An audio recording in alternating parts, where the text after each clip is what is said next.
Hello and welcome, everybody. It's a miracle this thing starts up every day. Well, had a little bit of technical problems there trying to start up. All of a sudden, all my audio's not working. Thank you, Microsoft Updater, yet again for screwing me over. Appreciate wasting a good 30 minutes of my day trying to fix all of that. But I got it working, I think. I don't know. Put a 1 in the chat if you can see and hear me. Then I know it's working good. And we are ready to rock and roll up in here. Now, today is a special day, everybody. We are launching the 24/7 experimental Satisfactory server. So if you do want to come and join me, I will have the information up. I already have some of the information already up on the Discord in the server info and exactly step by step on how to go through it. I'm also going to show you here a bit on stream how to log into the server and whatnot. And get that going on. Oh, thank you so much for those ones in the chat there, Rotisserie G and Minnie Murph. Appreciate that. Here's 1,000 Kids Cats for having my back this morning or this afternoon. Yeah, man, I thought, well, you know what? I'll just play one more on the Age of Empires. I'll just play one more and then be real focused. Instead of doing it on stream, I'll be real focused and see how I do. And I crushed it. I crushed it after that. But then I stayed up too late again playing that game. I was like, I got to log off. I got to stop playing. I got to go to sleep.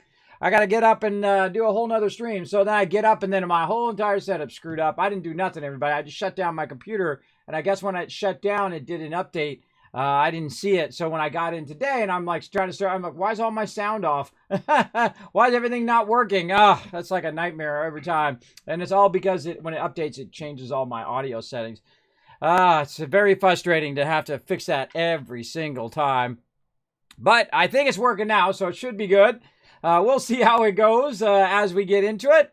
And again, thanks everybody for being here. Scribbler coming in with a lurker love. Appreciate that. Rotisserie G coming in this afternoon all, and happy sandwich and cliche day. Oh, there we go. A cliche sandwich, maybe. I don't know what that would contain, but there you go.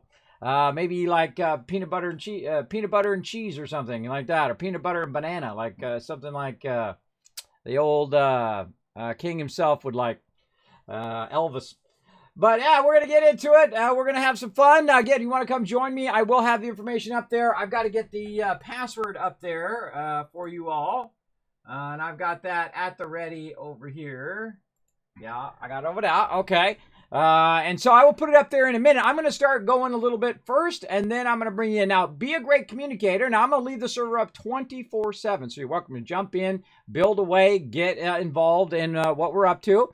And I'm just going to leave it up all the time, so it's more convenient time. If this is not a good time for you to play, you can jump in there and have some fun, and we can work toward building up the server and testing out the experimental version. So we're going to get into that and have some fun doing it. So I say we just dive right in. Let's do it.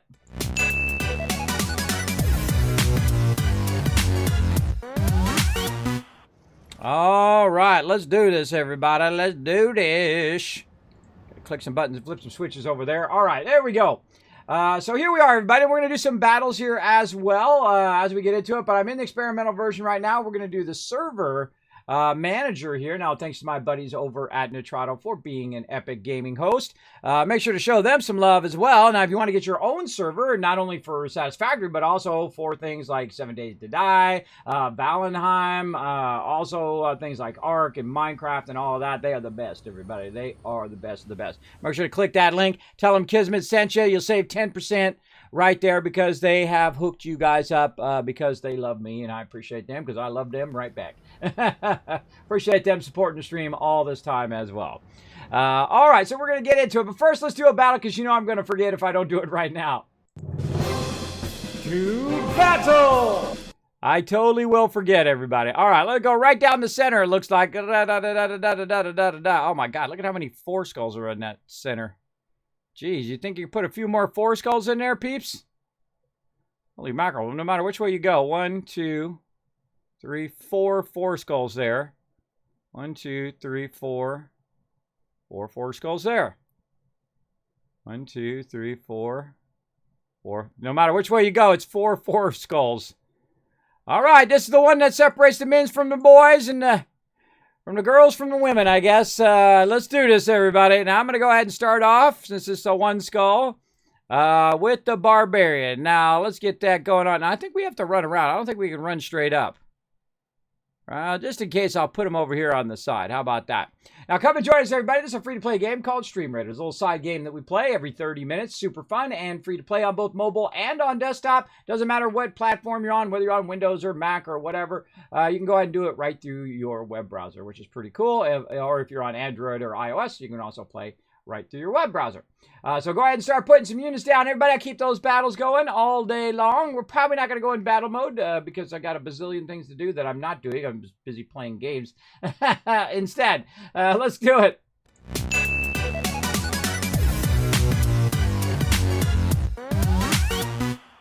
All right, now how to get on the server. Let's start with that first. Now, right here, there is a server manager in the experimental version. You're like, well, Kismet, how do I get the experimental version? Let's start with that. Good question, just to kind of preemptively get you. Oh, I didn't launch it in the background. Hold on, let's exit. Let's go ahead and exit. I thought I had it launched in the background, but maybe not. Well, now it launches. It's funny, when I quit out of it, it auto-launched. I was about to double-click it, but it auto-launched it. Okay, so you go to your library. Here on Epic, if you have it via Epic like I do. And there's two versions on Epic. There's the early access version, which is the one we normally play.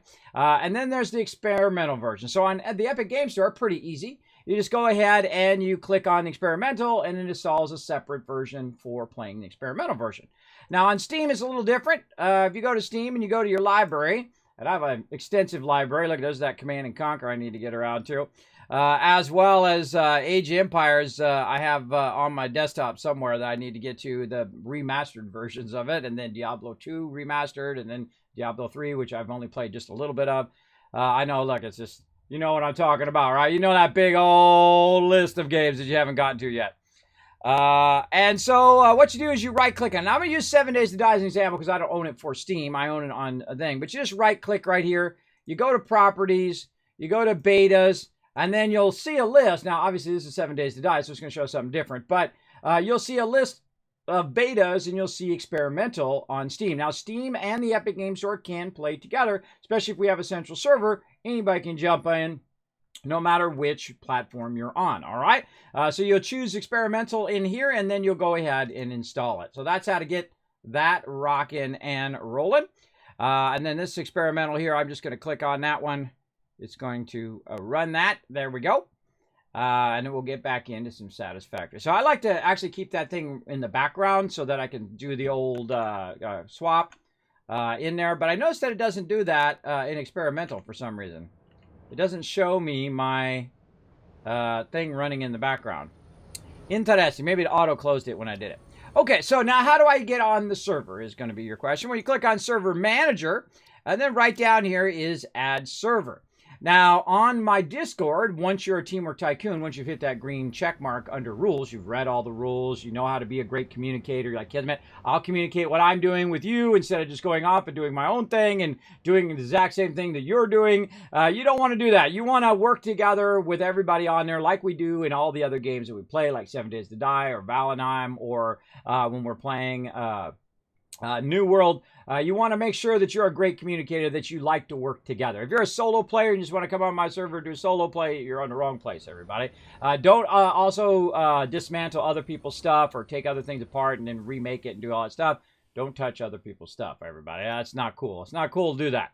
It's very insulting when someone disconnects, takes your stuff down, and then remakes it. That's very, very rude. Don't do that. So what you do is you put the IP address in there, and there's a port number. Now, there's two types of port numbers, everybody. There's a port number and a query port. There we go. A query port. Now, if you try it and it says there's no server at that address, it's most likely the port. So try the query port instead, and then try to connect to that and see if that works. All right. So we'll get out of there, and then I've already got it set up here. It's called the Teamwork Tycoon Satisfactory server. And right now, we're at Tier 2, apparently. And milestones are none, game phase, early game, current players of 0. Now, I've started it going already. So it's been running for 67 hours. Now, I can have it run even when we're not in the game. And I'm going to do that like I do with Astroneer. I'm just going to let it run and run. So that when we get in, there'll be tons of resources and whatnot every week. So that'll be pretty fun. And so I don't have to actually have it running on my computer anymore. It'll actually run on the server all the time, which is killer, right? So anytime that you guys want to pop in, you're like, Kismet, I'll come in and I'll work on, connecting let's say sulfur. I'll go and work on sulfur. I'll get that working, and then I'll connect that into the main base. So you can do that anytime you want. Now remember, it is open to all Teamwork Tycoons here. Everybody hits the follow button wants to come join me, as long as you're a great team player. Be a great team player. Now all I have to do is hit join game over here. Oh, well, there we go. Now it does say it has not connected server. Just ignore that. Ignore that thing. Remember, this is experimental, and it's going to be iffy a lot of the time. Now what I've done is I've went ahead and already walked my way over to where we started in the previous playthrough, where I was playing a solo playthrough. And we need to make sure that we've got this here. Now one of the things that I did notice right away is that some of my stuff I had from my previous playthrough is actually on my character, like a bunch of these and a little bit of this and a little bit of that, that my character had on him from my solo play when I was playing experimental by myself. But one of the things you want to do is you want to be able to grab a lot of this. Now I learned my lesson because some reason I could not remove these ones here with the chainsaw. Right, so I'm going to leave these here, and I'm going to come back with a chainsaw so I can AoE that all out, so I don't end up with that stuff in my base again. So I've learned that lesson. Now, first thing we got to do is take control of this iron node. So let's go ahead and start off with that, and hopefully I don't die because I've already taken a little bit of damage here. I hit it right behind you.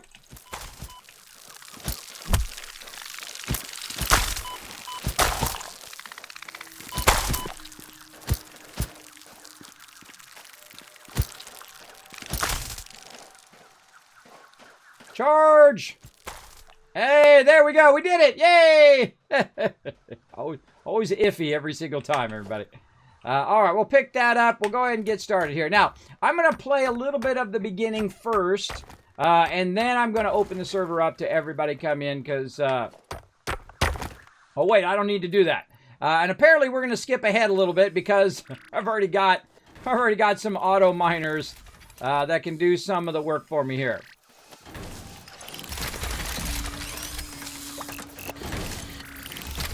We're just going to go to absolute town with these auto miners on that right there. All right, there we go. So we got that going, and then we'll go ahead and start with our hub. Let's get that going. And again, boom. Now, one thing I do ask you don't move the hub, obviously. Leave the hub where it's at. Now, what it's doing is it's basically starting where I started on my other playthrough. I can see that it's already kind of progressed to that stage because I can see that I have my... two things there, and here comes our thing there.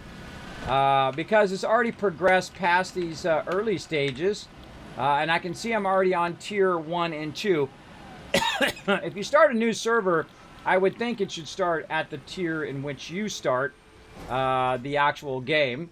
Because I have not progressed past this part here, except for on that other save that I did. So I don't know why it auto starts in tier 1. You'd think you'd want to start through the whole entire part again, but we're just going to start where we're at, and some of this, at least this didn't unlock. So it automatically did tier 0 for me here on the server, but I don't think it's done this yet. No, it hasn't. Okay, so it hasn't done this yet, so we can try to get that going, and we're going to set that as our milestone straight away, as our chainsaw. Had I had my chainsaw on me from my other game, I would have ended up with that. So yeah, our auto miners, wow, they full already? Holy mackerel, that was fast. Okay. So let's go ahead and start off with something simple. With just our conversions here. Now again, you can see I've already got my smelter already ready to go. So we can kind of, oh wait, we probably got our extractor already. Yes, we do. Okay, so we already got our extractor. So let's pick these back up. Pick up miner, and that's going to give us a little bit of iron to get started with. Right there. Do we have our... no, we don't have our foundations yet. Okay. So, we already got a bit of our stuff unlocked, including our extractors. And then our constructor. Oh, wait, no. Then our smelter. Now, the basic premise of this game, if you haven't seen it before, this game is an 11 out of 10, everybody. It's truly phenomenal in what they've done. in the game. I highly recommend it. Now what I'm going to do is just kind of set this up in such a way that it can have a full production line and run pretty much autonomously. So I'm going to go ahead and set this up. Did I not line that up? Okay, not lined up. Set this up so that it can line up. There we go. Holding down Control. So that we can line all this stuff up together. And we can do a whole bunch of stuff in a row.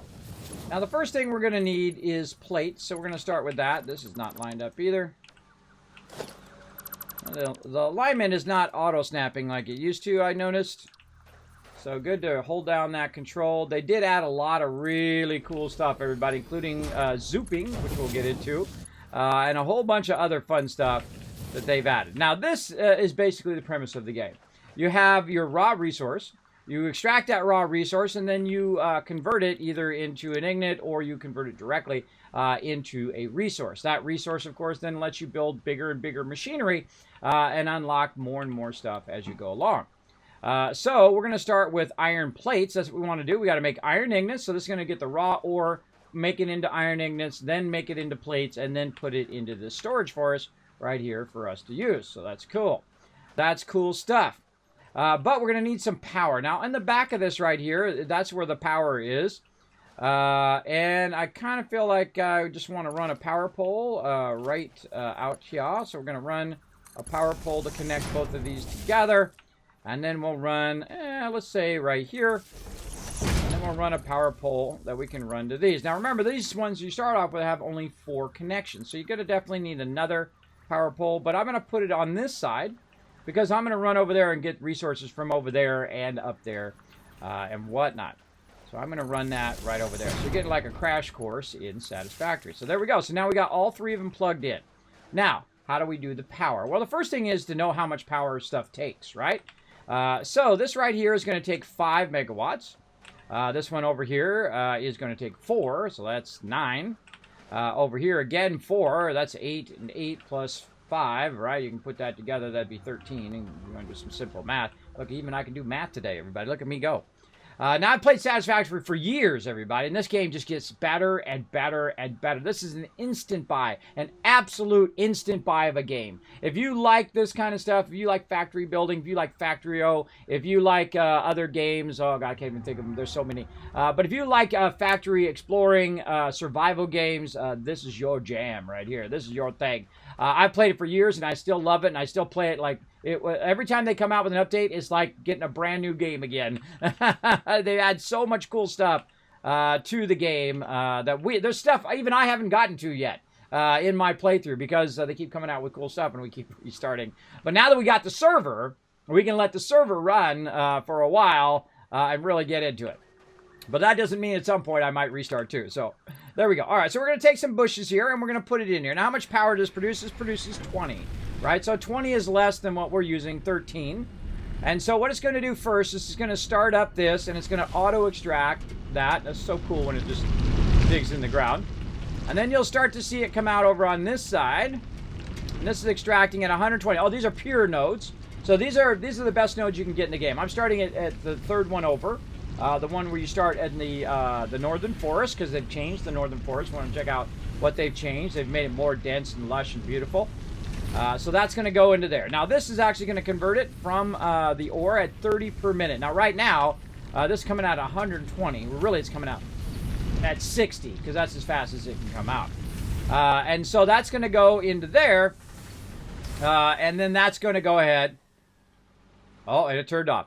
And that's going to go ahead and create the ignis. Now, the ignis is going to go in here, and then they're going to convert into plates, and those plates then are going to end up over here. And that's the whole point of the game, is to have that conversion. Now, what does happen, as you saw there, is that you run out of power. That's the scariest thing to hear in your factory is when your factory goes off. Now, one of the things that I do need to help me out in my factory or technology that we can unlock as we go along is ability for a chainsaw, so we can go ahead and unlock a bunch of stuff. Now, to do that, I'm going to need some copper as well as getting our parts assembly and all that other stuff unlocked later on. But I always go for this one first And I'm also going to need some concrete. I'm going to need some copper.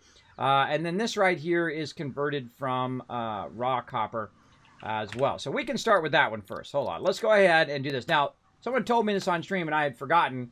But if you just press the button, you don't have to hold that down anymore, everybody. You can just press the button, walk away, get yourself a sandwich and a drink, and come back. And GG, you got yourself a ton of ignits there that you can use to create the stuff you need. Like a great example is we can go ahead and make a bunch of iron rods. I love the fact that you can just click it, by the way. You just click it and it keeps going. And then you click this one, and then it just keeps going, right? It's on lock. So whatever you click on, that's the thing it's going to do. Now, our milestone that we've set right here, which is not showing up in the upper right-hand corner, I just noticed. I should be writing all these things down. Hold on. Let's see. Number 1, it brought over resources from my other playthrough in my character's inventory. Number 2, it started me in stage 1 instead of stage 0. Again, this is what you want to do. You want to give feedback to them, right? Is that what it is? Yeah, or tier 1 and 2. Not stage, but tier. Tier 1 and 2 instead of tier 0. All right, there we go. Okay, that's good. And so now we made a bunch of screws. How many screws do we need again? We need, and it does. Oh, and it doesn't list. Doesn't show my milestone in upper right. Okay. So we need 500 of our screws here. We have 220. Wow, okay, that's going to take a minute. So we need 500 of those, a bunch of wire, which we can just go collect some copper and make the wire ourselves. And we have tons of iron ingots and all that other stuff. Now, while we're doing this, we could also have it running and doing a bunch of stuff if we go collect some basic materials. Some basic stuff, but I'm going to let it do this first just so I can get my chainsaw so I can collect materials faster and better and then put it in there and let it run as well. And it's also going to allow us to make better materials from our leaves and our trees. Now this place is fairly secure. There ain't no one over here going to bother me while I am doing this, so that's good.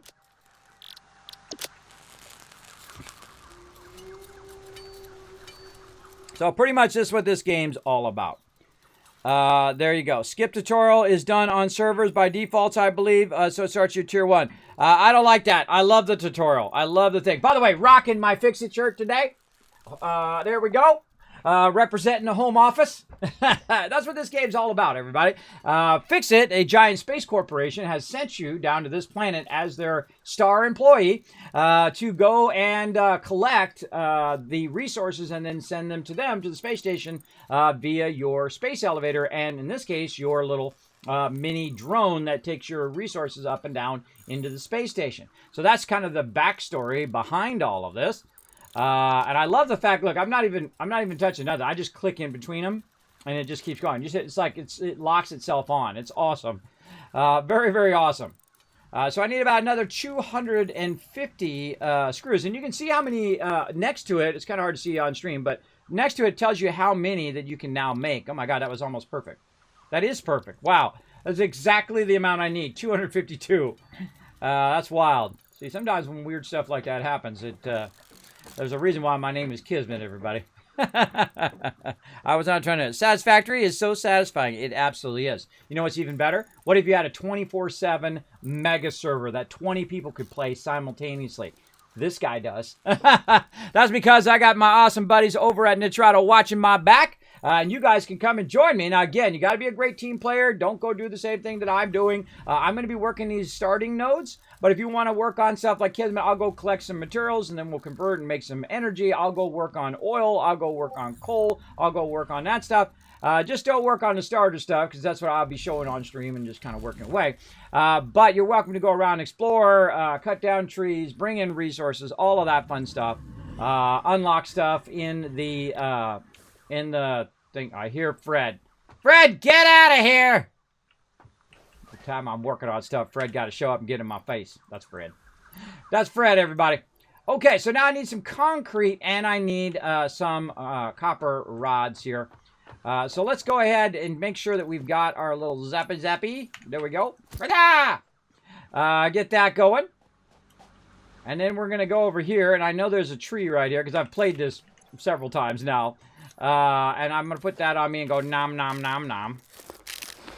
Get some nom nom going on. You know, I rarely ever use those like inhaler things that they have for health. I rarely get around to it. But maybe this is the time. Maybe we'll like mass produce them. All right, let's kill some more of these guys. Let's go. I hate the one that goes around behind you. They always sneak around me. Wait till I get a better Xeno Zapper. I thought he'd run at him. It was pretty good. Woo! That wasn't bad, everybody. That wasn't bad. Sometimes I'm in the zone. I can get them without. I can do a no-hit. We will rock you. Now you can't unhear it, can you? Oh wait, I got an extractor here. All right, so we'll go ahead and put a little extractor down. When you're not using these, best to just put these suckers down and have them extracting for you. I love the animation. Their animator is awesome, man. Just so perfect. So well done. Absolutely. So why do I got to do it? Why not automate it? Because that's the game we're playing, everybody. Playing a game of automation. All right, I keep pressing the middle mouse button like I'm playing New World, like I'm going to auto run. I'm not. That's not an auto. I don't have that set for auto run on Satisfactory. All right, so now we're back over here, and again, we're just trying to get our basics done. We're trying to get our stuff unlocked. So let's get to it.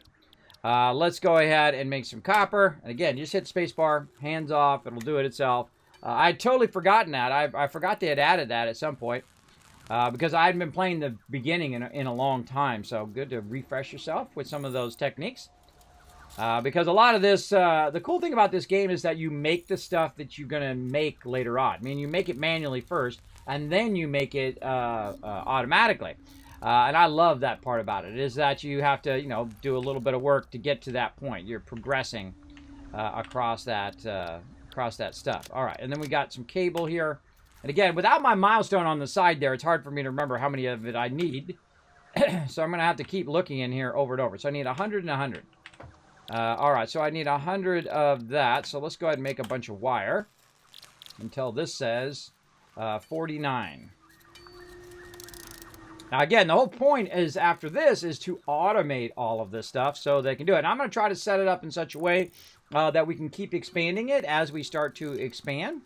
One of the biggest expansions that you'll do early on is the adding splitters and mergers. Mergers and splitters are really powerful, especially when you have pure nodes. So this is one of the best places to start because you have those pure nodes at your disposal right at the very beginning. So very, very useful. Oh, I'm making the wrong ingots. So I got to make copper ingots. That's not doing me any good. Making iron ingots, though that will help me later on. But right now, we want to make these coppers. So I can get enough wire here. And we'll just let these coppers finish out. Now, I try to make the minimum amount of resources that's required to make the actual automation do it for me. That's one of the ways that I conquer this game.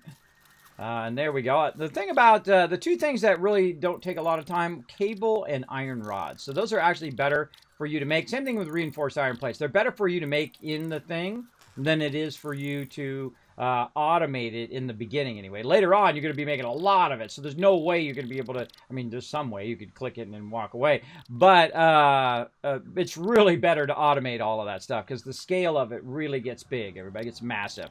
And because we have our own server now, we could get every single node and bring every single node back to the factory and process every single node, which is a fun thing it's fun to think about. at this stage. All right, so there we go. And now we need some concrete. Now, so we're going to run up here. Now, again, these are all pure nodes in this area. And I have more iron pure nodes over there. And I'd already gone through in my solo play and done a bunch of this already. So I'm going to kind of speed through this. I hope you don't mind. Now, if you have any comments or questions, hey, Kismet, how'd you do such and such thing? Feel free to ask in the chat. Just use my name, Kismet, in there. Now, sometimes, remember, I am, in the middle of something. I'm battling. I'm building stuff. I'm trying to remember what the heck I'm doing. So I might be a minute in the chat there. So don't worry. I always look at my chat eventually. But if you come in, you've been in the chat for like 2 minutes and you say something 5 times, don't get all entitled is what I'm saying. It's like, Kismet, you didn't talk to me. I've been here for 1 minute and you didn't talk to me. I can't believe it. I don't know what it is with people sometimes. I guess that kind of didn't grow up with a... Whoa.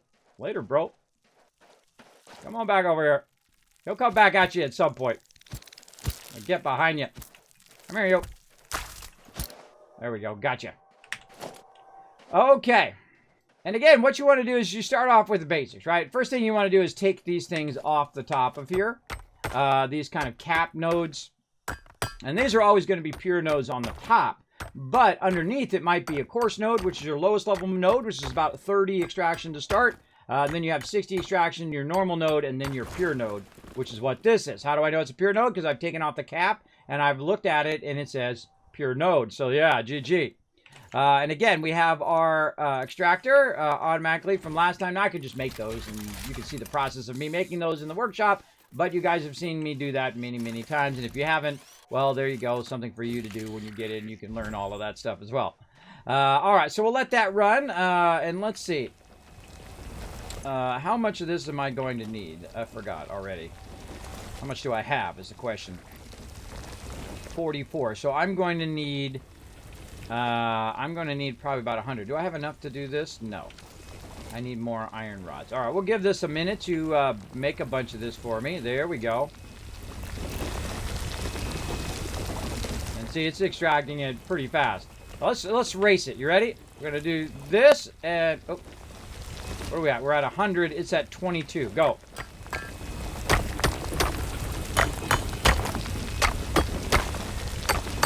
I'm going to try to get to 50. I can tell you it's going faster than me, everybody. I'm going to get to 50 and see how much it has.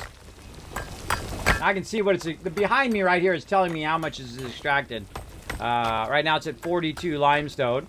45, 48, 51. And now this is at... Oh, actually, I caught up to it. So, oh yeah, extracting it by yourself is actually faster than using your automator. But the automator is going to do it when you're not around, so that's good. That's the whole thing about having that mining stuff do stuff for you. So let's run back down, or I could have just jumped off the top there onto this bridge. And now we've got enough to go back over here and convert. Now, if I had some rods there, if I'd made myself some rods, I could have done it over there and then stayed over there while I did it. But we'll get into that in a bit. Let's just go ahead and get our basics done. Now, remember, I am going to open up the server eventually. Right now, I'm going to do some of the basics to get the base started and set the foundation of the base in which everybody should be working off of. That means if you go off and make a remote base, you should run basically some foundations over there so that it's aligned to our current base. That's typically how I build, is that I build vertically, and then I'll also build out to those other locations so they're all basically linked to the main location. So if we send trains later on or whatever, everything is lined up.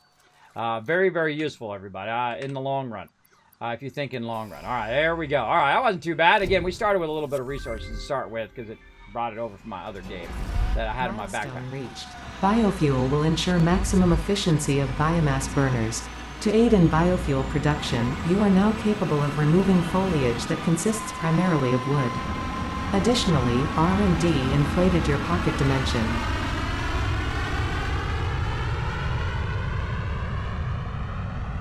All right, off they go. Off they go, everybody. And so basically what we've done is we've gone and we've finished our first milestone. Now, the first thing, I skip all these other ones, everybody, and I go right to this one. The reason why I go right to this one is because I don't have any perpetual fuel right now. My fuel is actually trees and branches and all of that stuff. And so what I want to do is I want to have the ability to go in and make that stuff. I need to make a workshop first, so we need to make some rods here. And I find as early as possible, as quick as possible, oh, got a battle to do. You want to get your stuff a-rocking here, and I'm just going to put this right out there like that. Now, this is the workbench. The workbench allows you to make stuff. Now, of course, we're going to need more screws. We're going to need more iron rods and more cable. So, while I'm making a bunch of screws and iron rods and cable and all of that, we will go ahead and do this battle. Let's go. To battle! All right, battle time. Let's do some iron ingots while we're waiting as well. All right, let's go. Let's see. I'd say we're going to fast run. Let's do that, see what happens. I think we have to go around on this one if I'm remembering correctly. Oh, that's perfect, too, because these guys are going to come through the middle, except for that guy we'll have to take care of via ranged. Let's hope range sees that guy before he gets too close. Yeah, there we go. Perfect. And then we cut through the middle. Wipe those guys out. GG, getting you guys some loot. Now, I'm all about getting you guys maximum loot here in the channel. Not only in-game, but in real life as well. A bunch of giveaways coming up for all of you guys. So here's some rewards for you guys right there. Bottom fish walking away with it. I'm MVP. Look at me go. That's a great way to start the day, but we don't count me. We're going to call Beer Bear. Beer Bear is MVP with 2 kills. Way to step it up, Beer Bear. Let's go, everybody. Come on. We're going to get some quests done today. We're going to get you guys some battles. We're going to make tons of loot in Satisfactory. We're going to get our 24/7 mega server fired up. Now, I have 2 more units until I've got 15 units at 30. I've played a lot of battles, as you can tell. So I'm going to keep putting these units down just to try to get them unlocked. I'm going to rely on you guys to get all the kills and all the assists so you get all the loot. That's what I'm all about. Get you guys maximum loot. So go ahead and make sure you put down your tanks, your DPS, and your healers.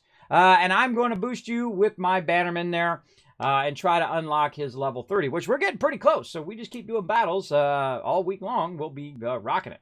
Rocking it big time. All right, let's get back to Satisfactory Mega playing.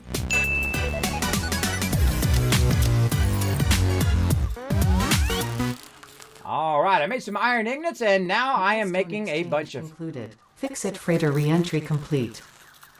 Oh, my Fix-It freighter came back in again. And again, making some rods here. And then also we're going to need more copper to do our sexy thing here. Okay. And again, we're just trying to get to a point where we can fire up some power. Oh, screws was the other thing. So let's make a bunch of those as well. Again, I just hit spacebar and it auto locks on, which is amazing. Really, really helpful, everybody. I tell you, it's incredibly helpful. Again, you can just get up, walk away, come back. Bam, you have a bunch of screws. Again, I just try to make as much as I need to start. There we go. We need 160 and then 15 of the thing. You know what? Let's go get our copper. And then we'll come back and we'll get that going. So I'm just going to start the basics here. And then once I have the basics set up and we have our rods going, our other stuff going, then we'll go ahead and open up the server and everybody come in and join me. So, all right. Pure node for the copper. What are we doing? We're collecting all of this right here so it can keep on running. Actually, I think I'll probably pick one of these up because I'm going to use it as an extractor here. Of course, I have one already up there. I'm going to start working on limestone next. Actually, before copper, usually. Limestone is the thing that I use a tremendous amount, a.k.a. concrete.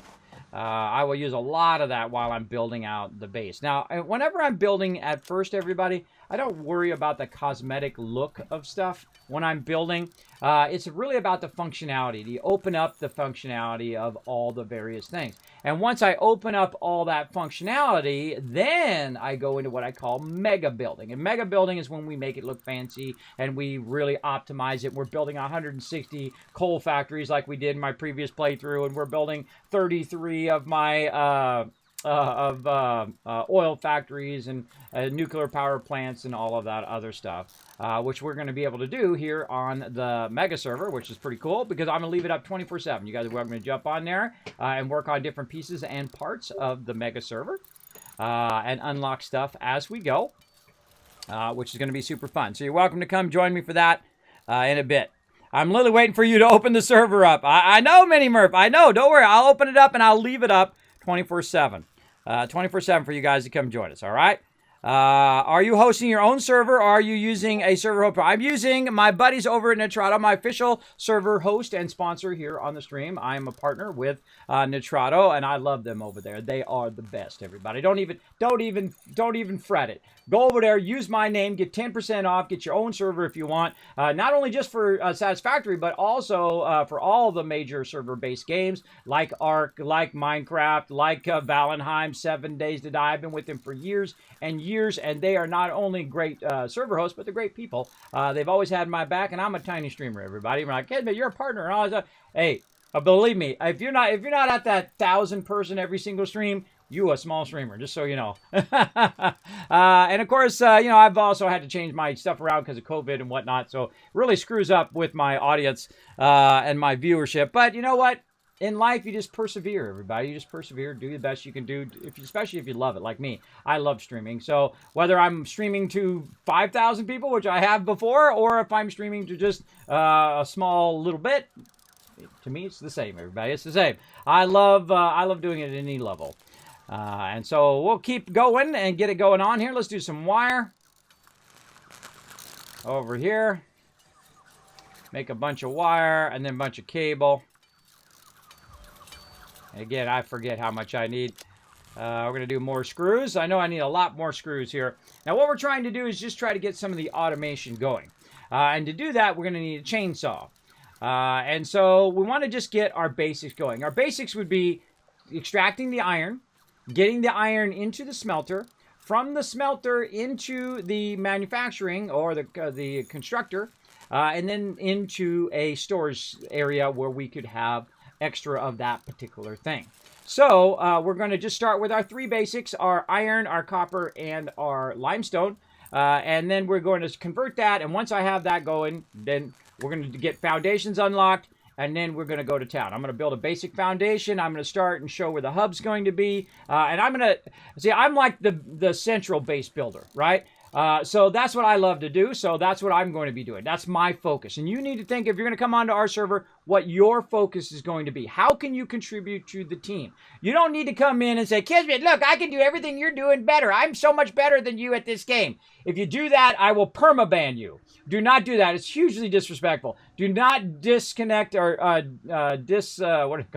deconstruct other people's stuff. I don't care if you can do it better. It's very important to be respectful of other people and not try to make them feel like you're smarter than them. You don't have to prove nothing to nobody. I assume you're smarter than me, all right? I assume you're better at this game than me. But what can you do? Can you work together as a team? Can you say, hey, I'm a great communicator, Kismet. I'm going to go work on the sulfur. I'm going to go work on the quartz. I'm going to go get that going. I'm going to build a little factory. I'm going to run it back over here. We'll get that going. You get the basics going. I'll work on that. I'll go collect some fuel, and then we'll build a whole automated fuel process, and then we'll do all of that. So if you want to work on different parts, it's important to be a good communicator and to work together, all right? That's what it's all about. Now, if you can't do that or you don't want to do that, then don't bother. Don't bother to get on my server. Go buy your own server from Nitrado. Use my name, get 10% off, and then you do whatever you want, all right? But on my server, it's all about working together because there's a magic that happens, everybody, and it happens every single time you get that kind of awesome kind of people who are willing to work together into one space, that they will really accelerate everything that you're doing. They'll bring it up to a whole nother level. Now, I've done that not only in game, but in real life. I've been a graphic designer for 30 years. I've worked for the top companies in the world. Been very, very lucky in my career that I met the right people at the right time and did the right stuff at the right time as well. I pioneered computers when they first came out. I pioneered graphic design when it was converting from a traditional paste up, where you did it on what's known as a light table, where you would paste it all up that way, and it transitioned into computers where you would build all of the artwork in computers. And I knew both those things. So that's why I was making a six-figure salary, everybody, making that big money back in the 90s. And of course, I was in my 20s then, so I spent all that money, but I did save a little bit for the future. And of course, I used it on all my dumb doctors who basically told me to lay down and die at age 45. And I told them to go screw themselves. And so I had to step down my epic job from Apple. Yeah, the people who make the iPhone and all of that. Yeah, I was a senior tech over there. Very lucky in that as well. I absolutely loved it. It's a dream job. The job you work for your whole entire lifetime. Worked from home, was able to support my family. My wife didn't have to work for 10 years. She took care of my kids as they were growing up. But I got very ill and am still ill to this day. I have a permanent dizziness, aka like a vertigo. It's a middle channel ear imbalance. They tell me. I don't know. I'm not a doctor. But I've seen 11 different doctors, and I've also have a bad case of sleep apnea and a bit of insomnia where I can't sleep. And when I do sleep, I stop breathing in my sleep, and thus I can die. So I use a mandible device to keep my jaw open so I don't suffocate and die every night. So you think you got some problems, everybody. That's my everyday. So I decided I'm going to do something else in my life, and I'm doing it right now, which is bring a little positivity and love into the world every single day here on stream or via YouTube or via my other social media where I post videos and other fun things like that. So you're all part of that. You're all part of that love and attention I try to put out there. All right, hey, we got enough for a chainsaw. All right, let's make ourselves a chainsaw. There we go. Now, this is always my kind of first run. I run straight toward the chainsaw, like this. Now, the chainsaw is a bit of a problem. It don't have no fuel, everybody. You only need a little bit of fuel. You don't need a lot to get this chainsaw fired up. So you get your chainsaw rocking, and then you come over here, and now you've unlocked a little bit of biomass here. So I'm going to go ahead and convert that biomass a little bit. How many do we need? We need 8. Convert that. I'm not going to convert too many because I made the mistake because for some reason it doesn't highlight these other ones, and that drives me crazy. It drives me into the crazy farm. Fred! Get out of here! Fred! You're so crazy. It's always up in my business, everybody. Always up in my business. Alright, I need to get just enough. Now, when I suggest when you first start playing this game that you grab a ton of that when you first start, because you're going to need a massive amount of that just to get started up. So I run around, typically grab a bunch of it, but since we've already kind of skipped tier 0, we're just going to skip ahead a bit here and try to get this going on. Come on. There we go. And we're just going to start with some nice solid biofuel. Listen. It automatically starts it up the second you have enough biofuel to start up your chainsaw. Now, in the beginning of the game, you have to do a lot of collecting. Collecting of basic biofuel components like leaves. So the thing is, though, if you have it buy something, when you go like this, boom, it'll AoE everything nearby, and thus you don't have plants coming up through your foundations, which is what I had the problem with earlier, because some reason you cannot get rid of these plants. Very weird. It's like some rocks you can't get rid of. And what you want to do is come back with some explosives and blow them up later on. And well, that's a great use of sulfur, by the way, is get rid of all that extra stuff that you don't want up in your face. And so this time I decided, okay, I'm going to get the chainsaw first before I remove all of the bushes, because as you remove the bushes, it will AoE other stuff nearby, including rocks, by the way. It'll actually remove rocks from your basic foundations here. Now I'm picking up leaves, I'm picking up some flower petals, which actually you don't need anymore, by the way.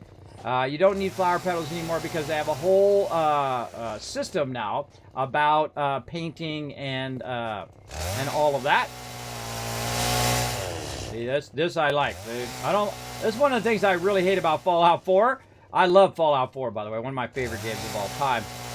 And by the way, for all of you who've been asking, I am going to be doing a charity event in December, and during December, I will be playing a new playthrough. Oh, it gives me goosebumps just thinking about it. New playthrough of Fallout 4 just for all of you and just for Fallout for Hope, where every donation is going to automatically go directly to St. Jude's Children's Hospital. I'm very happy to be part of that. You'll be seeing some advertisements for that rollout here in November and then also into December for me. It's not a sponsored event. It's just something. I know the peeps over there at Fallout for Hope. They are awesome. And I know a lot of the creators that are in the Fallout community, and I think that's a great use of your streaming power, is to help people. Because I can tell you, as someone who's been paying off medical bills for years and years and years and years, for the last 7 years, not only my medical bills, but my children's medical bills, that can be a worrisome and a tough thing for parents. I mean, they've already got the tough part of their children is sick, but on top of that, you know, there's literally tens of thousands of dollars worth of medical bills rolling in, and you're just trying to stay afloat while you're trying to keep your kid healthy, right? That is a burden in which I think the gaming community can help with. Definitely help all the kids that are suffering out there and the parents who are suffering it too. by trying to keep their head up above water instead of being sunk under those medical bills and whatnot. So great organization. They really do a great job of helping out. And so definitely going to be showing them some love this holiday season. You'll see me all dressed up as the Teamwork Tycoon or the Wasteland Tycoon, as well as Kiz Kringle for this year as well. And I got something special all lined up. So, and also I'll be doing giveaways thanks to the awesome people at Bethesda who have already committed to doing some giveaways during that time. When we hit certain milestones on our charity, you guys win loot. That's right. You guys will win loot from them. So big thanks to them for already committing to be part of that. All right, so we got that done. What else we need to do? I think we're good there. I think we're ready to rock and roll here. We grabbed a bit of that. Now, wow, 1,000. All right, that ought to get it going.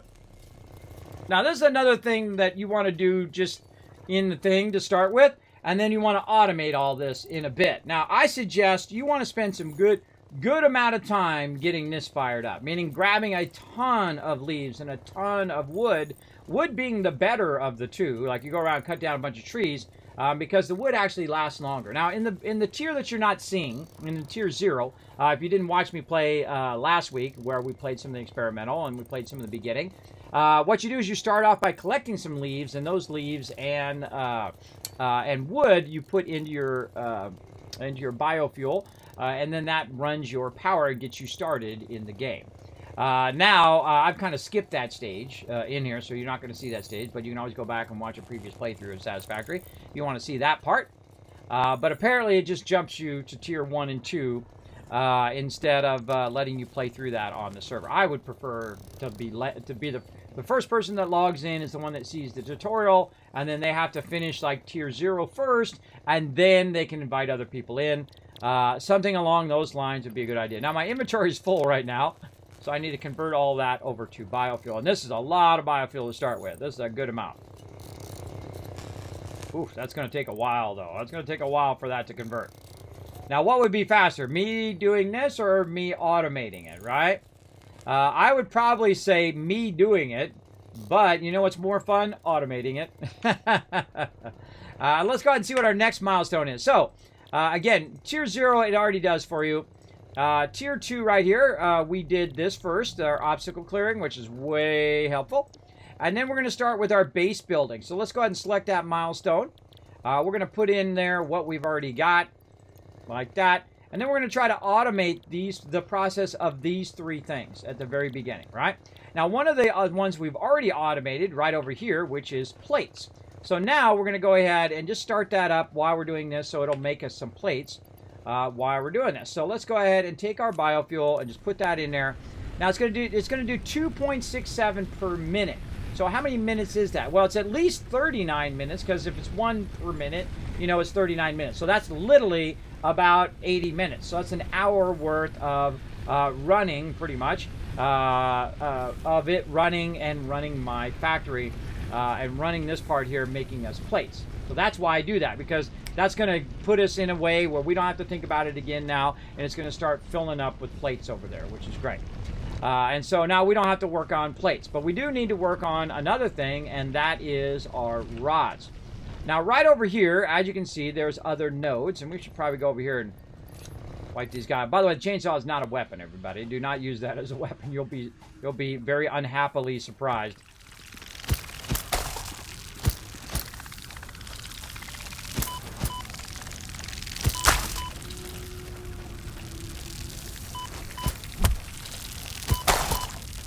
Punks. I got him to die. Got to get that first death out of the way, everybody. Now, right mouse button to respawn. Now, what happens when you die is that you drop all your stuff. And it's okay to get that out of the way. Of course, it was Fred's fault because he didn't help. And then what you're going to do is you're going to drop your stuff down on the ground. And it happens. Now, you can also punch, too. You can try to punch anyway. But really what I need to do is I need to find my stuff, which is sometimes hidden. Grab all your stuff back and try to kill this guy before he kills you again. There we go. Now, the cool thing is if you die by where your hub is, you just spawn back at your hub. So no big deal. It's not like you lose durability or your stuff gets broken or whatever it is. Death in this game isn't that bad.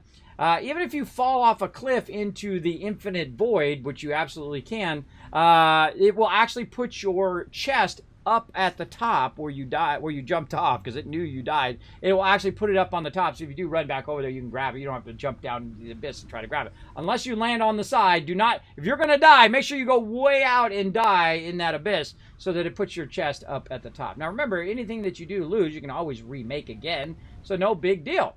So now we have two nodes nice and cleared over here, including the third node over there. I didn't even need to kill this guy, by the way. I could have just went and got that node over there. But I like to start with this one over here. Let's get this one going. And you're like, Kismet, why don't you do your limestone and your copper over there? I'll do that in a minute. I'll get to it. But we want to go ahead and get our separate line going over here. So we're going to start making an extractor. Now what we need is some concrete and some plates. And thus why I'm doing plates first.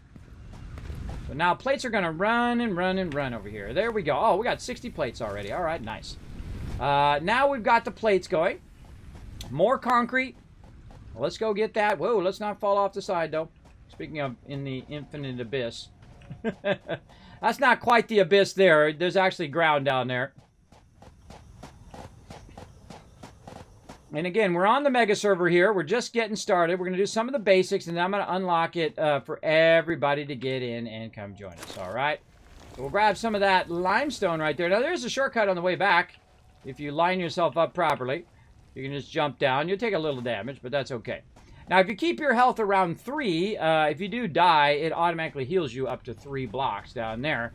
And I usually do. You never really see me, if I'm working on the base, you never really see me at max health most of the time. Very rarely am at max health, and if I do die, I'm literally right next to the base. So it's really not worth wasting materials and healing myself.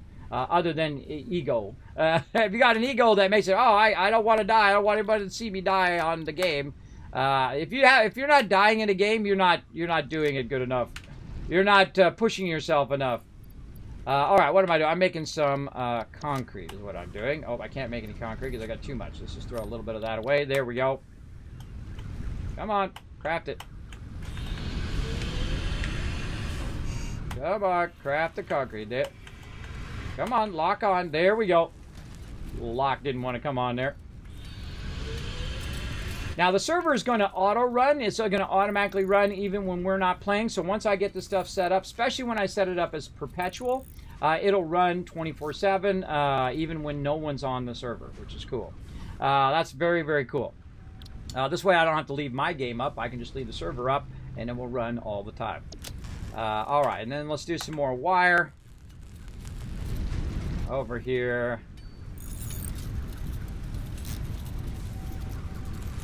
Gotta burn up a bit of that. Now we should have a box right here in which we can put some of this away so we're not too overburdened. And then we'll go ahead and put all this other kind of random stuff that I have on me. Oops, not that. Into there. Now I don't know why I have... Can you make multiple hubs? Make another hub? That's weird. Alright, I guess it just gives you the hub part, but you can only have one hub. Lets you have the hub part again. That's weird. Okay, so we got that. Let's put this away. I don't need that. And then we just got our basics going on. Okay, so again, we're going to need our extractor here. We've got all the things that we need to start our second extractor over here. Right there. And then again, put the full process in. More rods. Which is an irony, because that's exactly what we're trying to make over there, is rods. And you're like, well, Kismet, why don't you just use a splitter on the one that you already got? Because it's the pure node. Well, that's because I don't have that unlocked yet. And when I unlock that, then I will use it. That's a little iffy, the thing there. I thought I had tons of... what happened to my iron? Oh, right here. I put it in the thing. No wonder I got it. Alright, let that run. A little awkward there, but sometimes when I'm pressing the spacebar, it doesn't like register that I want it to go. So Sometimes, remember, this is experimental that we're in, so the servers are experimental. So if you play on experimental, keep in mind that you might lose everything. So don't be so discouraged if you lose everything on experimental, because eventually they'll make their way into stable, and then we'll update the server, and we'll probably start again when we get into stable as well. So just a heads up on that. But at least we can practice on our start and all of that and get it going on, or we might just leave it. We'll see if it carries over. I always feel when you transition either from the early access to experimental or from experimental to the stable version, that's probably better to do a new save, because otherwise you're going to be tracking down a whole bunch of issues with your factory of anything that they change, right? It'll break your save sometimes. So I try not to do that, just so I can not have to worry about it. And I don't mind starting over. I find it incredibly fun to start over and work through it again. And this is one of the best places to start right here. I've played through the game, I don't know, 20, 30 times, many times, everybody. This is not my first playthrough. I have played a lot. But have I seen everything and done everything in the game? Absolutely not. Why would I do that to myself in an early access game? I absolutely would not do that. I would, play it to a point in which I understand how it's progressing in early access, and then give some feedback on what I think about it. But other than that, I do not play out early access games. I always leave myself something to do in the future as well. And then, of course, they keep adding all sorts of killer stuff to this game, so that makes it awesome as well. So I just made a constructor there, and then we'll go ahead and put in our... Oh, we need more plates, but that's okay. It's over here doing the plates for us. So now we've automated at least one part of the process, which is plates. So there we go.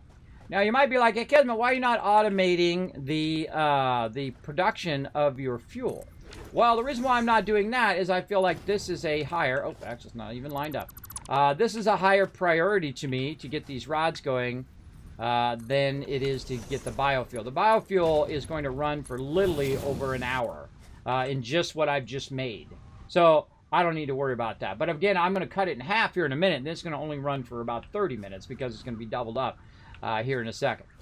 All right, I'm going a little bit faster. I hope you guys don't mind, because you guys watched me do this last week. We did all the basics where we started on tier 0. We did all of that. And now we can go ahead and start that. So this is also a pure node, so this is going to extract at 120, but my belt's only 60 right now. It's going to go to iron ignite first, and then over here is when we're going to do our rods. Now, really, you want to have at least 2 of those running, but we got that to get that started. Okay, then over here, we're going to go ahead and chain this off of here. We're going to need some more cable. Again, I love this part of the game where you have to make a bunch of stuff so it makes you a bunch of stuff. You make it to have it make you stuff.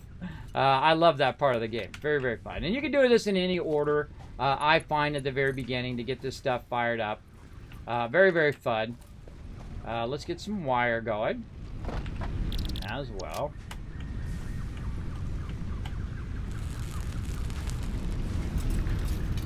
Super excited. Now, again, if you can't afford a server, or if you want to just play with the crew, with the Teamwork Tycoons, you're welcome to join me when I get the server up and running. Just want to get the basics going first, just to give everybody kind of a gist of how the game plays.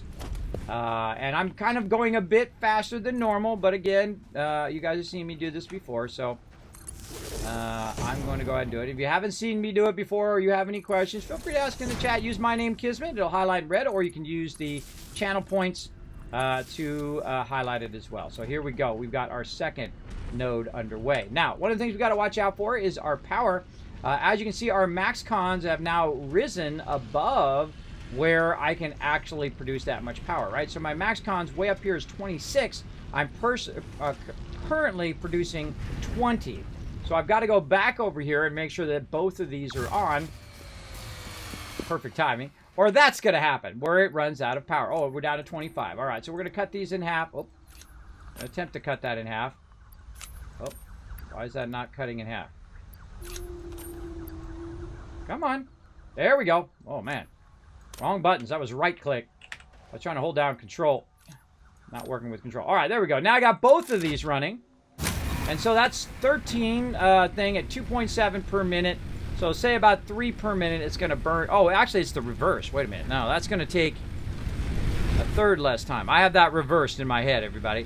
It's going to 3 per minute, which means that 3 times 3 divided by 12. Hey, Siri, what's 3 divided by 12? 0.25. So quarter of a minute that is actually going to take. I had that backwards. It just dawned on me. And that happens sometimes, everybody. Sometimes you'll get confused. And no big deal. You just go in here and you go ahead and convert some more into some solid biofuel here. And we'll get that going. Now, because I have only a limited amount of power, I need to be very careful in what I'm extracting and what I'm doing so I can unlock that next tier level and unlock the first kind of first and second levels to get that going on and whatnot. I like building train lines to transport supplies. Well, then there you go. You're in charge of that, LOC. I like how Nitrado has it separated from MK1, 2, and 3 with the pictures of those miners. Yeah. You call him Fred. I've heard others call him Mr. Beanie. I call him Fred because he's like a Fred, you know. Thought fire petals are now for floor decals. Well, yes and no. Really, you don't need it for the color gun anymore. There's no color gun. There is a color gun still, an experimental, but you don't need it anymore. What you need to do is you use the actual coloring mode that they have, which is really cool. Really cool. Yeah, RIP. Several of us run around with 3 health. We like to say skillful players only need 3 health. Well, that's true. That is true. I have 3 health all the time, everybody, because I don't feel like it's worth my time to go and use it or worth the resources. I don't like wasting resources. Death is, you know, you can just respawn. You're fine. Go grab your stuff. All right, let's do a battle while we're waiting for this biofuel to convert. To battle! All right, let's fast run us in there. Let's hope we got enough units to make this happen. Now remember, you want to put down as many units as you can. If we don't win, it's probably because you didn't put down enough units. That's probably the reason, everybody.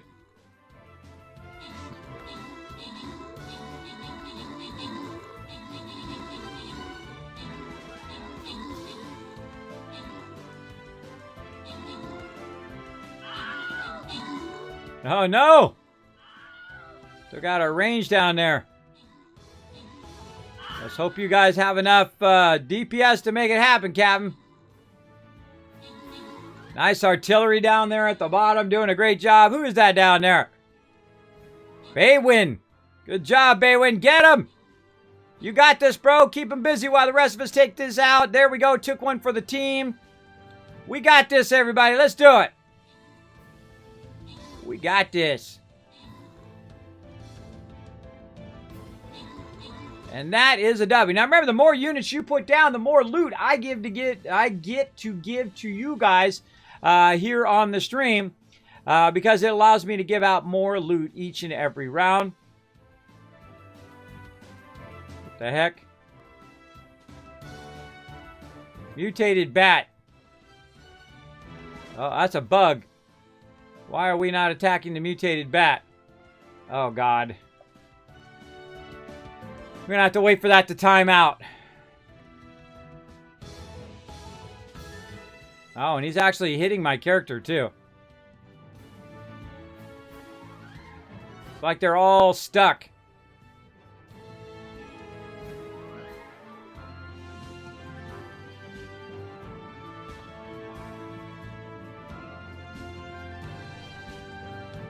Well, I wish the healers could heal me. But it's like everybody's stunned. Yeah, that guy could kill us all in 2 minutes.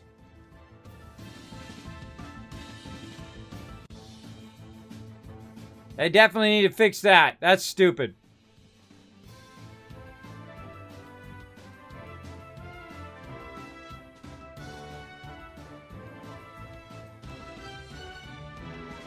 Now, I literally have to sit here for a minute and 30 seconds. We'll come back to it, everybody.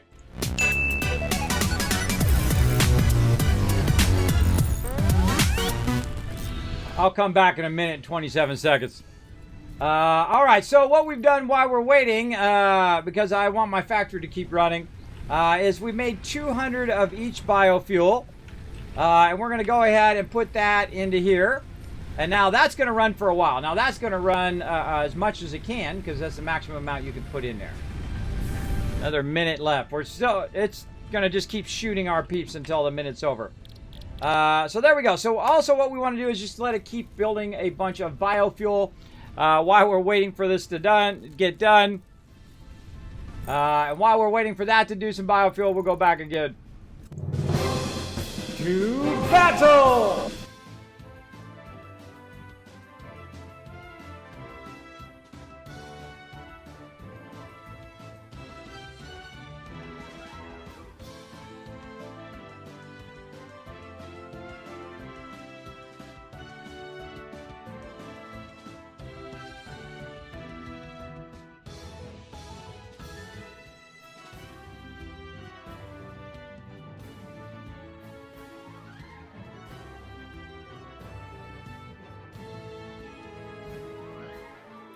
Thinking the bad flying. I never saw range units can hit flying units.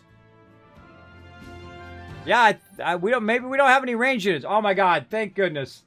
All right, finally that's over. Sometimes those battles go on way too long, so I always give them feedback on that. That should not happen, everybody. But oh well. We didn't have any range units, so we couldn't kill him, so we just had to sit there and take it. But luckily, I put my epic bannerman down, and he took one for the team, and now you guys are getting some loot. Rotisserie G getting it.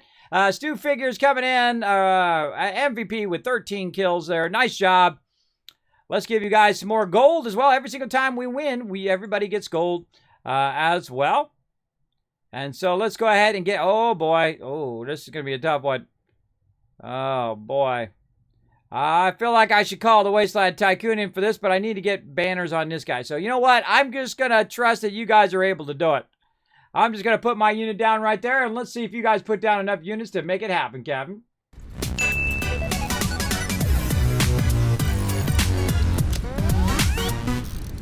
All right, so I've made about another 200 biofuel. That's probably good for right now. Let's put all of this stuff back in, not that. All this stuff back in there, all the biofuel, sort that nicely. All right, good to go. Okay, now while we were doing that battle and while we're doing everything else, we now have a lot of plates built over here, or at least a good amount to get started. And then we also have a bunch of rods. So now we don't have to make plates or rods anymore, so awesome. Now, we're going to need a ton of concrete, so we want to get that going as well. So we're going to run over here and try to get that going. Now, the cool thing about having plates and concrete and a little bit of each and every resource to start off with is the fact that you can go ahead and start to pull all your automation or all your starter stuff here, like your portable miners, and then automate all of this. So let's see if we have enough. We do. We have enough for our extractor. So there we go. And then this one is going to go directly into the constructor here, just like that. So it's going to come straight out of here in the constructor. And then we're going to make concrete. Now, we're going to need some power from down there. Let's hope we have enough power line. Probably not. Let's see. Oh, pretty close. Oh, yeah, we do. All right, awesome. So we'll power that up. And we have, wow, we had just enough to make that start up. Awesome. Now, this is also a pure node, so it starts at 120. Now, by the way, you can amplify this to such a point where you actually cannot, in the game, even at the highest level when you've unlocked everything, you cannot actually have a belt fast enough to produce this much stuff, right? Which is about 1,200 per minute. You can only, your highest end of your extraction is about 700, 800 extracted. And you'll see as we get into those belts, those different levels.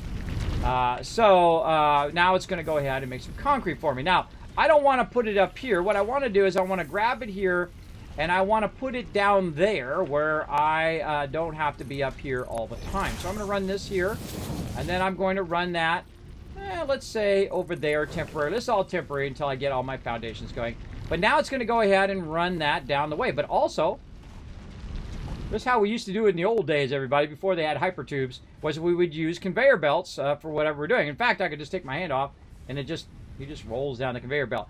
Now, there's one thing about this game, everybody. If you have played through, which I have many times, all the way to the end, It's really awkward when you come back and you come back to the earlier stages of the game because the belts are so slow. It's a bit painful, but now we've got our concrete in here. Now I'm going to show you a little trick, everybody. They did add signs to the game, which is really cool. But I still do this where I go ahead and I put just a little bit of a front to these here. Just a little bit out like this. Hold down control to snap that. And then what it does is shows me what's in each of those things. And I can tell if there's anything in that box. Basically, at the moment it gets in there, it's going to pop out the front. Now, I can't see the back now, and we'll see the second it comes out. Now, of course, make sure you got it going the right direction, your inputs and outputs. There we go. And now we know that's that, and this is this, and so on. Now, later on, we can add a sign that says plates. Now, I think it should have a sign already built into the game. So when it detects only plates in there, it just puts the word plates at the top. Why make people have to do each and every thing? Why not just put a thing at the top? Like they've already got a thing that does that, the power connector, where you can go in and type the name. Well, you can just have it automatically put the name in, I think. That's just my thoughts. But let's go ahead and keep it going. So now we got all of that running. Let's go ahead and check our power usage, everybody. Our max cons, or basically max construction, if everything is on at the same time, is 35, which is perfect. Perfect for what we need. Except for, we don't have any copper going, do we? No. That's because we don't have enough power to also have our copper going over there. So that's why I did these three first, because those are the three that I need first, right? Duh. That's how it works. So we go in here and we say, okay, now do we have all this stuff that we need from it actually constructing it? And you can see the one thing that I don't have is the concrete. Now, the concrete goes really slow in the beginning. At least it feels slow. But it does make at least 22 that I don't have to make so far. And we're going to let that run. And you would never want that to stop. Of all the things you can let stop, concrete is one of those things you want to constantly be running because you're going to use a massive amount, which you'll see when I get past the starter stage here and I start doing the foundations. I will then open up the server and you guys can come and join me. But we need to get that started up first. So I'm definitely going to need more concrete. So let's go ahead and just make it manually here, and let's see how many we can make in the time that it makes over there. Let's see if it can make close to 33 in the time that we can make it here. And this is something I like to do. I like to test. Is it faster for me to make it in the thing, or is it faster for me to construct it, right? In the beginning, it's going to be faster to make it. That's just the simple fact of most things. It's faster for you to make it in here than it is over there. But the fact is that you're doubling up right now. You're multitasking. So not only is it making it made 13 there, I made 33. Now I have 47, right? You want to double, triple, 5 times, 10 times stuff as much as you can. And that's how you keep things rocking in here. 84, I need 16 more. Now, I don't have any other concrete, so I'm going to do this. Like that. I'm going to grab these here. One of the fun things is to do this. Get on the conveyor belt and try to grab it while you're going up, which is real fun, because all you're really doing right now is waiting for it to come down the belt.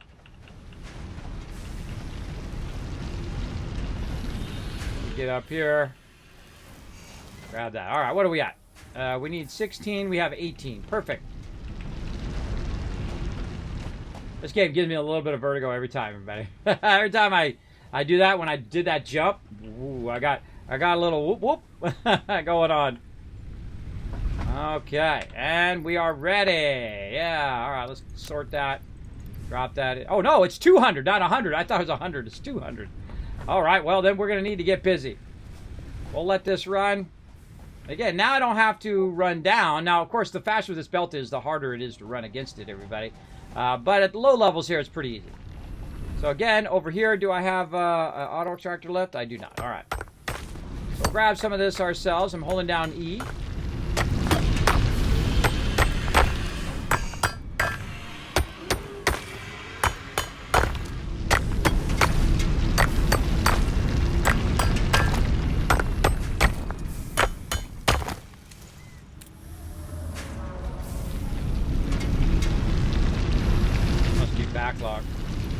See, I hear it starting up and stopping.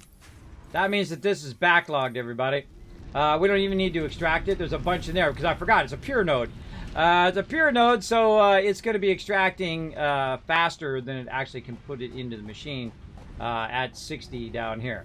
So yeah, I just grab it there, and then I don't have to extract it manually, like so. There we go. And then we can make 45 here, and then we'll need another 60 or so to get it going. Yes, there we go. Yes, yes. Oh, time to hydrate. Oh, God, what did I do with my water? I don't know. My water disappeared. Hold on, I'm going to disappear for a second. Go get me some water.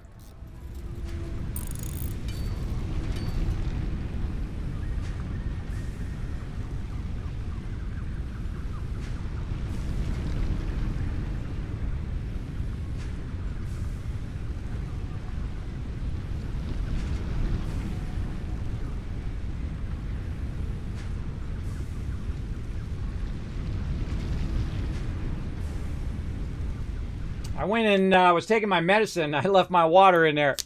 Let's have some hydration. All right, now again, I'm really speeding this front part up so that we can get through that part so everybody can get in and join us. So let's go ahead and get this going. 31, what are we at now? 76. All right, we're getting there. Fallout 76, everybody. I see the number 76 a lot. I don't know what it is. Now we need 21.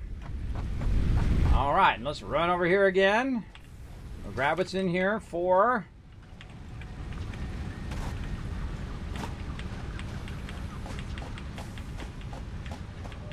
I'm missing all of those. Grab our way up. Grab any excess out of here. That'd be a great time to put our crafting bench right here as well. So we could work it right here so we don't have to leave. Don't have to run back and forth all the time, which is awesome. I guess I have to have my cursor over it. I think that's what does it. You put your cursor over it, then you hit spacebar, then it does it. All right, we need about, how many did I say? 20 something? Okay, we got it. We're good. Now, sometimes I do copper first, instead of doing the rods. And then sometimes I do rods. It doesn't really matter. Rods is actually better because it's easier to progress rods. Because you need rods to progress some of your stuff. All right, here we go. Milestone reached. You have unlocked several structures aimed to provide the first... Look at the shakiness in the side thing. Infrastructure. That's great animation here. Building these will provide a grid for more advanced organizing and sectioning of your factory. You understand about animation. Animation is all about that subtlety, about all of the little tiny details in the way that things move. So cool. She said something about something, everybody. Now, that I've got that going, we want to go ahead and actually tear this down. You're like, Kismet, what the heck, bro? I know, right? We're going to go ahead and tear all this back down again. And the reason why is I usually choose one thing to be the center of my world. And in this case, it's going to be the center of my entire base, including in the whole entire world. So what I'm going to do now is use my foundations. And I'm going to roll over them here just to get the word new off of them. And this is something we were working on last time where I was talking about aligning things and lining stuff up based on this. And we already kind of have an idea of what we want to do. We want to try to center this right down the center of this node. And then do this. And you're like, well, Kismet, it's going to cut through the foundation and all of that. You know what? RP in the fact that you went in and you cut a hole in there, people. All right? You know, they're still in early access. Give them a break. All right, so we want to do something like that. Actually, that is like, oh my God, is that like perfect on the first try? No. No, but close. Very, very close. All right, we need some more concrete. Now, hopefully it's made just enough concrete over here to help us out. Yes, it has. All right, awesome. And so what we're going to do is we're going to work with our first extractor right there. Now, what I really need is I need concrete. That's what I need overall. And so I want to go ahead and align this, and then my whole base is going to be based on this. This is my Rosetta Stone, my starter of my entire base, right? That's actually not bad. Can you go back just a little bit? Let's go ahead and use this one as a reference. And we'll go ahead and pick that up, put that here, put this here, take this one out, and this one out, and then we're going to stand on this one. So it basically gives us a little bit of a reference for that. Oh, there's the Falcon.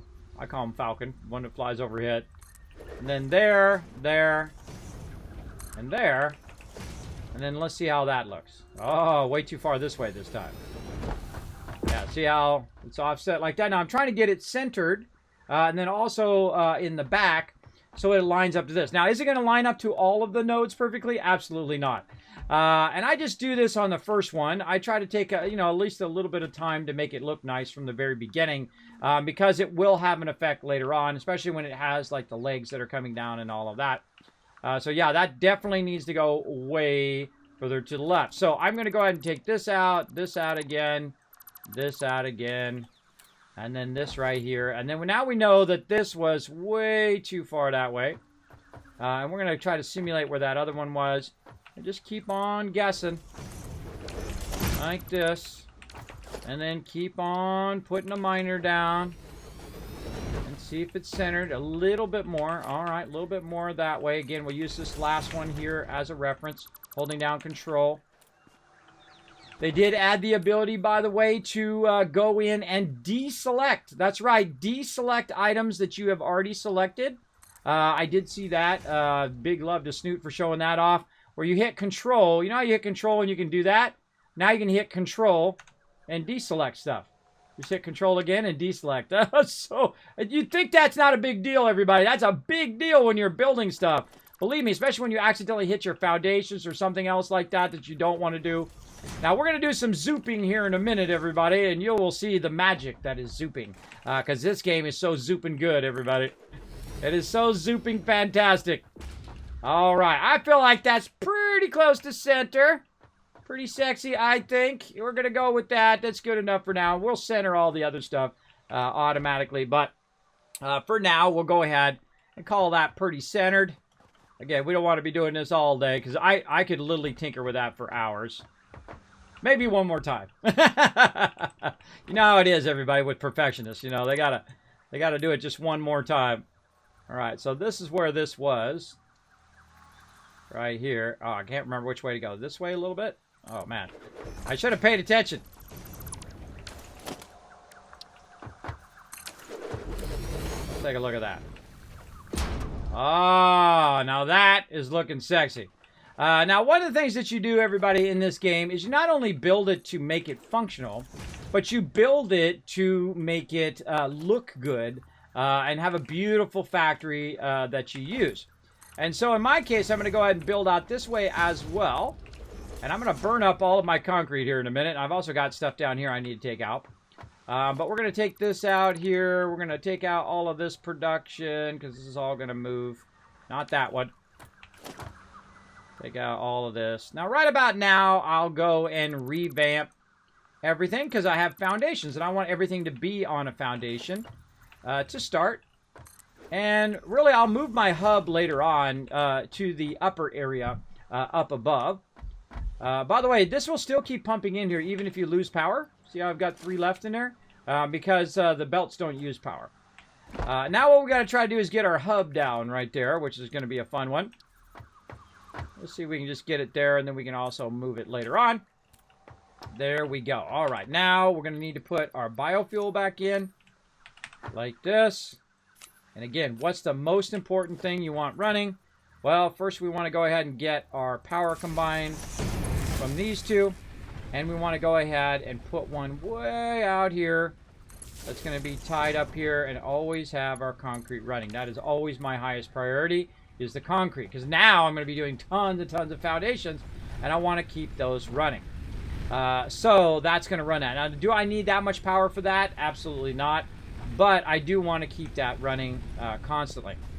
Now, I'm not going to worry about what's in that box right there for right now. I'm going to go ahead and reset these so I don't have to see these floating exclamation parts there.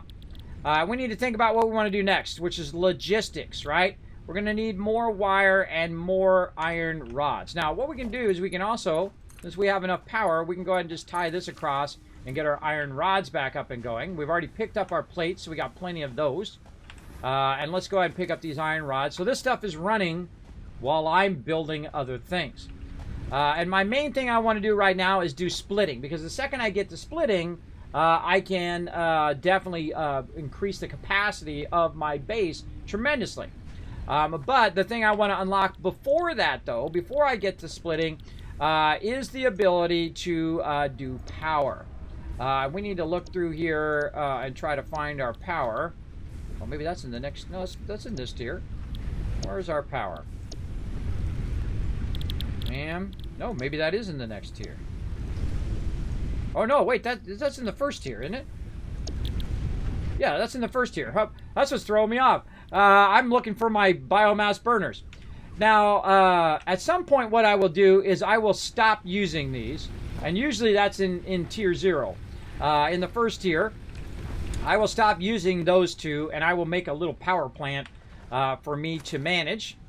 And we're going to do that in the back of the hub here, usually.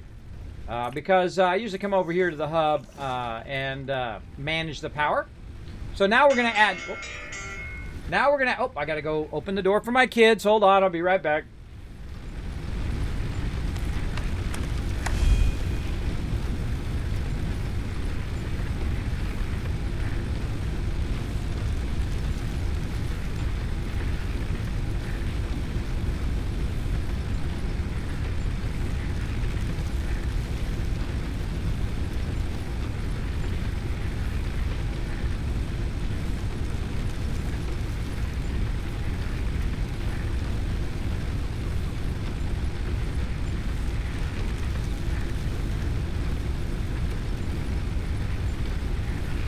Game is so good. All right, I let him in. I let my kids in. It's disrupting my gameplay, everybody. Darn real life, always getting in my way of playing games. All right, let's do it. Oh, bombs away! Look out, blowing up those avatars. Okay, more rods, more concrete. And all right, we're gonna start putting our power. I usually put it down here. Now, everything that I build, everybody, I think of it in terms of temporary, right? That it's temporarily there. And I'm going to move it all later. Absolutely. I will move all of this stuff later on. So now go ahead and put this one down. Now, the thing to notice that this actually produces more power, but also burns through resources faster in the beginning. So these over here are producing 20, right? They're producing 20 power, and this one's going to produce an additional 30. And of course, that's going to allow me to do even more stuff, right? I'm going to take this and I'm going to connect it into that line.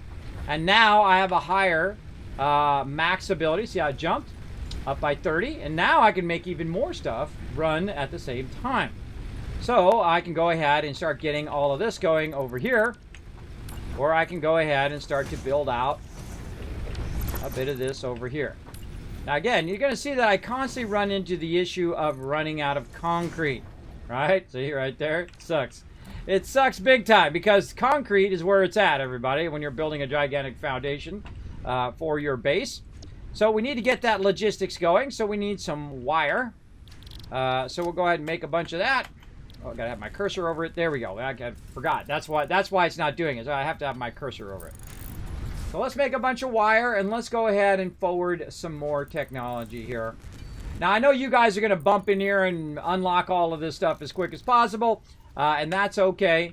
I just wanted to show the beginning of the game first before we get in all that. I need 300. I'm trying to remember how much I needed. There we go. All right. So we'll make as many as we can for now.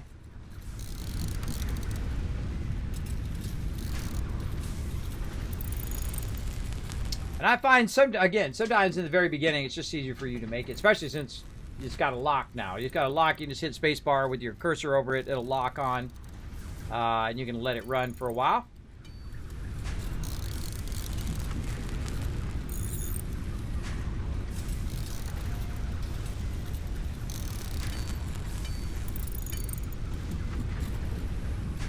All right, looking great.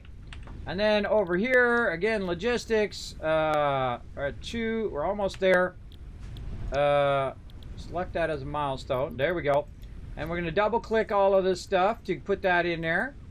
And very close, we're off by 50 there. And I think we're out of copper ignites. We are, but no worries. While we were busy doing all of this, our nice little mini extractor over here has been extracting this stuff for us. So we can just run over here and grab a bunch. Like this. All right. Awesome.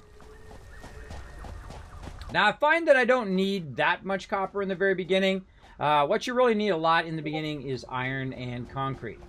And really, the thing that I prioritize first is the chainsaw for power.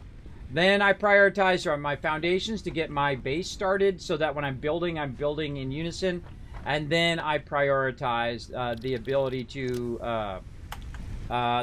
to split and merge stuff. Very, very important, especially when you have pure nodes. Now, if you're starting off with coarse nodes, you're a little screwed first because you're going to have to find a bunch of nodes to get started, or you're going to need to boost those nodes using your boosters.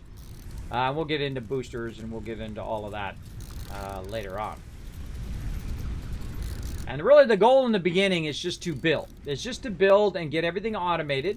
And then as you go, you will then try to optimize it in such a way that you build it for the long term, where you can keep expanding and expanding. We're going to try to build from the very beginning here, leaving room for expansion instead of jamming it all together. We're going to leave room expansion so we can just keep adding more and more stuff as we're able to manage that stuff in those higher levels.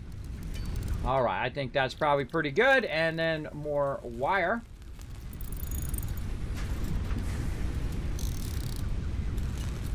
I like the fact that they automated this. You don't have to put a rock on your space bar. You don't have to set up a macro for it. It is nice. All right, I think we good. All righty. Hey, logistics. Okay, now the first thing I'm going to use logistics on.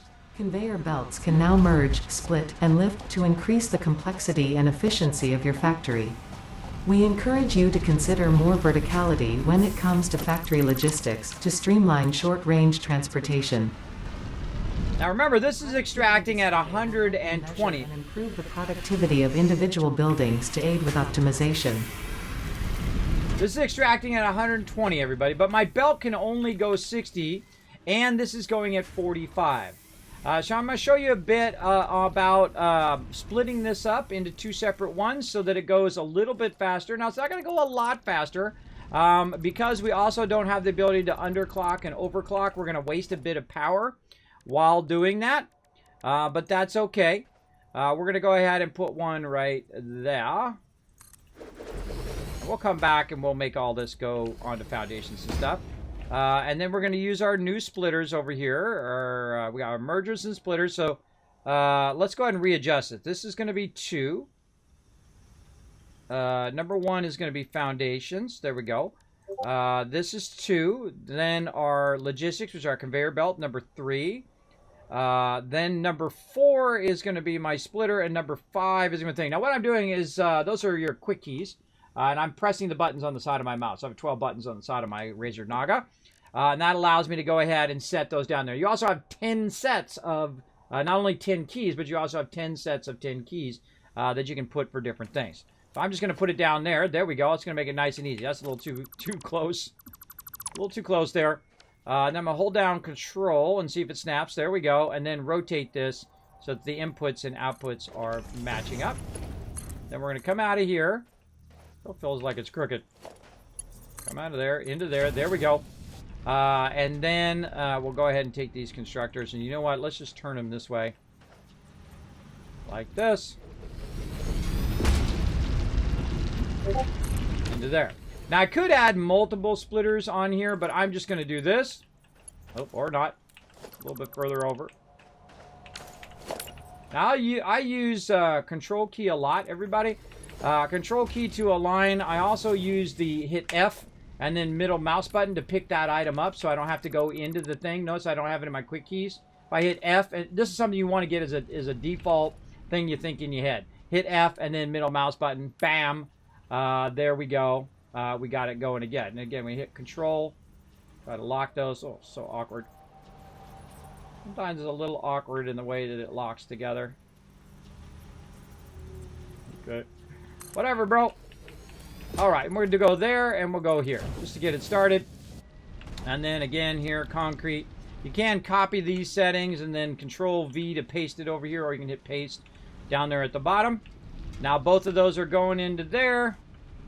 And then we need to find our little power pole that we have here that hopefully is not in the way. find out. And then we want to merge this back together. Let's say right over here. And then we're going to say the output going that way. Now, am I making this super pretty? Nope, just making it functional. Right now, I knew that power pole is going to be the way. I hate clipping, everybody. You have two different types of clearance now. You have soft clearance and hard clearance. Hard clearance is like when you have these constructors. These constructors cannot go inside each other. But you can actually run your conveyor belts through stuff now if you want. I don't want to, but you can if you want to. I absolutely hate when it clips, right? And I try to avoid clipping at all times. Some things you can't avoid because I can't modify all the terrain. I'm going to put that right there. I love that, though. What? Don't tell me I can't do my thing. Right there. Come on.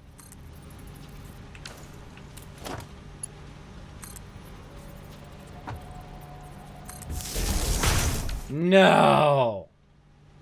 It took away my stacking!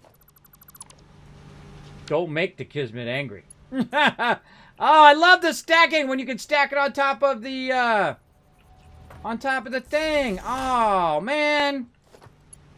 Oh, man, I gotta tell him about that. I love that where it stacks. In fact, I think it should snap up there. Power pole didn't stack on top of merger. All right, well, I'll have to just run it like, yep, okay.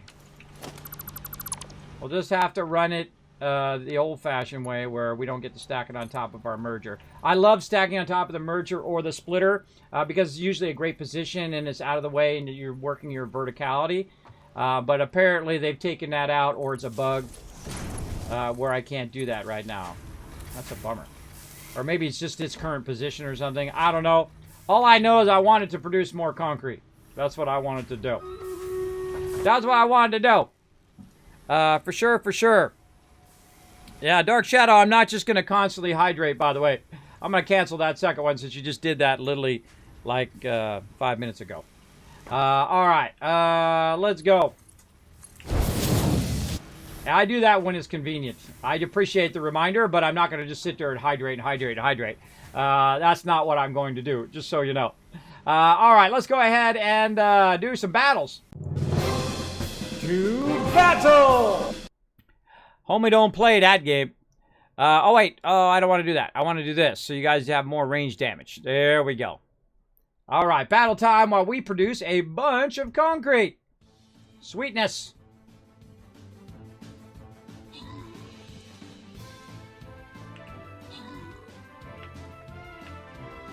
All right, I'm going to run back down while that's producing all that concrete.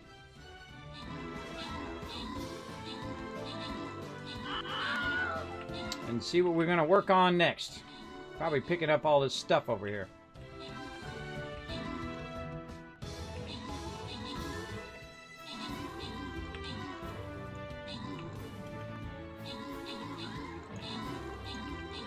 And build out some foundations around my hub. Maybe even a little temporary storage.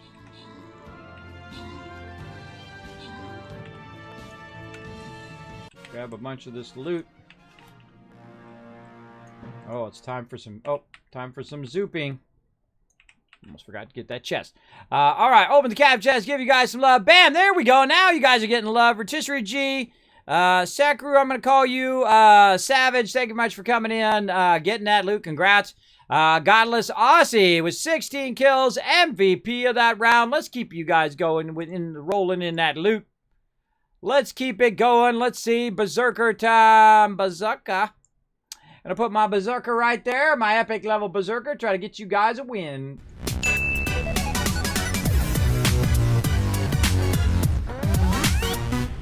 All right. Now that we've got that about 1.5 times the speed, you can see that even more concrete is coming down the belt now because it's actually going at 60 and it's taking that 60 and is cutting in half, which is 30, right? So it's not quite doing it at 45 and 45. Now, had I have my overclock and underclock thing unlocked, I would underclock it right now because it's wasting power. But it's basically producing more concrete, and that's what I wanted to do. I wanted to produce a lot of concrete as quickly as possible. Because I'm going to need that. It's getting dark and spooky, too. Dark and spooky! And so we want to keep going here. Now, one of the things I want to do is actually take this production out now.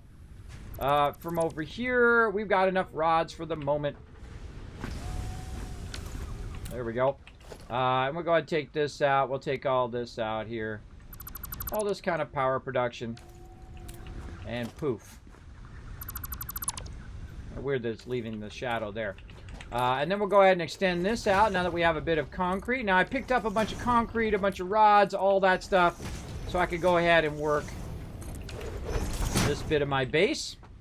I'll turn my light on. And then we can go ahead and put a storage right here at the front of my base.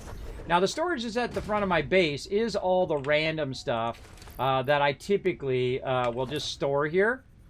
And so let's go ahead and take this back. Let's put 2 of them here. There we go. We're going to need 2 of them. So I can take that out, run back over here, grab all this. Now, I stop using the internal one the second I get to a point like this. This is where I just keep random stuff. Now, the stuff at the bottom is usually my equipment. And then the stuff at the top here is usually excess stuff like this, these kind of raw units and whatnot. Now, wood here, I would consider that an element I'm going to be using here in a minute. But all this other stuff is just random loot that I might be looking for later on. But this stuff I'm going to actually use in production. Copper ingots, don't need those for right this second. And then pretty much that's it. Make sure I've got my Xeno Zapper on me and whatnot. Now, what I want to do is to basically put down all of my foundations here and get started with producing some other elements, some other power and whatnot. Again, we're just going to build this out. Now you know why I took out all them bushes and trees, because they're going to go right through the bottom of my foundations, and I don't like that. And that's one of my favorite parts of the game. When you get to this part here, where you're just pumping out the concrete, and you start making yourself a base, and you start building it out. And we're just starting with the basics, everybody. Just flat foundations that we're filling in over here. And we're going to have the part over here be our iron production. And then the part way over on that side, more iron production, and so on. And then the thing about this particular starting zone is that you need to think about working vertically very early game, right? Because you got this little cul-de-sac that you're in. And this is the Northern Forest. This is the 3rd selection over that we're playing on the server.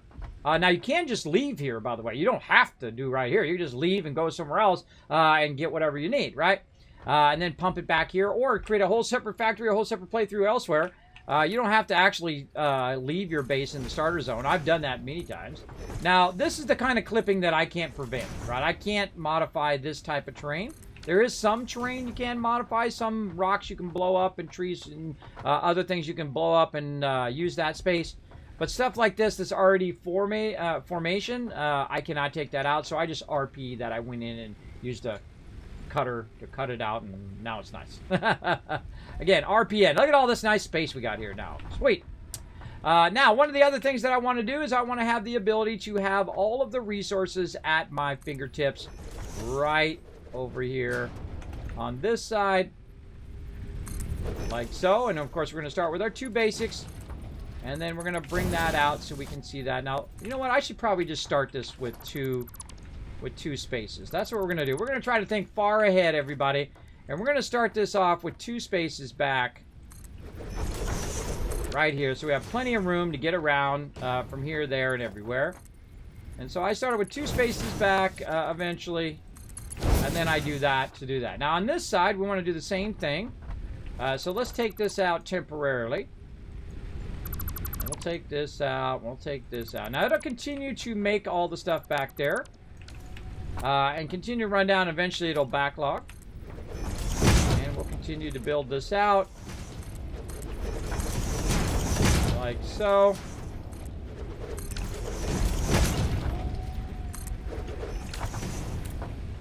And we're going to need more concrete. Now watch this. It's just feeding it to me now.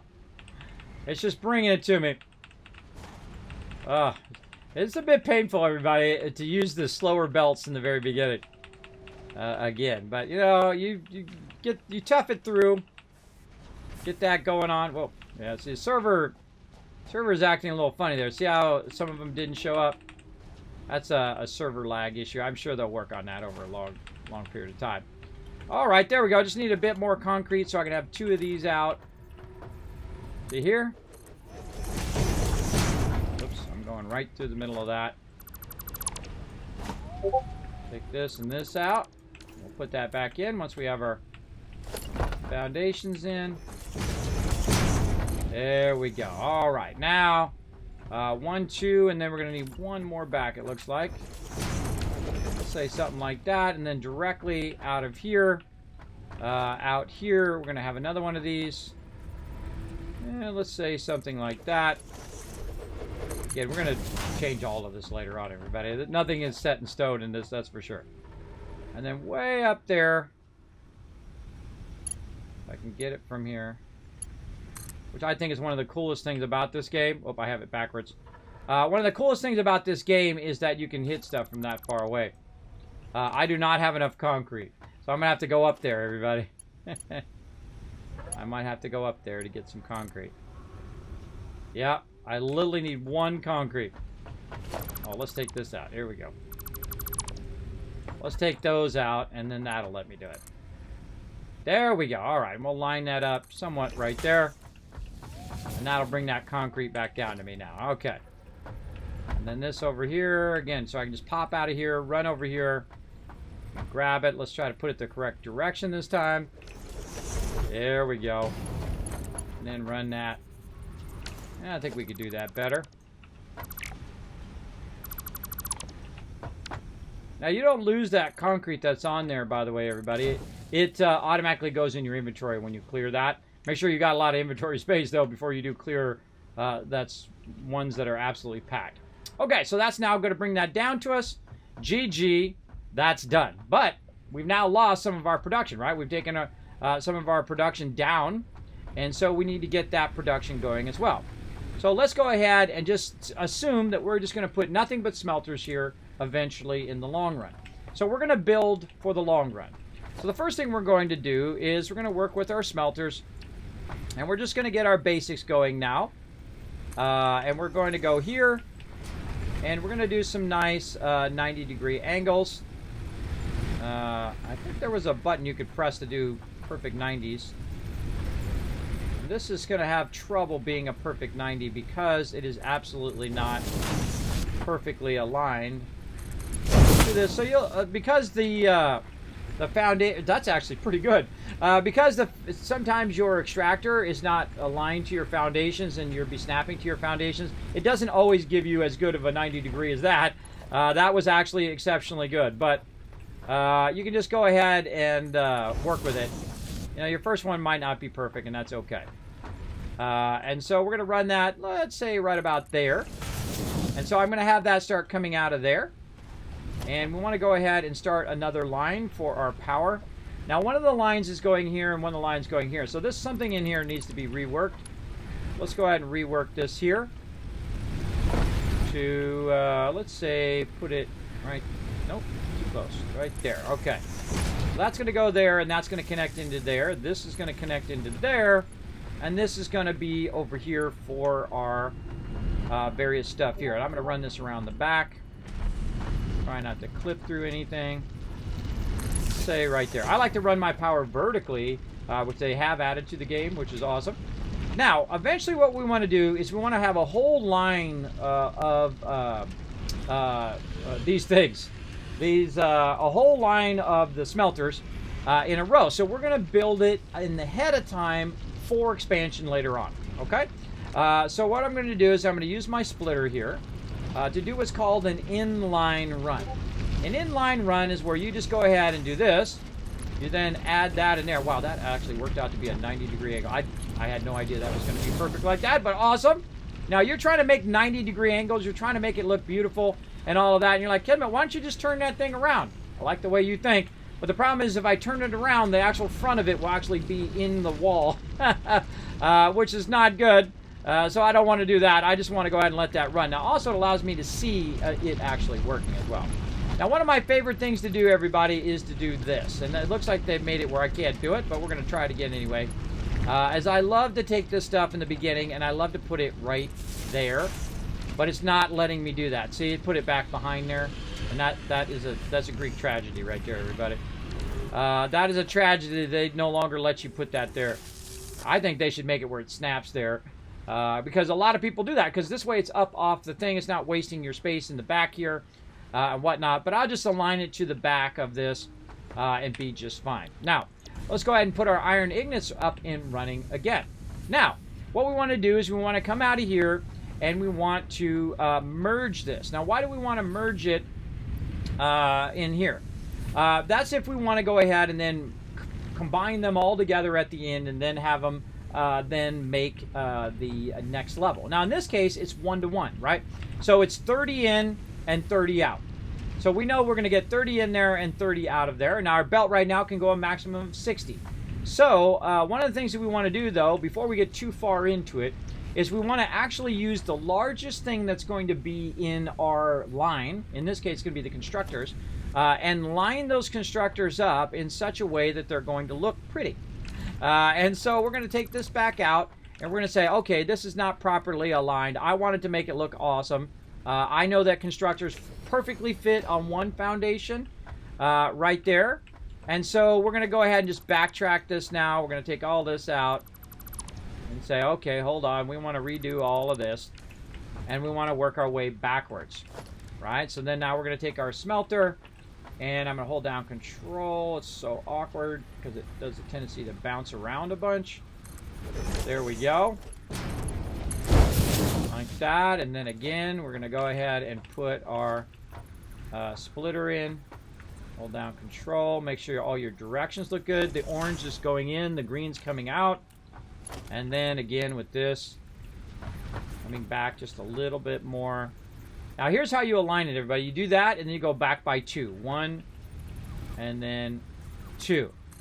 Now here's what I'd also do. I would take this part out, and this part out, and that part out. You're like, why would you take that out? Because otherwise it leaves a little segment. The more of those little tiny segments that you have, the more chance that later on when you come to upgrade this, that you're going to miss that.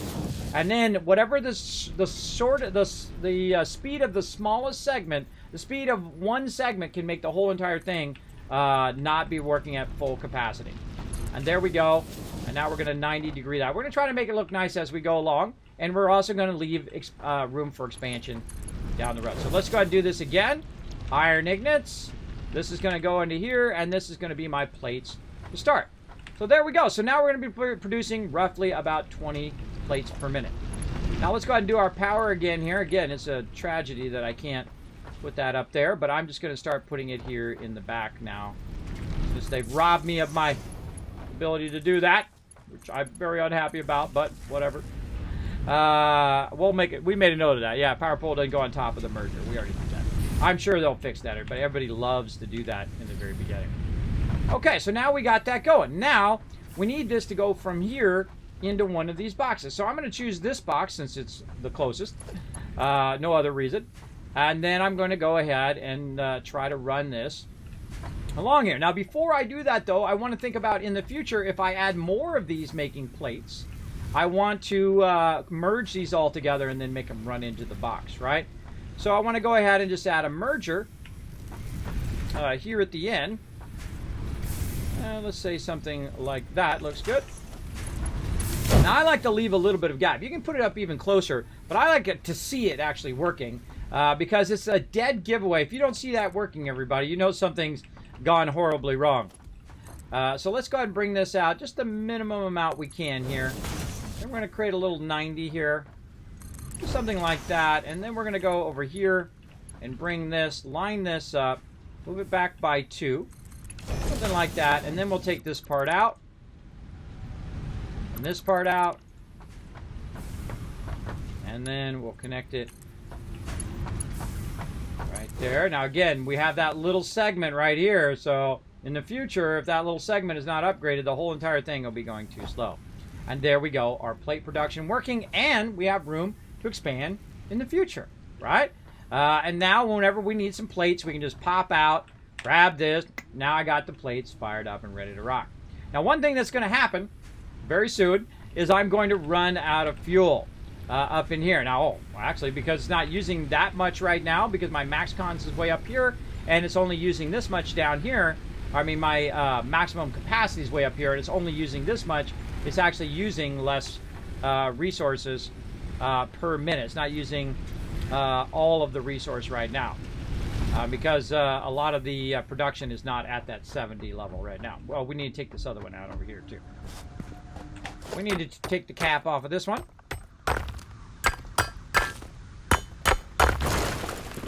And there we go. Huh.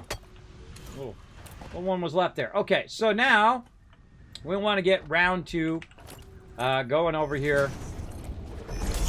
Again, notice I base it right off my thing, and I think that actually is going to work out well. Sometimes you have to, you know, put a little ramp in there to make it go up over the thing. And we'll have a little bit of that ground showing through. Okay, we're looking good. Now, meanwhile, while I was doing all of that other stuff, working on my iron, over here it should have been pumping this stuff out. I don't see that it is. Why is it not?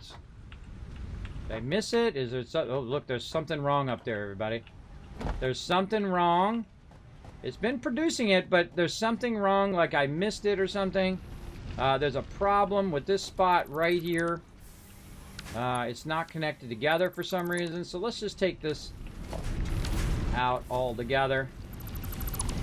Like that, and then let's just do it directly. There we go. There we go. Now, the cool thing is it's been in here producing a ton of it, so I can just go in here and grab out the backlog of this, and I'll have, you know, a couple hundred concrete to get going. But it's just the fact that it's not bringing it down and giving it to me down here at the bottom, which is what I want it to do. And again, make sure our power's running. And all I have to do is glance up there, and if I see this little green thing, I know it's up there working away. I know it's working. It's just something wrong with the belt there. The way I connected it, it didn't think it could run it through. Okay, so we got our concrete going. We got our plates going. Let's go ahead and go back to getting our rods going. And then we're going to work on our copper. How are we looking on time? We're looking good.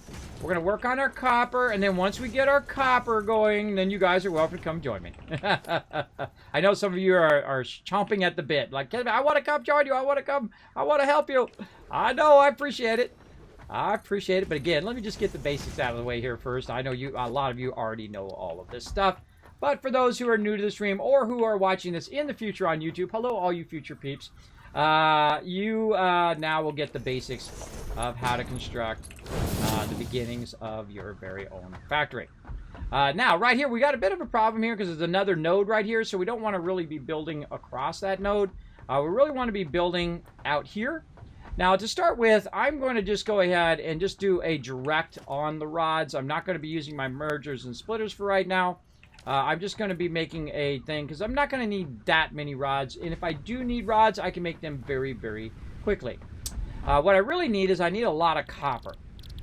I need to get that fired up. Let's go ahead and go to our backup store of stuff over here. Right up here. And then we can grab some copper out of there. And that's why I keep it there so I don't have to run all the way over and get more copper. Oh, wait, that was iron. Maybe I'm out of copper. Let's go see. Sometimes the copper and the iron are hard for me to see. I don't know what it is. I guess they look pretty similar. Copper ore. There we go. That's what I'm looking for. And then we'll put our little cursor there. And it will make us a bunch of copper ore. So we can get our rods going. Again, the whole point of this is to automate a lot of this process. And build yourself a giant automated factory, which is awesome. Awesome. So again, I'm going to come back later. Now this is... Oh, I need one more. You always need one more of something. Or a little bit more of something. No matter what you do. There we go. And I build to the moment, everybody. I don't build a whole... I won't sit here for an hour and build up a whole bunch of stuff ahead of time. I build it as I need it. And that helps me progress a little bit quicker, I feel, overall. And there we go. So now we want to go ahead and build this out a little bit more. Bring our power line over, which is out here. Or do we want to go inside? I'd say we'll go out here for now. And then we'll, of course, fix all this later. This whole power stuff will need to be redone. Because I'll start using verticality versus using horizontal. Right now we're building in very horizontal fashion. We'll start to build up and build it all out and all that stuff. Now again, you don't need to, if you're going to come into the game and join me, everybody, you don't need to come over here and do all the stuff that I'm doing, right? Find some other project that you might want to do. Like you say, Kismet, I'll go work on unlocking the next tiers and stuff. Do not deconstruct my stuff. Do not take other people's stuff down. I can see everything that you're doing on the server, by the way. And if I find you doing that or having some sort of like, Kismet, I'm going to show you how much better than I am than everybody else. Any of that stuff, I will perma-boot you from the server. So don't be that person. I've actually had people do that before. Come in and do the exact same thing that I'm doing. Like if I'm working on plates, they come in and start working on plates. That's not how to work together, everybody. The way to work together is to choose something you want to do. Maybe go explore, maybe work on getting the biofuel running, maybe work on coal or whatever. That's the best way to do it. To choose something that you want to do that helps in the overall progression. Maybe you go find a bunch of resources like sulfur and quartz and all that stuff and put it in the MAM and all of that. You're welcome to do that as well. But again, doing the same thing that I'm doing is not going to make you a great team player. All right, we need some plates as well. So let's go over here and grab some plates now. Oh, look at that, 148 plates. Sweet. And so we're going to go ahead and do the same thing with this here. And temporarily, let's actually bring it way out to right there. And then we're going to run it along this line. And then we'll do the same thing, but we'll go ahead and do this. And then this.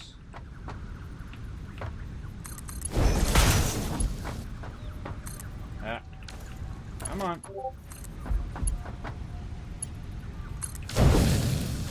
See, I got a 90 on both sides.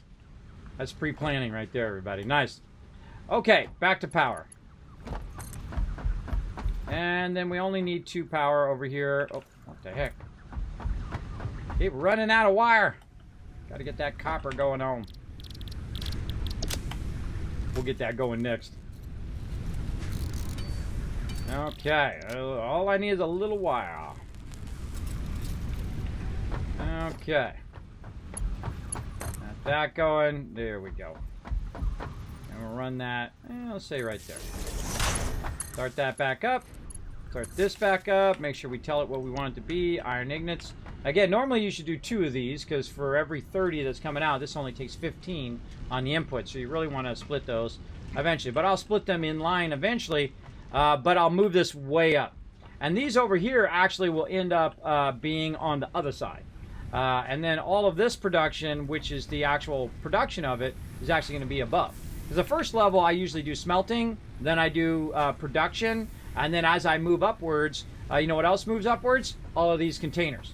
They'll move up as well. Along with my hub and everything else will move up, so we'll start to build vertically in this area. As well. So now remember, let me build the main base. That's what I like to do. That's what I do here on stream. So keep that in mind if you're going to join me as well. All right. Now we also need to fire up our other thing here. So we got our rods going. There we go.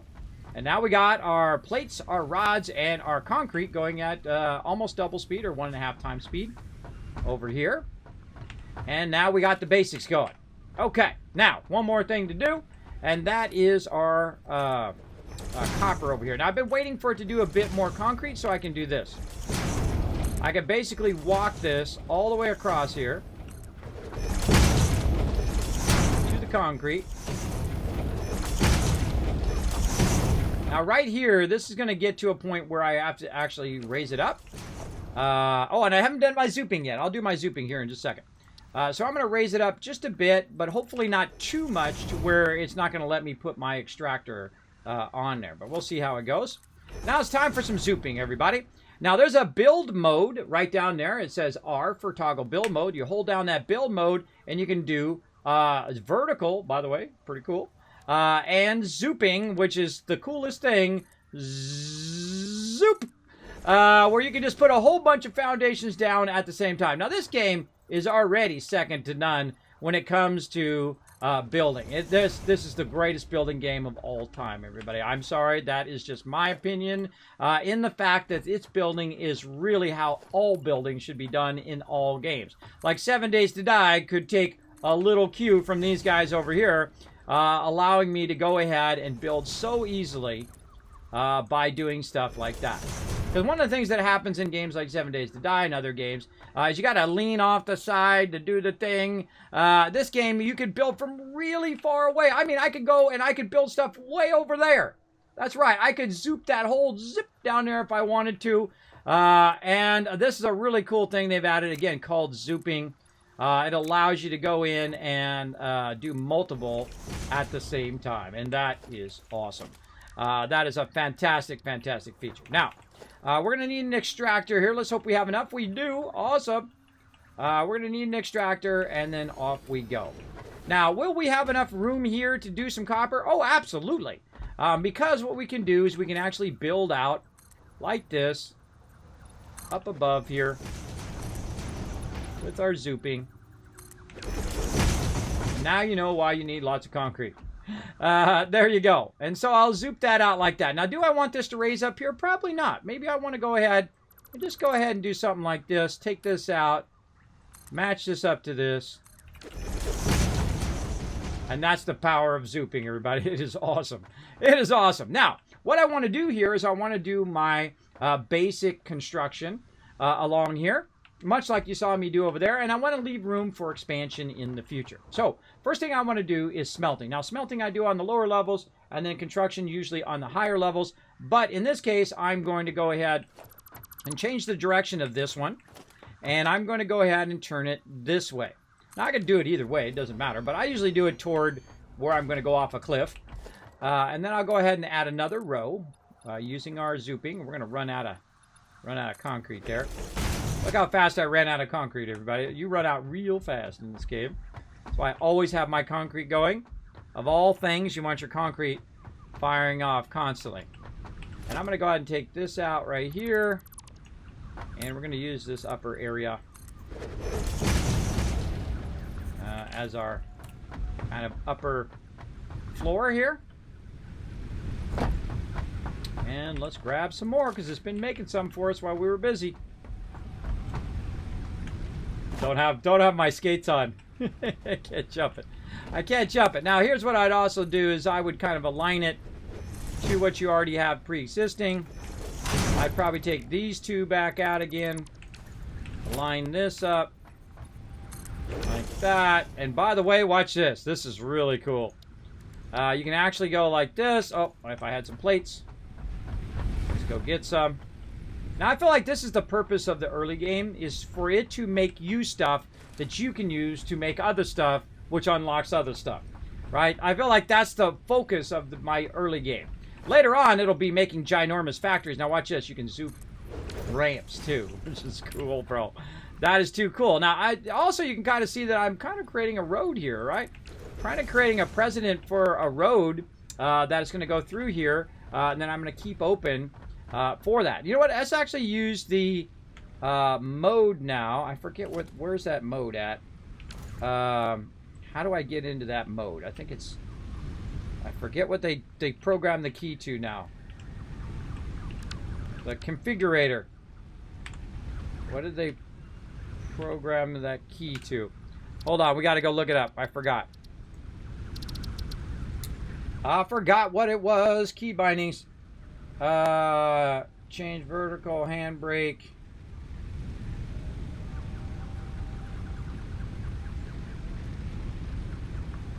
Customizer is X. Alright. Do I even have the customizer? Maybe I got to unlock the customizer. I don't have it unlocked yet, because when I hit X, it doesn't do anything. By the way, X used to be where... Battle time. X used to be where you pull up your thing. That's not X anymore. It's O now. They actually changed some of the command keys, so keep that in mind if you are going to play. X is the customizer. Apparently, I have to unlock the customizer. I didn't see it in there. But it might be in one of these other tiers that we haven't done yet in this new playthrough. Ah, yes, right there is the customizer. Awesome. Awesome. All right. And we got our color cartridges there. We can make out of all that fun stuff. Once we turn all that stuff in. All right, so there we got a customizer we got to unlock. So we'll get into that. So how's our power looking? Still got plenty of biofuel in there. See, look, I don't have to collect. I don't spend 4 hours collecting biofuel. That biofuel is running for a while, everybody. It runs for a long time in the beginning of the game. But I need that concrete. I need as much as I can possibly get here in the beginning. And I can go over there and overclock it once I get to that stage as well. Which basically makes it just go faster. All right, come on.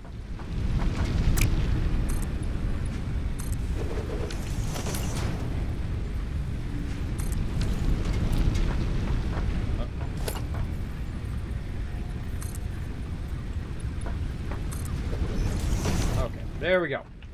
Now we're going to need power. So let's see how we're going to do power. Let's just start with this one. Actually, I need to redo this one. Bring this down. Now that we got our foundations in there, we can fix that. All right, I got to turn my mode off to default. There we go, just so I can click and put those single foundations down. We're going to reconnect there. Reconnect to our central power back over there. There we go. And then we're going to run this as far this way as we can. We're going to try to keep it out of the way of everything else here. Let's go ahead and put it on this side.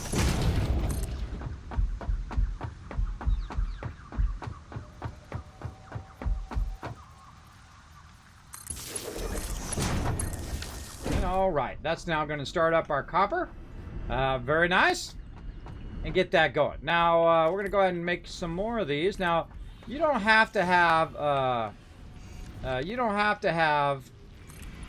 foundations on everything. You can actually have stuff floating. I don't like it floating, but you can have it floating. I just call it space metal, and thus you can go ahead and just keep building out further and further. I can cover this whole area if I wanted to. I never even see that part down there. But down there, there's some water and some coal and some other stuff that we'll want to collect eventually. Down there. Now, another thing I'm going to ask people to do is not use alternate recipes while we're playing the beginning of the game. Later on, when we get to the end of the game, then do that. I should probably mention that right now before people join me, because a lot of people like to use alternate recipes. I don't use alternate recipes because you may not have the same recipe that I have in game. So I like to use the basic recipes first and then go from there. Why is this crooked? Why is that crooked? Let's see if we can make it a little less crooked. It's not going to align to the things perfectly, but it'll align a little better than that. There we go. There we are. Okay. Now, we want to go ahead and put our smelters down. We need more copper wire, everybody. And so let's go ahead and put a bench over here. Now, I like to put a bench usually behind wherever this thing is, because I'm not running anything out from behind there. And so I can go ahead and use that bench to produce more stuff.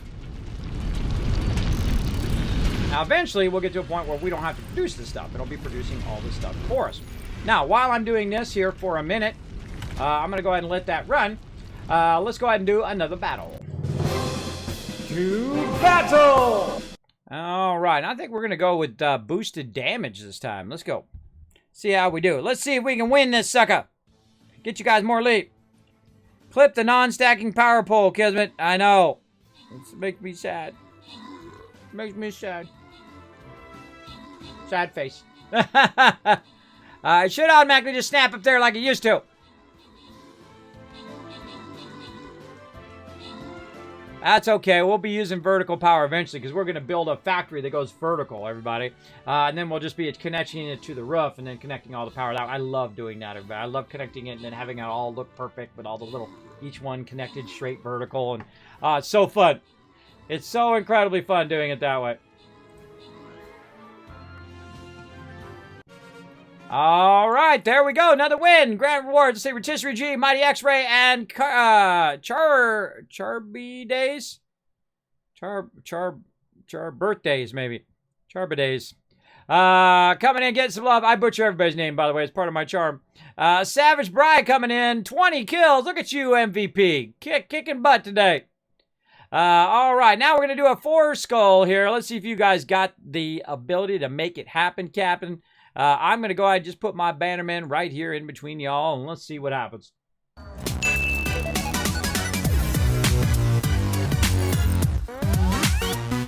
Perfect timing, right when I just build a bunch of wire there.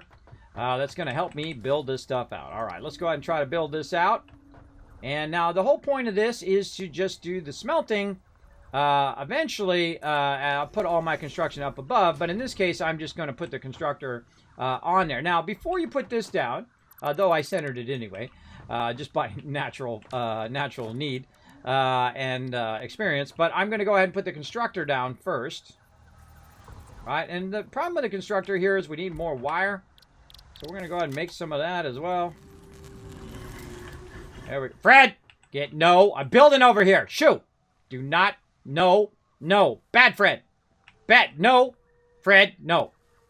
I'm saying no. Bad Fred. Go on. Go that way. Go back that way now. Good job, Fred. Did I know he's going to do that? No, that just happened spontaneously, everybody. That's amazing. Wow, I wish my kids were that obedient. There you go. That's, I hope someone clips that one. Clip that one for sure. That absolutely is amazing that just actually worked. And he's gone, man. Wow, he's Speedy Gonzalez. He's out of there. All right, so we're going to go ahead and start with some wire. And we're going to start with some copper ingots here. Now, again, one of the things we want to do is do a little more zooping back here, but we're going to need more concrete to make it happen. I'm amazed that just happened, everybody. I just thought he was going to come toward me. Whatnot. But he likes to get up in my business. Every time I start to build something, he'll walk right there where I'm building. Which is why I typically don't like to build at the ground level. His mobs come and attack you at the ground level and all of that. But I've been kind of warming up to it a bit. Warming up to the fact that you put all your smelting at the ground level just to make it easier for yourself in the long run. All right, we got some more concrete. We can do some more zooping. Zoopy. Like so. And then we're going to go ahead, and the reason why I extended that out is because we're going to put our splitters back here. Like so. And again, we're going to leave room for future expansion. There we go. And line that up nicely. 1, 2. That's going to have a lot of that in there. That's going to go in there, split into here, and start to make our copper ingots and eventually our copper wire. Very nice. Why you make me so sad? You make me so sad. So sad. Kismet is very sad. I just want to put that right there. I want to put that thing back where it came from. No. Not for you. No soup for you. No power poles for you. Alright, I'm going to bring this actually back down here. And then we'll go ahead and remove this other power pole here, because I know eventually I'm just going to run it all down this side. And sometimes you don't know until you know, you know? You don't know what you're going to do with your stuff until you know. Alright, and then this one here. And then if I put that one there, I'm going to be out, but that's okay. I'm going to fix this little zigzag in my power here. And we'll just say right there for now. I know I'm going to move that. Oh, hello. Come on. Right there. You need to hook up this connection. Is it too far?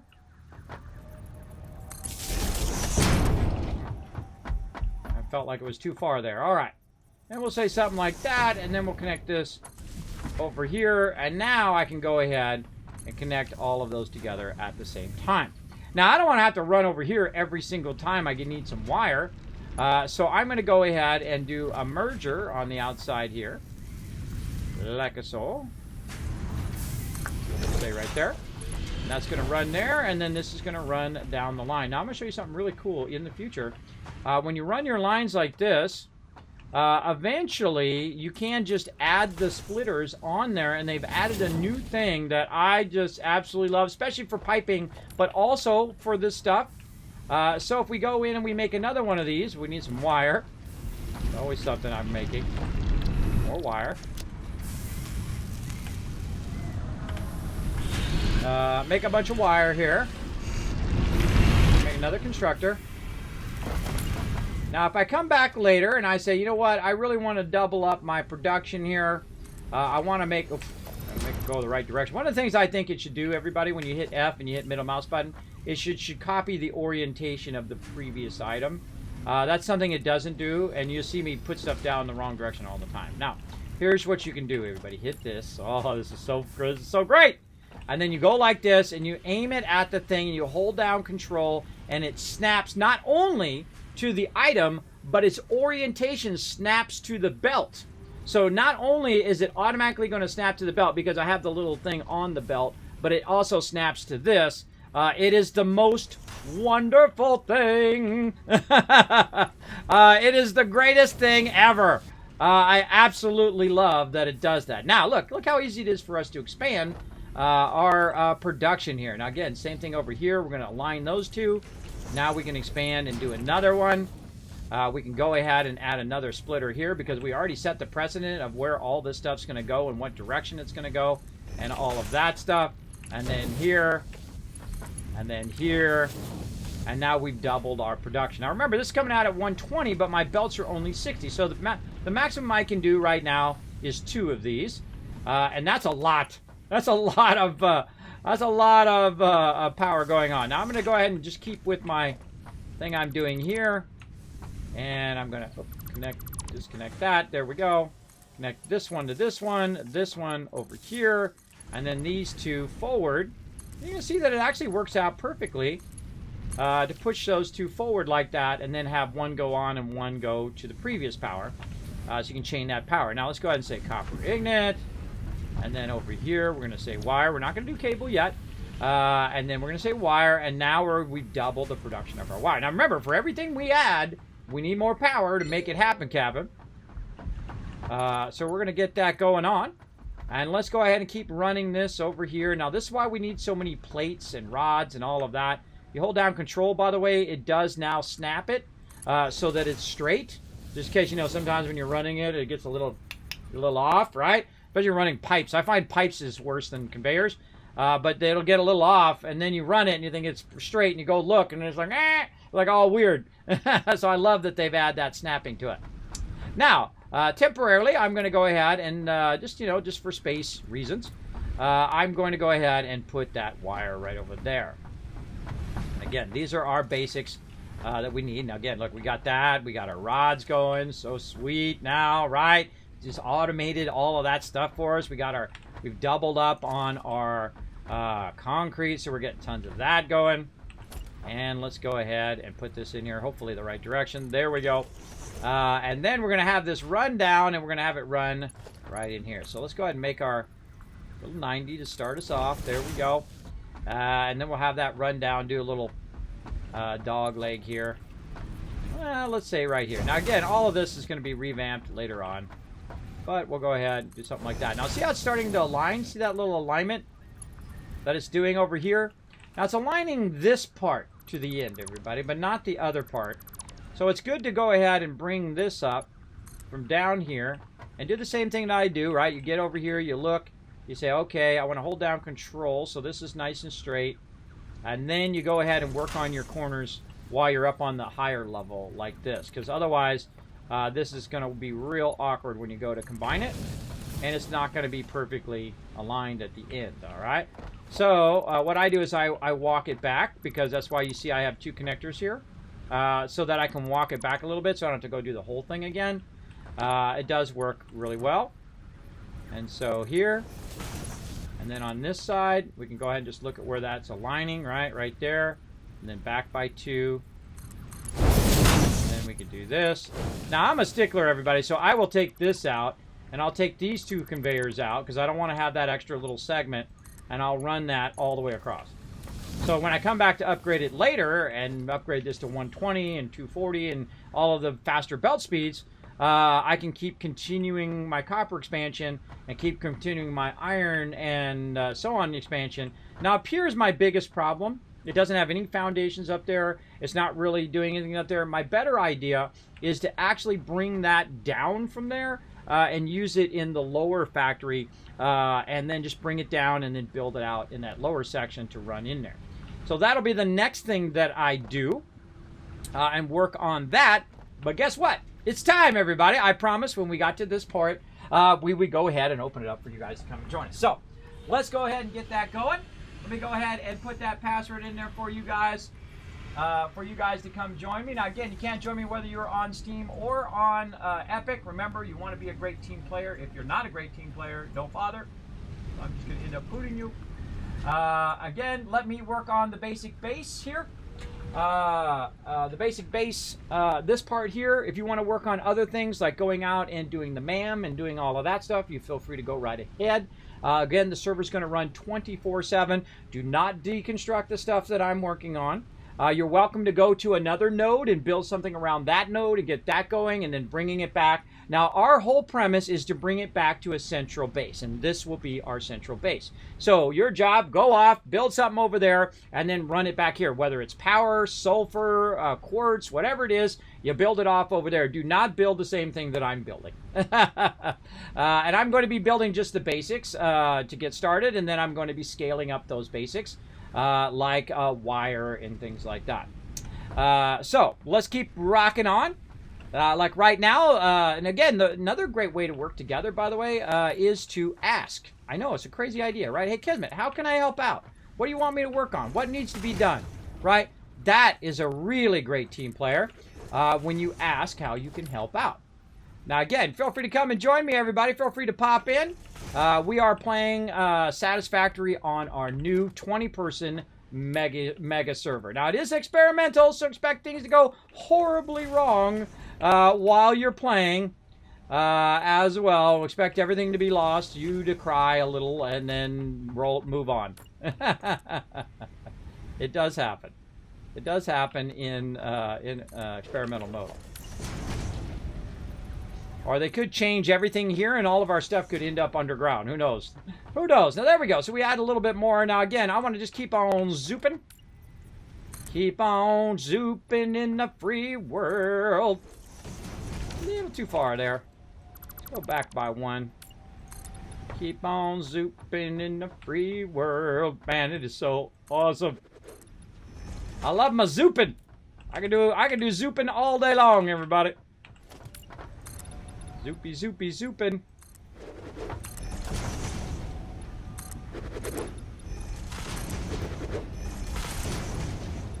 I love it when it goes da-da-da-da-da, da-da-da-da-da. It's like a machine gun, but with zooping.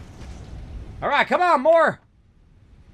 More. Why does that take a while to go in there? Is that how it stops? Kind of weird how it stops like that. Why does it stop? I don't know. Well, let's go ahead and put these here so we know what's in each of these boxes. So even if you've never played the game before with me, you can easily go and see, oh, okay, there's the thing, and there's the thing, and there's the thing. Right? So there we go, everybody. Now, again, if you have any trouble getting into Update 4, we're in Update 4 Experimental on the new Nitrado Mega server that they set up for me. So thank you so much to them. And now we are playing 24/7, 7 days a week. You can get in here, you can play on the server, and progress us along. Now, again, be an awesome team player. Work together. Kismet, how can I help? What can I do to make it happen, Captain? That's what I want to see. Now, again, if you're not that type of player, Kismet, I just want to show you how amazing I am and how much you suck, and I'm the best Satisfactory player of all time, and I'm going to do everything that you're doing, and I'm going to tear your stuff down. Don't be that person. You are that person. I'll permaban you, not only from this server, but all servers, and from my stream. Because we don't mess around here. I ain't your papa. I ain't your papa. I ain't here to teach you to be a decent human being, right? That you'll have to provide on your own. Look how weird that is, though. I have a feeling that the more things I have going, the more weird laggy stuff that it's going to do there. Look at that. It has like a delay going into the box. Oh, look, there's LOC. Everybody always does that. Everybody always has to run in front. Hey, Kismet, hi, I'm here. What's up, bro? Let's do the emote wheel. Hold on, they got a new emote wheel. Where's my emote wheel? One of these things. Nope, that's not it. They got an emote wheel I gotta find. What's the darn emote wheel key? T. Yeah, I love emote wheels. Twirl it, clap, clap. There we go. T, where's my wave? There it is. Yeah, see? You the best, LOC. You the man. Do your thing, bro. Now, again, communicate what you're going to be doing. Let me know what you're going to be doing. I'm going to see how good of a communicator you are. Let's see. Now, again, come in and join us, everybody. The server is officially open. If you want to join us, here's what you do. It's 3 easy steps. Here you go. You go onto the Discord, number 1. All right? That's super easy. You go on the Discord. There's a section there. Read the rules. That's number 1, right? And you go down, you click that rule. It says Teamwork Tycoons. Then you'll find a different section underneath the rules, in a couple sections down, that says Kismet server info. You can go ahead and get that server info, and you can come and join us here on the server. Now, again, do not disturb the stuff that I've already built. Feel free to go ahead and grab yourself some resources. Now, you're welcome to go ahead and get some other nodes and collect resources that help us maybe produce some power. So, LOC, that'd be a great one if you want to do that. Now, you got to let me know. I'm not going to know unless you let me know. You know? I'm not going to know unless you let me know. So, we're going to get that going. Now, of course, another great one would be to go set up and find another extraction node, right? Another concrete node or whatnot. Now, I don't know if you can type in here. Do we have an equipment workshop? Yes. Right here.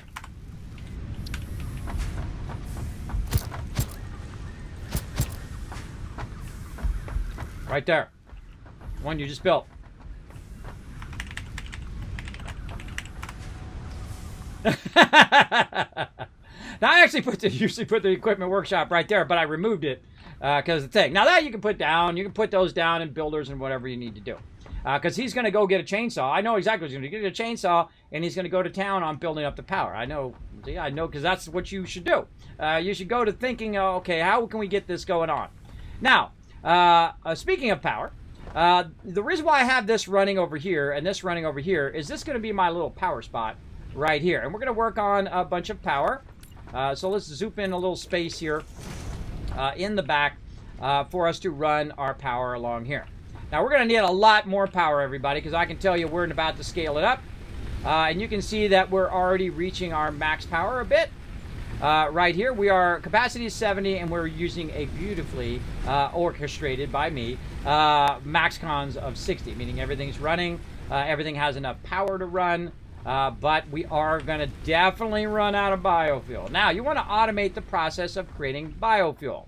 Right, and then probably this little corner over here. Now, we're going to use this whole back part here for concrete eventually. And we're going to actually bring those up, and we're going to flatten that out and do all of that up there eventually. Don't go up there and do that, LOC. I'm going to fix that in a second. Yeah, don't do that, LOC. I swear to God, they always, every time, everybody. But what we can do is we can work on some biofuel over here.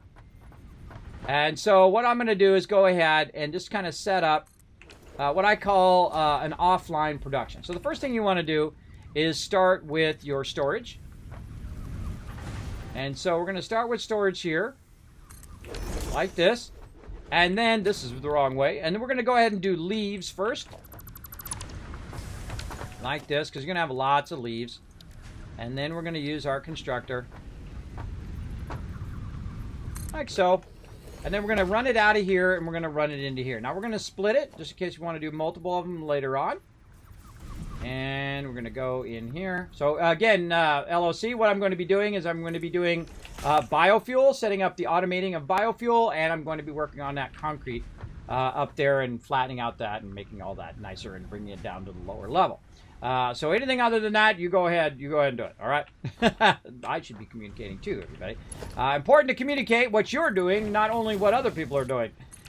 So he doesn't double up on what I'm doing. All right. So we're going to say leaves. So anytime I put some leaves in here, and we can stack a bunch of leaves in there, and those leaves will come out of there, and then they'll go into here. So you can stack a ton of them in there, and they'll go in there, and it will convert it into biomass. Now, biomass is then going to need to be converted into the next one. Now, what I want to do is merge this again here on the outside, down the line here, because what I'm going to do is I'm going to merge these all together. But actually, I'm going to merge them in this direction so it comes to me. I don't have to go to it. But if I'm going to go ahead and have like an end result, say over here, and you can kind of start at the end first, everybody. I always start at the end. Like, where's it going to end up? This is where my biofuel is going to end up right there, right? So it's going to go through here. It's going to take the leaves. run them into there, and then that is going to produce. Now, I don't need too many of these because it's not like I need to do it at 1,000 times speed. You need to be producing it faster than you're using it. That's always a better way of putting that. So it's going to produce biomass stuff. Now, what it's going to do though is it's going to work this way, and then it's going to end up in the back over here, right? So I know where I'm ending up, right? Very important. And then so it's going to come out of there, and then the next one down after I make some wire. And man, do I have a lot of this getting. See how fast that goes, everybody? I'm going to leave some in there for him, too. I'm not going to just take the whole thing out every time. Leave some in for him. So we're going to go ahead and run that. And then we're going to get another one of these. And we're going to put that right next to it. I thought I just... Oh, no, I got wire. I got to do cable. I got to do cable. Let me put the workshop back here. So that'll be in a nice central spot. Actually, let's put it over here. That's better. And then we're going to make a crafting bench. Let's say right here. There we go. Just to kind of leave myself some room there. So, what are we doing? We are doing some cable. Right there. Some cable. Okay. Now, the next thing we want to do is go ahead and put in our stuff for wood, right? So we want to do wood next. Now, the cool thing is you can work very vertically in this game, like that. Then I can go ahead and grab this, and I can align it the same way, because these are all lined up. Hold down Control, make sure my directions are good, like that. Now, this actually is not going to go through to here. The thing it's going to do is it's going to lift upwards, like this, if I can click it properly. It's going to lift upwards and actually take the input from this top one and run that one in there. All right, so once you start to learn how to build vertically, this game becomes super, super powerful in what you can do. So that's going to produce biomass, and then the second one is going to produce biomass as well. But it's going to produce a different type of biomass, wood biomass. There's two separate types. So you can't run leaves into the wood one. You can't run wood into the leaves one. You get the idea. Now, but it's producing the same thing. It's producing biomass. And that's what we want it to do. Oh, I hear the chainsaw firing up. And so we're going to go ahead and get this going. And we're going to go ahead and have this merge. There we go, merger. Right there. And then we're going to have it merge with this one. So now both of these are coming out. Now, we might have to adjust this later based on how much we're producing and whatnot. But you get the general idea. This is your basic biofuel. I've got the right one. It's going the right direction. There we go. Oh, or not. I got this one the wrong way. I got one of them the wrong way. Sometimes, by the way, when you have it, when you're at perfectly aligned to it straight on, it looks like it's a different color because it's overlapping the other one behind it. That's what usually causes that. When you have it oriented incorrectly. So I try to be slightly at an angle there. You saw I was slightly at an angle when I put it down, and then I could see what was what with what. Okay, there we go. Now that's coming out of there. Now the only last thing we need to do is put one more constructor right here. We're going to need some plates. So, Fred! Every single time, Fred. Every time. Bad. Bad, Fred. Go on. Get out of here. I'm telling you, every time, everybody. Every single time. You got to be up in my business. Okay, just one more is what we need. Now, the cool thing is they added the ability to label stuff. So now we can go in and we can label all of this. So if you come in, I can put a sign right here that says leaves and wood biofuel. And then so you'll know to put, you know, this is where the leaves and this goes. And then I can put a sign on the side here that says, you know, raw leaves, raw wood, right? That'll make that so much easier to communicate that to other people. Now, the output here is going to be solid biofuel because both of these will produce biomass and then they'll merge and then they'll go into this one. Now, the only thing we have left to do is to give it some power. But we got a little power problem over here. We're going to need another connection. So we're going to break this connection. We're going to go ahead. Let's put another one right here. Again, do not let your concrete stop. Let that keep going. I'm going to revamp that here in a second. But we're definitely going to need some more biofuel before we get too far along. So let's go ahead and get these both powered up. One right there and one right here. Fred, get out of here. Crazy. Crazy giant animal, you. All right. Now, again, we want to see that green running. Green, green. Everything there green. Very nice. And then a little bit of this kind of running right over here. And hold down that control. Get yourself a... Fred, you're in the way of my conveyor belt, bro. What are you trying to do to me here, Fred? What are you trying to do to me? Work it here. All right, right there. And then like that. Ooh, that worked out perfect. All right, there we go. And now it's going to take the biofuel and put the biofuel right in here. Now, again, I always put a little thing on the front of it so I can see what that particular thing is. Makes it easy for people to find it. And now all we need to do now is, look, he's already got it going on. He already put some in there. Look at him go. He already put a bunch of leaves in there. He already put a bunch of stuff in there. He's got that off and running. Good job, GG, LOC. Nice job, bro. Way to work together as a team. Oh, wait, I want a thumbs up. Where's the thumbs up? Big heart. Big love, bro. Big love. Nice job. All right. Now, I want to revamp this up here. Let's get that going. Let's go ahead and see how we can figure out how our ramps are going to go. Let's say 1, 2, 3 ramps. 3 ramps for sure. Grab a bunch of that.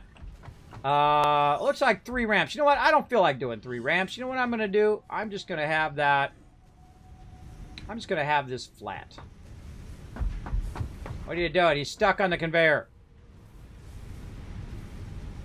Fred, you so crazy. All right. Fred is a crazy man. Now, we're going to go ahead and take this out. And we're going to try to bring our stuff up there. But we're not going to leave it like that. We're going to eventually... Oh, I was meant to zoop that. Now, watch this, everybody. You can actually zoop angled ones now, too. They won't have foundations under, but watch this. That is the coolest freaking thing. I love that so much. I love that so much, everybody. Now, again, normally use a double angle one. But you don't need to now because you got that going on. So let's go ahead and put that down. And let's see how we do when we just take all this out here. We're going to just revamp all of this. Bye-bye. And anything else we've got going here. And then, oh, a little bit higher there. A little bit higher. Now, again, it doesn't have to be this same height as this one here.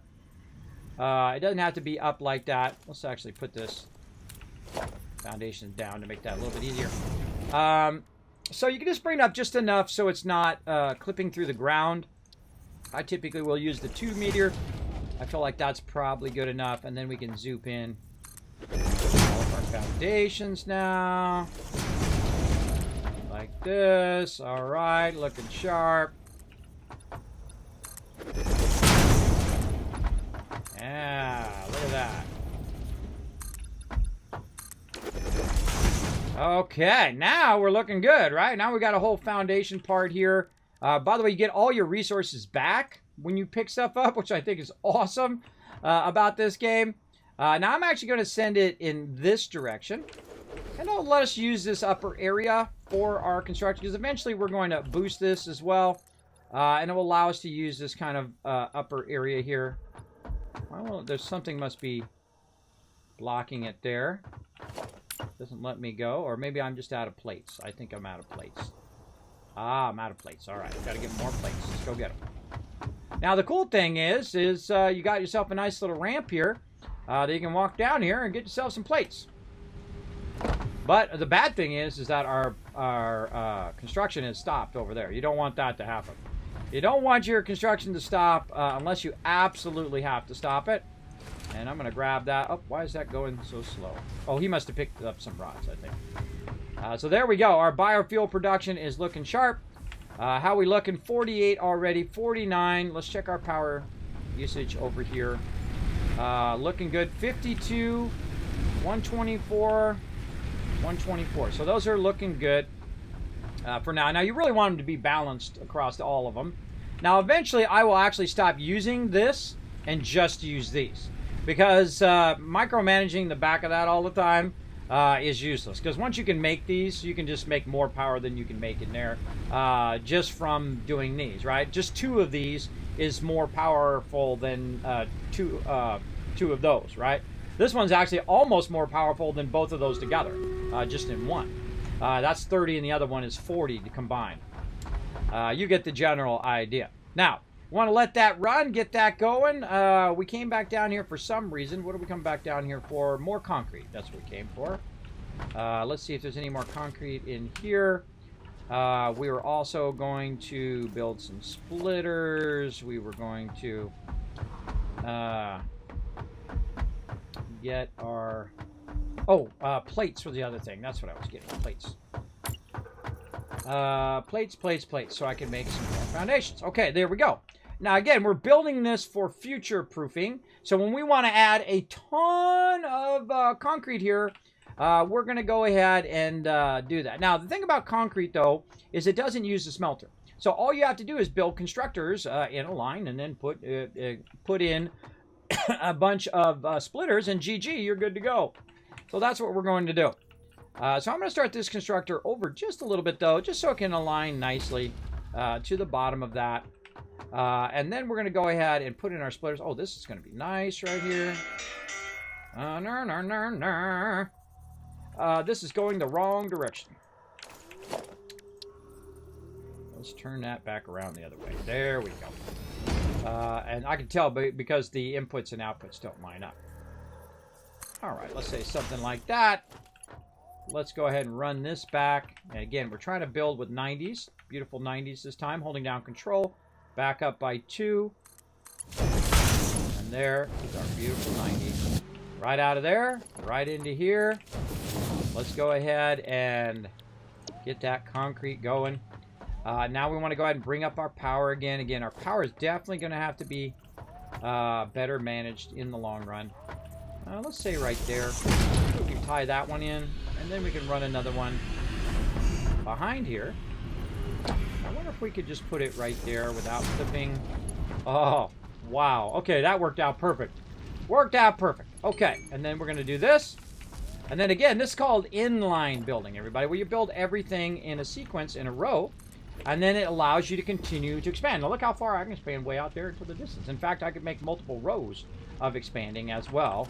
And I could divert some of this way and make another row of this up here, or I could go vertically or whatever I want to do, right? So it really does help to have those splitters and mergers. And that's when the game really starts to take off, when you get to this stage and you're just absolutely crushing these mergers and splitters. So right there, and then this one in here, and then concrete, and then we're going to go ahead and merge it in this direction. The green is on that side. Green's coming out. Oh, it should have came out. Green's supposed to be... Oh, that's not a merger. That's why it's not doing that. There we go. And that's going to come out that side. This side. And we're going to do this. This. There we go. Now, we want to run that back down to where we have it down there. So what I can do is I can actually use a merger over here just as a kind of a temporary spot where I can send it from there. Let's see, here, and then there. This. Yeah, we'll make that as close as we can. Now, we can do this, everybody. This is called soft clearance. Awesome example of it right here. It's not quite cutting through there, but it is going into its kind of zone. But it's not clipping, so that is allowed in my playthrough. I don't clip stuff, but you can get nice and close to the stuff. You can even run it through the middle here if you want to. And you can run it right through the thing, but you can get really super close to it now and actually have it running around the actual object, which I think is amazing. Going to make for some really, really cool factories. All right, so there we go. That's all back up and running again. We just need to get this second one powered up. And then we should be good. Right over here. There we go. Okay, now we got that going. Now, one of the things that we'll want to do after we get this... I don't know why I put a second one there. One of the things that... Oh, I probably zooped it. That we'll want to do in the long run is have the ability to go in, again, and add expansion and add more merging and all of that. But we also can increase the speed at which we're producing stuff. And that's definitely something we'll want to do over here called overclocking. Now, normally, I don't overclock in the early game. Well, let's just risk it. Wow, yeah, we made it. Again, even when we fall down, everybody, I put the foundations there so you don't fall to your death, at least. Whoop, over the top. So, now we've got all of our basics running. Now, one of the things we need to do is we need to start working on our second tier of items, which in this case is going to be some wire. So we're going to need some wire as well. Now, no matter where I put these power poles, everybody, they're always in the way. I find that incredibly funny. No matter how many times I try to make those not in the way, they are constantly in the way. I'm going to go ahead and create one back here. Micromanage this one way back here in the back. And then I'm just going to directly connect that now and just take this out here so we can add that later on. All right, there we go. Now, what I should do is look around. I should see green everywhere, right? Green there. Do we got green? Uh-oh, this is red over here. Now, if I see red, then there's some sort of power problem going on. So I'm going to readjust the way this power goes. And I'm going to run it straight to the back here. So it's got straight connection. All this stuff here in the back. Do I got another connector over there? Okay, so there we go. Now, later on, I'll add the ability to turn this stuff on and off based on how our power is looking. But that's looking good. Let's do a battle, and we'll come right back. To battle! All right, let me boost your guys' range damage. Let's see if we can get this one done. Let's go. Get it going on. All right, so we've got our fuel going. We've got our concrete going. We're looking sharp. Oh, and he's got some more power being added. Great job, LOC. Nice job, bro. He's getting that power lined up nicely. And we're going to tie all that power together and get it into our system so we can do more stuff. Now, the next thing I'm going to do, LOC, is I'm going to be working on cable, just a heads up. I'm going to be working on converting some of this wire that we have going into cable. So feel free to do whatever else you want to do. Just a heads up.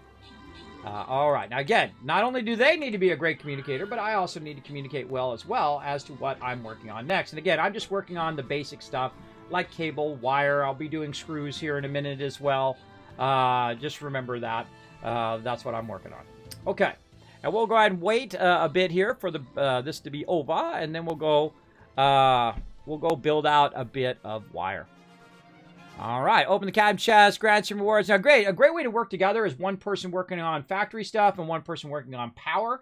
That works really good. Then maybe a third person on exploring and going around and finding stuff in the world. And then a fourth person who's going out and looking for the next tier resources or doing the MAM and doing researching that way and so on. And so each person has a role to play in the group. And I like to make sure that everybody has a role, and including me. I want to have a role too. My role is to build the central base, usually.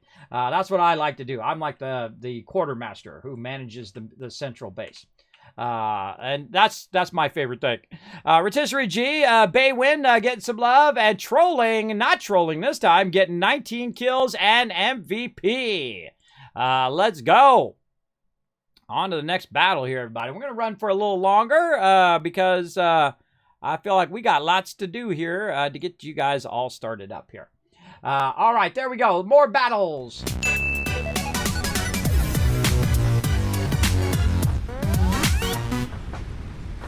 Oh, look out. We got another sexy person in here. Mini Murph coming in. All right, let's give him the wave there. Hey, Mini Murph. Let's point to you. You're awesome. And give you the love right there. There you go. That's love for you, Mini Murph. A little higher. Hold on. There we go. A little higher, Mini Murph. All right. Thanks for coming in. Now, again, be a great calm about what you're working on. I'm working on cable from wire, and then I'm going to work on screws after that. There we go. Be a great communicator. I'll be working on the wire, and then I'm going to be, after that, I'm going to be working on screws. So don't work on that. Work on anything else. There we go. Okay, so we got that going. Again, that's what happened to me last time, everybody. The first time I did multiplayer in Satisfactory, literally people got in and they did the exact same thing that I was doing. I was making plates, they were making plates. I was doing reinforced iron plates, they were doing reinforced iron plates. So, learn my lesson. Let's try to do it. I plan to explore, mark some crash sites, and collect some resources. That's perfect, Mini Merv. That's a great way to have an awesome role as part of the group. All right, awesome. Awesome sauce. All right, so let's go ahead and take this out right now. And now what we're going to do is, again, work on second tier. Now, he's working on power over here, and look at this beautiful job he's doing. He's stacking those, stacking them up. Now, this is all you really need. You only need about 6 of these to start before you get to coal, which is going to be one of our goals over here to unlock, right? Now, right now, we have got base building, logistics, and we're working toward field research. Now, you guys are welcome to unlock these, by the way, and get those going. I'm a big fan of starting on tier 1 and then getting our field research going, right? So we need a little bit of screws here. So let's go ahead and try to get that. Oh, I can make 1,650, everybody. I can make a lot. So let's get those going. Come on. There we go. Sometimes that thing's a little awkward. Philip said, Kismet, you need to go ahead. Hey, or how you doing? Thanks for being here. Appreciate you coming in. Be a first-time chatter in my chat. I'm going to do a bit of hydration. At least I'm going to try. There we go. Thank you for that hydration reminder. Appreciate that. And we're going to go ahead and make a bunch of screws. Like that, and then we're going to make something else, which I've already forgotten what I'm making. Constructor, we're going to need, oh, I'm doing the unlocking of field research, but that's what I'm doing, another 100. Now, again, it does lock down. You put your cursor over, you press spacebar, and if you do it just like magically right, it'll lock down. I'm not using a macro or anything, it's part of the game itself. And so I need about another 100 screws here. Now, I'm going to start some screw production, but I love the fact that you do a little bit of you make the thing first, you make the item first, and then you use it as part of your production, and then you automate that over time. And you always want to have the ability to basically expand your production later on. There we go. Since Mini Murph is going to go exploring, referred to as the MAM, will allow R&D to provide new technologies, items, and buildings based on samples collected in the field. And since he said he was going to explore, I know that the thing he's going to need for exploring is he's going to need beacons to mark the beacons. He's going to need more hand slots for his scanners and things like that. And then I just got everybody more inventory slots and more hand slots. Now, again, you guys are welcome to unlock this at any speed that you want because we've already played through all of this before. And we're going to work our way up. Now, I know some of you are going to stay on the server all day long because that's how it is with this game. It's very, very addicting. Now we're in tier 2, which is awesome. But you want to unlock your chainsaw right away. But as soon as you possibly can, get that chainsaw. All right, now we are off and running. Now we are using the power of the Mega server here on my Nitrado server. Thank you to them for their awesome support of the stream, by the way. I'm just a small streamer, but they sponsor me here. I'm a partner with them. I appreciate them big time. Now, what I'm going to do is I'm going to go ahead and split some of this into some separate production. And I'm going to go ahead and bring it down here. Now, I'm going to need some more wire, which is funny because that's the very thing that I'm going to make.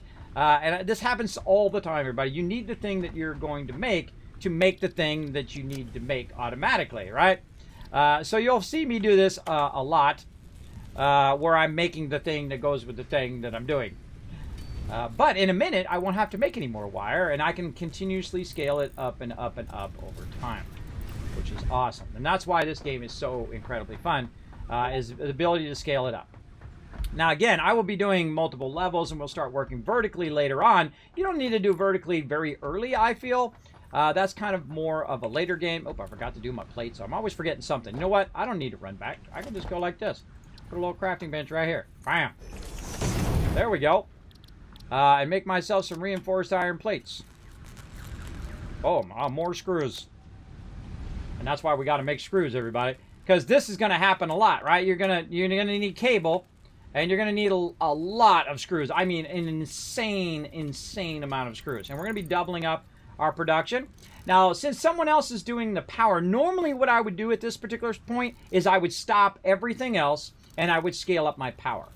But since we've already scaled up the power, we're good in the fact that we are already producing it. We're collecting resources, we're collecting leaves, we're collecting stuff. And someone has the role to play of the power manager, right? That's what LOC is doing right now. He's building up the power. He's getting the power going. He's running over there, and he's going to go grab some leaves and some stuff and run that. Now, as we need more of that particular thing, right? As we need more constructors to make that stuff faster, we can go ahead and get that going. Now, when I see nothing running, that's a red flag, everybody. All right, that's working good. Over here. Now, sometimes it can actually go faster. There's 120 leaves per minute. Sometimes it's better to actually take this out so that it can backlog a little bit. And you can actually put this directly in here like that. And then now it's running at 60 per minute. Right? You put that directly in. Now, the wood seems to be going up, but I don't see it because Kismet done made a mistake, everybody. Look, sometimes you make mistakes. You just say, my bad. I made a mistake. I forgot to put the belt in there. And so now that one is now running. So now we're looking real good. And you make a mistake, you just say, I made a mistake, everybody. Don't make it into a big thing. Don't make it into, a lie across the lie, on top of the lie, on top of the lie. Just say, I screwed up, my bad. Roll on with your life. Believe me, you'll be a lot happier doing it that way. All right, so there we go. So now we've got those both cranking now. There we go. Look at that, and more in there. Nice. Now we got that cranking. Now, the way I knew that wasn't working is I could see in the back here that this was yellow and not green. It's got to be green, so I know it's working. Now, over here, look at this. Look at this. What's going on with this? Why is this not green? Oh, that's probably because the biomass is not feeding in at 120, right? So the biomass is starting to backlog into here or into here, right there. Look, that's 300 per minute that's coming out. So I can go ahead again and speed it along by just manually giving it a little bit of something here. And we'll go ahead and put all 200 of those in there like that. So that really does help it along. Now, another thing we can do also is we can go ahead and just take this and put this right back in here again. There's no reason for me to carry that around. Put that back in there. It's going to feed as fast as it possibly can. And then we're going to try to keep all this going. Now we're producing way more biofuel at a very much higher rate, right? And once we get our 120 belts, then this is going to all run way more efficiently. Now, this over here is running at 300 just out of that one. So really what we need is we need a belt that can go 300, right? The 300 come out, and then maybe split that into 2 separate ones or 3 separate ones, depending on its input over here. In this case, it'd be 2 separate ones. So we need a belt that goes 240. So eventually we're going to need to get to that level. I usually skip the 120 belts most of the time and just use the 340 belts, which are steel belts, because you can make crazy tons of that. You'll be making more steel belts than you'll be making reinforced iron plates, believe me, in the early game. Because reinforced iron plates take a lot of power because they produce very, very slowly. It's actually faster for you to make them, even into the mid-game, than it is for you to do it over here. But we're going to do it anyway, just to show the progress. Okay, so speaking of, let's make another reinforced iron plate over here. And then we're going to go ahead and put our constructor in. Like this. And then we're going to rearrange this a little bit. And let's say right about here. And again, this is always, think of everything that you do in this game as temporary. Alright, as a temporary thing. We need a splitter right there. And we need to know which way it's going in. There we go. And we're going to need that. Now, here's what I'm going to do, everybody. I'm going to go ahead and leave some space for expansion here later on. And then we're going to go ahead and run this across. I'm holding down control so it's going nice and straight, and then back by 2.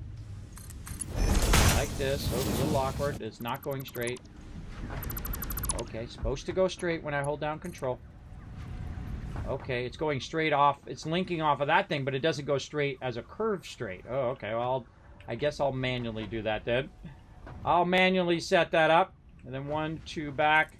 You can actually use the foundations to see if you're going straight or not. Like you can see that obviously went not straight. So let's go ahead and work it from this side first. Let's say something like this. And then down here we go. And then something like that. Oh, that's perfect too. But not enough plates. Let's go get it going on.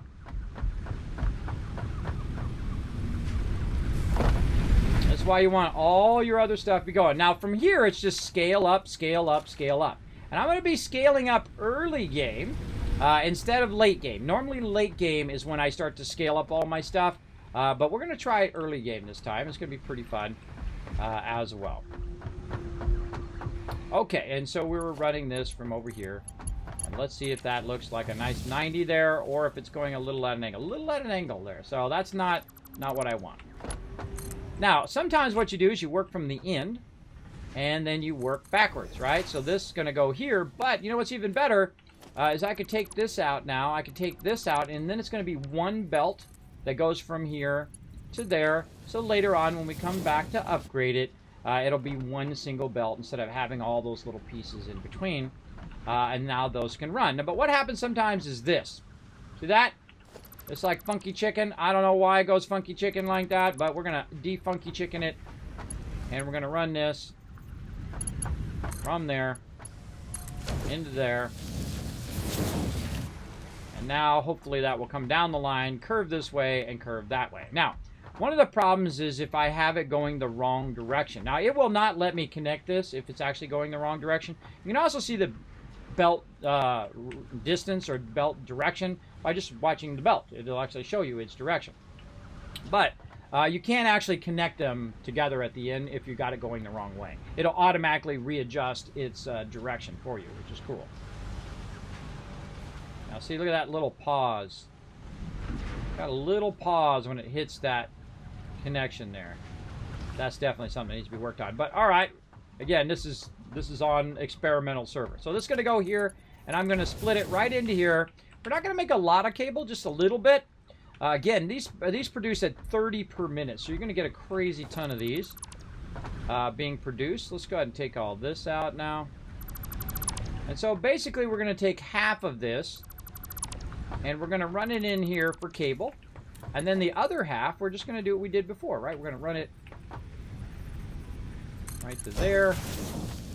And then we're going to run this down. Again, no matter where I put that power pole. Right over here. Back by 2. I normally don't like to run stuff at the ground level. I typically will raise it up. This way it's easy for you to run under. I typically don't do that. But in this case, we'll go ahead and just start that way. It's fine. Run that to there. Tell this now to be cable. It already is. And then we're going to grab this and bring this out just kind of as minimum as we can. Bring it over this way. Rotate it.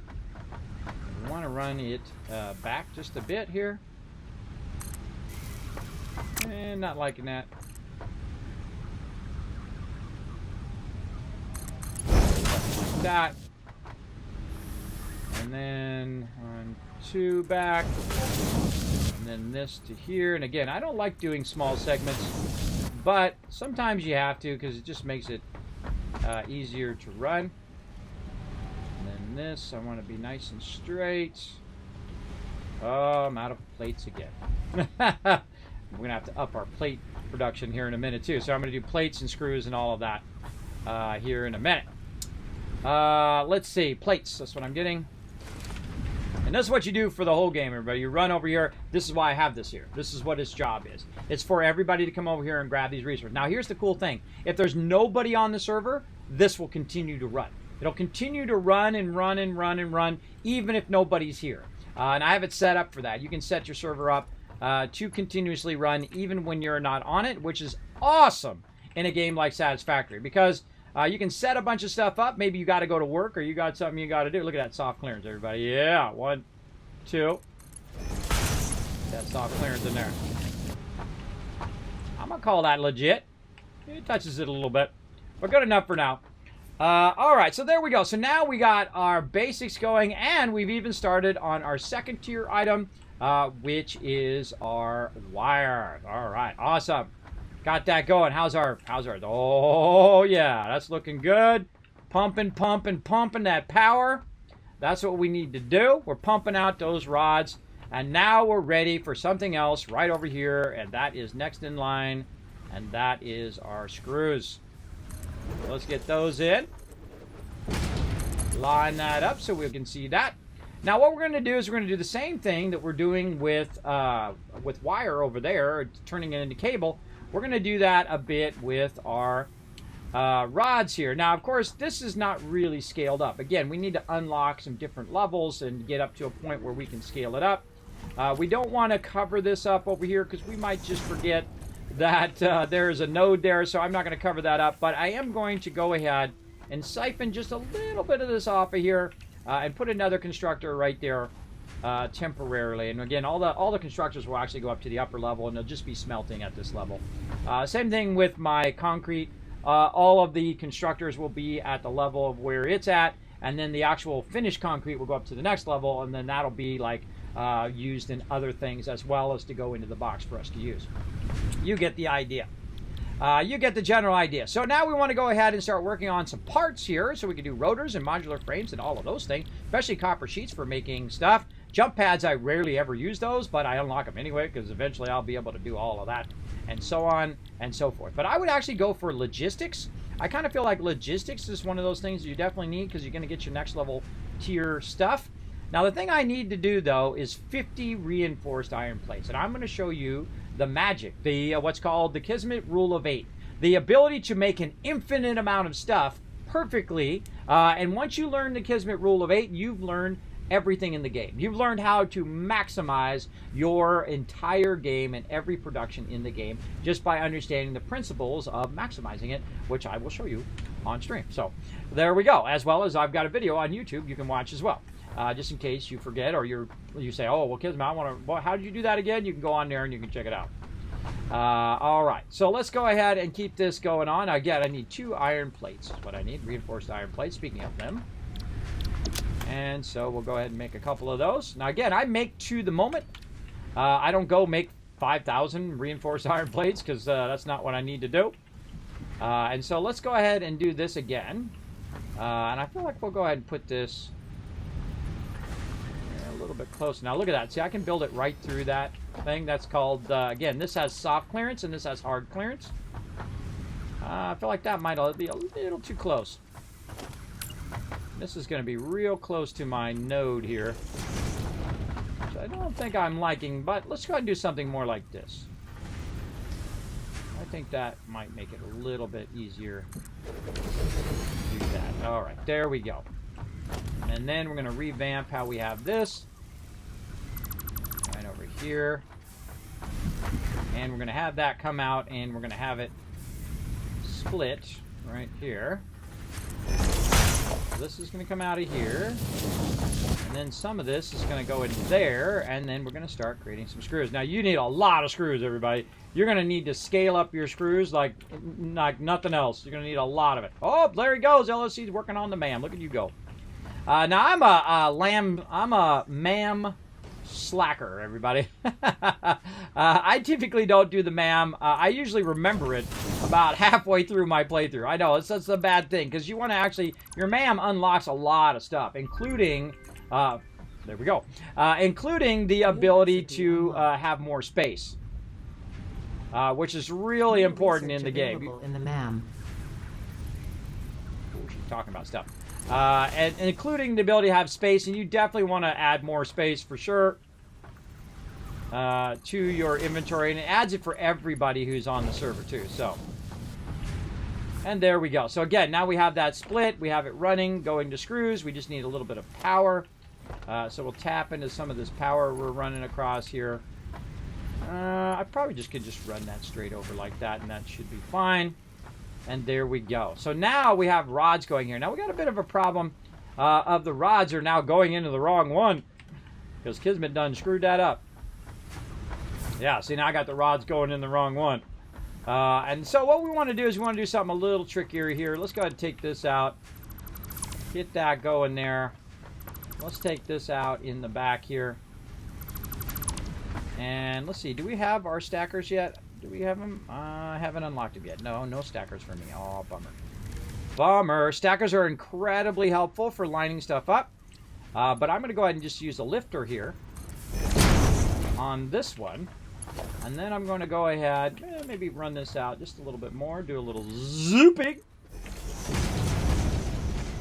So great every time, everybody. I love it every single time. It's so great. All right, we're going to run this over here and then back this up. Put that in there. All right, that's going into the proper place now. Now over here, I'm going to do the same thing. I'm going to go ahead and take this one, and I'm going to turn it this way. And now we're going to go ahead and do this above our heads here, over to here, if we had some plates. Let's get some more plates. Again, obviously, with 3 people, 4 people, 20 people in here, you would have to scale this up because a lot of people are going to be doing different things. So there we go. Now our screws are going up and over, and we're adding a bit of complexity to our factory, right? And I typically like things up out of the way, but also where I can still see that they are actually running, and we're looking good. Now, I've been adding a bunch of stuff, so you got to be careful that you don't add so much stuff that you actually get to a point where your max cons are up there. Okay, he's got it at 190 megawatts just to start us off. Nice. Now, we could definitely use to upgrade our plate production, and I've gone and left some room for us to up that plate production. Watch this, everybody. So we just take this first, actually. Let's take our largest item. Oh, we need more reinforced iron plates. Let's get those going.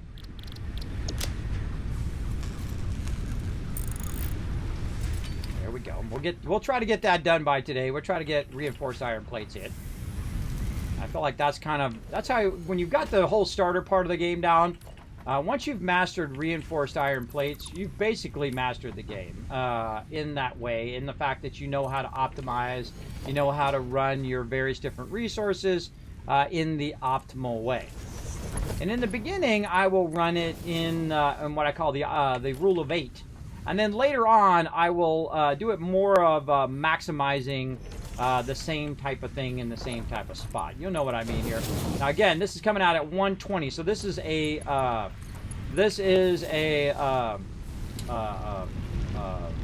pure node. Pure node. So this could go basically about 4 times faster than what we're using it for right here. More iron, ignits there, more plates, and more power. More, and more power for sure. Definitely going to need a lot of power. All right, now we need a power pole. Oh, I already got one here in the back. All right, got one here in the back. Going to need to disconnect this one so I can go ahead and run my power pole here. There. And then we'll go ahead and reconnect this before we forget to reconnect that. And then one here. Now again, I'm going to run out. If I do that one right there, I run out. So I want to go ahead, just put another one, I'll say right across to there. And then we can just tie that up there. And there we are. We're now doubling up our plate production. So sweet. Especially easy when you have pure nodes, everybody. Especially easy. Because right at the very beginning of the game, you are just... Why did that not align? What the heck? The alignment thing, it works, but it's not working perfectly. I held down control and it still wasn't perfectly aligned. Let's try that again. There we go.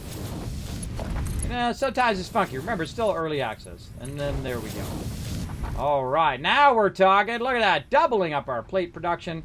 Now we're going to have lots of plates for everybody, getting that going. Now, what we want to do over here is we also want to do the same thing for this, right? But what I really want to do is I want to have it smelting more in the long run. Oh, there we go. We got some Caterium. New resource added to the resource scanner. There we go. Now, a great thing about Caterium is actually one of your main lines for upgrading all of your equipment and stuff like that. So they're going to work on that MAM upgrade. Now, I have a feeling they're going to have all that stuff done by the next time I play next week. They're going to have a gigantic factory here by the time we get back. But again, make sure you're building your factories away from my factory, everybody. Again, I'm going to build this factory vertically here. I don't touch any of my stuff. So when I come back, I can work on my stuff as I go along, these particular nodes. All right. So let's keep it going. So we got plenty of power going on. We have both our wires and our cables going here. That number is going up. All right. You want to sometimes look at it, make sure the numbers are going up. It's kind of weird how slow it's going. It's like it's lagging when it tries to go into the box. I have a feeling the more things that we have going on the server, the more it has to go pull the server and then come back to us and whatnot. There's a bunch of known issues as well with it, but you know, it's experimental, so you gotta expect that. Oh yeah, that's working good now. That's working good. Okay, now we've got our screws going as well, and it produces a crazy tons of screws at any given time. You'll see those babies pumping out of there at 40 per minute. Now, how many are we doing right here? 10 per minute is what we need. And how much is this producing over here? This is producing 15, right? So 10 of it, in theory, could go into there, but it's not. I can tell you, because it's taking this number, 15, and cutting it in half, which is 7.5. So 7.5 is going in there, and 7.5 is going into the box. Now, just this one... mineral shows purity levels akin to synthetic quartz manufactured on Earth, and can be used to improve communication and exploration technologies. A new research tree can now be accessed in the MAM. There we go. So this right here is actually extracting again at 120, but it can only go in there at 60. By the way, you can go in here and just take this out and feed this into your stuff if it's going too fast for it, right? Just to let you know. Now, also, I just go ahead and feed that back in there and max it out. If it doesn't need to run, I like it when its power turns off. That's awesome. I appreciate it doing that. So now what we need to do is we need to kind of think about what we're going to be doing in the long run for our rods. Now, you can see I'm using different nodes for different reasons, because I'm going to scale up based on that one node. I'm going to scale up until I've maximized this node just for plates. That's its job. It's going to do plates and plates only. This one over here, it's going to do rods and rods only. This one over here, this one is going to be for our next thing, which is going to be our reinforced iron plates. And we also have another node here, reinforced iron plates. But right now, I've kind of built it where it's not really scalable, right? It's not, I'm out of room here, right? I got another node in the way and all of that. Well, my suggestion is to find out where your nodes are and take care of those first. And these particular nodes right here are all up in my business. So we want to go ahead and run over here, grab some more concrete, and establish where you're going to extract your nodes, right? In your kind of your long run thinking. And so we'll let those run right there, so it's making me some resources, but that's really not a great place to have it. Right there, there we go. And then we're going to go over here and use our workbench to create 3 of these.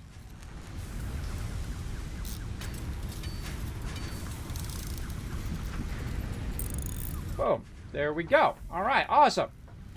And then we're going to go ahead and get our miners in here. I want to turn this way. Maybe the other way, just to give us that little bit of extra space. Yeah, I like that. All right. And again, you want to have it where you're going to have a little bit more space out here, which is where we're running this. Now, eventually, by the way, we'll have so much concrete that we can concrete this whole area and then start to build a vertical base. And all of these constructors will go up there, and you'll just see a line of smelters. Now, one of the things you can do, instead of doing these all individually, is you can combine all the nodes into a single line and then just have those running and just doing smelters from there. But you're going to have to look at where you're going to be running your stuff first. Now, this actually is in my way, but thank you for making me a little bit of screws in the meantime while I was doing all my other stuff. This is also why I will raise the... I'll raise this level up, the hub up a level, is so that I have plenty of room to do my smelters and all my stuff down here. So let's go ahead and revamp this whole side over here. Now over on that side, our plates are awesome, man, because you can just keep making plates for days, right? You can just keep smelting them all the way down. Now, one of the things that I will do is I'll actually put the smelters closer together later, and just put in as many smelters as I can get in a row. And then those are all merged together and then go up above. And then where it's taking up more space, when we're up above this kind of rock level here, we can then just keep going and going and going in that direction, of course, going and going in the other direction, and we'll be above all of this production, which I might get to today. I don't know. We're gonna see how it goes, everybody. We're gonna see how it goes. I'm very addicted to this game. And this is my favorite part, is the beginning of the game. Is really getting all this logistics set up and getting things going. Look at that. He's getting that stuff rocking. New object added to the object scanner. Awesome. So we got pale berries. He's getting all that going. Now, I need to pull this out of here, and I need to get it to right about here because I'm going to have my smelters along this line. Right, so I need to get that from way back here to here so that I'm not running into my other extractors, and those extractors I will then put into the line as well.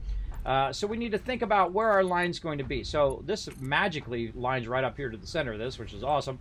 And then I'm going to go ahead and just kind of turn it and then push it forward just a little bit here. It's not going to be perfectly straight because it doesn't perfectly align to the grid, but once I get it here, now it'll be perfectly straight, and then I can just run this along here, as long as it'll let me. Now, one of the things you can do with your lines is to do that ahead of time, just to do all of your conveyor belts, and then run stuff off of the conveyor belts themselves, which is really, really great to do. Now, again, eventually I want to go ahead and produce a lot of smelting here. And so my smelters are going to be running along this particular edge. But I'm going to do something different on these smelters. And that is, I'm going to go ahead. I'm going to take all this out now. This is only temporary. And I'm going to go ahead and squeeze them together so they're all working in a single line first. And then I'm going to run them to a second line in which I'm going to raise up to the next level. All right? So first thing we're going to do is hit F and then middle mouse button to grab that smelter from over there. And then I'm going to go ahead and I'm going to create a line of smelters here. So I'm going to start, let's say right here. Doesn't really matter. Now, one of the cool things they added to the game is the ability to align to inputs and outputs by aiming right here, holding down control, and now you've snapped there. Now, the problem is that thing is too close. It's too close to my line there, so I need to move it back just a little bit there. So let's move that forward just a little bit. There we go. And let's try it again. Again, we'll just keep trying it till we, okay, I think that was about the same spot. Yeah, about the same spot. Forward again. Nope. There we go. Make sure we got our inputs and outputs the right way. Well, let's say something like that. Okay, now let's try it again. Hold down control. It's encroaching another person's clearance. Huh. I think that should work. But still more. Still forward more. We'll keep trying until we get it right, everybody. Don't worry. Sometimes you keep trying till you get it. Now, I prefer it to be a bit offset anyway because I like to see it working. Now, it's automatically taking this because I'm aiming at it. Now, if I put it down here, it's going to do something different, everybody. It's going to notice the inputs and outputs are not being adjusted based on this is running that way. So this should be an input right here. But if I aim at the belt, it actually it attaches it to the belt, and I'm also holding down control, so it's locking it to that particular item. So it's good to kind of pre-make all of your stuff so that you can just lock it in and it aligns super easy. And this is one of the new features of the game is your things in the back here, including your pipes. Your pipe splitters will actually connect to the back. Even on the ones that have multiple inputs, it'll actually align to those multiple inputs, which is awesome. The thing I've been waiting for forever. All right, and again, this stuff is going to be in our way, so we're going to take this out for right now. Again, this is all just temporary stuff anyway. Oh, I accidentally took that out, but I can zoop it back in again. Okay, so there's number one. Now, let's get busy here, everybody. Now, how many of these can we put on the line for right now coming out of one output here? Right now, our belts are 60, so that's as fast as we can go. So what we're going to do is we're going to go ahead and base ourselves off that 60 right now and do 2 smelters here. Did I put... Oh, man, I just put 2... What the heck happened there? Something funky there. Yeah,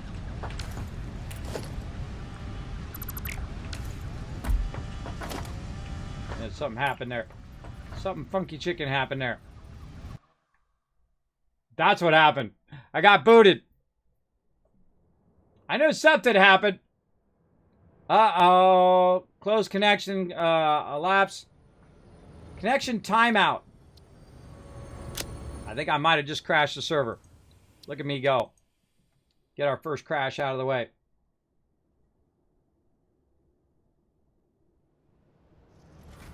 Yeah, see what I did is I had it down and then I accidentally clicked it again. And then I think I put two of them down in the same exact spot. All right, while we're waiting for that, let me know in the chat if you guys crash as well. Oh, yeah, LOC crashed as well. All right, well, that's experimental for you, everybody. It's going to crash. It's going to restart itself. And then we'll try to connect back in again. Again, remember, we're playing experimental, so you're going to have issues. Absolutely. That's part of the fun of playing experimental.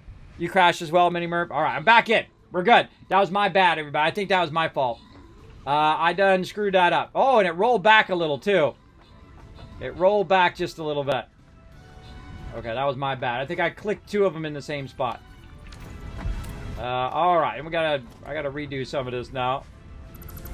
I gotta figure out where the server save timer is. Wonder how long it saves every so often, right? I better look that up too. I better figure out how to do that. So again, if you had researched something or whatnot, you might have to re-research that thing again. Again, if the server crashes, expect server crashes, expect lots of issues.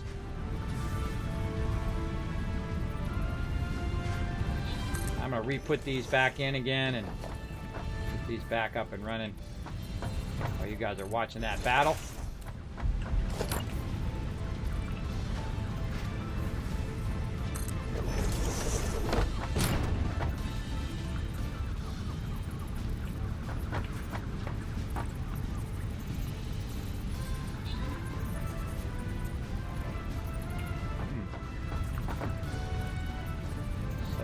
Not snapping.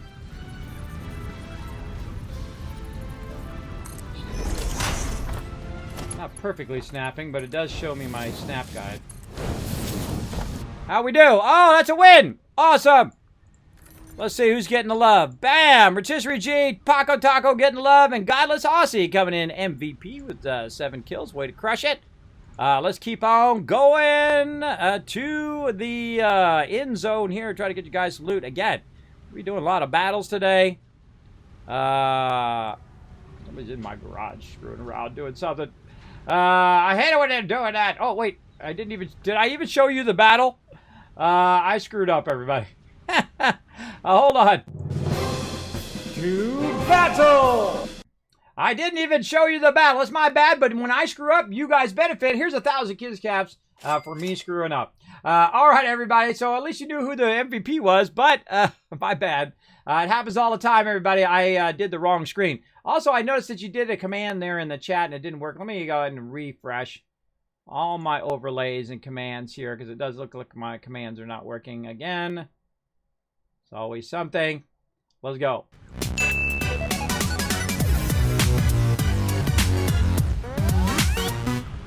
I do that all the time, everybody. It's sleep apnea, everybody. Ain't all the wheels turning up here anymore. They don't all work as good as they used to. Sorry, but that's just the truth. Why did you take my thing away? I want to put my things up there. I want to put my things up there. Make the Kismet grumpy. You don't want no grumpy Kismet up in here. All right, so there we go. So we got this all lined up, looking sexy. And then, bam, now we're going to be having this pump out the ignits for us all day, every day. Ignits, ignits, ignits. Keep those ignits going right. All right, and so we're going to pump that out. Now, what we need to do is we need to create another level, a second level. Now, the thing when I create a second level, I usually base it on whatever's on the first level, right? So if you want to do it based on this right here, we can go in and we can make some walls right here. We got just some basic walls that we can go in. Now, obviously, that's going to be blocking my output. I'll fix that here in a second. But we can go ahead and do something like that and then maybe get a super skinny floor and try to sneak it up above there. Now, here's the thing. it allows you to do soft clearance with your stuff. So you can actually put that inside there if you want. I'm not going to, but you can if you want. Me, I'm going to go up a little bit higher, and then I can actually use foundations of different levels to get that perfectly however I want it to be, right? So I could use this one, and see how that one's blue and not yellow? That's because it's telling me that, the blue one is not cutting in and not using soft clearance, where this one is using soft clearance, right? Because it's yellow. That's what those indicate. Now, I don't like to do a skinny level like that because I feel like it wouldn't hold up big machinery, everybody. But what's called sandwich levels or run levels, where you're running lines in between, those are great for those, right? I use those for those in-between levels, which is real fun. But me, I'm going to use a 2 foundation here because I feel like that is better. Now, one of the problems that I'm going to happen, I'm going to do some zooping here. Let me get some more concrete here. Come over here. Once I do some zooping of this, you're going to see I'm going to have a bit of a problem. So I'm going to hit F, middle mouse button, to pick that one up because the one I have on my keys is different. Oh, look at that. I still do that, even when zooping. All right, let's get it in there. There we go. And I'm going to go ahead and try to... Oh, I don't have my zooping on because I logged out and back in again. There we go. Zooping. There we go. Now, again, look what happens. Now, I can run it that way if I want to and just have it, you know, you just RP in that you cut some holes and it went through there. But I'm not a big fan of cutting through there and doing that. So I'm going to go ahead and take this out. I'm going to go ahead and very easily hit Control, let go, Control, let go, Control, let go. And then I can do that. I can also just do the whole thing and then deselect this now by using Control. So if I'm holding Control and I'm doing a bunch of these, and I say, oh wait, I don't want this, Control again. Thank you to Snoop, who went in and added that finally. So good, so good. So we're going to say that we're just going to run it just enough to where we're not interfering with these things. Now, one of the cool things you can do, everybody, is you can make this really close, and then from up here, you can actually manage your extractors and overclock them, underclock them, do whatever you want to do from your upper levels. And that's why I let those pop up from in between there. Now, we're going to have this all come out of here. Now, of course, me being the crazy person that I am, is blocking my output right there, which is not good, but I'm not going to put anything over here usually. One of the things you can do is you can double up on your outputs, and that's a great example is to take one of these and put them on this side. And that's actually a really great way of doing that. You put 10 on one side, 10 on another, and then what they're doing is they're feeding the first 2, and then the second 2 get feeded, and then the third few. I love doing it that way, or you can do it the other way where you're feeding the outside and then the middle merges in the middle. It's really up to you what you want to do. Whatever you like to do in your factory. Me, just what I like to do. Now, I'm just going to keep these in line here because I'm going to be doing some stuff over here and bringing this in and bringing that in. Eventually, all of these will merge into a single line. And then, of course, research available in the on MAM. thing. More MAM research going on. Okay, so that is now making our iron ingots here, and it's actually full. And so what we want to do is we want to go up, right? We want to go up to our upper level. So I'm going to go ahead and call that right there. I'm going to say that's looking good for right now. Now, we want to make it look legit, right?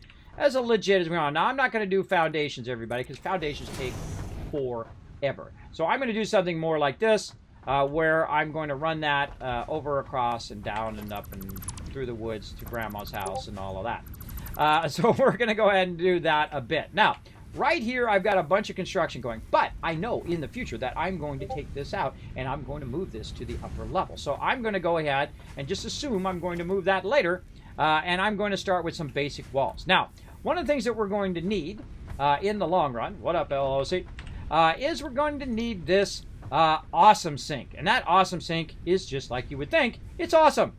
So we want to go ahead and unlock that awesome sink right now. So I'm going to go over here, grab some of this. Hopefully we got enough concrete. And then we'll go ahead and unlock that awesome sink. Sorry, LOC, I'm going to pop in here for a second. I'm going to get the awesome sink. I hope you don't mind. I don't have enough concrete. You got some concrete, LOC? You got some concrete, man? You can hook me up with? Throw it in the box here. Oh, he's just going to throw it down. Thank you, man. Appreciate it. Big time. I see he's working on the part assembly. I'll let you get back to that here in just a second. I want to go ahead and get that awesome sink so I can show them all of that. Since I'm kind of hoarding some of the resources here, I'll go ahead and get that going right now. That'll be only that's a short cooldown on that, everybody. It's only a couple minutes and then I'll be back. You have been given early access to the anti-waste effort for stress testing. I went ahead and put your concrete back in there, LOC. I used most of it though. There's 24 back in that storage Pulling box. parts into the awesome resource sink, depending on their amount and complexity, will grant you coupons in the awesome store, which can be exchanged for bonus rewards. Okay, now we're talking. Now, right about this point is when I do this. Now we got personal boxes. We've got walls. Fixit is working hard to develop additional options, which will be added to the awesome store in the future. Okay, so we're going to put the awesome shop nice and close to our base here so we can access that. Now, I've actually moved these back a little bit, so give me a little bit of room. One of the very first things that I work on in the early game is unlocking this stuff. Now, this is not like pay to win where you pay real money to do this, but it's part of the game mechanics. So all that extra junk that you got laying around, and you're going to end up with a lot. You can run it in this thing called the Awesome Sink. Now, the Awesome Sink goes in and it actually generates tickets. So all the junk, it grinds it up and it does tickets. Like skee ball. You know, you run the skee ball up there and then you do the thing and then the tickets come out. Pretty much how this thing works. Now, one of my very first things that I get is the coffee cup, which actually takes 1 ticket. And then the next thing that I will get is we're going to try to get the vehicle. All right. Now, because we're all working together, if anybody takes the tickets, then we're not going to have enough tickets to do it. But we want to think, okay, what are we producing the most of right now? What is producing so much that we're going to have excess of it, and we will have enough for everybody to use, but not enough where it's going to make it where we don't have enough of it, right? Now, I would probably say wire. Or cable in this case. Wire, you need a lot of that. But cable, not so much. If everybody has a stack of 200, they're probably good for a little while, and they're good. So we're going to go ahead and put the Awesome Sink right over here. Now, I'm going to need a bunch of stuff to do the Awesome Sink. It's including a bunch of reinforced iron plates. The irony is I'm going to need cable, and then I'm going to need a bunch of concrete. So let's take a nice big stack of cable. I'm going to just take 1 stack of 200 there, sort that back down. The same thing here. Let's sort this down. Let's go ahead and put back what we have and take 1 stack of 500. There we go. And we're going to take all this concrete because we're going to need that. And then look at this, everybody. Look at our production over here. It's still running, right? Still running, making that fuel. How's our overall power looking? Looking good. We got plenty. 130. We're using 97. Now, you don't need to use more power than you're actually making, everybody. You use less power until you need that power. Then you turn that one on, and then you're using that power. Now, one of the things that we're trying to do is we're trying to get a bunch of stuff unlocked so we can get to the next stage, which is the space elevator.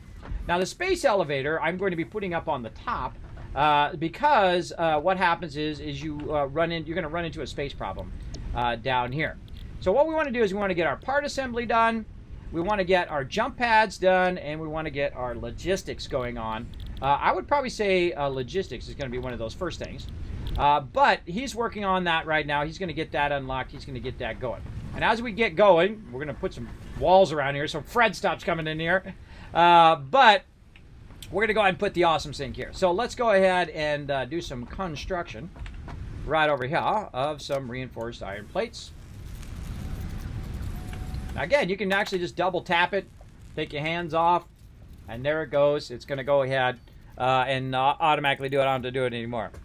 You like that, Paul? I'm always screwing that up on the wrong screen. It's a fact of life when you get older, everybody. You know, you don't have to be perfect, everybody. You don't have to, you can make mistakes. Give yourself the freedom to make mistakes in life. Jeez. I mean, hey, life is hard enough without having the ability to make your own mistakes, right? Now look at this. Look at this soft clearance. Oh, soft clearance is awesome. Look at that. Soft clearance. I can put that pole right there. It's not like I'm going to run anything out of that. I'm going to run it in there. Now, I've got it backwards because I usually put everything backwards, at least the first time I put it down. But I just love that soft clearance. It's pretty cool. All right. Now, we got to try to sneak this in here this way. And then we're going to take some of this wire. Oh, way too close. We're going to take some of this wire and we're going to divert it. So we're going to say a splitter right here. not going down.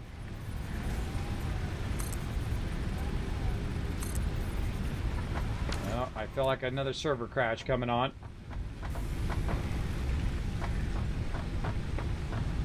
Okay. Milestone exchange concluded. Fix-it freighter re-entry complete. Something weird there. All right, let's do the awesome sync this way. Something funky there. Won't let me put a splitter down. Something funky to the chicken. Milestone reached. More complex Assembly going. Awesome. Can now be automated. All right, then we'll put a splitter down here. Be constructed and sent up via the space elevator. Note: project parts are too complex to produce by hand.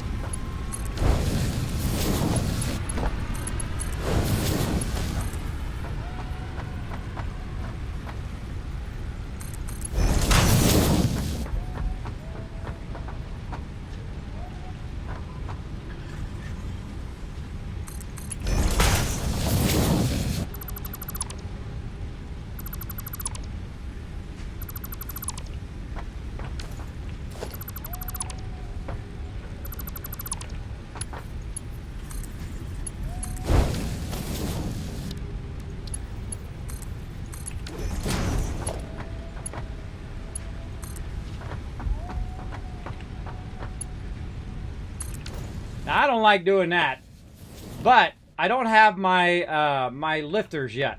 When I have my lifters, I'll use my lifters to better control how that's going. But I can always just move that power pole. But let's go ahead and tie in some more power now to our awesome sync. And now our awesome sync is going to produce us some tickets. So now in 904 or 880, we're going to get our first ticket, and we're going to unlock that coffee cup. Hopefully, if no one else grabs the ticket.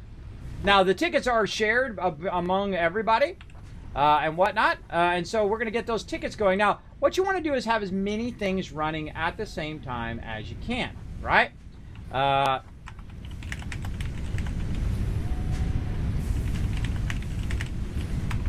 Tickets for coffee cup first, and then mini cart. All right, so just let them know what's up. Okay, so this is coming out of here. Now, we got to get back to this because we're busy doing other things. We got to get back to this. Now, one of the other things that I want to do in here is also unlock our walls. I love the conveyor wall attachments here. I think they are awesome. We're going to need 5 tickets for that. But to get to that, we're going to need to let it run for a while first. So before I can kind of let it run, go to a wall, and then raise up and go to there, or even do the same thing here, I'm just going to go ahead and straight use my lifters right here.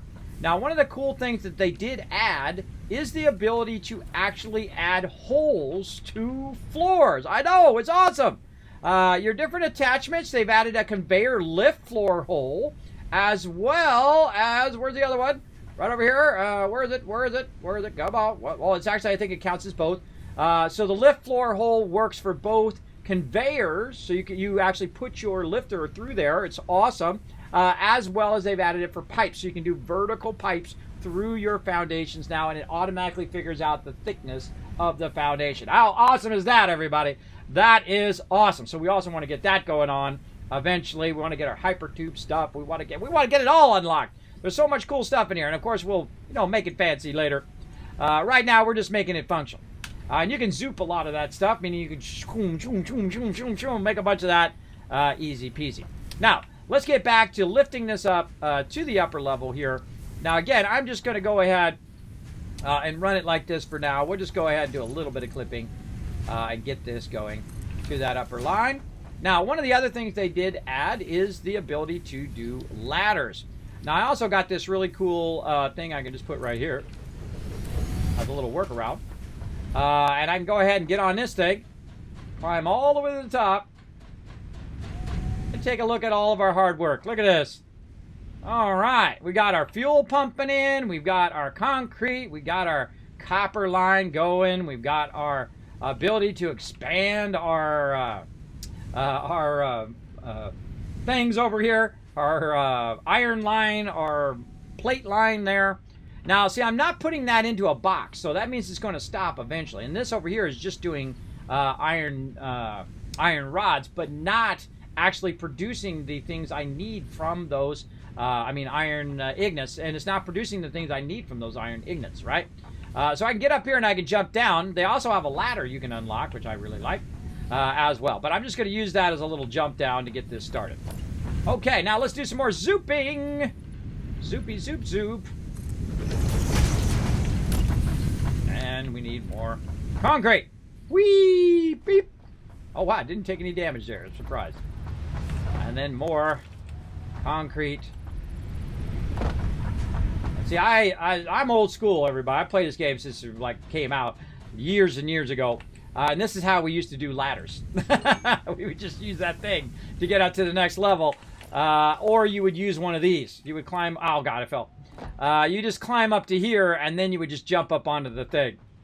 But we'll get all this straightened out and looking good here in a second. Again, I'm using my old school techniques. But they have ladders now that you can just make ladders. They also have stairwells. They added a whole bunch of stuff to your stairwell systems and stuff, too. So that's cool. We'll get into all of that. But we just need a little bit of shum going on. Right over here. I'm going to go ahead and not clip that one. We'll just clip this here. Now, because we're in the upper level has no real constrainment except for the outer side barriers here, right? So we could run that way over there. We could then run this over that way.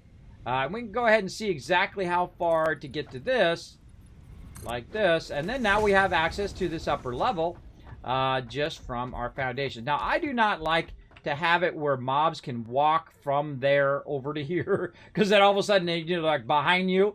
I'm a big fan of not doing that, but if I need to, I will. All right, let's go ahead and take some of these out, and then more zooping over there. Now you can see my problem here, everybody.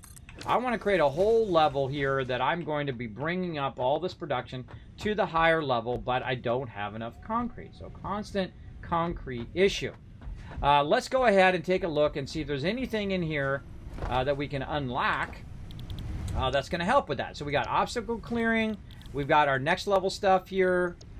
We've got our awesome sink and resource sink stuff. We got our logistics, which definitely want to work on next. Definitely want to get our iron plates going. But there's nothing else in here in these particular tiers that are going to help with my ability to make that concrete go faster or slower, right? I can control those different levels. Now here in the bottom levels here, this is just unlocking all your basic components and whatnot. You get the general idea of all of that stuff. And also our space elevator, by the way, which eventually we'll make. But I typically put my base in various different tiers and various different levels. And especially in this spot right here, where this area is enclosed in a little bit of an alcove, you want to get it up above the mountains so you can build out once you get to that level. And that's where we run our trains and all of that other stuff, way up there. So where's the highest level I need to get to? Well, right here I need to get above this level over here. And you see something glowing up there, and then over here as well. You can see it, right? Right there, glowing. Right there it is. And we'll get to those eventually. But I want to get this next level to be up above all of that so I can then run it out and have as much space as I want on that part of the factory. Now, I can make little mini factories if I want, little mini columns of factories. Really what you want to do in yours. This is how I like to do mine. And again, it's to the individual, whatever you want to do, because it's your game and you play it however you want. So we got that going, and now we have that going up to the upper part there. But again, I need more concrete. So the only thing I can do right now is to increase the speed of what I'm doing, the speed of which it's extracting, and that's logistics right here, right? But I need a ton of concrete and a ton of reinforced iron plates to make that happen. Now, I don't know if he's using that as the next milestone, but I'm going to go ahead and set that as the next milestone here. And we need to get our plates back up and running here so that we can use those. So I'm going to go ahead and just redo this container here. I'm going to put it nice and close over here. I'm not using those outputs right now. And I'm going to make sure that these plates keep running like that. So we can get all these plates in here so we can use that. Oh, we got blade runners going. Awesome. Unlocked. Awesome. Blade runners are fun. All right, so let's put that in there. Let's put a little bit of our concrete in there. Now we need to make a bunch of these reinforced iron plates. Right now I can make 5 and I need 50, right? I need 50 of those. Let's put some plates in there as well to get that started. And so we need our plates. We need our stuff. And now what this is going to allow us to do, everybody, is it's going to allow us to use these reinforced iron plates as a conveyor belt. Now, I suggest in the beginning, before you get all your reinforced iron plates going, is that you use it very sparingly. Meaning that what you want to do is you want to bring it out of the extractor, right, out of here at 120, right? And then immediately split it. Immediately split it into two separate 60 lines, and then you're just using plates instead of reinforced iron rods, reinforced iron plates. You're just using the regular plates, which are much cheaper and way easier to run. You just got to run more lines, right? You run multiple lines. Now, this is extracting at 120. So what I could do, once I have those belts, and I can split that, I can double up on this over here. So I can produce twice as much iron ingots, right? And the same thing on this side. I can produce twice as much plates just by doubling up on that over there, all right? And I'm going to go ahead and run this up. Now, eventually, I'm going to have it where I have a wall hole there, and I run it up through the wall hole and all of that, or floor hole in this case, and whatnot. So we're going to work on all of that. Again, working away on my stuff here. Now, again, if I don't see you guys chatting in-game, because it doesn't keep it up persistently, just let me know. Made blade runners for all three of us. Blade runners are in the container inside the hub. Oh, okay. Hey, thanks. I'm going to come get it. Whee! By the way, don't stand on this thing when it takes off. I've done that. It glitches out the game. Don't do it. Don't do it. All right, container over here. Yay, Blade Runner. Well, thank you very much, LOC. Appreciate that. Love right there. Oh, boom. Now we can jump with the best of them. We can move around faster. Oh, I love it. I love it. Thank you very much, man. Much love. Thanks. Much love. Thanks. Okay. Now, what am I doing? I don't know. I'm getting distracted. I gotta stay on point, everybody. I'm so easily distracted. Now, one of the cool things is now you can jump up on stuff like this with your Blade Runner. It's one of my favorite things in the game. I can even jump up to the top here just by jumping across stuff. You can jump way over to there. And it makes you go faster, so you get from A to Z much faster. Now, one of the things I want to do is go over here and grab some of these tickets. How many we got? We got 2 tickets, so let's print those. Let's grab those tickets. And then we're going to go over here and we're going to go ahead and unlock the most important thing in the game, everybody. The coffee cup. That's right. We're going to add that to our cart. And then we're going to buy all. There we go. Now, why do I like the coffee cup, everybody? Well, I like the coffee cup so I'm not looking at this thing the whole time. And I'm going to make everybody a coffee cup here. Oh, not in there. Oh, you got to buy it from there. You got to buy it from there. Where's my coffee cup? Where'd my coffee cup go? Somebody else get the coffee cup?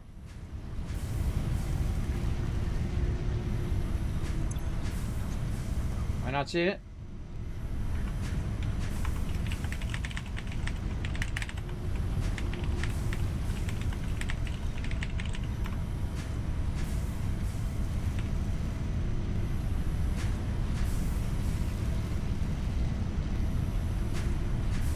I did. I went and purchased it. Your card is empty. Favorites. They change it? Oh, look at these cool things. Top of the screen.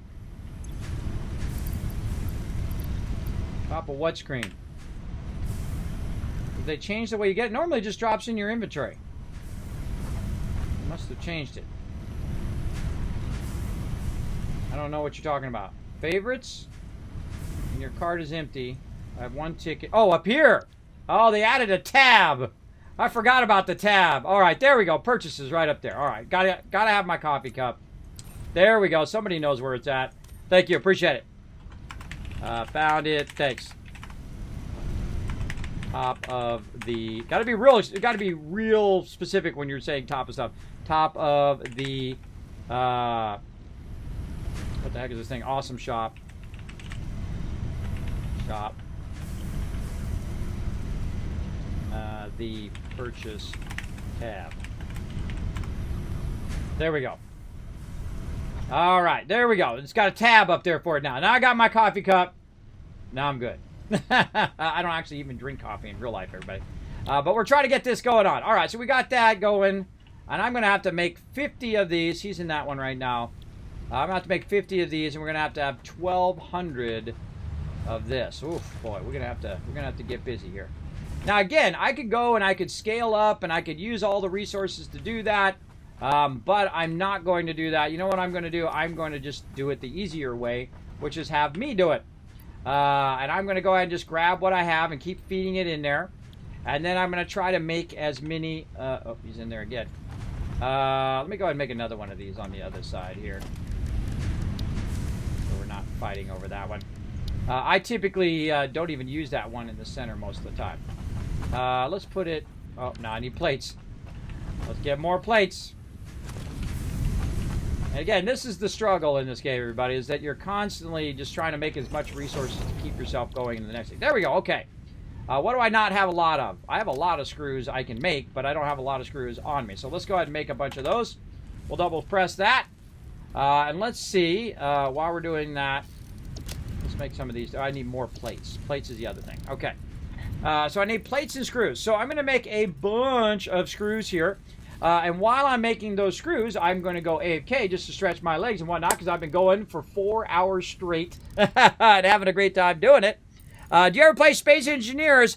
I don't remember. It sounds familiar, but I could have or I could have not played it. I don't know. But if you have a suggestion for a game, you can put it on my Discord. You can go ahead and click right there. Make sure you read the rules first. Get that green check mark. Then you can go in there and you can get a special title. Teamwork Tycoon gives you access to the rest of the Discord, in which you can go in and suggest a game right over there, because I'm going to forget. I'm going to forget unless you put it in there, and then I put it on my game list to check it out. So there we go. So yeah. Funny thing, we're both making 50 iron plates for different reasons. Well, there you go, LOZ. There you go. Now I'm going to let mine run because I have a ton of screws on me, or a ton of rods on me. I'm going to make some screws. And I'm going to get back to fixing those rods. So just leave those rods for me, everybody. I'm going to work on that when I come back. But I'm going to be right back, everybody. I'm going to go ahead and just walk around for a minute, and then I'll be right back. But you guys can enjoy some highlights of my stream while I'm doing that. Or actually, here, you guys can just watch me convert it. How about that's even better? All right, here we go. Hello, everybody. I am back. We're ready to get back to it. My wife's such a sweetheart. She had some food ready for me. She goes, here, eat your food real quick. So I wolfed that food down, and now I'm back. Let's go ahead and do a battle. Let's go. To battle. All right, let's do this, everybody. Get you guys some loot. I have converted a lot of screws there. And so we're going to work on now our iron plates. Let's convert all of those.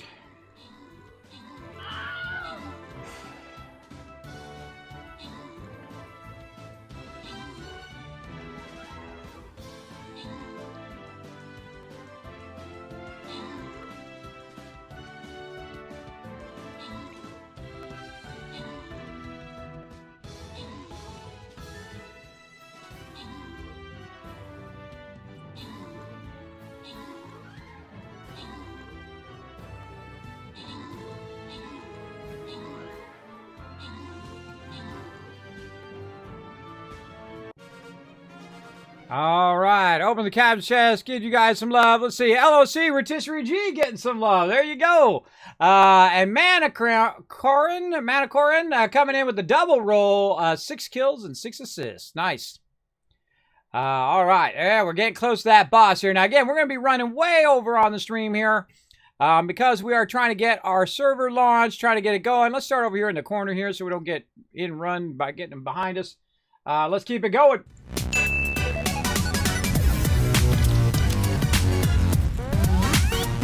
All right, we're getting up there. We're at 28 reinforced iron plates we can make. Let's go over here and... Whoa! It made a bunch of those.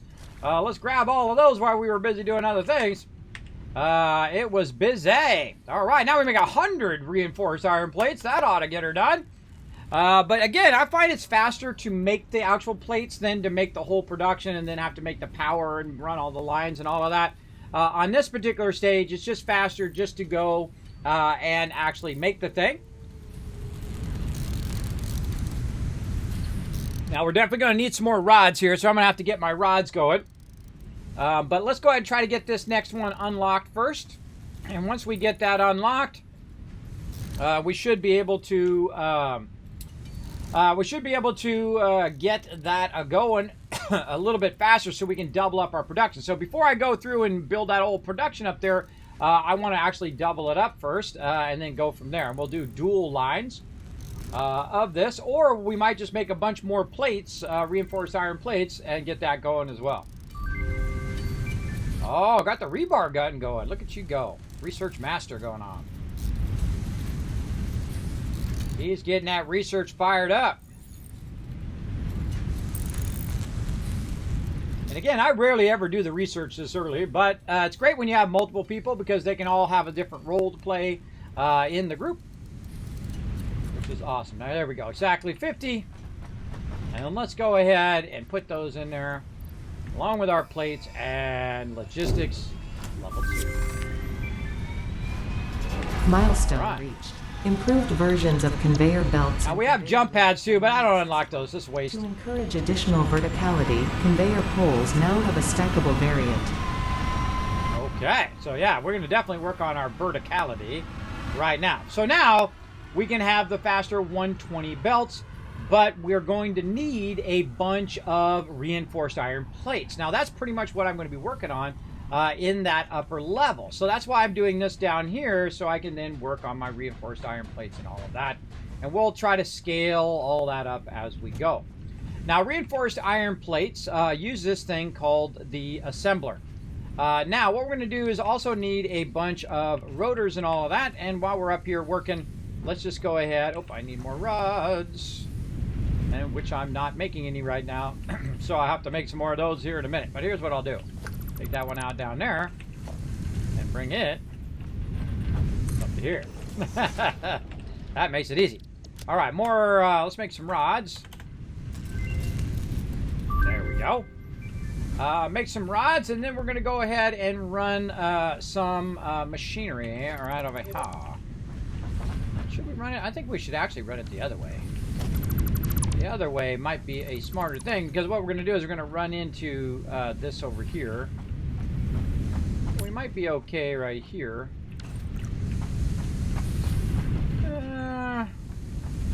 Yeah, I think I like it this way better. All right, let's put those back in, though. Let's put our lifter in, and we're just going to use our level 1 lifters. Put those back in. I can't see where it's going now, so let's just do this. Take this out temporarily, and then I'm looking at the side of it to see if they're aligning to each other at the same spot. Get in there. There we go. Using my workaround ladder here. All right, I think we might be able to get this in here. Maybe we'll just bring it out here and then run it around behind right here and then push this forward just a little bit. That sounds like a plan to me. Zoopity zoop zoop. Right there. Okay, so now we can go ahead and now create a long line of manufacturers up here to deal with our rods. And again, we're going to need our workbench. Put it back a little bit further this time. There we go. We're going to need more rods. Those. And then what else do we need for our constructor? 2 more reinforced iron plates. There we go. Okay. And so now we're going to go ahead and put our constructor down again. And let's just say we're going to have this as our run line. So we're going to push this forward, say, right to there. And then the run line is where I run the things along there. And so that's where that's going to be. And these are going to come out of here and feed along this line into here. Now, the problem is if we add more, we got to think this out. If we add more, that's going to be an issue. But what I'm probably going to do is add those in, add mergers, and just run them all to a single line instead of double lining them like I am right now. That probably would be a better idea. Let's just do that now, so that in the long run, we already have that already pre-done. So let's go ahead and merge right here in that direction. Lining up. Yes. And like that. Go here. Go there. We'll go there. And then we have something more like, oh, not that one, this one. Then we have something more like this. All right, that's better. That is mucho better. And it's not clipping through the ground anymore, so that's even more better. All right, we'll readjust all that and put some floor holes in there when we unlock all of that later on. Okay, and so now we've got this going. We're going to have this merge all the way down, come up over here, and then run back that way. And eventually, this is going to end up above. So that'll end the end of the line, come up, and then go up into our space elevator, which will be up on the top. So let's go ahead and do a splitter here. And we're going to put that right there. So I hope you guys enjoying this massive, long bonus stream here. Very, very fun. We're adding a lot of fun to the game here. We are on the mega server. We're going to have up to 20 people playing at the same time. There we go. Now we got it going here finally. Up here, and that's going to line right there. And now we're back to doing our rods. So awesome. Awesome. And then same thing over here. We're going to need more of these reinforced iron plates.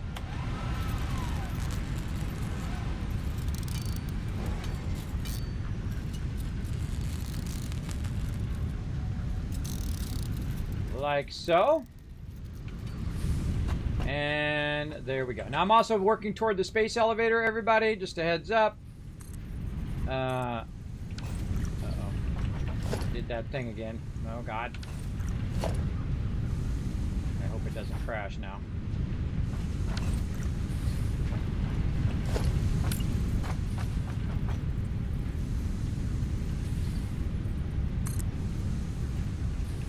Oh, God. Feel like it's crashing. Yep. Crashes again. All right, expect lots of crashing, everybody. Yeah, expect lots of crashing.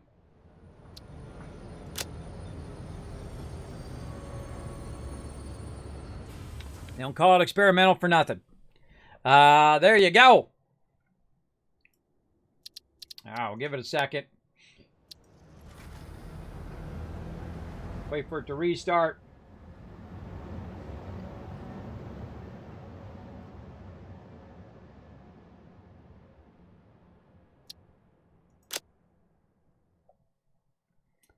Here we go. I'll probably have to redo some of this now, too. We need tier 3. I've been working on an area to build coal power plant. Awesome, LOC. I'm going to work on the space elevator here in just a moment. I was about to type that in there. I'm going to be working on a 3rd level, which is going to be where the hub is going to be, and we're going to pump all the resources up there and have the space elevator up there. So that's what I'm working toward right now as quickly as possible. Don't worry, I'll get to it. Find something else to do while I'm doing that. We'll get that 3rd one unlocked. But if you want to collect some of the materials for the space elevator, feel free to work on that. But right now, I got to redo this because I just crashed it. I don't know if it was me. I don't know if it was crashing while I was doing it, which is why I was doing that. I don't know. I don't know, everybody. I try to build some stuff. Now, whatever you just did, double check that it went through because again, they don't call this experimental for nothing. This is going the wrong way. This should go that way. But at least we know what we want to do now, so that's good. It's important to know what you want to do. That helps you a lot in the long run. And now we just redo what we just did. Oh, wrong lift. I'm so used to using those higher end lifts that I gotta remember not to. Because they take up more resources that we're not currently using. Actually, I'm gonna put this up just a little bit higher this time. And then up here we go. like so. Now, one of the things we can also do, everybody, is you can put in a buffer. Now, a buffer is just a little box that you can have it start to backfill and have it go in and do that. But I'm not going to use any of those buffers in this particular playthrough because I feel like in the long run, you really don't need those buffers because it just backlogs tons of resources and then it gets in your way. But I could be running a lot of this low-level stuff, these low-level resources into the awesome sink right now because it is producing a tremendous amount of extra resources. All the raw stuff. What am I thinking of? I am thinking of crafting bench. Put that back over here. So I can now make more iron plates. Now I'm trying to get to the point where I'm making iron plates again, and I'm trying to build the base up so we can build our space elevator. Because he wants to get coal going on, and we're going to let him let loose on the coal. And then I'm going to let you guys go loose on the in-game because I'm going to have to head out because I'm going to have to rest up before my stream tonight. And I'll let you guys go crazy. Unlock those different tiers and all the research and all of that. Get all this wonderful, wonderful fuel in here. Look at that. Wow, we've got that fuel crushing it. Man, I want to overclock everything. I want to sit here and do this for like the next 20 hours. It is so fun. This game is so incredibly fun and addicting. But expect it to crash, everybody. And anything you just did, just check it that it actually went through. What was I doing? Concrete. That's what I'm doing. Now, one of the cool things about having the skates as well is the fact that you can fall from farther distances. You can also jump higher and things like that and run faster. But you can also fall from way up here and not take any damage. So pretty cool. So about as high as this thing is about how high you can fall without taking damage. Okay, now back up here. Here we go. Now back to what we were doing here. So we were going to have a run line right here, and we were going to have our constructors right here, and we got to make more plates. Let's do those.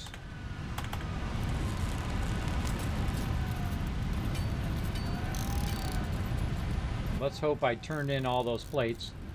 I think I did. At least it saved that part. It seems like it saves every 5 to 10 minutes on average. Milestone exchange concluded. Fix-it freighter re-entry complete. Ah, awesome. I like how it tells you now. It didn't used to tell you that it was coming back. So that's very nice. Okay, right here is our run spot. And then we're going to go ahead and put this in again, and hopefully it doesn't get screwed up this time. We'll see. There we go. All right. And then we're going to put in our splitters, which is here. Make sure we've got it going the right way. Boom. Line those up. Like so. And here's another nice thing where you can use your skates to get up here on the top and then be able to uh-oh.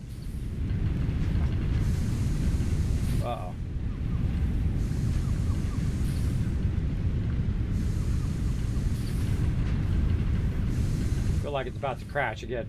Yep.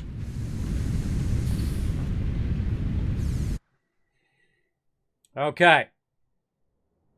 Whatever you're doing there, I don't think it was me. I think that was whatever you just did. Whatever you unlocked there is causing us to crash.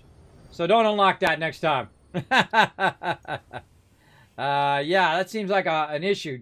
Make sure to let me know. Make sure to give them some feedback on it so they can fix that. It seems like there's a bug there causing it to crash with whatever we were just doing. That was you? What were you doing, Mini Murph? I think you were unlocking something that caused that to crash. Maybe it's not me. I'm just doing basic stuff, everybody. I'm not doing anything too involved. Some group of boars I came upon. Really weird. Now again, it is experimental. It's going to crash quite often. It crashed it good that time. Crashed it good. We'll wait for it to restart. Give it another go. Oh, I'm not in Tycoons. Oh, my bad. I just realized I'm way down in the other thing. My bad. There we go. Now we can communicate if we need to. If I'm in the right channel. All right, let's hope the server isn't dead now. Let's hope it's just restarting.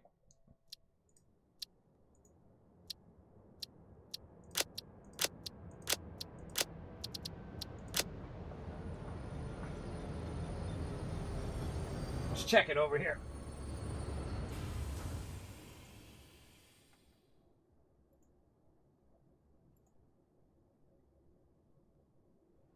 Oh, looks like it's preparing game.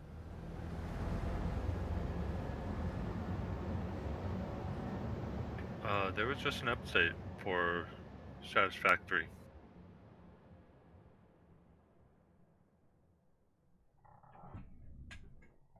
Yeah, I don't know if it's going to auto push the update on the server. Yep, that's what it is. The server and game versions are not compatible.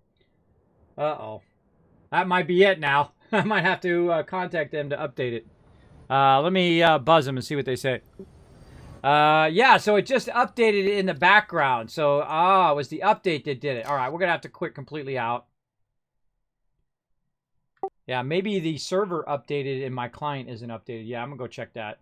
And then update my client and then see what it did. All right, let's... I decided to do as well. Yeah, see, mine hasn't been updated, so I bet the server updated automatically, and then we just got to update our clients, and I think we'll be fine. All right, so there we go. So we got to do that. So a big love to Nitrato for auto-updating our server for us there. We don't have to do that. So that's probably what was causing that crash, was the fact that it was auto-updating itself. And let's see how it goes. Now, again, I'm playing on Epic, though you can play on Steam as well. Either way, you can log into the server. Now, the server will be up 24/7. So there we go. I was about to make sure the biomass burners have fuel. Well, hey, we got tons of fuel, man. You are crushing it on the fuel for sure. Absolutely.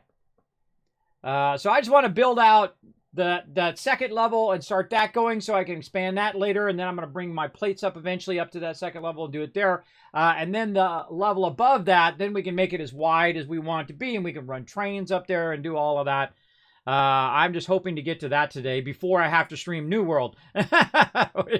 which this is slowing down my progress. But that's okay. I'll do as much as I can. I think we're going to get to trains today. Well, I'm just trying to get to the train level where I build out the third level where I'm putting the thing at the top. You know what I mean?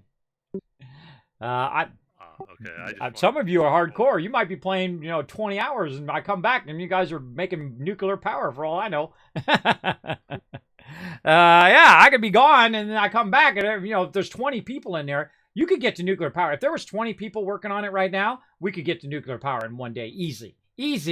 Because we'd be unlocking things like crazy, especially if everybody's doing separate nodes and getting every single node and running it into the center. Oh man, we could breeze through the game like it was nothing. For sure. Especially add some, mega builders in there. That's for sure. But don't worry, everybody. It's going to happen. Again, if you want to play early access games, especially games that are experimental, which is what we're doing right now, then this is what you have to deal with. This is what you take on as a thing.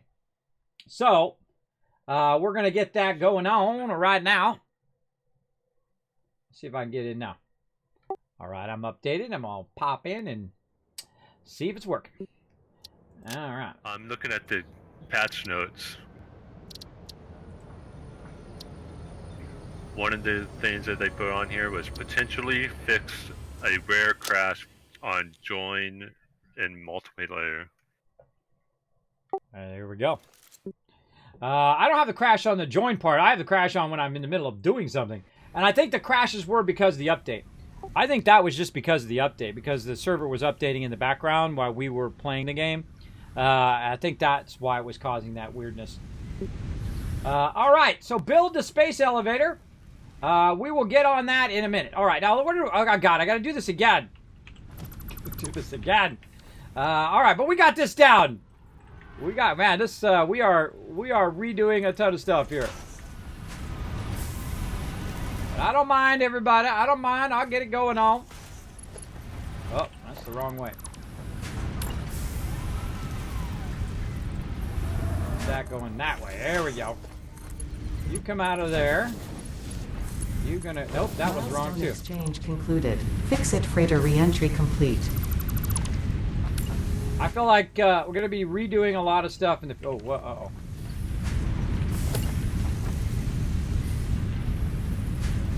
Now, this server starts non-stop crashing, everybody. Then, obviously, we're going to need to do something about that. Look at that. Okay, there. It was a refresh error. This out of here. Now, again, I'm just going to expect it to crash, expect it to have issues, because that's how we do. All right, I'm just going to keep doing the same thing over and over. I'm relentless, everybody. I'll just keep going and going and going in what I'm doing. All right, and let's do some zooping. Put that in. And then once again, we're using this row as a run line. So we're going to put our constructors just a little bit forward here. And oh, we got to make more. We got to do our thing again. Our crafting bench over here. And then we got to make a bunch of these. There we go. All right. I feel a lot of deja vu going on right now, huh? Maybe I should turn up the save thing so it saves more often. I'll have to figure that out, how to turn up the save rate. If you guys know, you can just tell me in the chat if you know how to turn up the save rate on the server. Like if it usually saves every 10 minutes, I will change it to every 5 minutes, and so on. Just so if we do have a crash, we don't lose as much. Because sometimes, you know, you're really involved in what you're doing. And then all of a sudden, bada bing, bada boom, the crashola.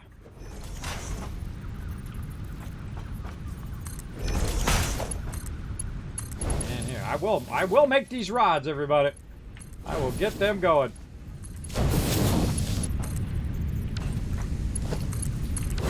All right, rods. Rods. All right. Now we got to get power to come up through the bottom into the top part. And this actually is the best spot right here because it is already in an open spot. So I'm going to bring it up over on this side. Now remember, you can do this while you're actually walking around, which is awesome. And we're going to put it right there.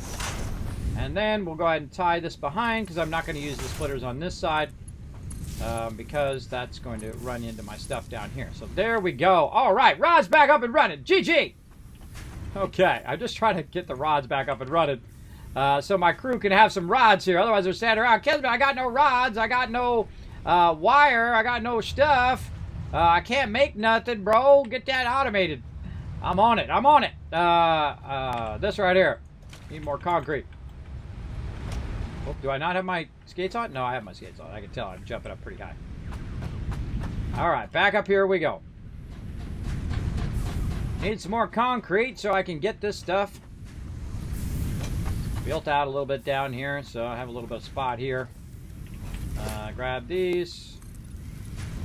Run them out. Now again, the reason why I use the 2mm is because they feel more substantial to hold up, you know, equipment on a second level. Bro, that little thin little thing, I ain't gonna be holding no gigantic machinery for sure. All right, so we got that done.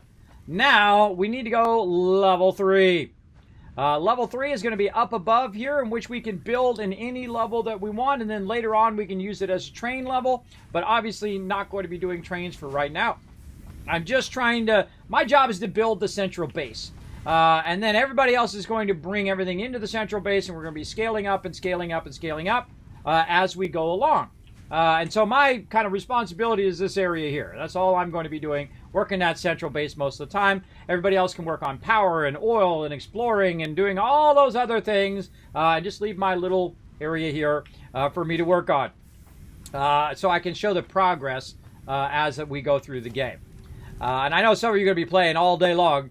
I don't have that kind of time today, but we will try to get it going on. Now, one of the things we can also do is we can zoom vertically. And so what I want to do is get right here, and I want to zoom up enough to where this has a lot of extra room. Now, one of the cool things that you can do on this level is you can double your level this way as well, right? So you go up here and say, okay, well, wait a minute. I want to go ahead and make another line of these up above as well, and just run this down here, but also up here as well on a second level, exactly like I have it here. So when I double it up later, I can double it up, and then I can 5 times it, and then I can 10 times it, and so on and so forth. You can think that far ahead if you want, like me. And again, we're going to be thinking real far ahead here. Now, watch this. This is going to be really close. Now, would I call that clipping? Yes, because it's hitting the back of the...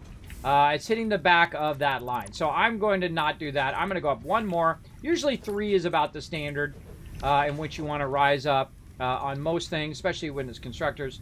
And then there we go. We've got some clearance. So now we got the clearance right there. Now, we also need another level on top of that to do that. So I'm going to use my cheapo ladders. Now, you can also use these too, by the way. These also work really great. And you can zoop.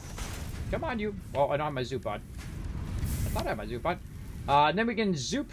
Oh, no, we can't. I don't have any of these things that I'm making right this moment. All right, now we can zoop those. There we go. And we go ahead and zoop those up and use those as a ladder until we actually unlock it in the thing. Now, I'm trying to save the tickets for the vehicle. The vehicle is super, super important when you're building. I like to unlock the little mini vehicle as quickly as possible. And that's why I let everybody know. Just let the tickets run for now until we get 10 tickets. We're at 4 now, so I got 5. We're halfway to the thing. Now, once I unlock that, then everybody can use it, by the way. Everybody can build themselves a little car and drive around the factory and get around much, much faster. Now, later on, though, or at some point, we want to go ahead and use our vehicles. And I want to try out the new vehicle system. They said they improved the pathing. They updated the way the vehicle loads and unloads. You can copy and paste paths, so you can put multiple vehicles. It only grabs enough fuel to get there and back again, and then it will grab fuel again to get back there again. I hope it stops until it has enough fuel, and then when it has enough fuel to make a full round trip, then it will go, and that's kind of like what they were talking about. All right, so now we're up here on this level, but I need to get up onto this top level here. Like this. There we go. And then again, look at what my highest point is, right? Now I got a bunch of trees and things like that in the way, and there's a rock over that way that's in the way. But I like to build vertically, especially in this particular playthrough. In this spot here in the northern forest, you have a lot of obstructions when you first start. And one of these is this side over here. Now, we have a bunch more giant areas way out there. But really, if we could kind of get it going and widen our ability to build right here in the central base, then we'll be good. So let's go ahead and grab this right here. Let's go ahead and see if we can go ahead and get on the top of that. There we go. And then we need to say, okay, how tall do we really want this to be? But I wouldn't do it over there, everybody. I would come over here and say 1, 2, 3, because you know what we did down here? We did 3 levels down here, right? So 3 levels up here, same thing. And then use that as your guide, right? Use that as your guide because you're building out in between levels as you're going, and those will be the in between levels of your factory as you go. And then the top part here, I want to have it where there's a lot of room, right? Some of the really big stuff is going to be in that top level, and then above that is going to be my really big level. So we need to think that through as well. So let's move this over just a little bit. We'll go ahead and create another one of our little thingy things here. There we go. And we'll zoop that up to that level. And these are great to use early game, but watch out, you can fall off the end of this a lot. I fall off the side of that a lot. All right, now we're getting up there, right? Now we are actually pretty good on there, and we can go ahead and test it by grabbing this and just kind of zooping my way across that way. Now it says clipping will occur, and that's clipping through this thing right here, my pole. We'll do that battle here in a second. And so I'm going to run this across like this. And let's go ahead and check. We can get it over there. I don't know if I'm going to have enough. Let's go ahead and take these out for now. My goal is to see how well lined up. So no, not quite, right? So we can see, by the way, I'm also building my way over to this easy to grab guy there. Notice those are blue now and not green. You know why they're blue? Because they're hard to see on a green background. Even though they're shiny and all that stuff, people with color blindness, it'd be hard to see a green green slug on a green background. So there are no more green slugs. They're now all, the green slugs are now blue. And that's understandable. So big helps to all the peeps. Big love to all the peeps who have trouble seeing that stuff. I do have some members who are colorblind who have been with my team for a very long time. So there we go. So let's do a battle, everybody. And thank you, Billabone, for the follow just a bit ago. Let's do a battle. We'll come back to battle. I feel like some range boost is in order here. Let's hope that since we're split up that we don't all die. Let's see. And I'm going to keep figuring out my level over here that I want to go.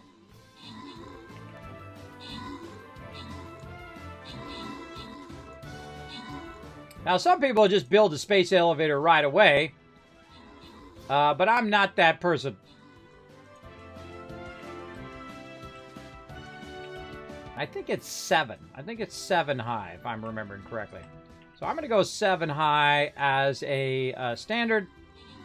And I can always come back and modify it later. But what I'm trying to do is find my space elevator height. I'm doing some crazy jumping. Jumping down. Whee! That was fun. All right. Let's see. Open chat, scratch some rewards. Let's see. Rotisserie G, Night Rays getting some love. Red Fubles coming in MVP with 9 kills. Congrats on that MVP action. Let's go. Come on. We're going to do it. How much longer? Oh, my God. It's like 6 o'clock. No worries. We're going to keep going, everybody. We're doing our mega server. Now, if you are enjoying the stream, everybody, do me a huge favor. Hit that follow button. It does help out a lot. If you're really enjoying it, you're like, Kismet, this is awesome, bro. I'm digging this mega stream and mega factory you're building. Then feel free to consider dropping your Amazon Prime or hitting that subscribe button. Appreciate everybody who does. Let's go.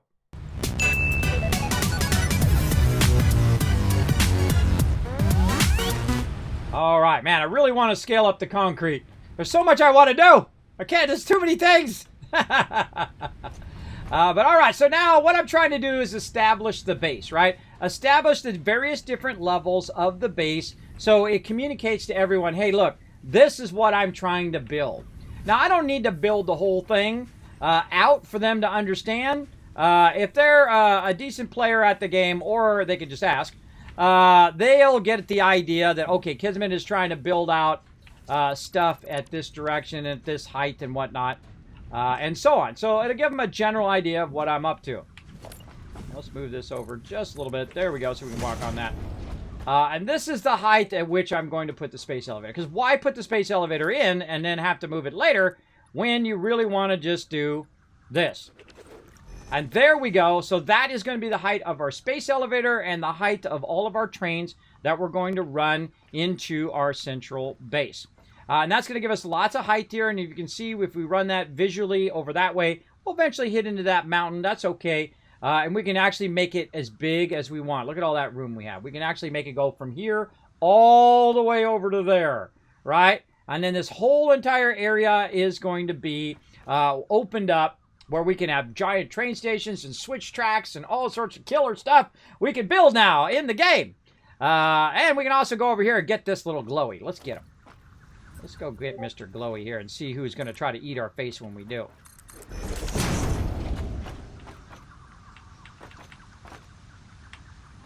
I love just doing little tricks like this, everybody, where you build real close and you grab it. Now, the mobs can't normally jump down at you, but don't count on that forever. That is for sure. All right, now way up there is where we're going to be. Now, our number one problem right now, concrete. We do not have enough concrete. Let's go for it, everybody. Whee! Again, we have our skates on, so we're doing good. Now, watch this. Whoa, whoa, boop. That you will take damage on. So, what I need to do is stop what I'm doing over there. A lot of times you'll be working on something, and you'll see I stopped on the rods, and then I switched on to something else, and then I switched back. You got to do that, because otherwise, the thing that you need to have running while you're working on something else, you should do that always first. So, in this case, I need a lot more concrete so I can build out that upper level, and then I can build a ramp system, and then I can move the hub and all of these resources up there and build the space elevator, and then that establishes our entire main base as to what we need, right? But to do that, I'm going to need a lot more concrete. So we need to go and expand our concrete over here. So let's go up here again and take a look at what we got going on. So this is coming out of here at 120, but my belt is only 60. So I need to kind of double up on what I got going on, right? So I want this to run in here at 120, and if we take 120, hey Siri, what's 120 divided by 45?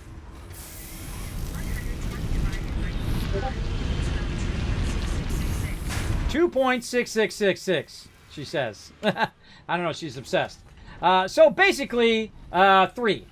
So this will run 3 of these at full speed. So let's go ahead and add a third one over here. Now, my biggest problem is that I don't really want to make that 120 coming down there, right? I want to basically try to mix it where I don't have to make this all 120 belt. I don't need to make these interior ones 120 belts for right now.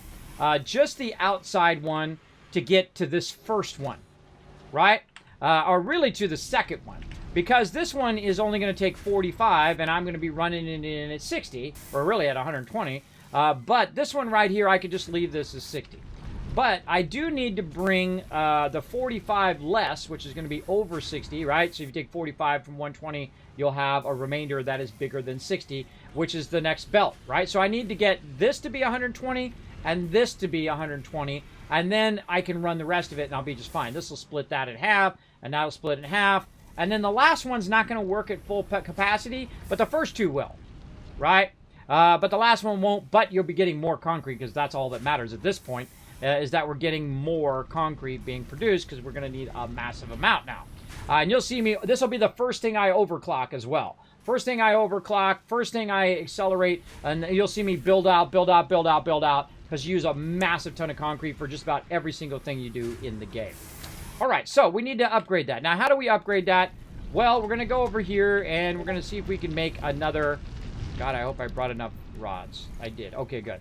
We're going to make another one of these right here, and then we are going to try to make some more reinforced iron plates. And now you know why I did so many plates and why I wanted to get the plates going, so I could make a bunch of reinforced iron plates, which is going to allow me to accelerate the speed of this. Now, I'm a cheap bastard when it comes to resources. I hate wasting resources. Now, this is pretty, and it looks great, but it takes more resources. So I'm going to take this out, and I'm going to run a level 2 exactly as straight as possible right into there. And now that uses less resources, which is more efficient. So there we go. So now we're pumping 120 out of there. I'm going to click on this. It's just going to upgrade that one. And now that's pumping 120. So now we are going at 3 of these pace. And again, we'll go ahead and add this down here. Now, as we go along, everybody, and we get faster and faster belts, we can continuously upgrade this across this area. And we're going to go ahead and get ourselves another power line. We're going to run it right there. We're going to run that forward. We're going to tell this to be concrete. And then we're going to do that. And then we're going to add another merger here. See how easy this is once you start the precedent of what you're doing? You can just keep adding and adding and adding. And of things that I would add, it would definitely be concrete. That is for sure. The second one right here wasn't working at full capacity because this fungus suggests strong molecular bonding features frequently observed in adhesives and medicine, both beneficial for field research. A new research tree can now be accessed in the MAM. Awesome. So now I have fed some of the limestone that I've had in there, so it's running at full capacity. So basically these are like 30, and then let's say half of this. So 7, so 37 per minute versus about, let's say 25 per minute before, just to kind of round it up without doing exact numbers. We could do exact numbers if we want to. We get the spreadsheet out and really go to it if we wanted to, but you get the general idea. Okay, now the problem is you got to watch your output too. If your output exceeds the speed of your belt, then it was worthless to make the input any faster. So this is 15. And this is 15, right? So that's 30. And then this at the end, which is a funny irony, is 45 at the end. So you put all 3 of these 45, which is just as perfectly as fast as the belt. All these belts over here are 60, so that will be fine. There won't be a bottleneck there. And it's really not going to go at 45 because the last one is not maxed out. It's really like more like 40 at this point. But we'll get all this rocking and rolling later on. And I used the bare minimum amount of 120 that I could get away with for now until we get our reinforced iron plates going. But now our production has really sped up. So awesome. What's going on over here? Is that just a redraw error or what?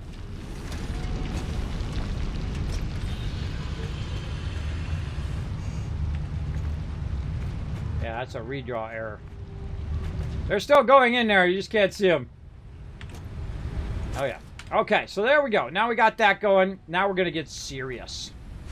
Now we're going to get serious. Now, one of the things that I'm going to need, everybody, is I'm going to need a way to get from down here to up there. Now, I'm also going to uncouple the hub from the power. That's it. No more power from the hub. Bye-bye. So now his power is going to have to... Now, normally this is exactly what I would do. I would create 9 of these, and I would rely on those to be the power for the whole rest of the base.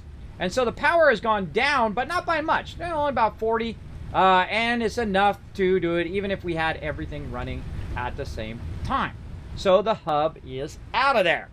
Now, I'm going to go ahead and remove all of this stuff over here as well. Let's see if it's going to overburden my character. Probably.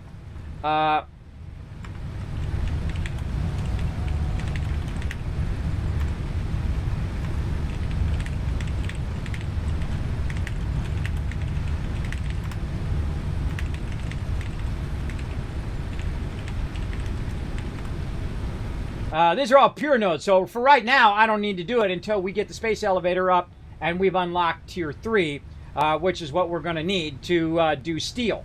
And then once we get to steel, then we'll have fast enough belts to make it thing. Now, I could go in and split it again and do all sorts of crazy stuff, but no. I'm going to just do it as is. All right, so I've taken the hub out now, and I've taken that hub out because I need to make a central road.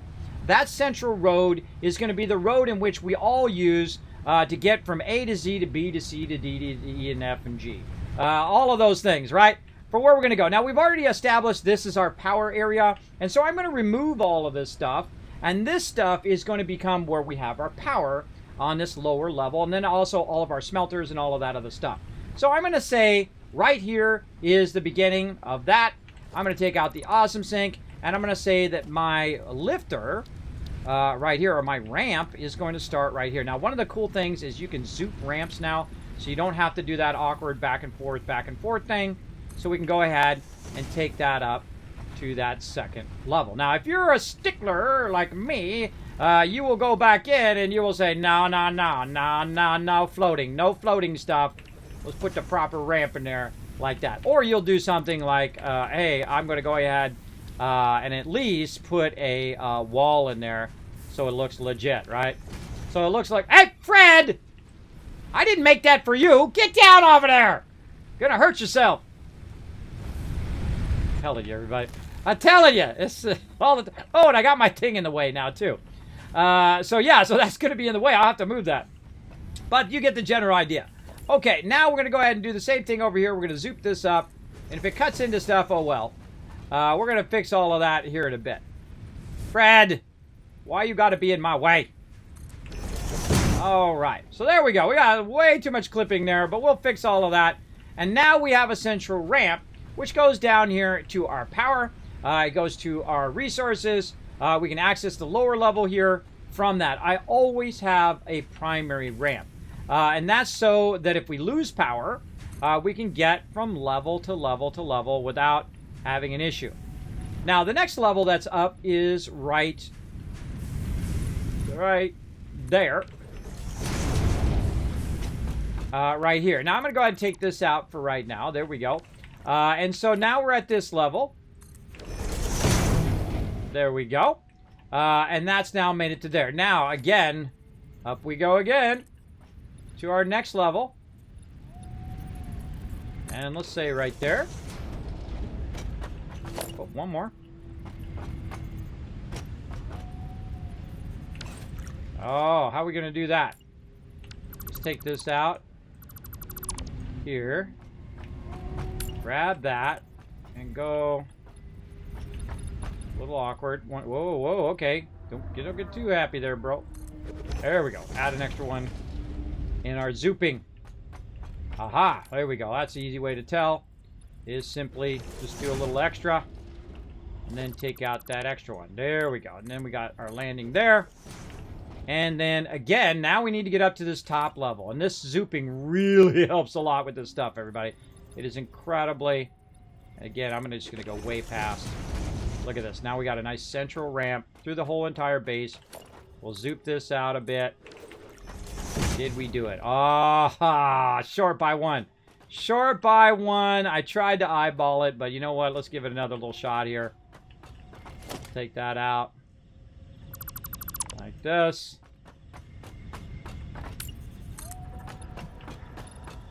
Get that way up past it. There we go. Now, these are all the logistics you need to figure out ahead of time before you start to build your base out. Otherwise, you're going to spend a tremendous amount of time redoing tons and tons of stuff. All right, there we go. And this will be our top level for now. All right, and of course, we want it to be 3 wide. Now, why do I want it to be 3 wide? So to accommodate the larger vehicles in the long run. And so now what we need to do is look at what we're doing here. Uh-oh, this is going to be in the way, right? But not really, because we're going to go right above it here. And it should be fine to get up to this upper level. And then same thing here. Now, we can just zoop our way all the way through all of this if we had enough concrete. We can just start zooping through there and removing all the pieces where it interthings, like this, and the wire, and the under stuff underneath it, and all of that. Now look at how much more we got. 250 that time. Very nice. So I'm going to take this out now. We'll take this out. Again, I don't like things to clip for any reason. We'll take all that out, and this will be our main road here. We'll take these out. This was only temporary anyway, just to get our heights going. And we'll go ahead and take this out.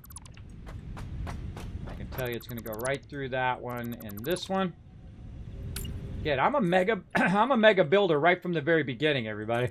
I don't mess around. I build big. Building big is fun. Now look at this. This is too close.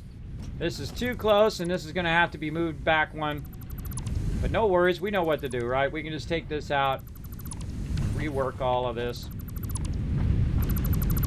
later on. It's weird that that still floats there, but eventually it'll go away. It looks like. Take all this out. Again, this stuff's all temporary, just to get an idea. Oh, that actually I wanted to keep. Just to get an idea of where you're going and what you're doing. All right, and I do a lot of that. A lot of that trying to figure out what the heck I'm doing. Let's soup all the way up. Boom, look at that. Look how far it did. Awesome. It does like 10. Is its maximum zooping. And look at this, everybody. We got ourselves an upper level going on. And then let's just close this in. Like this. So we got a nice entryway. And there we go. Now I would take out these ones here because they're going to be blocking. Tool belt has been expanded. Ooh. We got an expanded tool belt. Cool stuff. And then the same thing over here. I would move this out just so people can get New recipe unlocked. from A to Z. Oh, that's a little too close. One more out. New research available in the MAM. Ooh, new research. Fred! Get out of here. There we go. This way, if you're coming up, you can go ahead and get off here. Now, Fred! Get out of here! He's running out.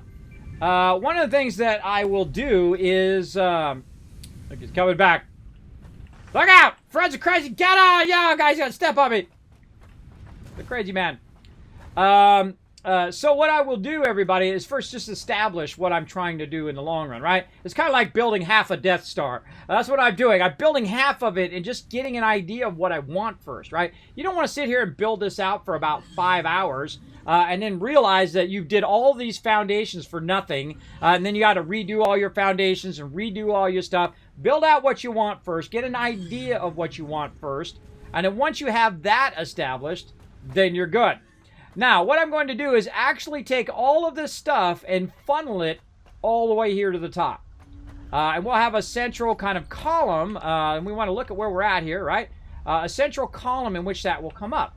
And so what we want to do is have the hub by where you're going to come up here, right? Now, eventually, we're going to have the vehicles. That's why I was working on the tickets, so you can just drive the vehicle up here and get up here. And in the short run, it's actually a little bit more annoying to have it up high. It's usually better to have it by where you're working.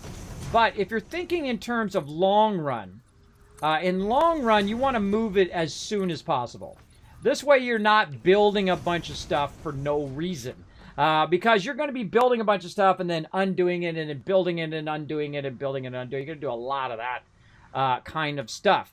Now, in this case, I'm going to also leave roads available up here on this level for me to do stuff as well. So I usually keep a 3-person road available at any given time through the central part of my base. And so I also keep a single road usually other ways. Now, I'm going to take a look at where I think the road should be here. And I'm going to think that this should go this way. And then let's take a few of these back here. And maybe from over here. Take a few of those back. And we'll say that this is going to be our 3 road. Right here. And we'll just create a little reminder for myself like that. Maybe put this in so nobody falls. And so the 3 road's going to come up this way. And then it's going to keep going in that direction. But it also is going to go in this direction. So this will be our primary road through our whole entire base, and nothing will be built on that road. Nothing will be built at the end part because I will be bringing the concrete up.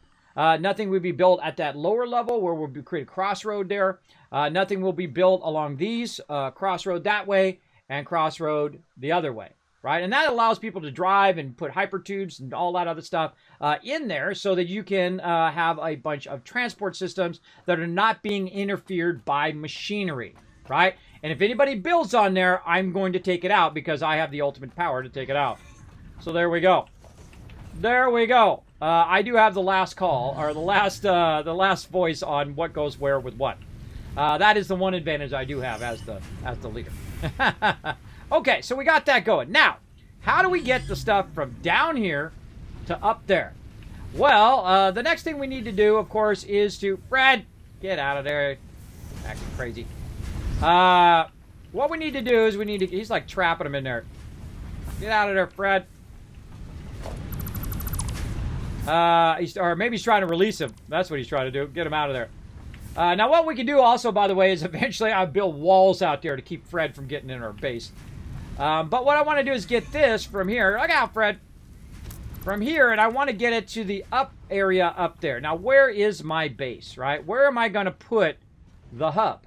That's what I should be thinking about. Where am I going to put that hub, and how am I going to get the resources from down here to up there? Now, do I want to do it right here, or do I want to do it over here, right? That's the thing I should be thinking. Now, my resources are going to go from down here all the way to the top for now. Right? And then eventually the resources will go up and they'll actually be doing stuff on different levels as I'm going up, right? And we'll utilize those different areas as we go along to the top.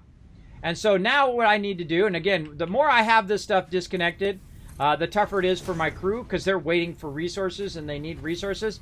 But this is a necessary thing that you need to do, everybody, is to revamp your base as early as you can. Get it going as early as you can. And then decide where you're going to put stuff. Now, remember, you can always move it later and tear the whole thing down and remake it and whatnot. But don't tear my stuff down. But I'm going to go ahead. I think I'm going to put the hub right here. And then we'll also have a crossroad through by the hub. And then we're going to put all of our resources on the outside of that road, right? So this will go like this. And then we'll have a single road here. And then all the resources will be on the outside road. So I think I can put my hub nicely on a long way here and whatnot. Now, again, I don't use the power of the hub at all. Now, one of the other things that you want to watch out for, everybody, is the fact that when you have the hub gone, if someone dies, they don't come back to where the hub is. They randomly show up in the world, and they have to make their way back to here. That's not fun. So make sure to put the hub down as quick as possible. In my case... it's going to go right there. Now, I go around and I click everything so I don't see the little exclamation points on it. There we go. All right. Now, that is the new home of our hub. Now that I know where my hub's going to be, now I can plan accordingly around the hub and everything to do with the hub. All right. Now, I need to bring those resources to the hub so we can just grab the resources, use them for building, and then also use those for upgrades up here. Now, another reason that I have the area up here is we have a lot more room, because we're working vertically, for our space elevator. Now, our space elevator is going to be right nearby, right over here, nearby this, right? And I'm going to also do the same thing I did downstairs, and that is have the ability to have these extra storages at the end here. And again, we're not going to use these at the end, so I'm going to block those and put those extra storages right there. And those will hold all the random loot and whatnot that we might need. That actually needs to go over just a little bit, I think. No. That's fine. This way you can stand off to the side in case someone's coming. And if you're coming down this way, you'll be fine. You got that right there. All right, awesome.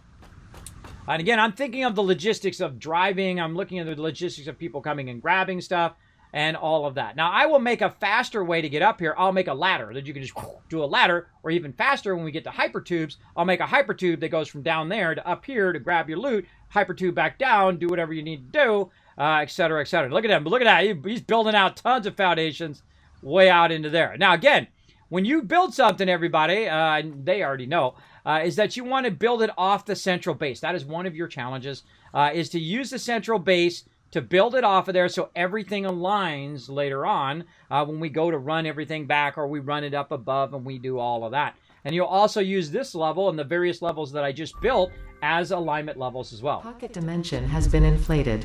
Awesome. And they also just created a new update, which is going to help us from crashing as much, which causes us to crash, which is funny.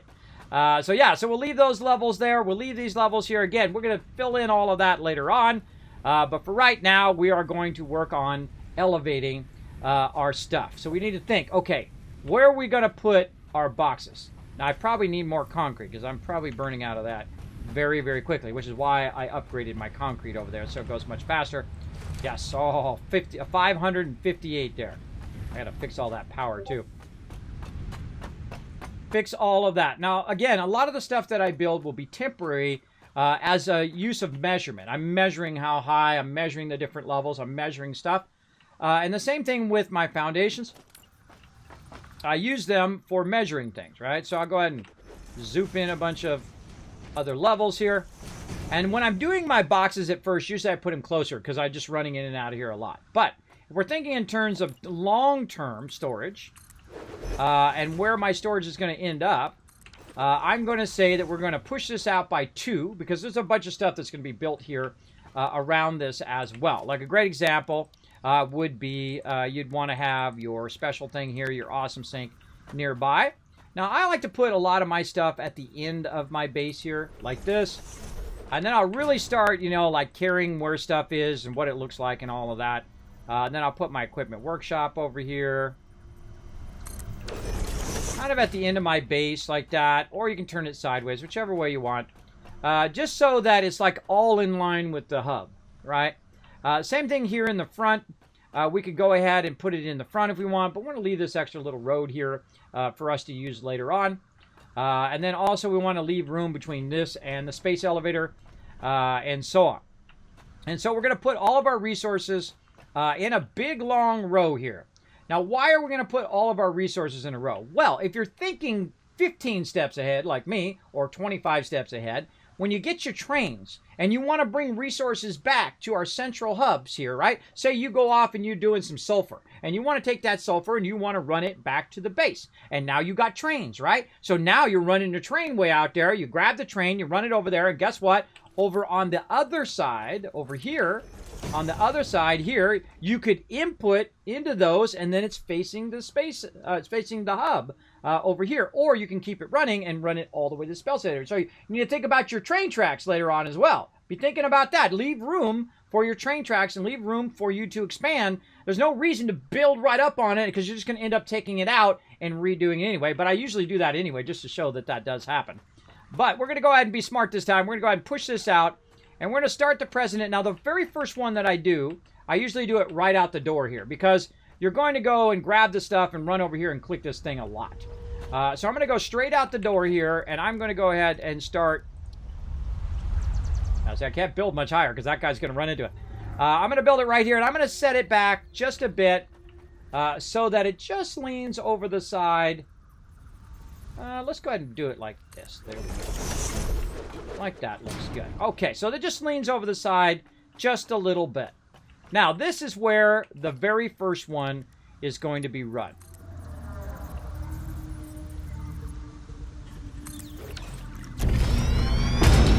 See that? Pretty cool, right?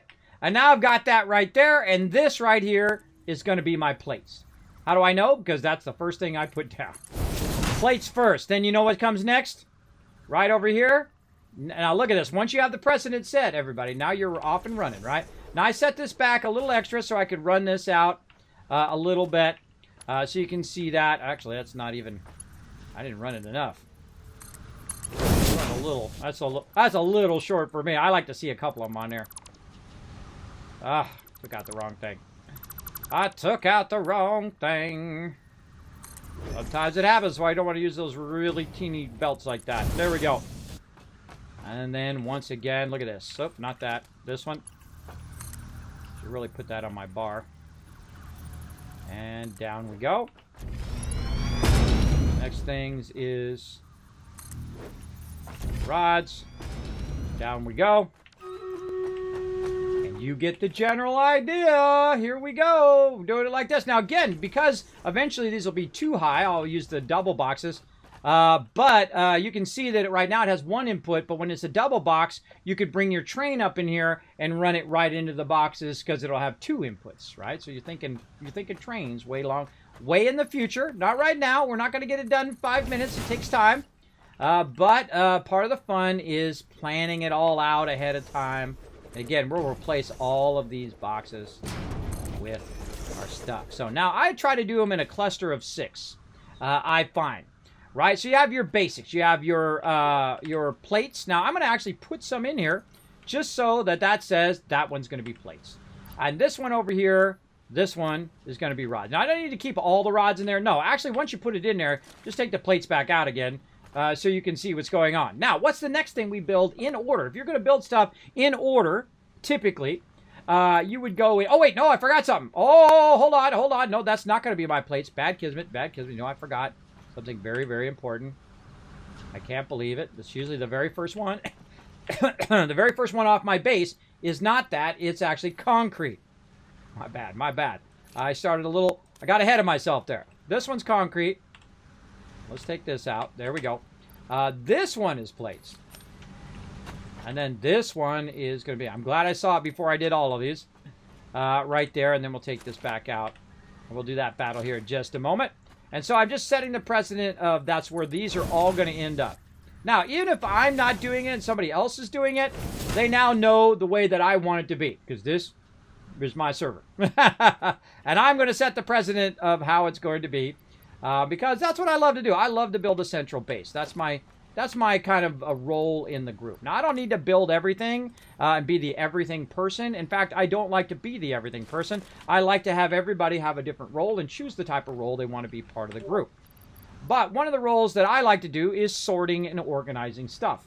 And so that's what I'm going to do as my role as that. So there we go. So now we have our basics, right, that we've been working on. We have our concrete. We have our plates. We have our rods, wire, cable. What's next? You know what's next in line? What's next in line in here, everybody? You guys know? Take a guess. Take a guess in the chat. Out of all this stuff, what do you think is going to be next in line? Oh, I got computers in there somehow. What do you think is next in line? Someone found some computers while they were running around. What do you think is? Coffee? Well, other than coffee. Let's have a little swig. What do you think goes next in this next box? You think it's going to be... computers? Do you think it's going to be motors? Do you think it's going to be decased industrial beams? Do you think it's going to be reinforced iron plates? Maybe some power shards or leaves or chainsaws or whatever. What do you think it's going to be? Screws? Oh, there you go. You are right. Screws is correct. Now, if you're really smart, you would go back here and say, uh-oh, I made a mistake. And I make lots of mistakes. I made a mistake on the first one, and I just made another mistake by not including them screws. Now, I actually knew that one. I did that one on purpose. Because the screws actually go here, because rods become screws. Now, this is just the way that I do stuff, everybody. This is not set in stone. You can do it however you want. Because what it does, and the thing I want to show you here, is that it perfectly makes all this stuff line up like this, and all of your basics are in a group of 6. See that? Your basic group is a group of 6 items. Before you get to your next level stuff, which is your plates and whatnot that you're going to build from your copper, these are your 6 basic items. These are the ones you should get going first, and they should be automated. And once you have all of this automated, then you're ready to go to reinforced iron plates and all of those. Otherwise, you will not have enough power to get that going. So that's something we need to work on right away. Now, I would actually add a 7th one to this group, and that is eventually going to be our reinforced iron plates. Now, after the reinforced iron plates here, I'm going to put that there. After our reinforced iron plates, or you could put your copper sheets there, whatever you want to do. I put reinforced iron plates, because that actually I'm going to do before I do copper sheets. Copper sheets is actually something you unlock in the next tier, and you have to use multiple things for that. But this is pretty much your basics. Now, you could also put this over here if you want, right? Right after screws, you could put that right there. You know what? This is for something different this time. We're going to do that. Let's go ahead, grab all this out of here so I'm not feeding that for about an hour. And let's go ahead and try something a bit different. Take all that out so it stops feeding it. There we go. And let's put our plates right here, because this, and this equals this. All right? Now you guys are following along. Now, same thing here. This is going to be wire, and then this is going to be cable. And now, if we really want to go for it, we can go ahead and pick this up. And we can say this is going to be copper sheets, right? Because this, and not that, but this, and the basics, actually the raw ore, becomes copper sheets. And so now we got all of our copper items together. Now, you could also put all of your wire together. You put your quick wire there and put all of that together. You could do all of that however you want. It's really up to you. And normally, I put the higher end items, like the second tier items, like this, and rotors and motors and all of that stuff together. But we'll try it this way this time, just to try something different, just something fun. All right? So we'll go ahead and start with that. Now, what I'm doing is I'm working from the end result right now in the game, not just the space elevator, but the end result of everything that I'm doing in this particular base is this right here, is these items that I'm trying to make. I'm trying to make all of these and automate all of these and then make sure I have enough power to run all of these. And again, I'll do that battle here in just a second, everybody. And so I want to make it work through the factory and end up in those exact boxes. So now I know what my end goal is, right? Give yourself little mini goals when you're playing this game. Your little mini goals are going to help you a lot in the long run. And so once I get those little mini goals done, then I can grab that stuff and we can keep unlocking various different stuff in here. Like eventually we're going to need rotors and all of that stuff. We'll get to that. But what we really need to do is we need to make ourselves a space elevator. And so when we go in here, and that's what I'm going to try to get done today. I don't know, I might run up against the actual next stream, but there you go. And I have enough to almost make the space elevator. I need some more concrete, I need some iron rods, and I need some wire. Now, to actually make the space elevator, I need to have a nice big pad for it here. A nice bunch of foundations to hold the space elevator. And so we're going to do a bunch of zooping with the stuff we have, and let's hope it makes enough eventually. Let's say something like that. Now again, we want to have a road through there. We want to have access to get to each side. Leave yourself lots of access, everybody. You do not want to paint yourself into a corner, because you're just going to redo and redo. And I can tell you, I'm still going to redo, even though I'm kind of thinking so far ahead now, because this is going to be our mega server. This is going to run for 24/7. So we're going to do this, and we're just going to have all of the resources in a line. Now, one of the things that I would do at this point is create a road in between.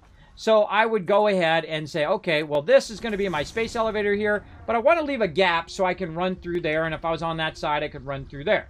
So this right here is 8. 1, 2, 3, 4, 5, 6, 7, 8. And then I would gap across like this. Hold down control so you're lining up like this. Boom. And then we'll leave that open. And again, I'm going to do that so I remind myself to do that later on. Now, stuff out here are going to be like rotors, stators, all of that kind of higher end stuff. And you're like, well, Kismet, wouldn't you want to eventually move that closer so that you can do the thing? Yeah. But again, look how much room I'm leaving, right, for expansion later on. I could bring the train right down the middle if I want to, because I've left enough room to have the train. Now, I won't, because this will be my main driving road. And I usually put the trains behind stuff. I put trains behind all of my storages here so that they're not in the way. Now, again, while I'm doing this over here, everybody, a lot of these resources are not getting made. But we'll get back to that here in a moment. Let's go ahead and keep building out. And let's just pretend we're putting our space elevator down. Just to give you a little bit of scale of the size of this baby. It is absolutely massive. I can't even see it. It's so huge. It's so huge-mongous. All right, let's keep building. Now, we're going to need this concrete, but we've increased the speed at which our concrete is going. And this zooping is so fantastic. This is one of my favorite new features, everybody. It is awesome. I should go out a couple more there. This is so... I mean, the game was already fantastic, but that really adds a whole nother level. All right, let's try it again. Space elevator. God, it's so huge-mongous. All right, now make sure you leave yourself lots of room around your space elevator because you're going to need to run lines and all of that. But I could literally put the space elevator right there, which is actually a good position. Where's the front of the space elevator? There it is. Which is actually a pretty good position. I'll probably ended up right there. So I need a lot more rods and a lot more concrete. So let's go get her done, everybody. Rods and concrete. We get our space elevator in. We get all of our lines run. That's GG. If I can get all that going, and maybe, if I'm lucky, I got 3 more hours to get it done, I can get the reinforced iron plates going. Okay, and I'm going to leave the MAM down here. I don't need to move that. We go ahead and leave all this down here. This stuff here we're going to need to move eventually. I don't have enough room in my inventory right now to move it. But I need more rods. So we got this going here. We took this out, so we're going to need to redo this somehow. Let's say back here. Let's go ahead and run this belt. If you didn't know this, everybody, you can actually... Yeah, let's run this out just a little bit. You can actually do lifters. That might be a little too close. You can do lifters right off the end of stuff like this. I hate to run that through there, but yeah, it's touching both of those. Ah, trigger! Trigger alert. We'll just live with it for now, and we'll fix all that later. All right, back over here, back into there. There we go. All right, well, now we got our rod production back up and running, but luckily it has 200 rods in here, which I can already use. Okay. So there we go. Rods back up and going. Plates still going down here. Still running. They're just not running into anything right now. That's a problem. That is a problem. We need to get that all the way over there to that spot, right?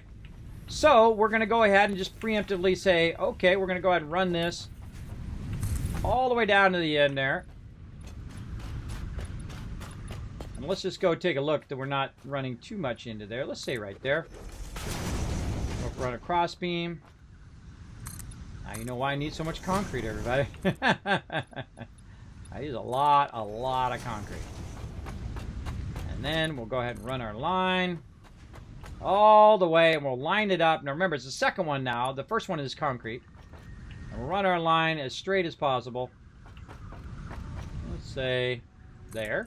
And then we want to line that up. Now, here's a great little trick that you can do, is you can actually connect lifters to other lifters, like this. Just like that. And then we can go ahead and square that off, if we had enough concrete, which we don't.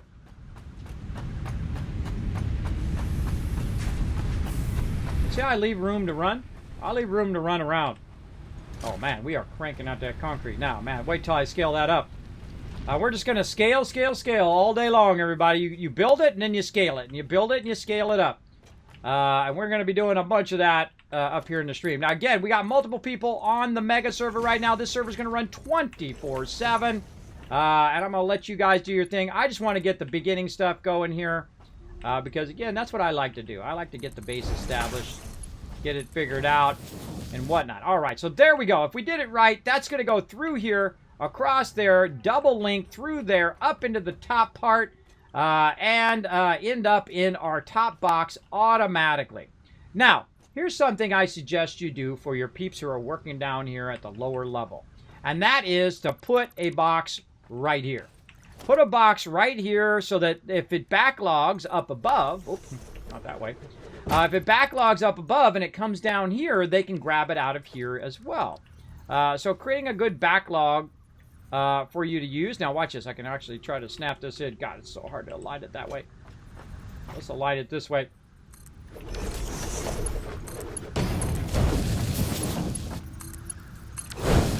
And there we go. So it's like a pass-through, right? So it passes through this. If that box fills up, it'll also come down here and fill this box up, which is going to make it nice and easy for you to manage that from down here. Now, the same thing with the next one, right? You got your stuff there, and you got your stuff here. Now, problem is eventually when I expand this, this is going to run into this. But I will actually change all of this, most likely, and actually lift this up into the second level, and probably make a sandwich level or a run level in that second level. Work with all of that later on.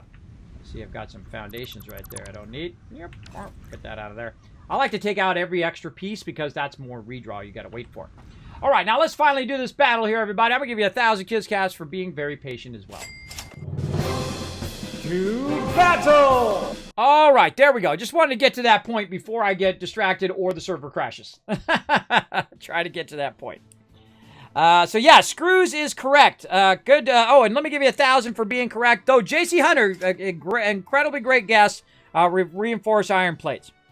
So Satisfactory just came out and it broke servers. Well, actually, it came out and crashed our server and then made our server better. So now our server's not crashing. So awesome.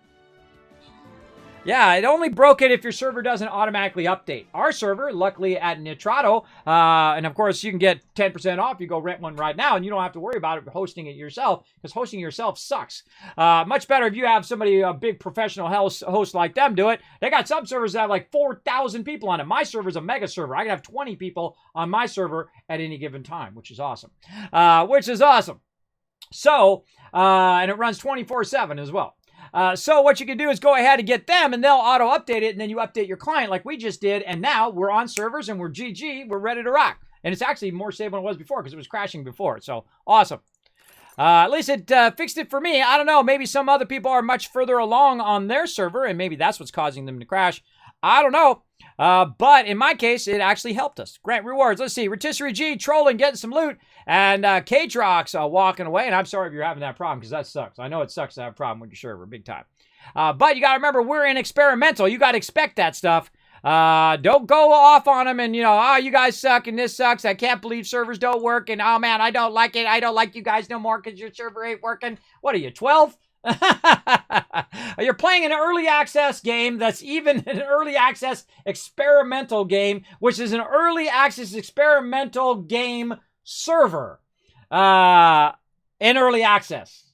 That's experimental, that they're testing, right? Remember, you're testing the game for them. You're not playing the game. It's not like it's a release game. So yeah, give them some love.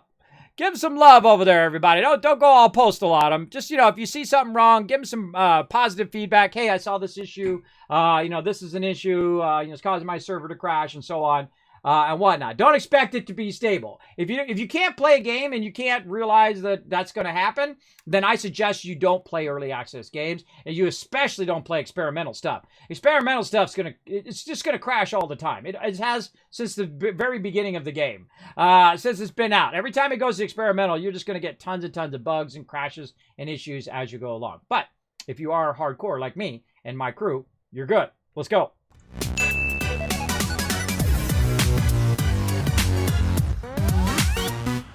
But I do know that sucks. So there we go, everybody. Look at it go. All right, it's feeding those plates up to our upper area there, and we've got our various levels all set up and ready to rock. And we're going to go ahead eventually and move our plate production actually out of here, and that's why it's going to be up in this level up here eventually, because my plate production is not going to be produced down here. It's actually be produced up there. So I don't even need these other two. Because another thing that's going to happen on the upper level here is our production of our concrete, because it's already elevated by the fact that you can see it's elevated over there, right? And then so I'll run it just in case, instead of running it down here, I'll run it straight across and up into there. So this upper level will be kind of a run level for now. But since I have it down here for right now, I'm just going to go ahead and run it up there.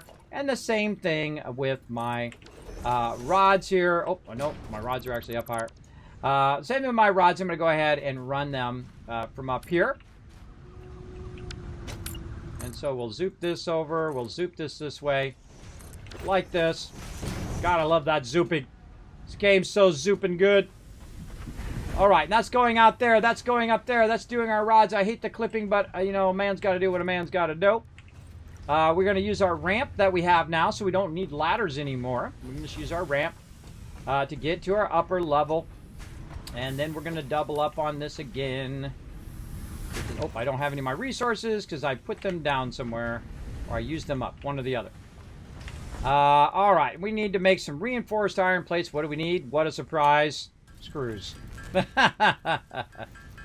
We'll get all this going. Now, again, we have pure nodes here, everybody. So as we scale, we don't have to go get more nodes and more nodes and more nodes. We just keep scaling up the nodes we have. In fact, we could scale up these pure nodes so much that they could never run out at full speed, right? Because they'll go 1,200, and you can only do about 800 and the max level belt anyway. So there's no reason to max them out. But it's the fact that I don't have to go get 12 nodes and 15 nodes and combine them together and all of that. You can use this one area and then keep overclocking and overclocking and making your power more, overclocking, and before you know it, you can have 50 times the size of what you have now. Really, it's about 10 times the size. About 10 times the size of what you have going now. So very, very cool. All right, so we're going to go ahead and double this back up again here. And again, we're going to need some screws is what I made. And then we're going to need some reinforced iron rods here. And what we're doing is we're building for the future, right?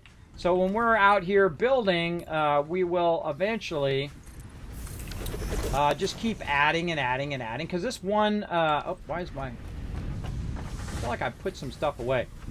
I put some stuff away or I ran out of stuff. I don't know. Let's just go grab some more because conveniently I have a bunch of it. Right down here. Okay. Now, my crew is also working on power. They're working on building up the MAM and all of that stuff. Hope they're not talking to me. The MAM has been moved next to the hub. Looking nice, Minnie. Yeah, looking good. I'm going to get basic quartz production started off the current power grid just to have a stash. Hey, you go ahead, Minnie Murph. You do your thing, bro. You do your thing. Eventually, we can tie it all into the same power. It's no big deal. We will just keep upping our power. Whatnot. There we go. Eventually we want to have everything tied together. Okay, so now we're going to double up our rod production. Now this is coming out of here at 60, everybody, and it's only going in here at 15. So really what we can do is we can double up and then double up again. That's right, because we have the faster belt, so we could even double that up again. So we'll be making rods coming out of our ears, everybody. We're having tons of them. Now the reason why you want to scale up your rods is eventually you want to make a bunch of screws. And those screws you want to scale up as well, because you're going to make a lot of those. Now let's see. I got cable, I got wire, I got reinforced iron plates. Now everything that I'm doing, everybody, is to get to the point in which I'm making reinforced iron plates today, right? That's usually what I consider to be like day one or round one of your gameplay. And when you get to that that point, that's when you're really going to be getting into your stride. And you can use the Kismet rule of 8.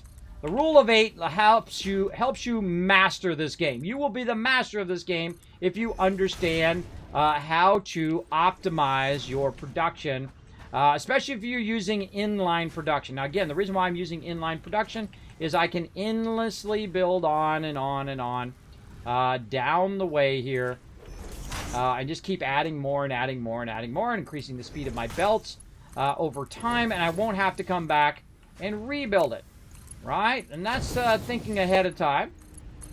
Now, I might have to update my stuff, and maybe I might choose that, hey, you know what? I wanted to do something else, right? I want to do it in a different way. Well, maybe then you'll redo it. But for now, we're going to go ahead and keep this rocking and rolling. Let's go ahead and put that there. Let's get this one. Let's get that one.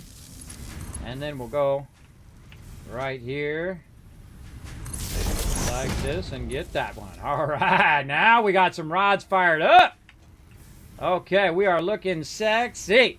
Now we're at 4 times rod production. Now, I'm always kind of watching how much I'm building, so I'm not suddenly going whoop to max power. But at the rate at which I'm building, he's adding more power faster than I'm building. And we're trying to get to the next level. We're trying to get the Tier 2 unlocked so that he can start doing coal power. And once you get to coal power, you're really styling. So that's why I'm trying to scale up the rods. I'm trying to scale up all of the stuff so I can make the space elevator. And so everything needs to be scaled way up. Now, the one thing I don't need to scale up, I can tell you, is wire. Wire, I'm going to have a bazillion tons of that. Watch this. I go down here, I need 1,500. Watch this. Oh, or not. Wow, where'd all my wire go? I haven't. Oh. Did you grab 2,000 wire? That's a lot of wire. No, 1,000. I was putting a storage box together just for the ingredients for the space elevator. Oh, I'm working on the space elevator right now, but yeah, make sure to communicate that stuff. But now I know. I'm working on the space elevator in the back of our hub right now. So if you want to put that in the box by the on the hub, that would be great. I'm working on the space elevator as well. All right. Now again, very important to communicate what you're working on. Now, if he's working on the space elevator and I'm working on the space elevator, then that stuff happens. See? That stuff happens at the same time. Now, he's grabbing the components. I say just put it in the box up there, and I will grab it, because that's why I was letting it build up down here, is so I could use it. And then the same thing with my rods. I'm going to go ahead and grab a bunch of those. But the main thing I need right now is concrete, right? I need concrete. And bam! We got that concrete, everybody. All we need is rods at this point. So we need to focus those rods, and we need to get those rods from here up into that upper part there. Let's do it. We don't need this anymore. That was just temporary. Watch this. Deselect, everybody. Awesome. Awesome. Thank you to Snoot for that. Oh, should have deselected that. Put that back in. There we go. All right, now we need our mergers. And so let's get in. Now, again, this is not my first time playing, everybody. I have played a lot of Satisfactory. In fact, it's one of my favorite games of all time now. Even in early access, this game is an 11 out of 10. An instant buy. I don't care if you buy it on Epic or if you buy it on Steam, but get out there and buy it because it is awesome. You are going to love it. If this is your jam, you are going to have a great time. Why is this turned the wrong way? I could have sworn I had it the right way, but let's try it again. Let's try it again. Come on, line up. All right, what are you doing? You're acting funky. There we go. Try that again. That was my bad. Turned the wrong way. Trying to get all these in line. There we go. All right. Now, I could have done the belt first, by the way. You could do your conveyor belt and do it that way. Put that in there. Put this in here. Again, if you're going to play on the server with me, make sure you're a good communicator. Make sure you're going, hey, Kismet, I'm doing this, doing that. I'm working on this. You can let me know on voice, or you can let me know in chat. Now, if you do let me know in chat, and I miss it, you can go ahead and catch me on the Twitch chat as well. That's probably a better option, because I'm probably going to see it there better than in-game, because it fades in-game. I would rather the chat not fade, that the chat just straight up stay there, which would be awesome. Let's back this up by 2 so we can get a nice little 90 in there. And that, why is that not? Uh-oh, this is going the wrong direction. Wrong direction again. Oh, the last one I didn't fix. See, one of my biggest problems in this game is I always expect it, and because I play a lot of other games, I expect it to pick up the orientation of the one I just picked up. And so I'm just trying to rush through it, try to get it done. And a lot of times I realize that it doesn't pick up the orientation of the one I just picked up. And so I have to reorient it over and over again. So that's what just happened right there. It happens, no big deal. Just get it going. Back it up a couple. And run that right in there. All right, there we go. So that's now going to take that up to the top part. Oh, God, these things are so slow. But it's going at 4 times the rate now, everybody. We are making a ton of rods. That'll get us to 400 in no time. I can tell you there's probably 20 to 30 right there. There's probably a bunch backlogged in here. I can just grab those.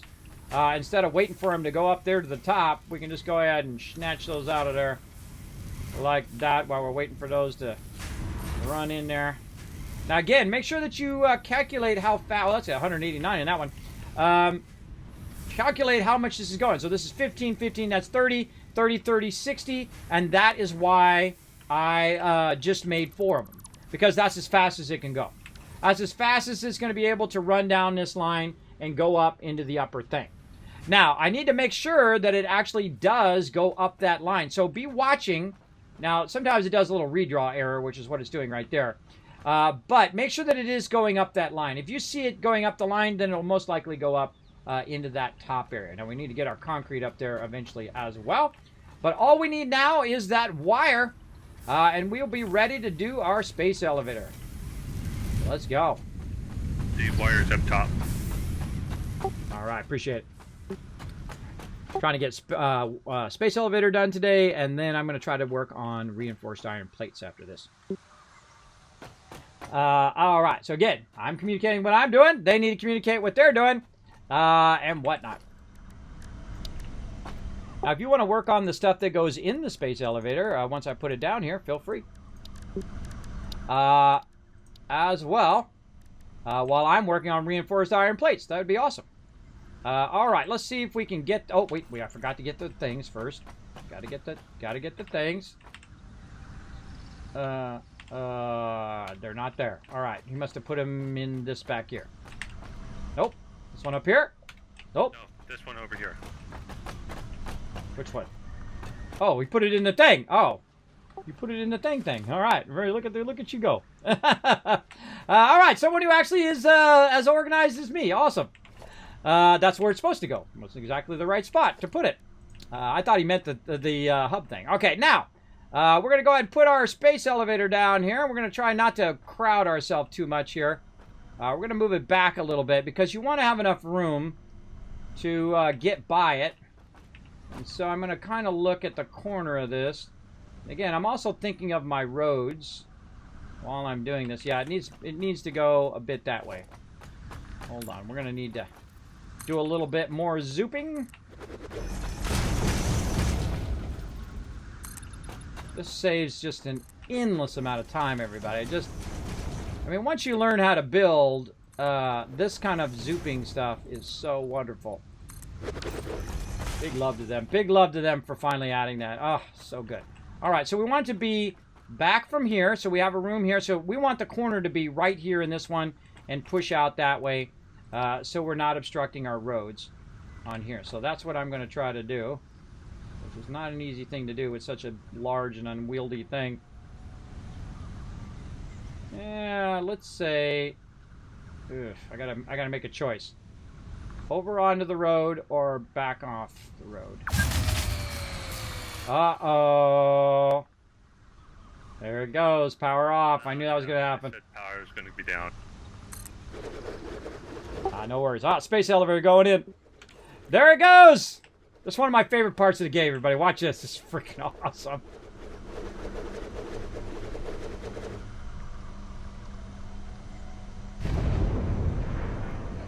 I've seen this 100 times, everybody, and it's cool every single time. Back up.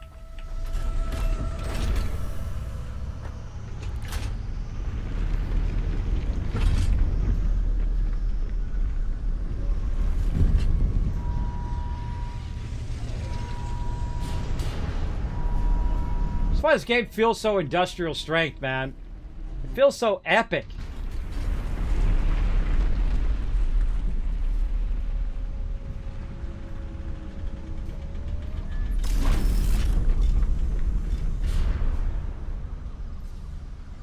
Okay. Now, what does the space elevator do, you might ask? Well, the space elevator, we need to feed a bunch of smart plating in there. So we need to make a bunch of rotors and things like that. Now, if he wants to do rotor production, you want to do rotor production while I do smart plating? Rotors are for smart plating. Yeah, rotors are for smart plating. Yeah, yeah, I can do that. I'm just working on getting the power back up. All right, no worries. I'm going to work on reinforced iron plates. All right, so he's working on power. I'm going to put LOC in charge of power. Now, again, the whole point of doing this, and this isn't too hard, 50 smart platings, we could get that done. We could get that rocking. And then we'll unlock Tier 3 and 4. And Tier 3 and 4 unlocks perpetual power, and that's coal power. And when you get your coal power going, it's the most wonderful thing. You don't have to go and collect leaves and trees anymore, because the power from the coal powers the extraction of coal and the extraction of water, which keeps your power going, right? So you start as like perpetual power. So the power from the coal plant makes the thing extract. Now, you got to start with biofuel first, but you start with biofuel. That biofuel is going to get that process going. And then once you have that process going, you no longer have to do the biofuel. It is an awesome, epic moment in every game playthrough. So there we go. And again, we're going to keep these going all the way down the line so we can run trains behind there and feed it from various trains, which is going to be amazing when we get that going. And again, we're leaving lots of room, lots of space to add stuff and move stuff around and whatnot. And we can also temporarily run stuff and then come back and take it out and redo it, take out all the spaghetti and stuff as we go along. But my goal was to get all the basics going, which we've got going, to establish the space elevator, and now one more thing to go, and that is, well, to get the rest of these resources running up here. That's one of the things, but also to establish plating, the reinforced iron plates. So that's going to be done down here, though, in the lower level, where I'm going to be siphoning off some of these resources to be used up there. Now, speaking of this upper level, we're going to go ahead and start to fill in the rest of this now. And again, right here by where we have our extractor, we're going to leave that there. And the reason why we're going to leave that there is so I can just go like that. And then later on, I can overclock those and do all sorts of fun stuff with it, which is why I leave it in between those levels. Now, you can actually soft clip through that now, and just say that you drilled a hole through there. You can actually clip through the top of this if you want. Me, I like to leave, I don't like to clip, I don't like to clip too much. And it's just affecting because it's really close to it, so it's saying, hey, you're interfering with its clearance. But it still looks totally legit, like you could build it like that. And it's not clipping through anything, hopefully. Nope, looks good, no clipping. Everything looks perfecto. That's nice, I like it. All right, we're going with that. Oh, God, I'm stuck in the power. Now, again, my road here, and he put the power out on the road there. We'll eventually fix that.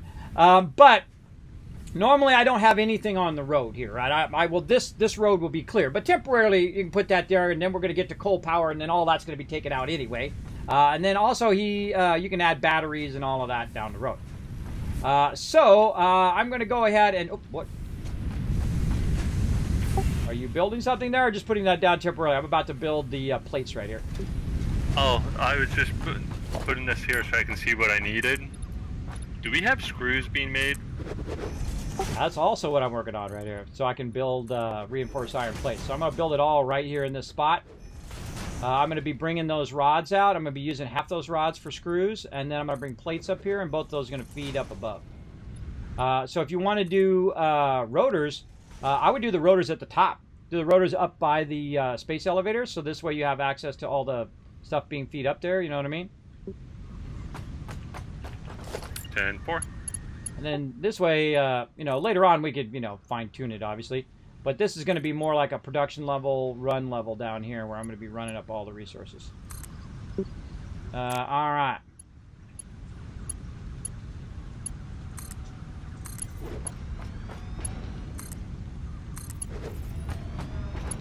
And you're like, Kismet, why are you running all those down? Well, this is where I want to connect all these together and get those all to run up there.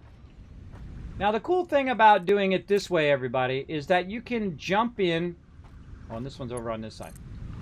You can jump in at any point. Why does that not fill at the same level? It is. Okay. You can jump in at any point and pull some of these resources out of here. Like if I wanted to pull some of these rods out of here to make screws, I could very easily do that. I can just make a splitter here, or I can run this splitter off, which is what I'm going to do. Run this last splitter off here and then use that for my reinforced iron plates. Now, the other thing is that my plates are on my lower level. I want to stop that. Nope, no more lower level plates. I'm going to go ahead and take this out, which probably has a plate's going to backlog in there. But I'm going to take all this out because my lower level, again, should just be my smelting, right? Remember, you got lots of space, everybody. You don't have to cram it all together. Unless that's your favorite thing, then go ahead. You do your thing.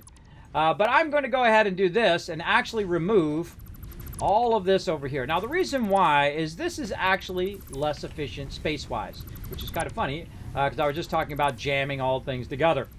Now, what I want to do is I actually want to jam some things together, and those are my smelters here, right? My smelters are less efficient when they're offset like that when it comes to the various space that we're trying to use. And so we're going to go ahead and take all of this back out again, and we're going to redo a bit of this. I'll probably feed that back ways. And then I can do more smelters over here. Yeah, let's do a bit of that. All right. Let's take this out. Again, we're going to make this a bit more efficient in the way that it works. Take all this back out. And this here. Full inventory? No. Okay. Now, what we're going to really do is really condense our area down. And again, this is something usually I do later. But also what it does is it opens up the area for me to run through the center here. Again, another roadway. This is going to be a roadway here, right? In front of my extractor, I'm going to run this around and then leave myself some room to get through here. Now, on the other side, same thing. We're going to go ahead and leave this open and not put any boxes or whatnot. I'll move all those boxes out of there and leave those as roads. Now, the second I get to the part where I can color things in, when we get that unlocked, which I think we just did. I think we already unlocked that at some point. I can go in and I can color in all the roads so it makes it obvious of where the roads are going to be.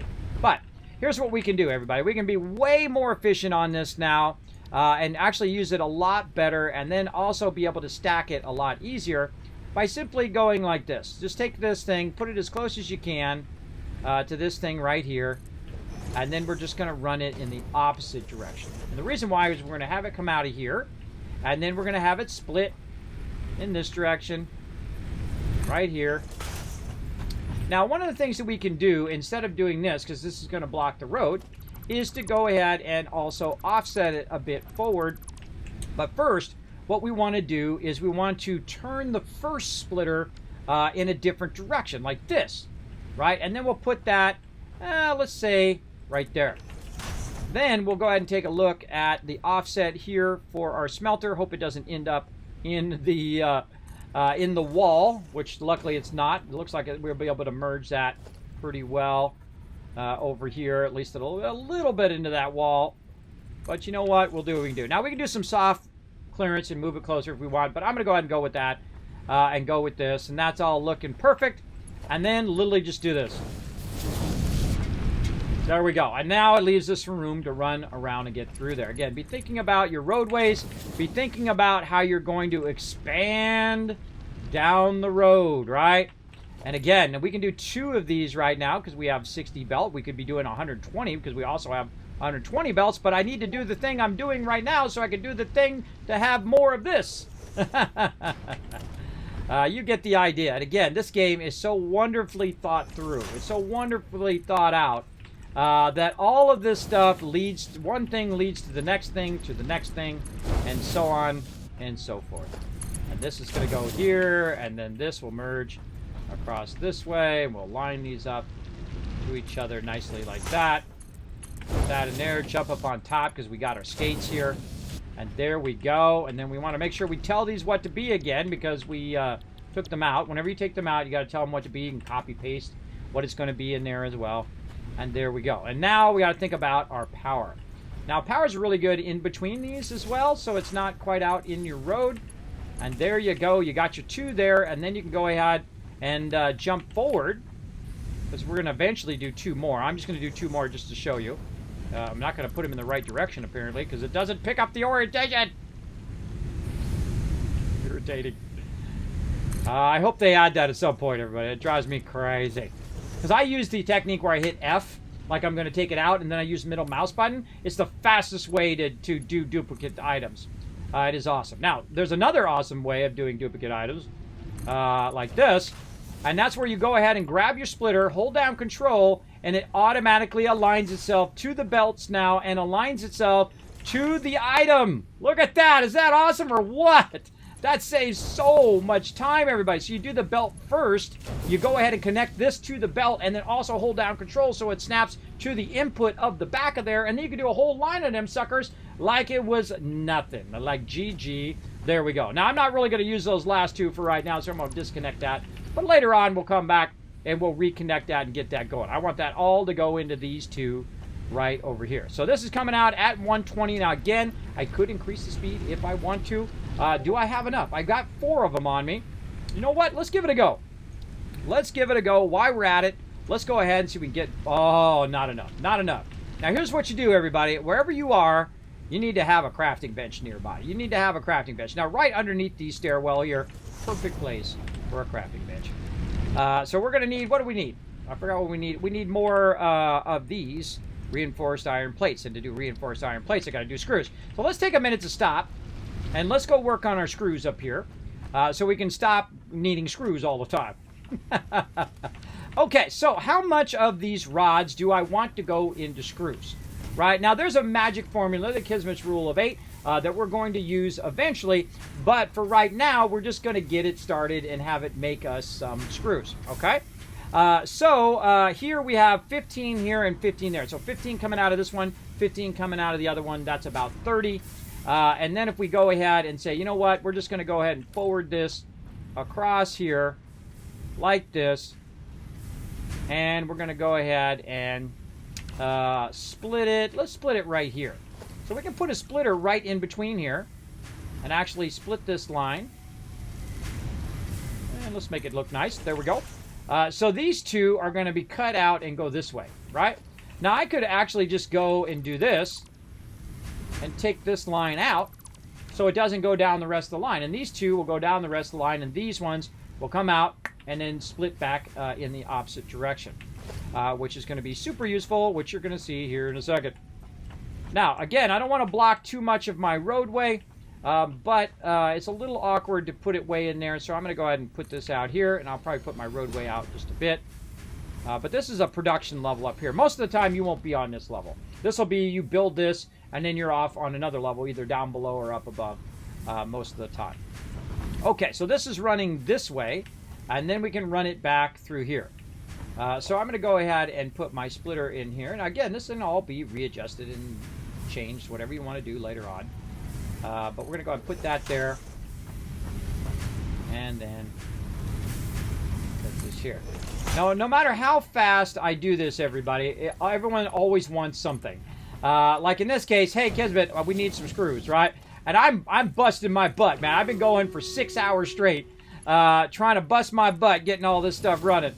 But that's always the way it is, because as the person who's running the base, everybody's usually waiting on you. They're waiting on you to get that next thing sorted, that next thing done, that next thing, because they're trying to do their thing. And the longer you take to do your thing, the more they can't do their thing. So they need to stay busy while you're doing your thing as well. So keep that in mind if you are going to be the quartermaster. It's certainly not an easy job.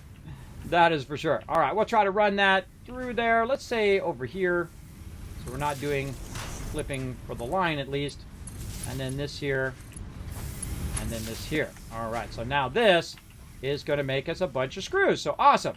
Now, the cool thing about screws, everybody, is it comes in at 10. And then this goes out at 40. Now, here's the thing. If you use 2 of these, this is coming out at 30.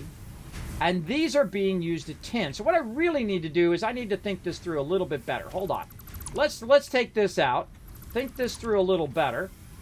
let's take out all of this. And let's say if it's coming out at 30 and it's only using 10, then that means that 2 of these equals 3 of those, right? So think that through, right? 2 of these equals 3 of those, and we're going to revamp the way that this is working. And that's because of the layout of my base here. I've laid it out in such a way that it allows me to keep expanding these screws later on, and I can go ahead and keep expanding. But I'm going to go ahead and add a third one. And to do that, I'm going to need, yet again, another one of these crafting benches right underneath the thing here. It's going to be awesome. And I'm going to need, what did I need? More reinforced iron plates. And I'm going to need, appropriately, more screws to make more screws, because I'm going to need more reinforced iron plates. So again, the ratio is 2 rods to 3 screws, right? 3 constructors.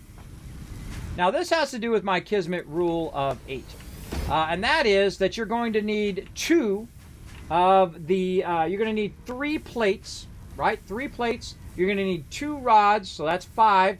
And then you're going to need 3 screws. 3, 4, 5, 7, 8, right? 5, 6, 7, 8, right? So you got 3, let's just put it, just use our fingers. 3 is going to be plates, right? Which we already got going, which we're going to get going on the other side.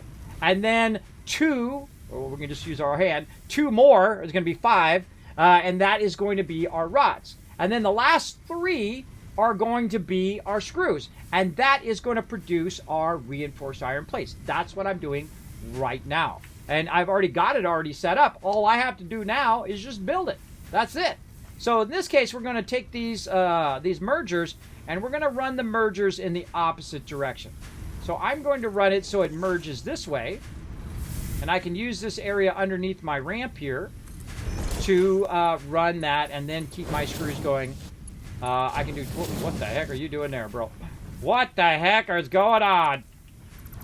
Sometimes I hold down control and it has a mind of its own. I tried, everybody. I tried. Crazy control. All right, there we go. And then this into here. And so now this is going to go the opposite direction. So this is going to be splitter over here. And this will be our input here. Hold down control. Get those nice and lined up. Over here, it's, come on, where's my cross line? There it is. All right, now in theory, all I got to do is go like this. Run that over to there. Run this into here. And just make all these nice connections here. To there. This way. So instead of it going from this way, it goes from over there and comes back this way.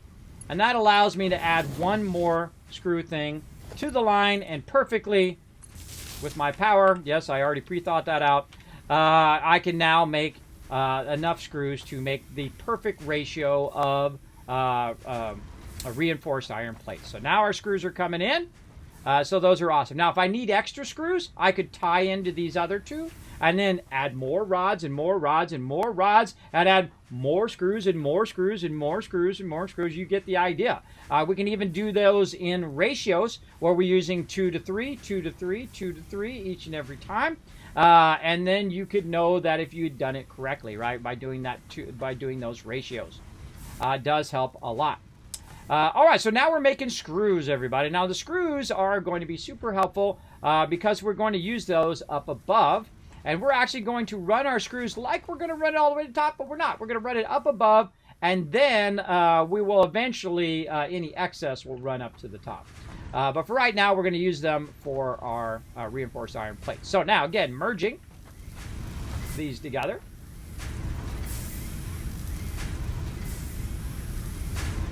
Looks good to me.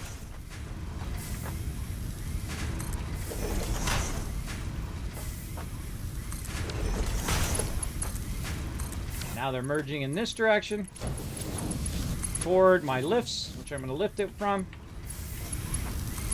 It doesn't matter which way you run these because it's already got the direction already set up. So now, as long as you don't run it like that, that's terrible. Run it like that. There we go. And then now these are going to be coming out. Now the biggest problem right here on screws, everybody, I find is that the screws come out at 40 per minute, everybody. So 2 of these is already going to max out past the amount that you can run it. So these are going to need to run at 120. So, guys, hey, sorry, what's 40 times 3? 120. So this is why I didn't build this until we had the ability to make a belt that goes at 120, right? It's not going to be a benefit to you if you can't actually run the thing into the stuff you need to do. Now, the smart thing for me to do here is to start working on my plates as well. I want to definitely bring my plates up.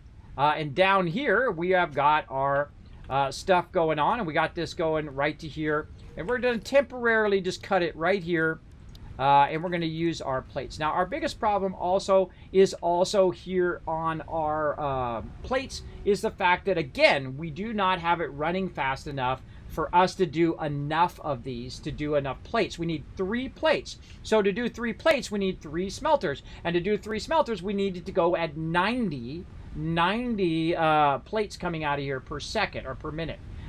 So I need to get at least 3 of these going at any given time. So I need to add another merger here, in which I'm going to turn it this way temporarily, and I'll come back and readjust all that later. And so here we go. We've got all of those lined up. Let's go ahead, add this last one here, right in here like that. There we go. Now we're looking good. But this one right here needs to be faster, right? It needs to be this right here. But do I have enough? No. I do not have enough. Let's go ahead again. Make some reinforced iron plates. What do we need? Screws, right? Again, that's why this game is so funny. You need the thing that you're working on right now. Now, just to make it easier on myself, everybody, here's what I'm going to do. I'm going to go ahead and make a temporary little box right there. And I'm going to put all of those in there, even though that's not going to go anywhere fast enough to do it. Now, another thing I can do is just walk right here. Grab some screws like this and like this. Now, again, it's a little harder if you're also building the base while you're doing this as well, because I'm doing both things. I'm establishing the base and the run lines and where everything's running up to the top levels and all of those things on top of actually doing all of the machinery and doing all of the basics. Now, it's okay if my crew comes in and does all the other stuff. That's okay. If you want to do sulfur, if you want to do quartz, if you want to run and do the MAM stuff, if you want to go and get the coal prepared and get the water prepared and all of that stuff, right? And run your foundations out there and get all that built out and get ready for when we get to that stage. That's a perfect thing to do right now. Right now, LOC is working on power, and he's working on doing the rotors, and I'm working on the plates. So now we're not working against each other, we're working together. And Mini Murph is out exploring and doing a whole bunch of discovery stuff in the MAM. So now he's got a role to play, LOC's got a role to play, and I've got a role to play. Very important whenever you're playing with other people is not to take away the role. I don't want to be the everything person. I can say, well, I'm doing the power, and I'm doing the thing, and I'm doing the base, and I'm doing the sulfur, and I'm doing, then you leave no room for anybody else to do anything else, right? You want to have everybody feel like a vital part of the team and that they're contributing to what you're doing. Now, some people have like an ego, and they got an ego, oh, you're doing that wrong. Let me do that for you, or let me redo what you did. Do not do that. That is super disrespectful, and that will get you permaban from any of my servers. Do not do that. Even if someone else does it in a way that's not perfect, you do not tear their stuff down. You not redo their stuff without their direct permission. Understand? That's how we play together. We do not step on other people's toes. We let them have their own role to play. Okay, so there we go. We got these going. We have 3 of these going, but we do not have the belt speed to make it happen. But now that we got screws going, we now have a bunch of plates and a bunch of screws. So look at that. 49 of those I can make right there. And so, hands off. Here we go. We're going to let those plates go, and we're going to do a battle while we're waiting. Let's go. Thank you, Tiny, and thank you to a clone of mine, Kismet 6. I don't know who you are, but thank you for the follow. All right, let's do Stream Raiders. Let's go. To battle. Let's do it. Let's blow it up. What's up, Charles? How you doing? Thanks for being here. Don't forget to drink some water. Yeah, I'll hydrate at some point. I'll get some hydration on. Yeah, one things. It pays to lurk. It absolutely does. It absolutely does. You won some loot in the Super Loot game. Did you know that's going to be tied to giveaways? Did you know that? Long stream today. Yes, right now, 6.5 hours. And guess what? I got about another 2.5 hours to make this happen. Because then I'm going to be playing some New World. But I've tried to get our mega server going. That's going to be running 24/7. So you're welcome to come in, do what you need to do. I'm just trying to establish where the hub's going to be, where we're going to put our containers, where the space elevator, all the basic stuff that you do at the very beginning of the game, right? And that's kind of my role as the team leader, as the leader of the server, is to say, look, this is where our primary base is going to be. Give people lots of room for expansion and stuff like that. Establish where the roads are going to be, and all of that basic stuff at the very beginning.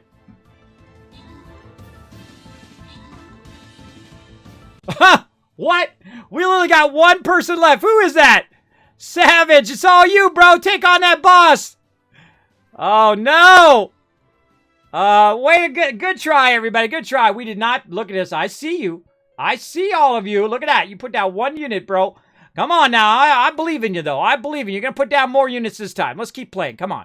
This is the boss right here, everybody. This is for all the marbles. This is going to get you a boss chest today. Now, I'm gonna leave soon, so I suggest to step it up. I'm going to get over here to the right a little bit so we can take on all of these guys first. All right, putting my big max level unit down, my tank. Let's do it. Stamp it up. Yes, that's been happening, Charles. It's a redraw problem. When you take it out, you'll still see it there. It's probably because of the polling of the server. Because whenever you play a game on a server versus when you play it on your local machine, there's like a polling that does. It's got to go check the server and come back to you, check the server and come back to you. It happens also in Astroneer, happens also in other games like 7 Days to Die and things like that, that you're going to have those kind of redraw delays. Now remember, it's experimental, so it's going to have all sorts of problems. Ours has been crashing on and off to start, then it had an update, and then it hasn't crashed at all. So, yay. I like an update that makes it better. That's what I like. Okay, now back to it. Now we got plenty of screws here. We just made a bunch of these right here, 49 of them. Awesome. Now we are finally ready to go full plates here, everybody. Now again, I had to do all of this stuff first to get to a point where I can then set up reinforced iron plates. So I'm going to go ahead and start to work my level 2 belts. Now, when do I need to use my level 2 belts? Well, let's do some basic math, right? This is coming out of here at 40. So that's 40 into here. This is 40. That's 40, right? My belt goes 60. This is 40, and this is 40. Now, this is 80 right here. When you hit this point right here, this belt right here needs to be 120, or really needs to be 80, but it goes 60, 120, 240. So, now this belt over here, these belts in the middle don't need to be changed, just the ones at the end here, so that it is going now much faster, as you can see. And it's going at its most optimum speed. And that's the Kismet rule of 8, is to optimize your inputs and outputs so they're going at the most optimal speed, right? So the rule of 8 starts by, it means 8 constructors. 8 constructors is what you need to make your reinforced iron plates work. Now, when you get up into the higher levels, it's a lot more complex. And again, I've played through the game 20, 30 times. I've been playing it for years and years, everybody, for a very long time. I've unlocked everything. I've done it, pretty much all of the stuff you can do with the building and all of that. But one of the things that I try to do is find an equilibrium between the stuff that I'm doing, right? And in the case of that, it's the Kismet rule of 8, where you put 8 constructors down. The first 3 are going to be your plates. And so let's go ahead and go over here, over on this side, and we want to put our plates together with our screws, because those are the things you're going to need later on when you get to this thing called the assembler. Now, to do the assembler, I need some rotors. And he's working on rotor production up there, which we're also going to need for the space elevator. But I need some rotors just for me to build some stuff. So let's go look for rotors in here. Where's it at? Right here at the bottom. Rotors is made up of both screws and rods. So pretty easy. So we're going to go ahead and make some rotors. Now, by the way, you don't have to hold that down anymore. Someone reminded me of that. I forgot. They did that in a previous update, too. Like update 4, I think it is. And so there we go. Now we got a little bit of that. Now, how many assemblers are we going to need? Right? How many assemblers total? Well, what I do is I call it the play yard. You can also look it up if you bring up this thing here, and you can look it up there. But I like to put the thing down and look at it. And again, this is the thing that I'm making, reinforced iron plates. So what do I need? I need 30 plates per minute. So each plate produces how much? 10 per minute, right? If you go and look at your constructor, and you're producing your plates, 10 per minute, right? Wrong. It's producing it 20 per minute, right? So you're like, okay, hold on. Hold on, that's making my brain hurt. But if you take this number here, and a lot of this works out, a lot of the math will work out this way, everybody, where if you double something, then the math works out. Because this is 30 per minute, right? And if you double that, that's 60. If you go in here and you look at this, if you do 3 iron plates, 20, 40, 60. You're welcome. That's how you figure it out. So if it doesn't work by default with 1-to-1, you try to double it and double it again and triple it 5 times, 10 times, 20 times, 50 times, and you'll see there's an equilibrium in the numbers as you go along. So that's why you need 3 iron plates, because 3 iron plates here is going to equal 2 of these over here, which means it's going to produce 10 reinforced iron plates per minute, which is not a lot, everybody, which is not a lot, but it's better than you doing it yourself, right?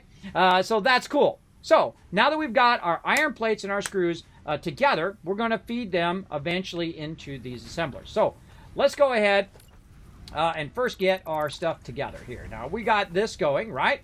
And we could probably sneak in right here some more constructors, and we'll just run them here, and we'll go ahead and move our road a bit off here. Now if I put them like this, they're going to have a problem, right? They're going to have a problem of being right up against this thing like this, right? But I can actually reverse the direction, or I can actually put them up above or down below, or I can put them wherever I want. In this case, I'm doing the production of the smelting, because I'm going to need 3 of these. And then I'm going to run this up to this upper level. Now, they did make soft and hard clearance. Like, soft clearance is this, where I can take this and I can run it through this. Now, they actually added a piece, by the way, that you can actually attach it underneath in the center, and you can put little holes in the ground now, like you can into walls. You can actually do it in the ground now, which is super cool. And I'll do that later when we get that unlocked. But for right now, we're going to do what we got to do. Now, I need some more plates, so I need to go and find my plates over here. All right. Oh, no, I don't have them there anymore. I'm up on top. All right, I got to go all the way back up. Now, this is why you put a box down here, by the way, for plates. Now, what I'm doing is I'm using all of this stuff right here for a single purpose, and that is reinforced iron plates. And then the other nodes, I can go ahead and make them more rods or more screws or more extra resources for production for just those things. And since I've already done these productions, I'm going to use those for the reinforced iron plates first, and then I will tap those other 2 nodes that you saw earlier, and I will use those for the excess that we'll need for building. So here we go. We've got all 3 of these going and lined up and ready to rack over here. Very nice. And then, again, now that we have enough plates, we can go ahead and run that through that. It's not my favorite thing, but you do what you got to do.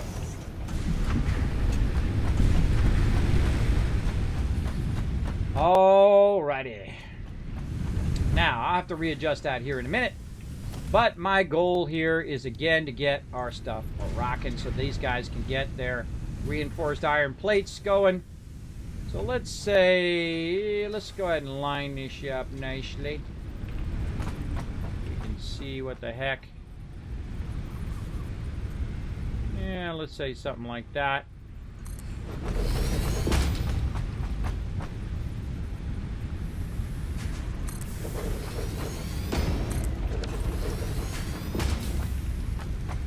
Yeah, something like that. Okay, mergers. Now you saw I just picked up that merger from that other one. And this one's going to go... This is not a... Where's my green? There it is. All right. This is not aligning up. All right, boom. And then merger right there. You're like, Tim, are you going to run that in with your rods? Absolutely not. Absolutely not. I'm going to go ahead and run this out of here. This to here. Connect these together. I do not mix resources, everybody. Do not mix resources. You will have a lot of pain and suffering if you do that. All right, I'm going to go ahead and also put a lifter right here because, again, we have that nice soft clearance that we can use now. And it's not really clipping, but it's also not being blocked, so I can't put that in. And so that's what we're going to do right there. So we have to actually turn this one a bit here so that it's facing the right direction. So we're going to do merger. And this time we're going to go ahead and turn it so it's this way. So all of this is going to lead down here and then be lifted on the outside here. Oh, if I had some more plates. Oh, man, we got to get our plates plugged in. Let's go. I should actually move this back a little bit so I can put my splitters in. All right. Now, again, the problem is we're running out of resources to make the resources that we need to make the resources of the sources of the resources. All right, let's go ahead and put this in. We're getting there, everybody, little by little. Again, this is the main thing I wanted to get done today. And again, I really want to get the server a good start here. So we're just going to get our basics going. Oh, my God. Off by one plate. So close. So close, Aroonies. All right, let's go down here and let's just make some. Sometimes that's what you got to do. Sometimes you just got to make some, but no big deal. You just press a button and it'll make you a bunch. Are you seeing the mess that came with the patch? Patch not having any problem. Actually the patch made our server more stable. I know, it's crazy. Is your server a Steam server? No, my server is from the awesome people at Nitrado. Forget the Steam servers. Forget all those other server hosts. They suck, everybody. I can tell you, I've had a bunch of them, and they suck. I'm not going to tell you what they suck, but they do suck. That stuff, if you know what I mean. They are the worst. The best in the world right now is Nitrado. They have been my server host and my buddy and have had my back even as a small streamer for years. And I've played 7 Days to Die. I've played Ark. I've played Minecraft. I've played Valheim. I've played all of the server games that you can possibly play that I'm into that are on there, and they've done an amazing job. So go get yourself one over there and stop worrying about it. It's only a couple bucks. You go over there, you get 10% off. Saving money is making money, everybody. Go over there, get yourself a server, fire it up, and you can then play with your friends, and you can build gigantic mega builds, not have to worry about it. Our server auto-updated. We didn't have to do nothing. It just auto-updated. It did boot us from the game. No worries. We went update our client. We reconnected. No problems. GG. Good to go. So forget those Steam servers. Forget all that stuff. Just go grab yourself a Nitrado server and never have to worry about it again. That's what I say.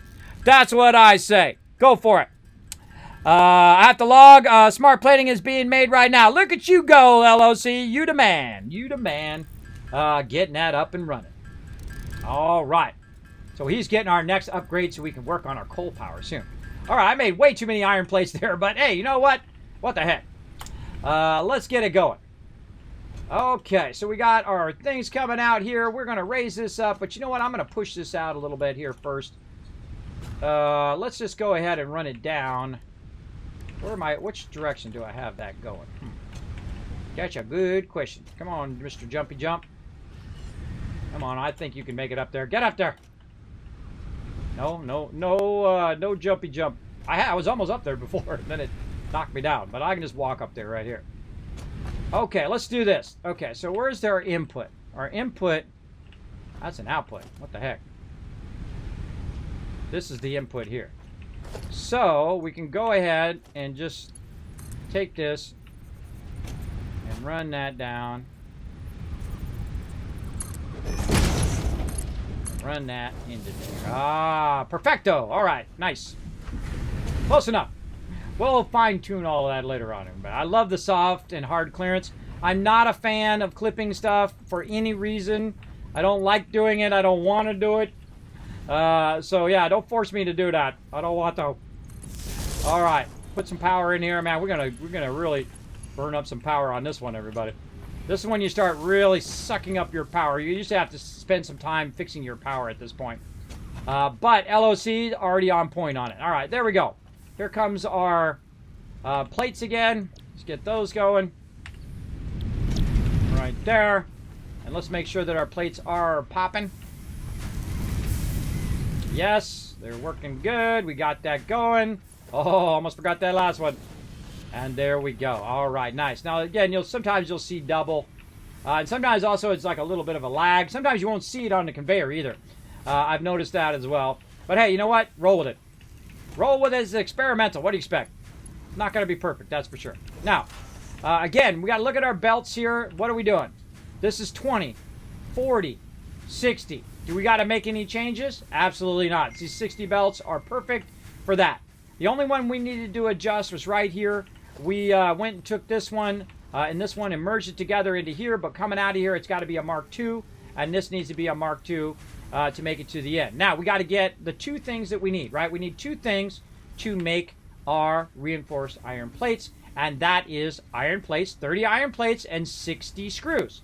How many screws are we making over here? Let's go see. 40, 80, 120. You're like, wait a minute, Kismet. That's not right. That's not right. There's something wrong there. That's right. There's something wrong with the math there because you're going to make two of these. You're going to make two of these assemblers. So make sure you got enough resources. Now, I've got a little gap right here, which is the perfect spot to try to put it back here behind. Right back here. People are texting me something.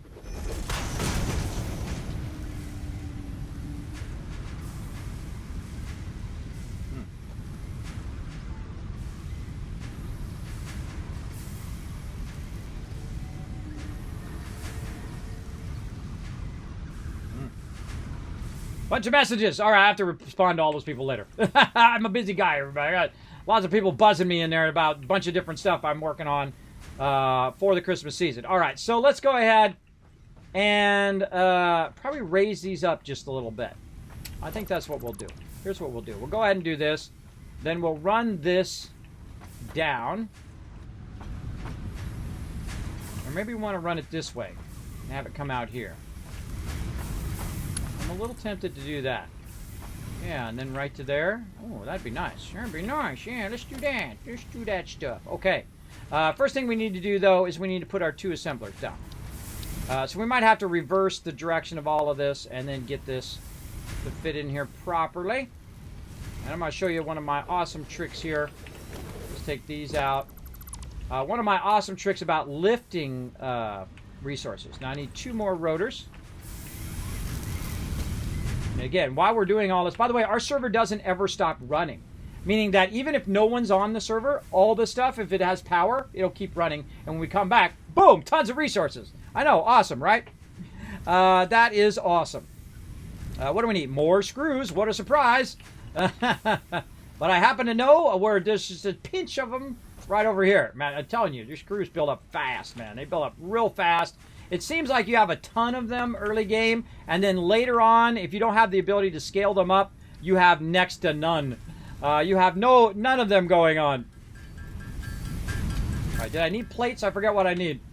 What was I doing? All right, two assemblers is what I'm doing. Oh, I'm making the rotas. I can make a bunch of those. I need 8 rotors. Now, what I just did is I just added 2 of them to my to-do list over there, so it tells me exactly how many I need. I swear that feature is made just for me. I was like, Kismet's never going to remember all the components, even though I played the game for hundreds and hundreds of hours.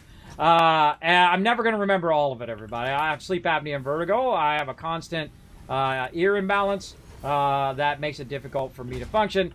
But I try my best, as anybody tries to do in life, right? All right, so we're also going to go up here, and we're going to use our lifters like so. This is going to work out nicely. And then this is going to go right here. We're going to cut this out, and we're going to turn this right around and run it right back in there. Now, one of the things that we got to watch out for, though, is that when we do run this, that our splitters, these right here, do have enough clearance to get from here and also get past our lifters here. We're going to go ahead and bring that out just like that. Line that up a bit better. There we go. And now we're really going to pack this in. And this is an example of putting it way too close together. Now, eventually, by the way, everybody, this is what I'm doing right here, which is my rule of 8, which is just doing a small amount. Instead of doing that, I would do a huge row of rods, and then a huge row of screws, and a huge row of plates, and then figure out the math of how much I'm producing there, and then that's how many assemblers I'll make. And I'll literally make rows and rows of assemblers that are just doing those reinforced iron plates in the long run. But for right now, we're going to go ahead and take this and run this around into there. And now our screws are going to start feeding into here. If I had it aligned. I had it aligned to that one, but not to this other one. Again, watch out for your alignment. Sometimes it aligns to the wrong thing. Like in that case. There we go. And again, sometimes you're going to see that floating out there. Just roll with it.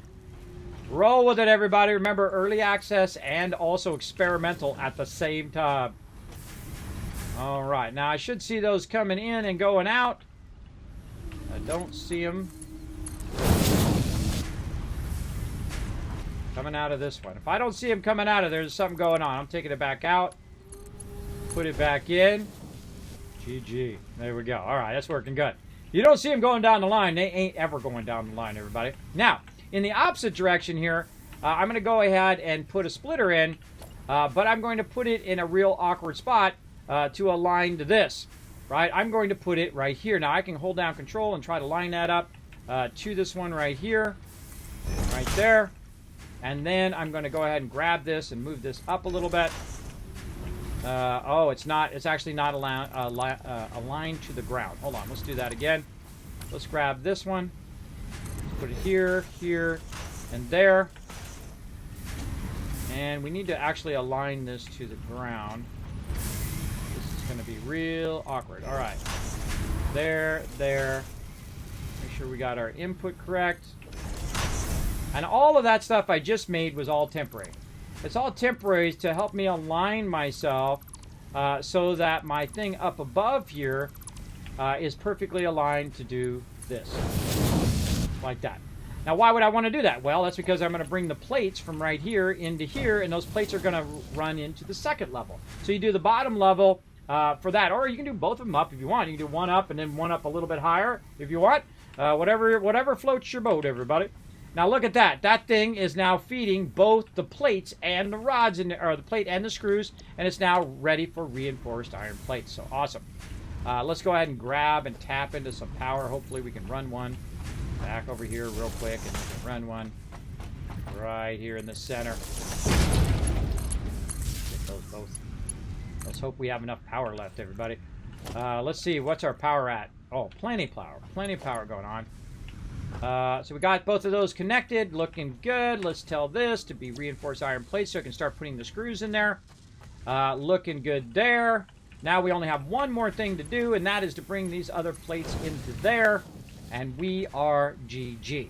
Now again, I will scale this up and just have this all rods, all screws, all things, all the way down the road, all the way, way down. And I'll probably have it lift up a little bit at the end here. I have it lift up to a second level and then have that second level just run off until the distance. And the same thing up here, up above. And all of these assemblers and things like this, these assemblers, those will be up above on the next level up.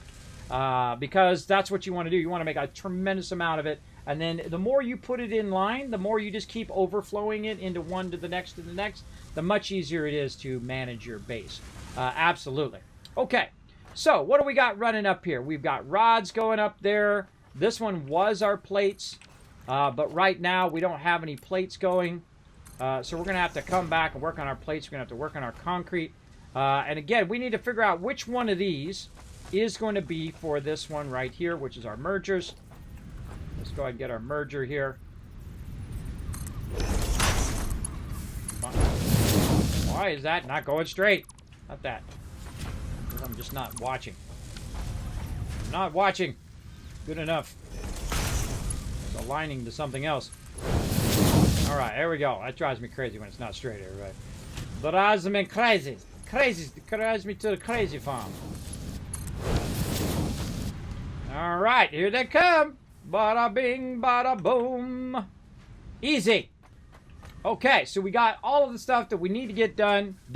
We made our rods. We made our plates. We made our screws. And now we're making our reinforced iron plates. And really, this is not a lot. This is not, we really want to scale this up as soon as possible.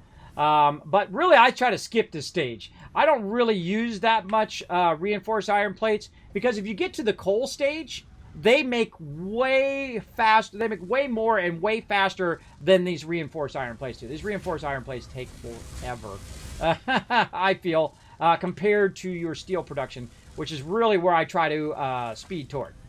Okay, let's go up above, everybody. And it's getting a little compacted in here, and we'll clean all that up later on. We're just trying to get to this production level. And again, the reason why we're bringing it all the way to the top is because that's where our space elevator is going to be. And he says he's got his smart plating going up here, so let's go take a look. He's got the lines run right here. Where's the rotors? Did you make the rotors? You literally just put a smart plating thing there, and that was it? What up, LOC? Did you make the rotor thing? Did you do the rotors? Apparently not. I'll just assume no. Okay. I'll work on that later. I guess I got to work on that too. Okay. What are we doing? We're doing plates right here. Okay. So, let's see. It's the second one in. It's this one. All right. Second one in. We'll just remember that. Actually, we can just take the last one out. That'd be a better idea. We'll just take this one out for now. And then that'll let us know. Now, if you jump off of there with only 3 health, you are going to die. Even with your skates. I have jumped really far before. Oh, look at that. He's building a separate area, and he's going to run it over there to get some stuff going on. To get some stuff fired up. All right, so right here is where we're going. And that's super easy. You could literally just do this. Bam. I wouldn't suggest against that, but that's what I'm going to do for now. Really, the smart thing to do is to do this. You take this out, you hit this, and then you just turn it around, and then you run it like that. Or you can make it even nicer, and you can go ahead and line it up, back it up by 2, and then give yourself a nice, beautiful 90, and there you go. Very nice. Now, that's very clean, runs all the way up, and now we've got our reinforced iron plates. But now that we've got all of that done, and we've probably got a bunch of screws in here I can grab, and now I can take this part of the process out, I now need to get a bunch of rotors going along with those, because those are going to help us speed some stuff up. Now, we need to double check all of our stuff before we leave. Always double check your stuff. All right, double check your numbers before you go, and double check all your belts. So, again, here we go. We got this running. We got to get this doing iron ignits, right? We need 3 of them running. We need to double check that. This is doing iron ignits, okay.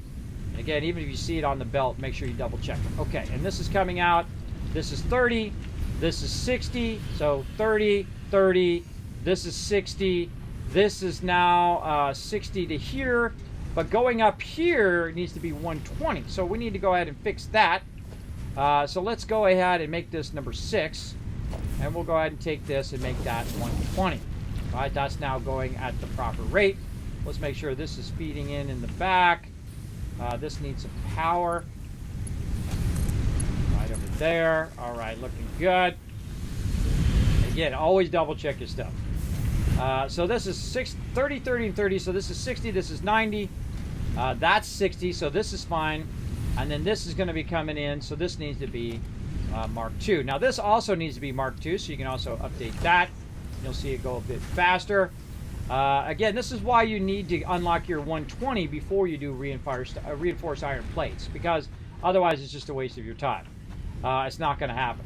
And again, up here, we're going to need 30 in, and 30 in, and 30 in. So the very first one, when it's coming up here, which is a Mark II, right? So that's coming up at 120, and then it's going to go 60 and 60.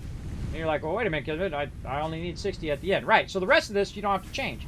Only this part, because this is going to take that 30 away, because you're doing 90. It's going to take that first 30 away, and now you've got basically 60 down the rest of the road. Now, this one's going to fill up first, right? It's going to fill up with most of the ignits, because it's going to be running 60 in there first. And when this fills up, it's going to overflow to the next one and overflow to the next one. So when you're doing an inline thing, it actually takes time for it to get up to its most efficient state, right? Oh my God, it's 8 o'clock. To get up to its most efficient state. So you want to at least get that going so that it can spin up to its maximum speed. And the same thing over here. You're not going to be getting your iron plates and screws usually at full capacity to start. So what I suggest to do, pump some screws in there. If you got some extra screws, just pump them directly in there. So it'll take time to catch up.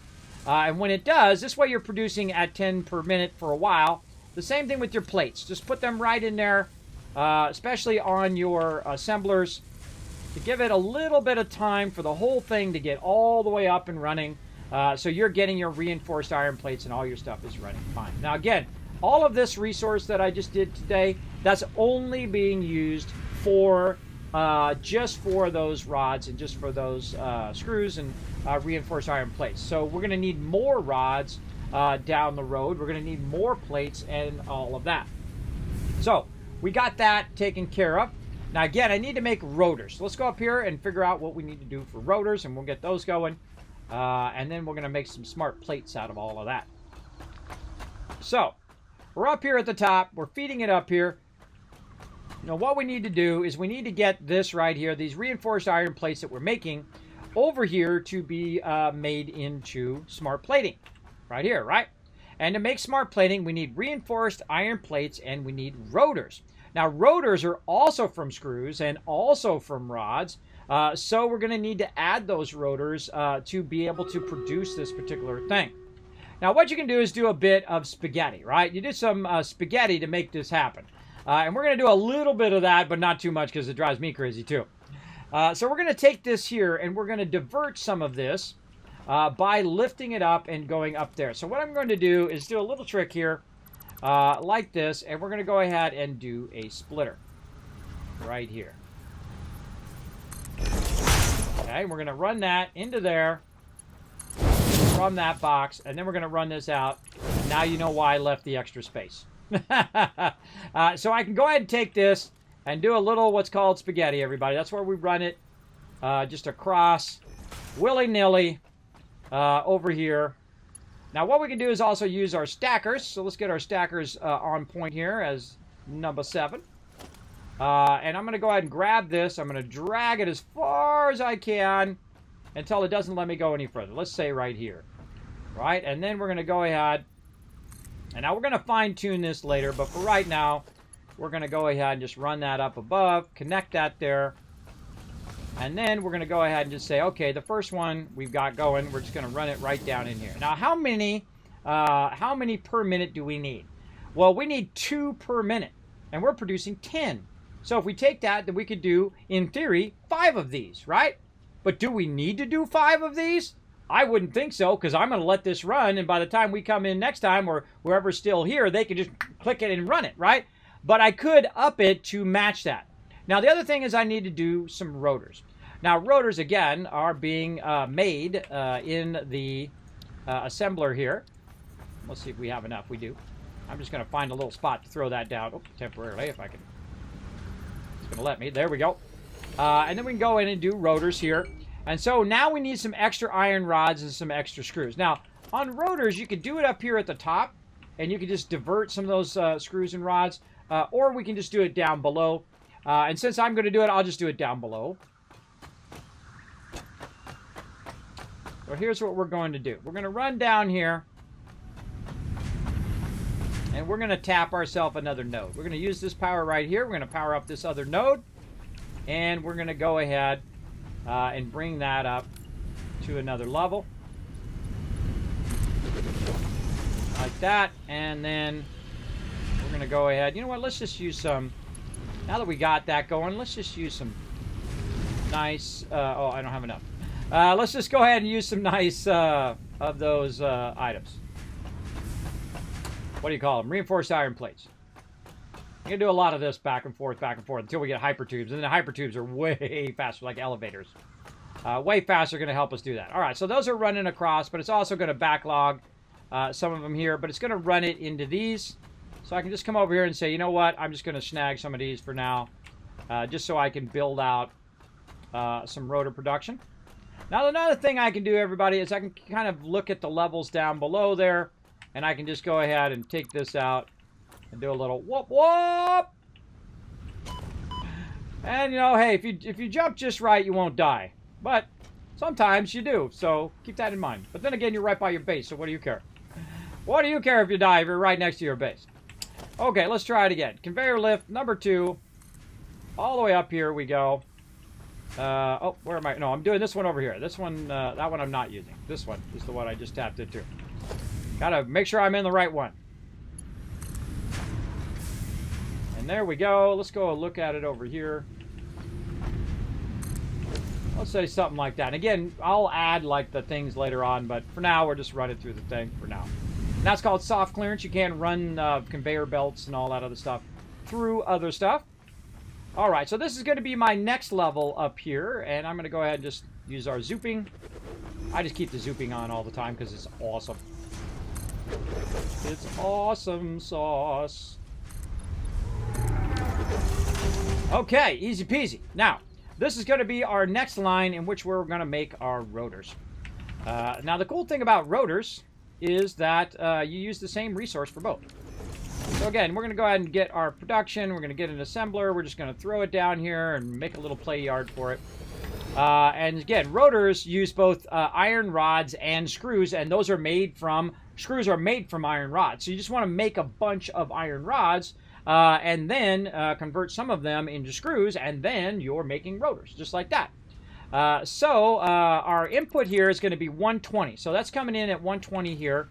And we could really scale this up big time. Oh, we need more concrete. YOLO! Oh, with no damage. Oh, yes, with the jump. Oh, that was fun. All right. Oh, and he's doubling that up. He's backlogging. That's called backlogging, everybody. Where, look at that. He's running. He went and got more concrete, and he's backlogging the extra concrete into there and then down into there. So now we're doubling our concrete production. Very nice. Very nice. Because you're gonna need a lot, everybody. You're gonna need a crazy ton. Crazy ton. So there we go. So we got that. So we're working on level 3, which is going to be our kind of more advanced stuff like rotors and stators and all of that other stuff over here. But we definitely are going to need a lot of concrete. So what we want to do, 120 is our input, and our output is going to be whatever we feel like is a great ratio for rotors, right? We want to make as many rotors as we can, and then we have extra rotors for building other things later on. So at this point, you want to think in that mentality. We want to make a tremendous amount of iron rods, as many iron rods as we possibly can, and then turn those into partially into screws, because it needs 100 screws, and we already know that we can do 80, right? And so if we do one more, we can do 120, but that's going to be more than it needs, but that's okay. That's okay in the long run. So, and we're coming out at 120 over here, right? So 120 is how we're starting. Now, which way do we want to go is another question as well. Which direction are we going to run all of these? I'm going to assume this way. So we're going to fill this in. And by the way, before I log out, I'm going to put all these resources back in the boxes so that other people can use them when I'm not around. Always a smart idea. And there we go. So we're tapping into another one here. And all we want to do is rods. So we're going to go ahead and make a crazy ton of rods here. So we're going to need a lot of reinforced iron plates. And that's because we're going to need to know how many of these we're going to do. Let's see. Can we probably turn that? I'm going to leave this row open so we can put our splitters there. And let's say that we want it to end up going that way and then merging back this way to run up that way eventually, right? We want to leave our roads open and all of that as well.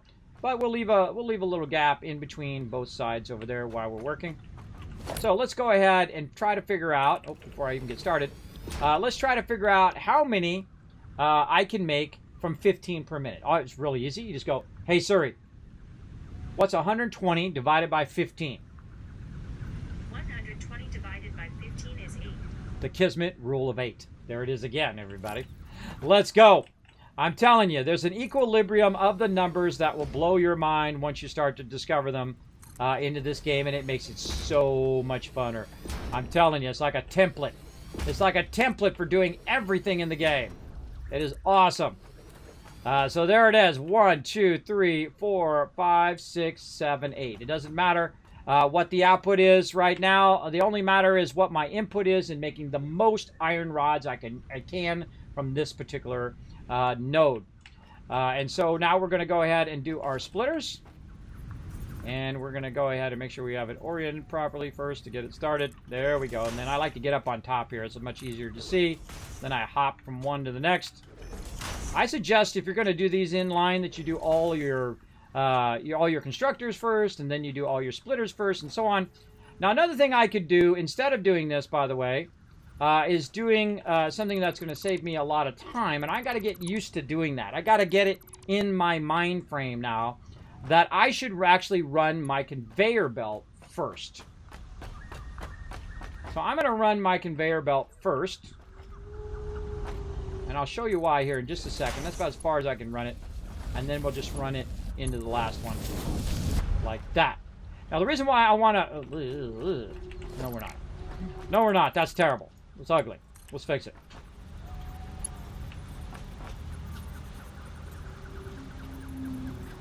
I'm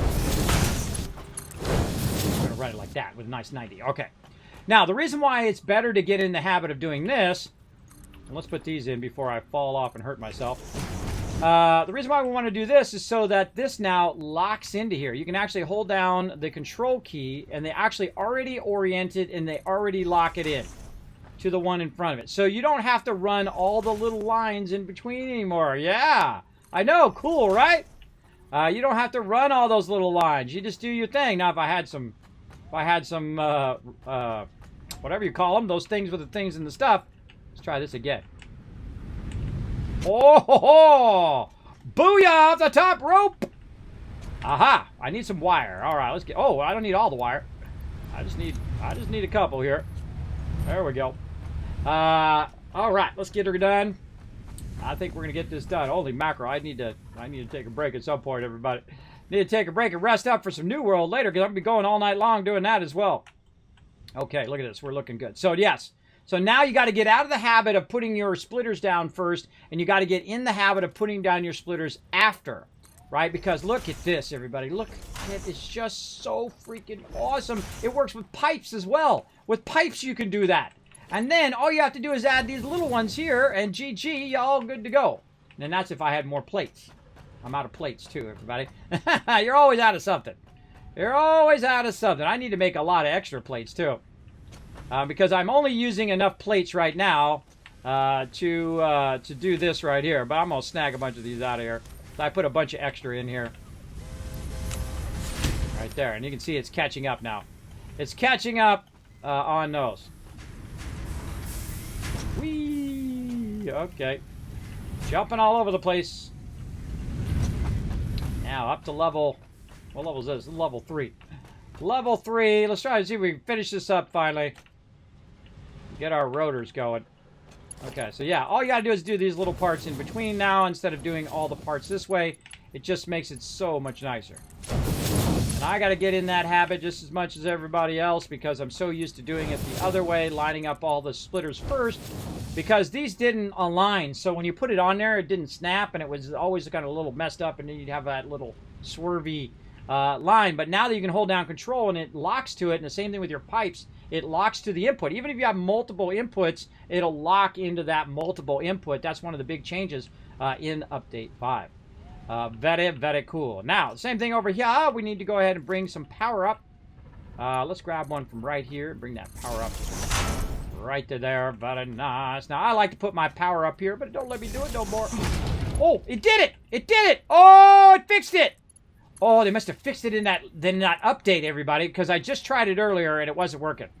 Oh, I'm so excited. Oh, they probably were watching my stream. I wonder if they were watching my stream. And they said, oh, we made Kismet sad. Let's go fix it. Yay, they fixed it. Oh, and now I want to go back and fix all my other ones. Makes me want to go back and fix. I love putting them on this thing, everybody. It makes me sad when I can't. It's just such an amazing way of doing that, right? Just putting it right here. Not too close to it. Right there, and then you just run it into these, and then you put this forward again. And then you run it there, and you run it here, and now you got it all powered up, looking sexy. All right, now all we need is some resources, right? We need to definitely fix how this is coming up here. Because that is definitely not aligned and not even going the right direction. Here's what we're going to do. We're going to get rid of that one. We're going to go ahead and... Oh, nope, not do that. There we go. What happened to my coffee cup? Get some coffee. All right. Now we need to get that one. I can't see it. I can't see it. Can't see it, Captain. There we go. All right. And yes, the stuff doesn't fall down, which would suck. Okay, now I'm going to go this way, and I'm going to fix that. I'm going to fix that so it's coming in from the other direction. We'll just leave that open. Oh, look out! The Kismet Love Trade, Rich History Dream, bringing in 32 months of sub love. You know what I forgot to do last night? I saw it just as I logged out. I forgot to do the fireworks for hitting that sub goal. So I'm going to do it right now. We didn't hit the sub goal yet today, but we hit it last night. And there you go. That's for last night, everybody. And thank you very much for bringing that sub love into the stream. Appreciate it big time. All right. Let's see. So we want to go ahead and turn this one around so that we can turn this around. Let's take these back out again. So the input is on this side. There we go. And now we can run this out of here into there. Oh, we need a Mark II belt, though. Let's remember that part. Mark II belt. This is Mark II. This definitely is going to need to be Mark II as well. So we got 120 coming through, right? So 120 into here. Now we're going to siphon 60 off into here, right? But no, we're not really siphoning 60. We're siphoning only 15. So we need to get 120 down to 60, right? Now, here's what I suggest to do. Don't bother with any of that. Just put these all at the maximum speed that you can, so you don't have to hurt your brain by trying to figure out how many of these need to be level 2s. Just make them all level 2s, and you won't regret it later. I'm telling you. You can go make more.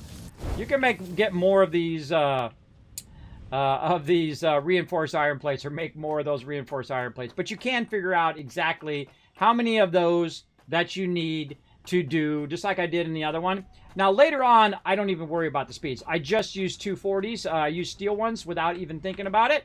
And look at this. We made 100 reinforced iron plates in that time in which we've been doing all this other stuff. See? And that's what you want. You want as many things running simultaneously, multitasking, as best you can. And so let's get these going. We're almost there. So we got to get all of this upgraded to our tier 2s. So let's double check. Now, anything that you roll over and it doesn't highlight, you know it's not going to be a tier 2. Or already a tier 2. There we go. There's a tier 1 there. A 1 and a 1. I could have just ran a tier 2 all the way down. That would have been smart. But that's okay. We'll come back. Now, again, see, it's always that little one that you forget. And then that one's screwed up. But actually, it would be fine because it's at the end of the line. It only needs 60. Or actually, only 15. But there you go. All right, now these are all good to go. Now, there's one big problem. It's got power. It's got resources. But the big problem is these actually don't go into here, right? These actually don't go in here because these are iron rods, and it needs iron ingot. So if I run those into there like that, it's not actually going to work out. So if I run that in there. Now, one of the problems is, and I wanted to show you this, is if you run that in there, now you're screwed. You have to take all of this back out again, right here, because you can't run raw iron in there. You have to refine all of the iron. So that's going to affect it down the road, but that's okay. We got this going. We're going to go ahead and do this. Now, how to fix this if you did run this down the line, and you got it on all your lines, so you don't have to take all your lines out. Well, what I would do first is do a bit of this. Take out your lines at the end and in between. And then go ahead and make yourself disconnect the end here so it doesn't keep feeding it. And then what you do is you bleed the line. Right? Bleeding the line means you just go in, you grab the storage container, you put it right here, and you run this into there because it doesn't take any power. It's going to run all of that out of there and run it into here. Now, I'm actually going to make this a tier 2, or a Mark II, so it goes a bit faster. And it's going to go ahead and take all of that off of the line and put it in that container, and that's going to fix that particular part. Because what I really need to do is go this way, and which is why I have all this space here.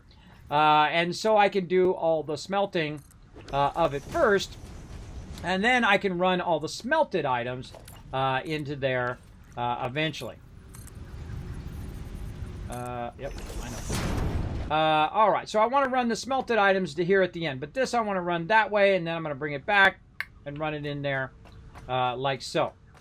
All right, that's still running. Now I also need my chainsaw.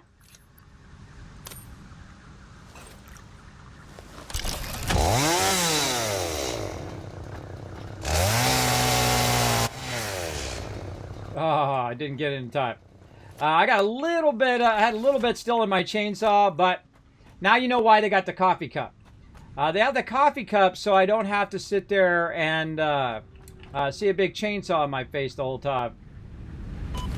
Oh, that time I took damage just a little bit too far. So I need to go get some of this fuel over here. Oh my goodness, we are making a ton of fuel. How are we looking on our fuel feeding over here? Oh wow, we got a lot. And these are all balanced. Look at that, he already balanced them all. See how they're all exactly the same? They're all nicely balanced. Looking sharp. Yep. Pretty much balanced. So now if one of them runs out, then that means all of them are going to run out, everybody. And that's good because you want it to be balanced so it runs for its maximum amount of time. So one of those doesn't kick off and then you lose it. All right, what was I doing? I was going to go get me some of that. Did I get some? I did. So I can take this 3 out of my thing.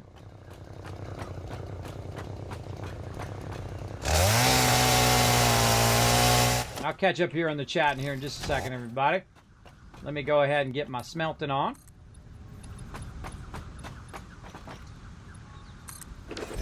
Right over here. Take this out now. And we'll take that out. All right, awesome. Now, what I probably want to do is do the opposite of this. Run that this way, the opposite direction, I mean. And then we're just going to put a bunch of... Actually, I could just have it go this way. So you got to look at the logistics of how your lines are going to run, right? I need a line to run this way and end up back into here. So let's do that first. And that's going to need to be a Mark II. And then we'll turn it, move it forward by 2. And there we go. And then we'll just run that across and say, okay, that's going to be our input at the end. Now this part here is going to go this way. And then end up going back this way. Oh. It's not good. I don't like it. I don't like it, I take it out.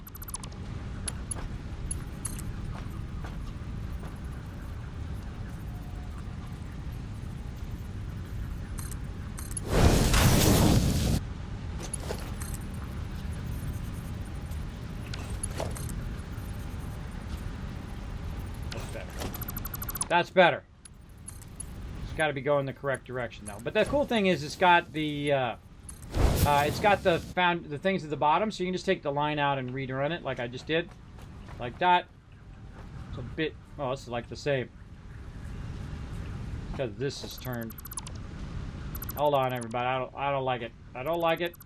It's got to go. Let's try something like this. Let's go ahead and put a conveyor pole down first.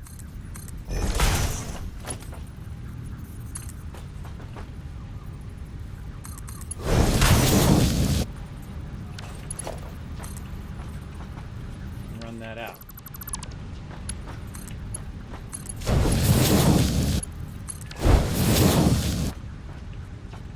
There we go. Much straighter. I'm just making it straight. Okay, and then we're going to pre-run. Oh, we got to run our higher level one. Fix that one at the end. Just run that as far as we possibly can.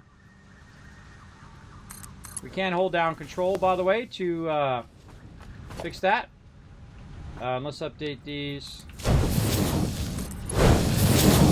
Fan of that corner there, but whatever. And then what we're going to do is we're going to run it like that. And again, this is a new way of thinking where you run your belt first. And then, and I've done it in the past, but really not on the scale that you really should be doing it now. And then how many smelters are we going to need, right? Now, smelters, they smelt at 30 per. And again, this is how you really set yourself up for mass expansion later on. And so let's say, maybe we'll try there. And so this is going to be, how many of these do we need to make 120 of these? Hey, Siri, what's 120 divided by 30? 120 divided by 30 is 4. Is 4.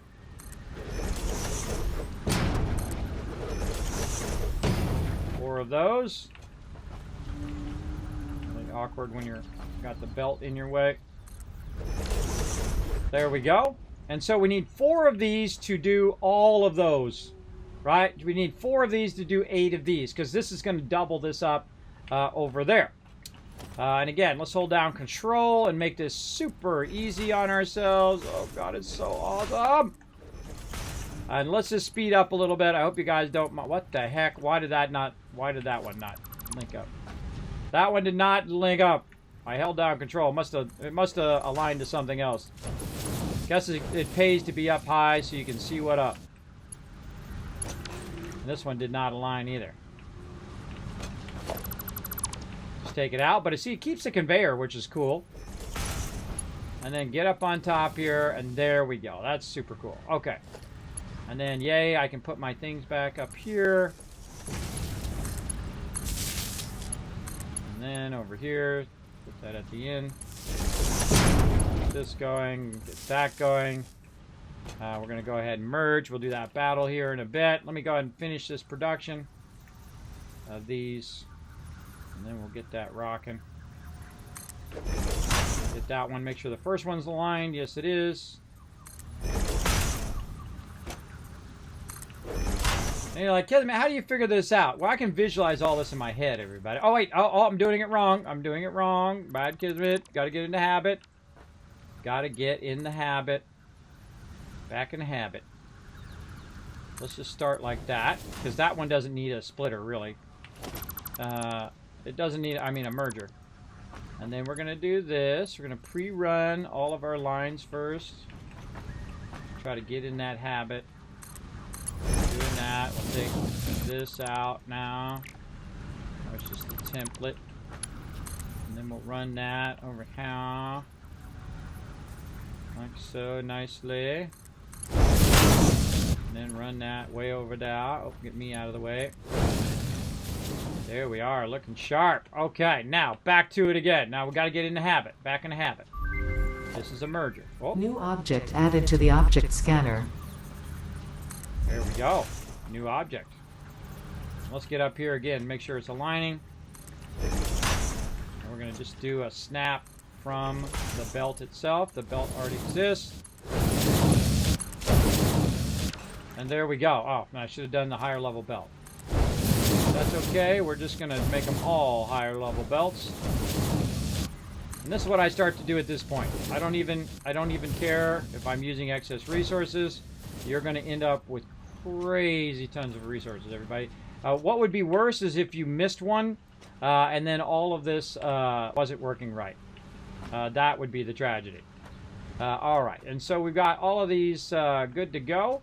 This one right here is green, which means that one is working, but the rest of these are not working. Why are they not working? Because I haven't told them what to be yet. Now, over here, we can go to this first one, copy, or hit Control-C, click this, and then I can go Control-V to paste it. Or I can just, click it and then click Paste Settings, but then that kind of defeats the point. I could just click the thing faster.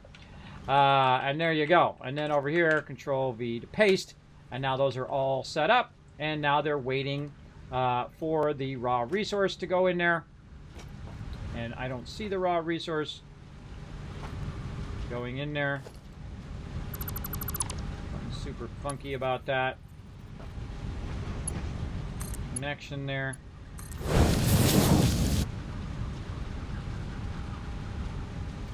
Again, you're going to get that redraw error for right now. Just make sure that you see it moving.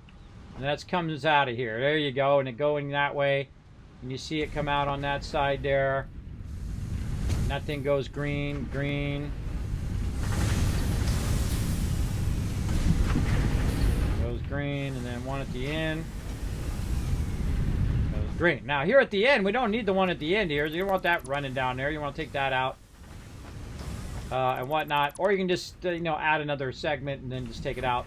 But really, that's all we need. We need to make all of these and run those across into these and run them into here.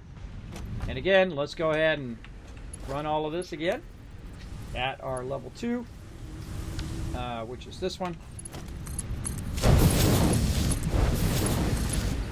And now we are cooking with gas.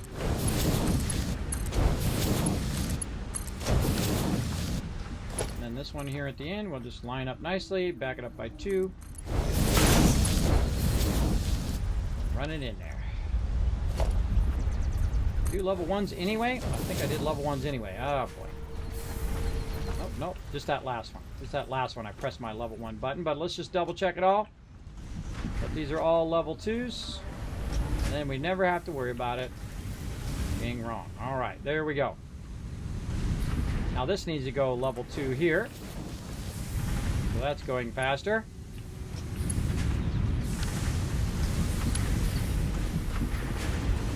Level 2s. That only needs to be level 1s, really. Yeah, it just needs to be level 1. But here's the thing. If you do this, by the way, it fills that first one up faster, and the second one up faster, and the third one up faster, and so on. So if you actually do this, it helps the overflow go faster, right? So it helps to fill that one up, and then fill the next one, and fill the next one. I suggest to do it at the fastest speed that you can. Do all belts at the fastest speed that you possibly can. All the way across your whole build as you go along. Alright, so that looks good. And then, of course, we also have the same problem here with that we had on the other side. We need to copy our settings here from our rods.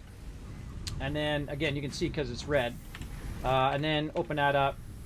Now, one of the things that I find much easier is to go to the front. And then just click on it on the front because I haven't added my mergers yet. And again, I'm going to speed up a little bit. I hope you don't mind. As I'm trying to get this done.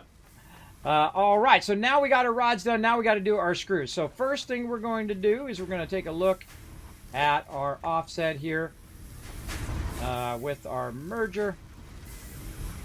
What we're looking for. And let's say something like that. And then we're going to run a long line. And again, how much is this going to be? This is going to eventually be 120 because it's 120 in, 120 through the smelter, 120 into the back of here, 15 in and 15 out. So everything's 1 to 1. So your end result is going to be 120 rods. So you definitely want to be at that 120 speed. And again, we're just going to go ahead and run this as a Mark II belt. And I can tell you I'm going to run out of them for sure. I am for sure going to run out of those. So let's say to there. And we'll go grab some more. We really could cut this part off right here so that it backlogs into here so we can get it from there and don't have to run all the way over here every single time. But we'll do it for now. Oh wow, we can't even fit them all in. Oh, I wonder how many tickets we got now. We can get that vehicle unlocked. Alright, we'll run that back over there in a minute because I have a feeling we're going to be running back and forth a few more times. Okay, and we don't need that right there for right now. Okay, and now we're trying to put the rest of this in at, I really need to take my slower one out now. So we're going to go ahead and make this number 3. Oh no, this one 3. And now I won't keep accidentally pressing my Mark IIs. I'll actually stop using Mark 1s at this point. Okay, so we got that lined up. Let's go ahead and get this merger. And it's going to auto-orient itself and snap right in there when I hold down control. It's awesome. Just do a lot of this work for me.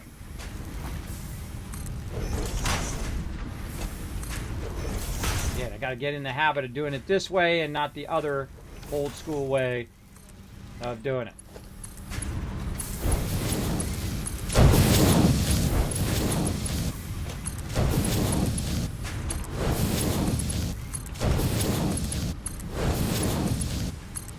Now I'm doing a huge drain on the power now, everybody. Again, when you scale stuff up like this, you're scaling up the amount of power that you're using as well.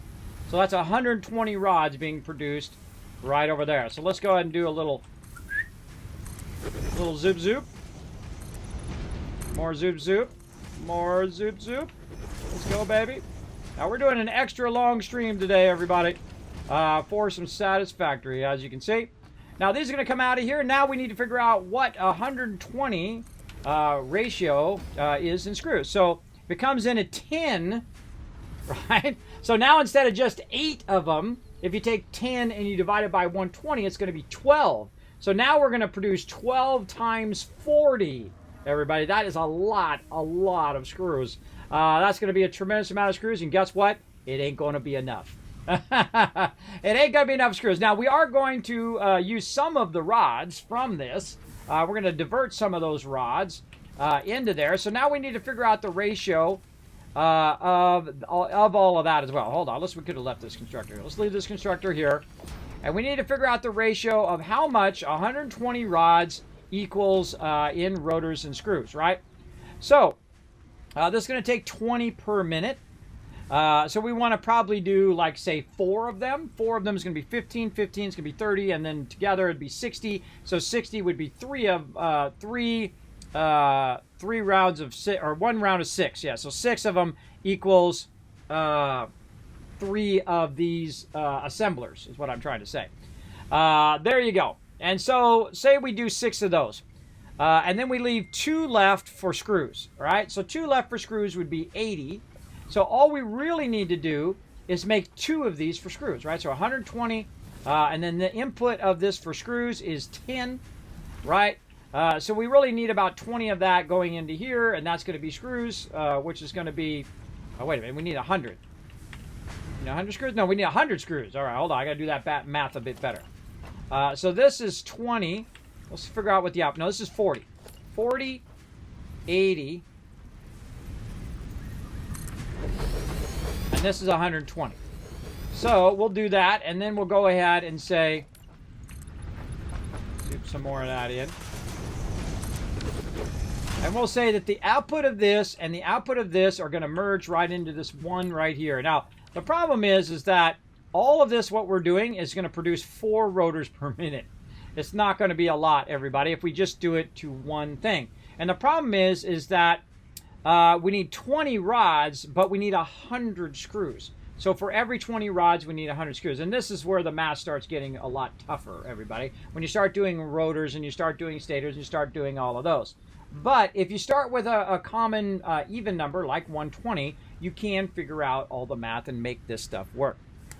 So yeah, you can make it all work, so it is perfectly efficient. 32 months of Kismet Mania, yeah! Rotisserie G, thank you so much for that love, man, for the win. Let's see, Kismet, before I do extensive Googling, can I ask your assistance in setting up, setting this up on a server? I have a second PC I'd like to run it on, and I play with friends. Well, hey, Dagercopter, I don't know how to do it. I don't know how to set it up on a server. You know what I did? I went to the pros. I went to the people who know what they're doing. I went to my buddies over at Nitrado, and I said, screw that. I ain't going to fool around with all of that. Once you just set me up a server, and they said, Kismet, I got your back. In fact, I got your back. Use my name, you get 10% off. There you go. I don't make a dime. That's okay. I already got my servers. But you get 10% off because they were nice enough to add that to anybody who goes in and uses my little code. So congrats on that. So yeah, here we go. So now we need 3 of these. So we're going to try to figure it out based on how many screws we need per one of these, right? So we need 3 of these, right? And that's going to take 10 screws. So that's going to take 30 screws. So that's 2 of these, 2, 2, 3 of those, right? Get it? This is 15. This is 15. So that's 30. Those 2 combined 30. Go to 3 of these, which combine to be really 120 screws, but we can make it 100 if we wanted to.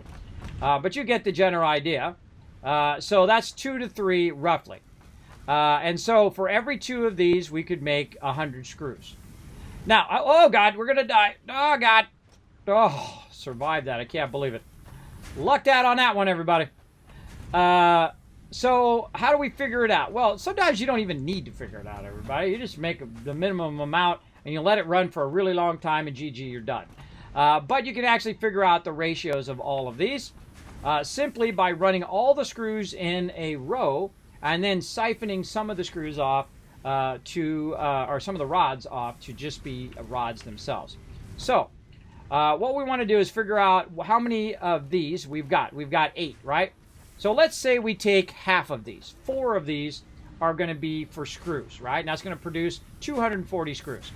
And then over here, this is going to be, this right here is going to be for our rods, right? So that's going to be 30 there. That's going to be 60 right there. So 60 rods over there.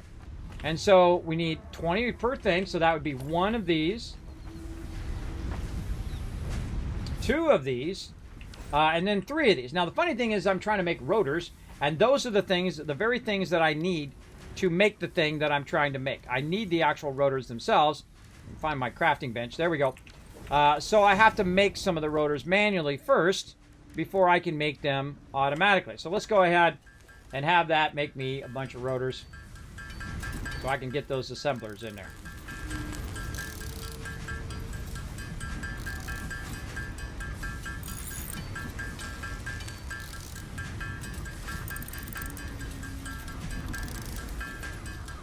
All right, that's probably enough to hold me over. Okay, now let's say our goal is 3 assemblers worth, right? 3 assemblers worth of rotors, right? So 60 rods, and we're going to need 300 screws, but really more like 240. More like 240 screws is what we're going to get. And it's not going to be at full capacity, but it's going to be close, and we can figure out the exact numbers. But that's what we're going to do just to make it a bit easier math-wise and get it going on. So what we're going to do is we're going to cut this part right here. Right? So this side over here is going to be screws. This side over here is going to be rods. So we're going to go ahead and take our rods. We're going to run them out. And 1, 2. Let's go ahead and do this.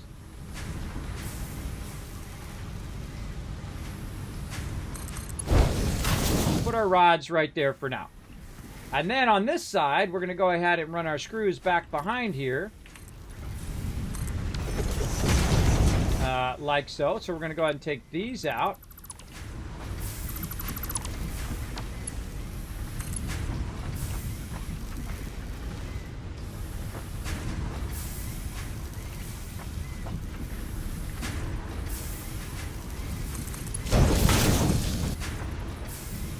And then we'll put a splitter here.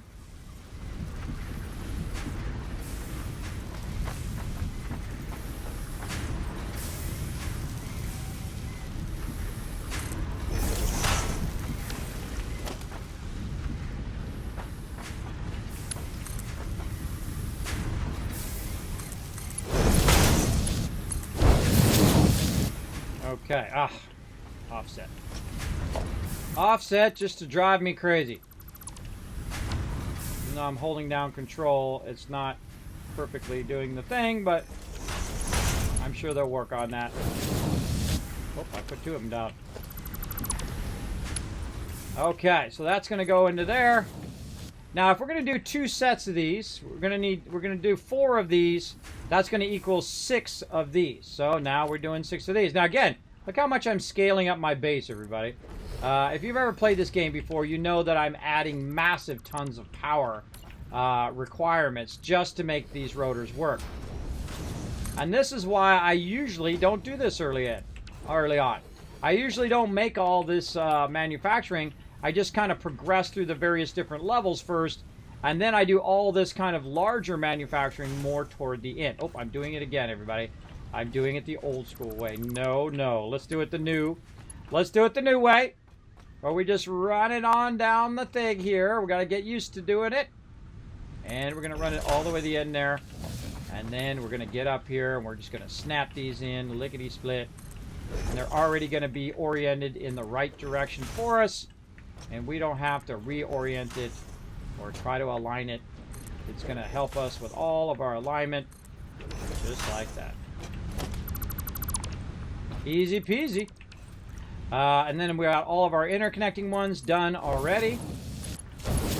And all we need to do now is run all these into here.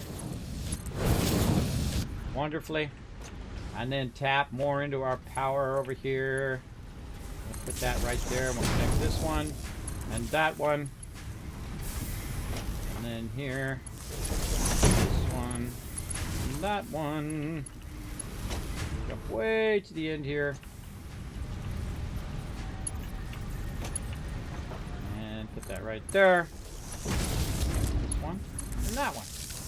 Okay, now when I see them, when they're red, that means that I didn't tell them what they should be. So copy this, and then paste this in here. Now I hope you guys have been following along, because I know this gets, at this point it gets really confusing because the math doesn't work out. It does work out in the larger scale, but right here this math is not going to work out exactly as you would hope, unless you go in and start subdividing it, which is not what you want to do, because you're only going to have 60 rods anyway. And it's not going to be enough to have enough screws in the long run, because this is going to be 240 screws, and this is going to be 60 rods. Now, I only need 30 rods in here, but I need to split these rods 3 times. Now, I'm just going to run these, since they're already on the same line, I'm just going to run them all in line. But one of the things I'm going to do is I'm going to bring my screws back, and I'm going to bring them up above. As they come down. Actually, I could just do them right here. Or I could do the screws down below, and you can do the rods up above. Whatever you want to do. Whatever floats your boat, everybody. For me, I'm going to go ahead, and I'm going to say the first one here, this first lifter, is going to be my screws. All right, and I'm out of plates again. Out of plates again. Hold on, I'm going to go get some more. Yeah, that's why this level, I just usually skip over this part. I skip over this part and just go and get the other stuff going. Because you'll run out of these constantly. You got to make them. You got to wait for it to produce them all, and so on. Oh, look at this! I see some lights over here. What's up with these lights?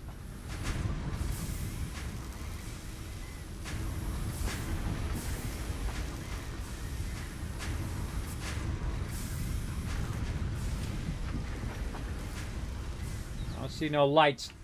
I don't see no lights off in the distance not doing their thing. Get busy down there.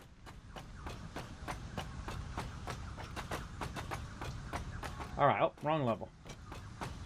Down here. Okay, dokie. Now we got all that done. We were getting more lines so we could do more lifters.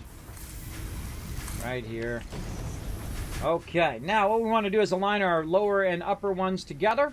I'll show you a great trick for that, is to go ahead and look at how this is going to clip through there, and you move out just one more, then 1, 2, and then make sure this is going the right direction, like this, and then make sure that it looks like it's lined up. Otherwise, it's not going to work.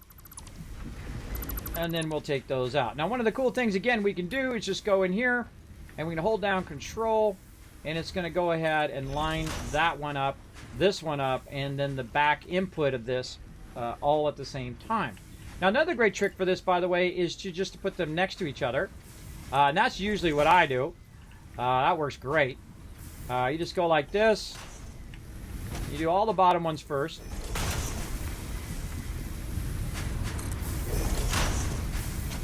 And align them like this.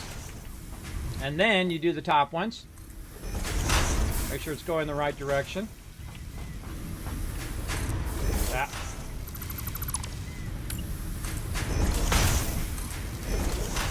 That one's already done. Take the bottom ones out. Easy peasy.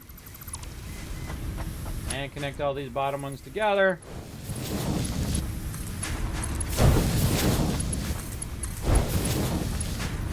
Almost done, everybody. Almost there. Gonna get this going at some point. And then connect all the top ones. And there we go. Now all I gotta do is merge it back the other way. Hopefully we can fit our mergers in here. It's gonna be a close one. All right, let's see.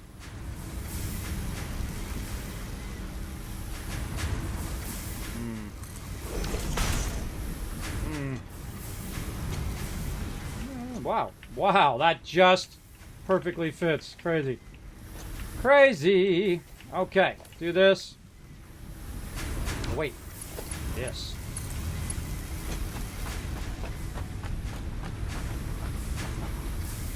Ah.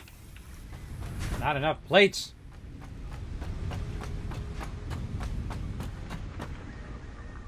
Running back for plates again. Back and forth. That's why you want to get your plate production going as quick as possible. Again, that's why I usually skip this stage. It's got 16. There's something slowing that down. It seems like that's going pretty slow.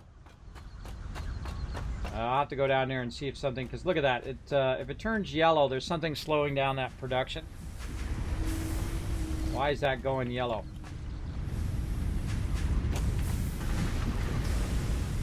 Iron ingots seem to be going slow.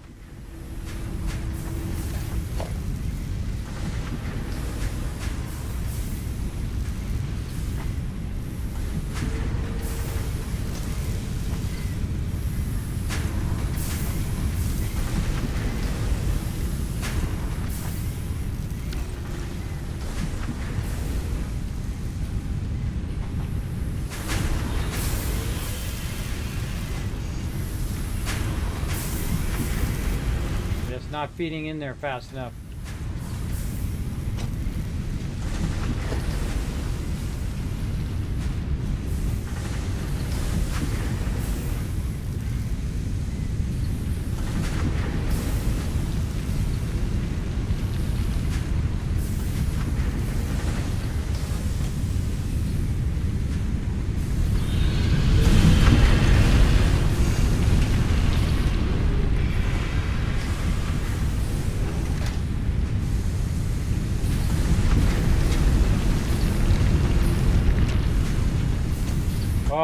Oh, here's the problem right here. Fed it into that last one.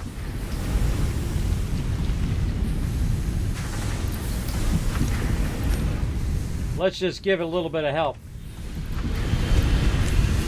It was filling up that last one at the end when it didn't need to. Yeah, it's filling up the lines there. All right, let's just speed it along a little bit by using up the rest of this excess stuff that we have. And that'll let it to backlog a little bit, let it get rocking and rolling here. And this also, this belt is wrong. Never increased that to 120, so that's a problem. And then this over here, you know what? We'll just go ahead and...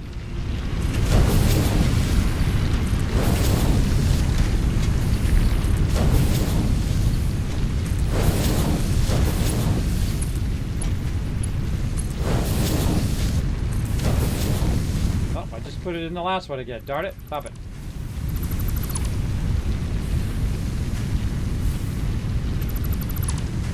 Don't need it. Don't need it right now. I just need 3. Okay. There we go. So our problem was, our main problem was this. If you see something going yellow after that much time, because it needs to spin up time, then there's something wrong in the line. Those should never go yellow now. They should always stay green when they get fully up to speed. And if you see that it's only making 4 of them in the time it should have been up all the way up to 6, which I saw, then there's a problem there. There's definitely a problem. And it was that first original line, and the fact it was also going into that last line, which I didn't need it to do. But mainly that first line. Okay, back to it again. Back and forth, back and forth. We're almost done. We're so close. So close over here. Now this over here is does not need to be 120, everybody, because this is only coming out of here at 60. So we can now downscale this to our slower one, just to save us some resources for right now. But later on, it won't be a big deal. We'll just take this, and we're going to run it right down into there. And then we're going to take these mergers, or actually no, we're going to run our level 2 line first. going to go new school and do this. And then we're going to go ahead and do mergers like that.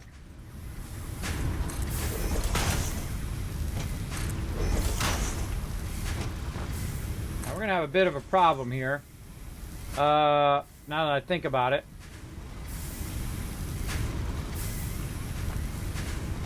That line's not going to be fast enough.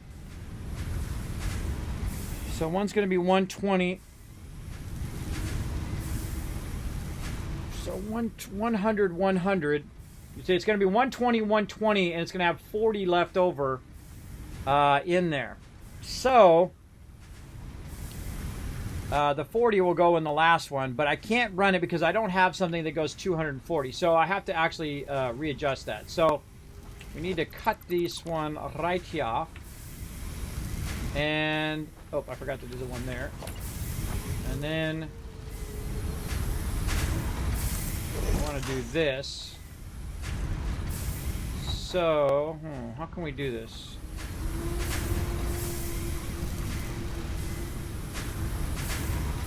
We're going to have to go the other way. Yeah, we're going to have to go the other way. All right. This way we can fix the numbers of this way. Okay, so we'll come out of here. We'll just use this one as a regular line. And then we'll take all these back out. They're going to be going the wrong direction.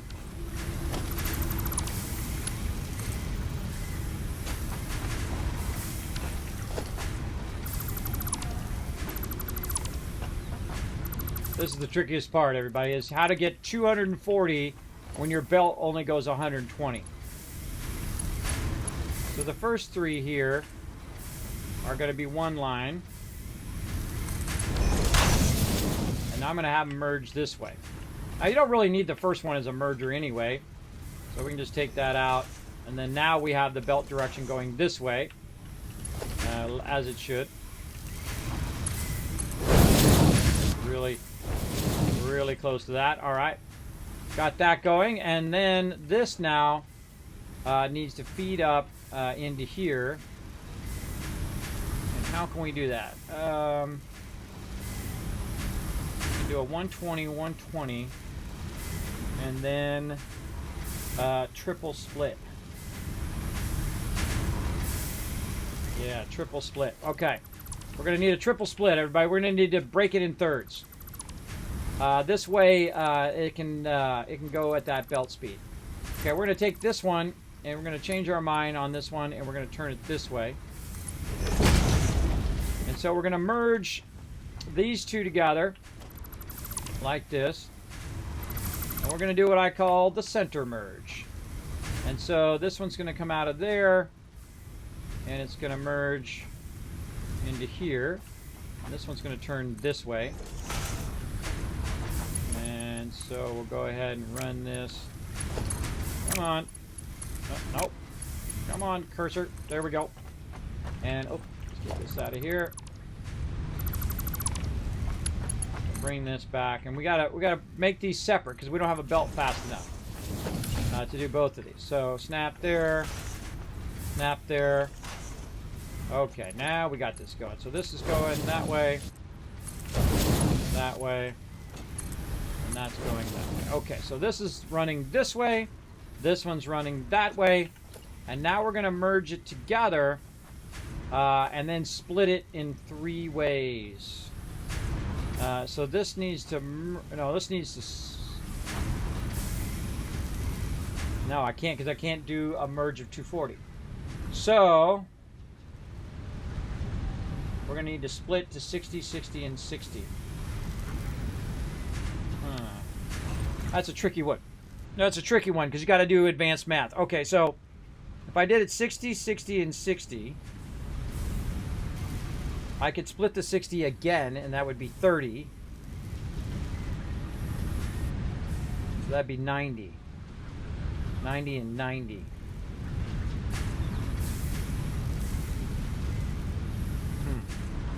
Huh. We got a speed problem where the belts don't go that fast. Oh my god, I got prepped for the stream in about an hour. All right. Hey, Siri. What's 240 divided by 3? 240 divided by 3 is 80. 80. So I need 80. Okay, so split that in half and then merge it. Split it 3 ways, split it 3 ways. All right, let's try that. Okay. So we're going to take this. Now I got this going the wrong way again. All right, here we go. Let's do this. Let's give ourselves some room for this splitting and merging and splitting. Again, the more you merge it, you usually do it in halves or thirds. So halves or thirds are going to be your winning combination when you're doing these uniquely tough ones where your belts don't go fast enough. Now in the next stage, everybody, your belts do go fast enough because they're 240, and I don't have to worry about this. But I haven't done this in a while, so I'm going to go ahead and try it anyway without skipping ahead. And so we're going to go out a bit. Let's go out to about halfway here and then move forward. There we go.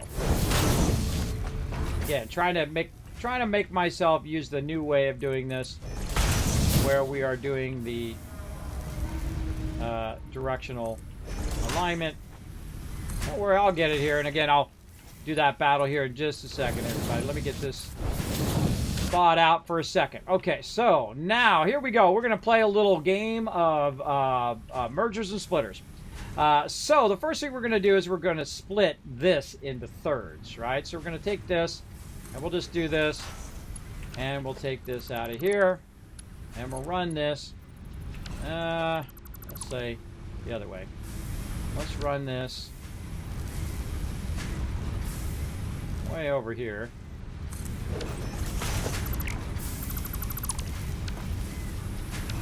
And this is why I skipped this stage. But it's fun if you like to do the math. And I've done it a bazillion times, everybody. In fact, I even make charts for it in Illustrator sometimes and show you guys. But we'll figure it out. I don't like that. Nope, not going to do it.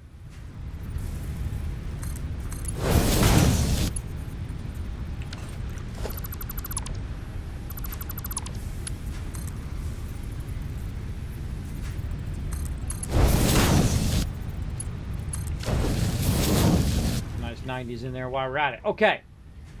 So when we split this, it's going to be split into various different things now. So this is going to come out 120, and if we divide that by 3, hey Siri. Hey Siri. What's 120 divided by 3? 120 divided by 3 Is 40. All right. Oh, and now we're out again. And so this is going to be 40, 40, 40, 40, 40, 40. So as we combine them into 80, 80, and 80. And then we can go ahead and run those lines into those. Now, they're not going to be running at full capacity because each of them are only going to have 80 and not 100, which is what they need. But they will be equally feeding into all 3 of those. And that's what we're trying to do. We're trying to equally feed what we have, what we can produce for right now, based on the belts that we have and everything that we have, by splitting those up and then remerging those together. And I forgot how incredibly involved that is, everybody. It's incredibly involved to do all of that. But we'll get it going. Again, I've done this many times. It's not my first time playing, everybody. Not my first time. Again, we'll do that battle here in a second. I'm going to finish this. Once we get this going and we get our rotors going, then we will go ahead and go from there. All right, so let's do this again. So we got this over here, and I'm going to take all 3 of these, and we're going to split them like that. And then we're going to take a splitter again over here and see if this is going to work. Let's say right here. Make sure that we've got... Oh, used my zooper by mistake. And then take this. Same thing here.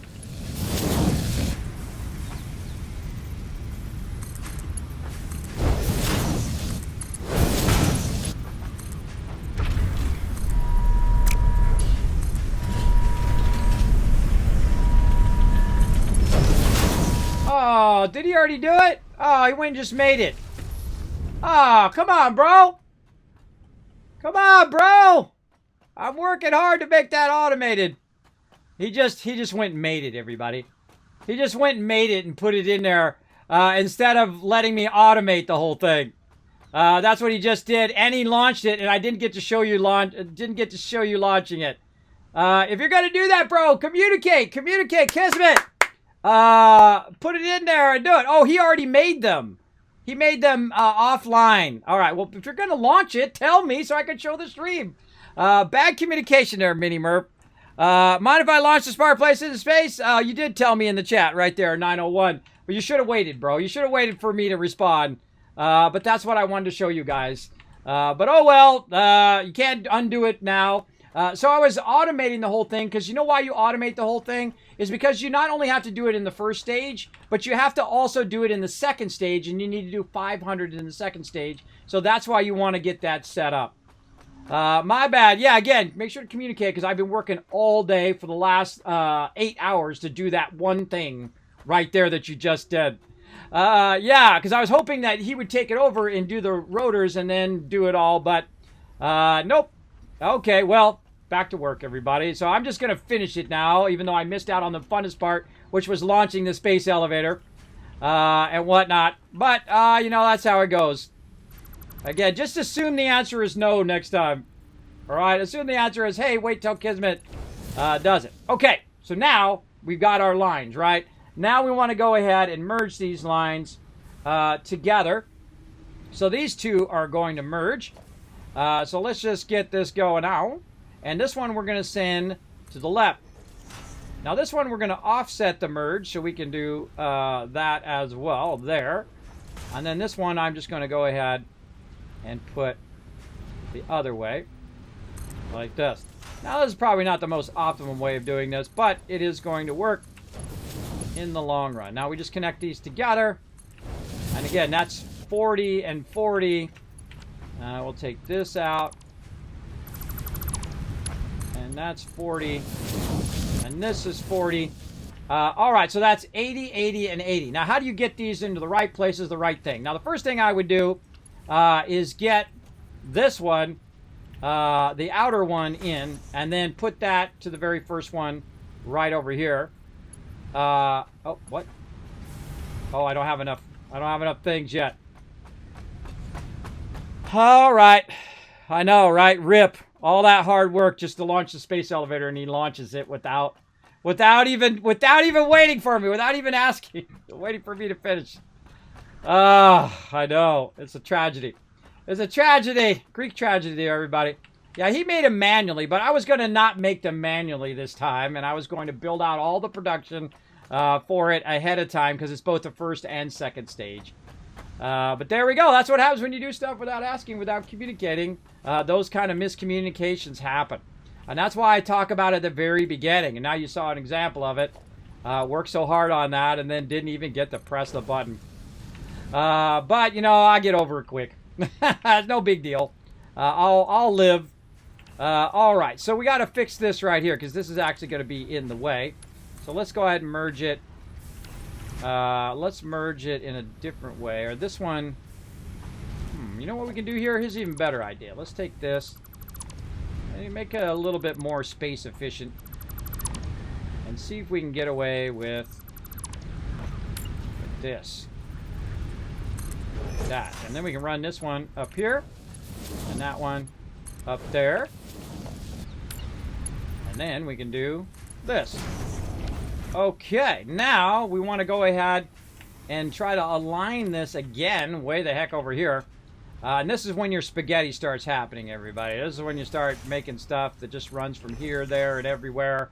And you're trying to, you know, fix the numbers and all of this. And this is, again, this is why I usually skip this particular stage. Now, this is running at 80, so I definitely am going to need, and this can run across into there. This, I definitely going to need a lot more of these iron rods. Now, while I'm waiting for my iron rods to make, I'm going to go ahead and see if I can snatch some of this power from somewhere. Oh, these are full. All right, so here's what we'll do. We'll take this out. We'll grab this. We'll run it over here. Run all this here and that there. And then this over here so we can do this. We should run this around the front. We should definitely run this around the front. All right.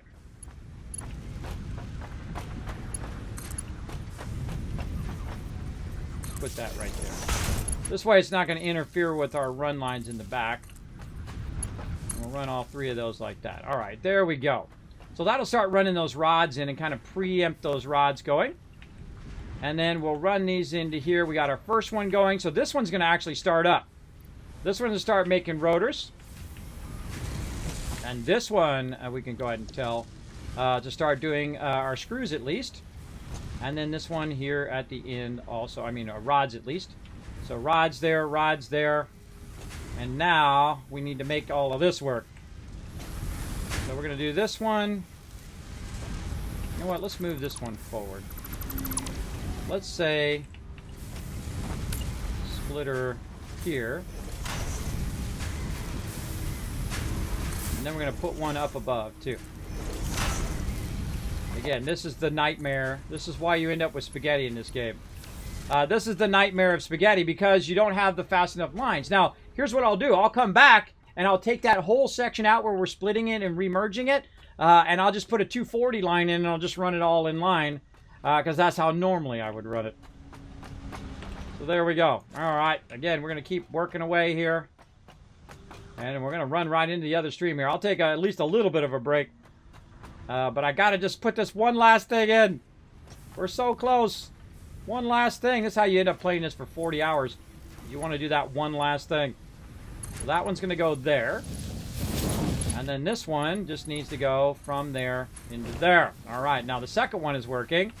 Now we just need to get the third one going here. And then we're set. Except for still do not have enough. Do not have enough of those things. Again, I feel like you can never make too many of those things. Especially the early game. All right, crafting bench.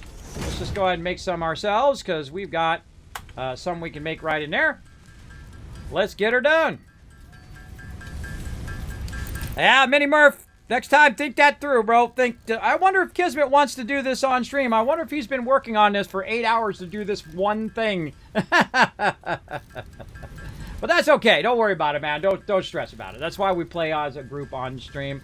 And if you make a mistake in life, just like I make mistakes all the time, don't worry about it. You know, you just roll on with life. You say, oops, my bad, and you roll on, all right? That's what I say. No worries. No worries. I know you were in a hurry to get to the next stage, and I was trying to get there, and I'm trying to set it up so it also does it for the second stage as well. And I never do this. I never do this. This is the only time I've ever done this because we're doing it on the server, and I'm trying to scale it up and make it so later on when we scale it up, it'll all be in a line, and we can just fix it later, upgrade it later. That's why I'm working so hard at it. All right, and then here we're going to go ahead and bring this up like this, and we'll bring this to the second level up there. And that was it, everybody. That's all the rest we needed to do. And run that into there. And phew, that was some work, wasn't it? That was some serious work. And this is why I don't usually do this until I just go straight to the next level. I usually make it like he did. And then put it in there and then make the thing. But again, I don't feel like that's always the smartest thing to do. Because in the long run, you're going to want it already doing this production for you down here. Now I'm going to grab some of these plates out of here. Grab some of the extra plates. I didn't have it running at full speed back there. I kind of feel like my screws also need to be running at full speed. Do something up with that as well. We'll figure out all those numbers and double check all that stuff later on. But all we need is just a little bit more here to get our rotors going on. Oh, so whoop, wrong level. Down here, just try to get these rotors fired up, and then I can raise them up to that top level, and then we can feed them in there and just have them automated the whole entire time. So there we go. Rotors are on the loose. Very nice. Very nice. I'm liking it. I'm liking it. All right. Now we're going to go ahead and push out and zoop a bit of this as well. Then we're going to go ahead and go to the last one here. We're going to use our Mark IIs, even though we don't need to. Or actually, let's just use our our regular Mark 1s here. Because this is not going to produce that many, everybody. It's going to produce 4 per, so 4, 8, 12. It's not going to produce a lot, but enough to get it going. And so we're just going to go ahead and use our lesser belts here.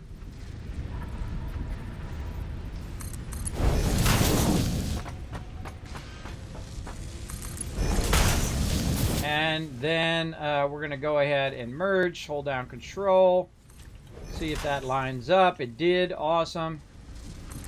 And same thing there. Then just bring this out. Oops, this one.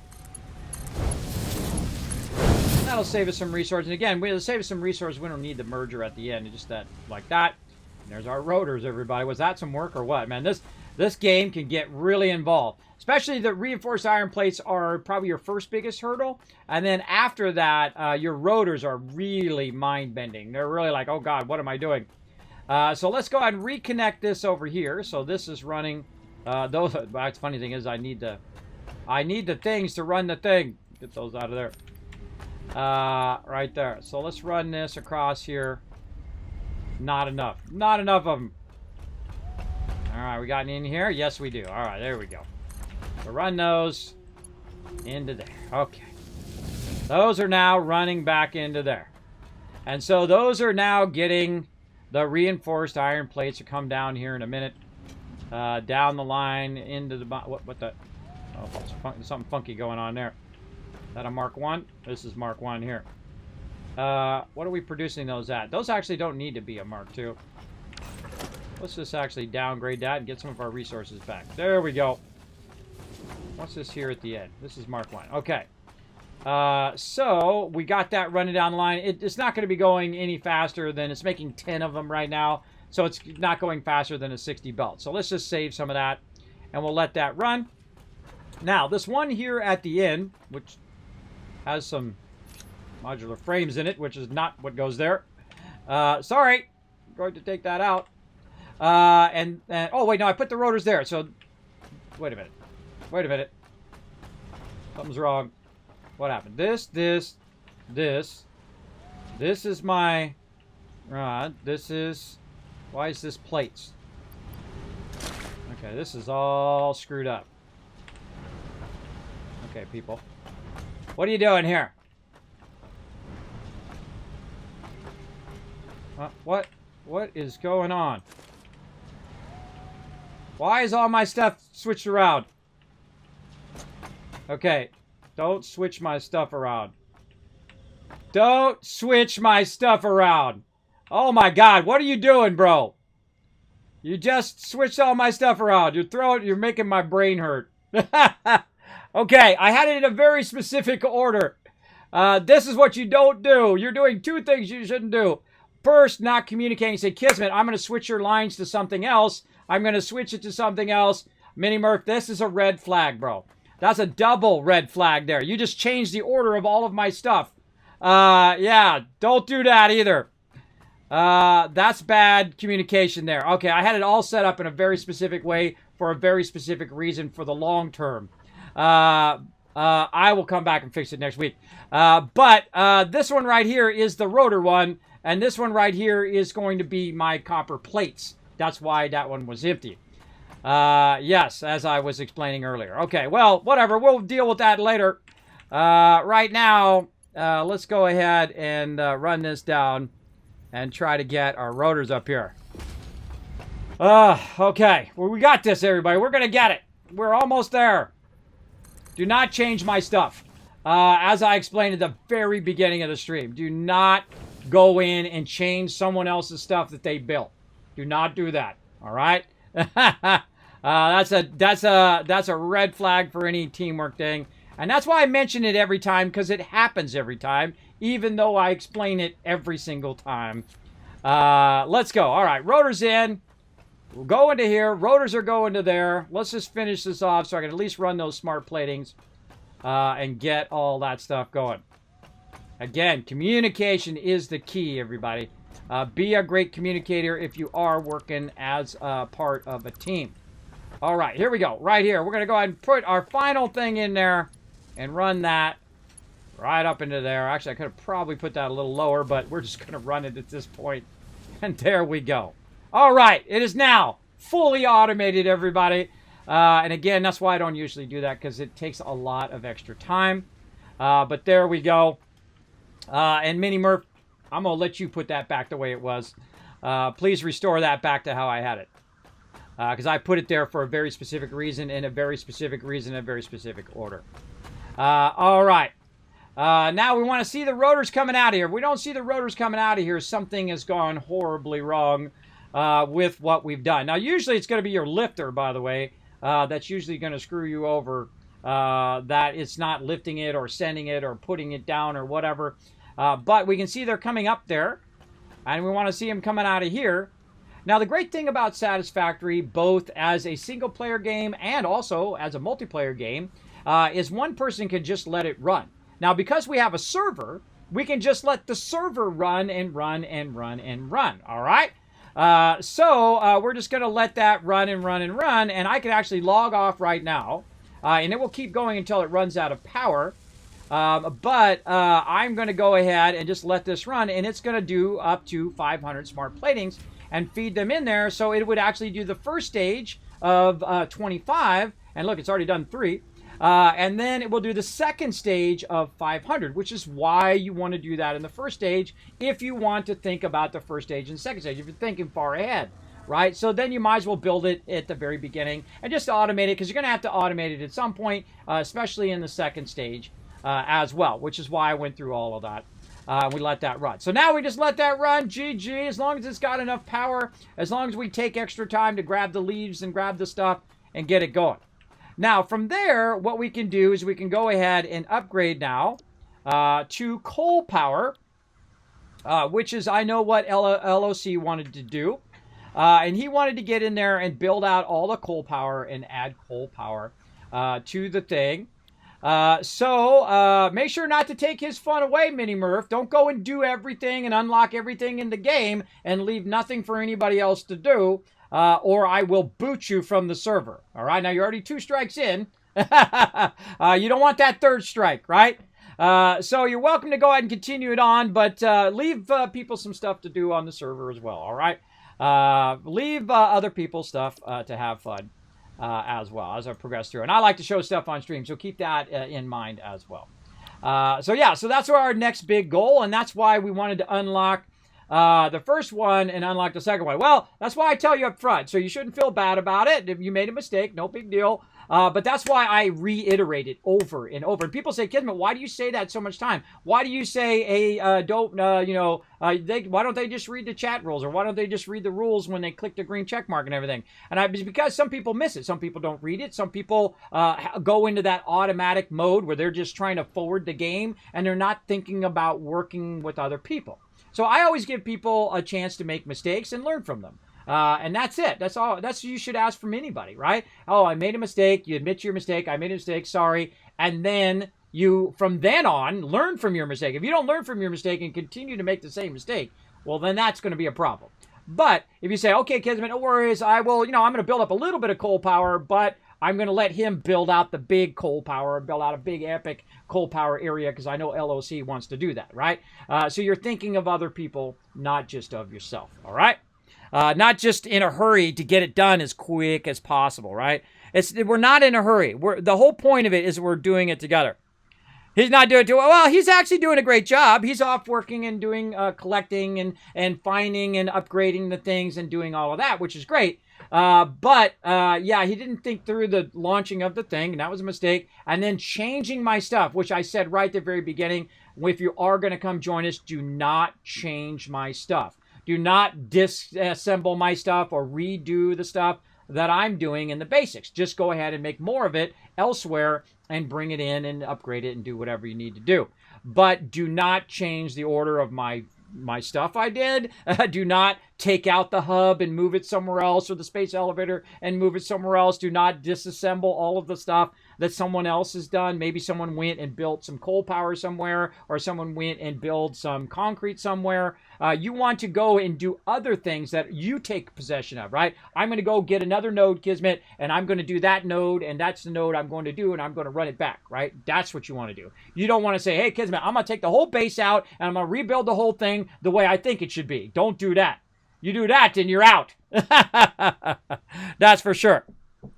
You did it. Work paid off. Yes, kind of. Yes, I know, right? I didn't get the final thing, which is what I wanted to show you guys, which was pulling the thing and then launching it. But that's okay. We'll see it at some point, and I've shown it many times in the past before. So that's the next thing we're working toward. Now, again, the cool thing is I'm also making, and again, these things all lead to each other, and this is why I wanted to do this time, so you can see how much they lead to the next thing to the next thing. So not only does making your smart plating, setting that up for the first stage, but also it leads to the second stage. Then also, you've now set it up down here. Now you're making reinforced iron plates and you're making rotors. And when you fill up those reinforced iron plates, or you can just grab them out of there, you can also use them to unlock coal power, right? And that's why I'm thinking so far ahead. I'm thinking already nuclear power, everybody, in trains. I'm thinking way at the very end already. And that's why I built up at this level, because at this level is where we can run trains very easily,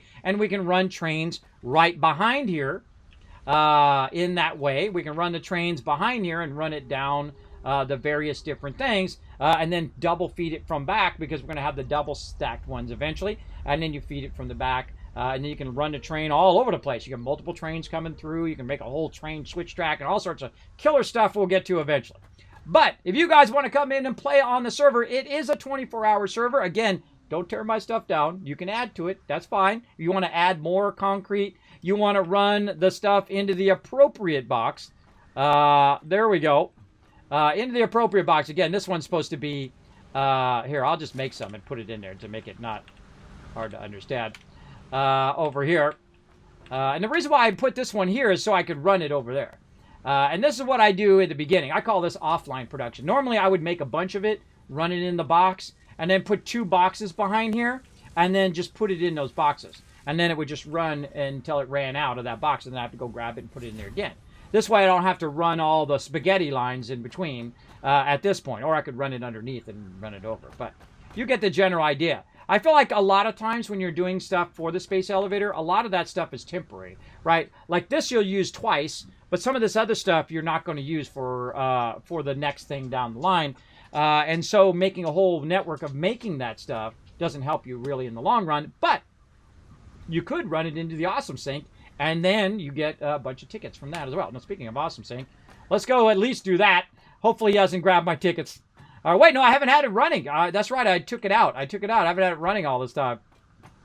Let's go get that running again before I forget.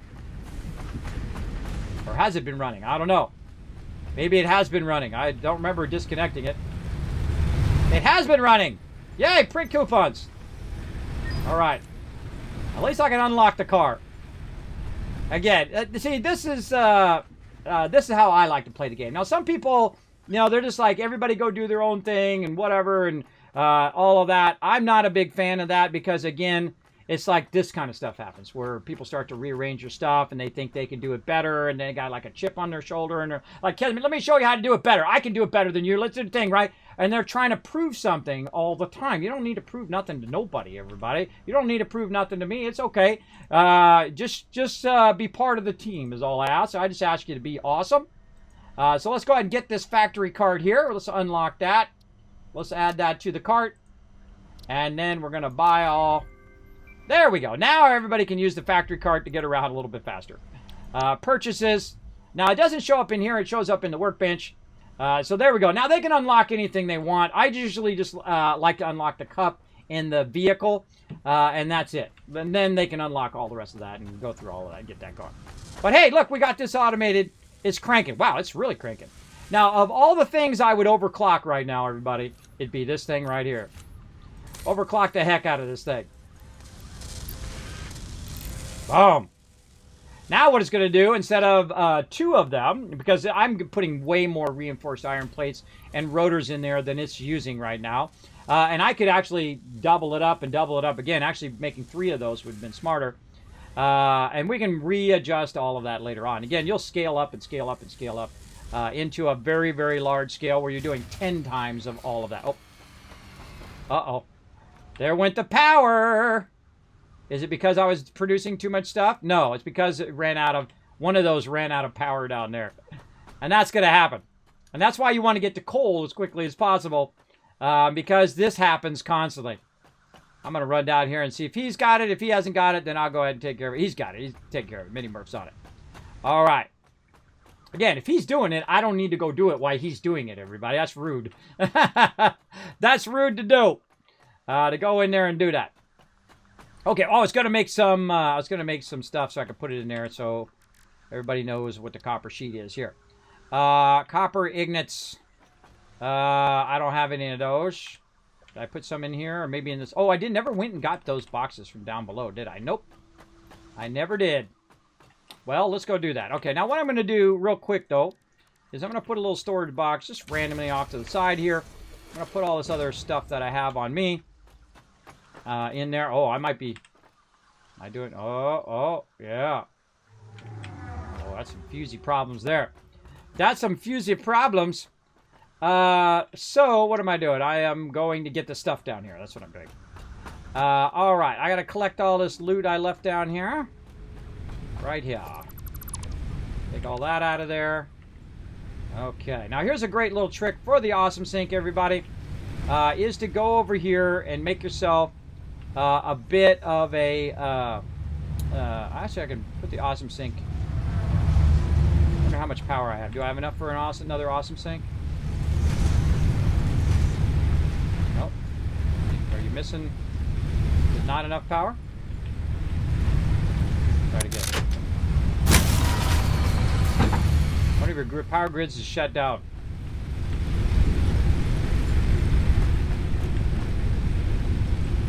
Is this enough power? Why is it shut down? One of these is not enough power. Again, should start up. Huh. Now here's a great trick, everybody. When you're doing your power lines, you want to, this is a little convoluted here, but when you're doing your power lines, you want to straight cut off from everything else just so you can get the power started back up again, and then you get it ramped up, and then you do it. So I don't know what's causing that to cut out.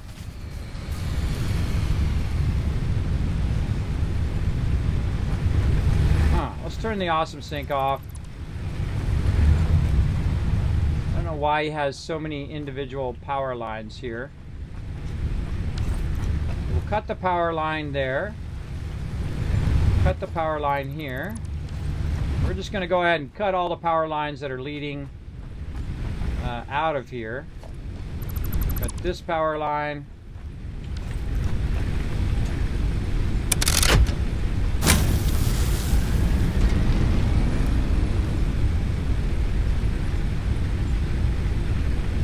Okay. Yes, we are not producing enough power. That's what that is. All right, now I know how to solve that because I've done that a million times. Now the second we connect this into some other stuff, that's when it's going to kick off, everybody. I can tell you. It's gonna spike upwards. Yeah, see? Oh man, just barely. Barely under that line, but we're really way up here at 379. So we need to get more of these. How much? Again, trying. Oh God, we're out. All right. Well, I got time to fix that, everybody. That's another hour worth of fixing the power. I'm just gonna go up here. If you want to fix that, Mini Murph, go for it. You're gonna need to collect a bunch more biofuel to keep that running. So I'm gonna go up here. What was I doing? I was going to do something that I can't remember. I've been doing this way too long now, going on 8.5 hours.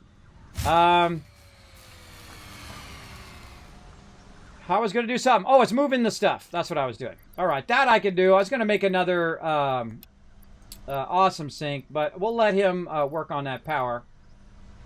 And we'll just go ahead and put all this stuff in this lower part, and then all this extra stuff up in this upper part in case we need to make some of that for some reason.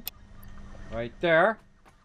And then we'll go ahead and do this. And this is why you want to solve the problem of coal power as quickly as possible, is because that starts to happen.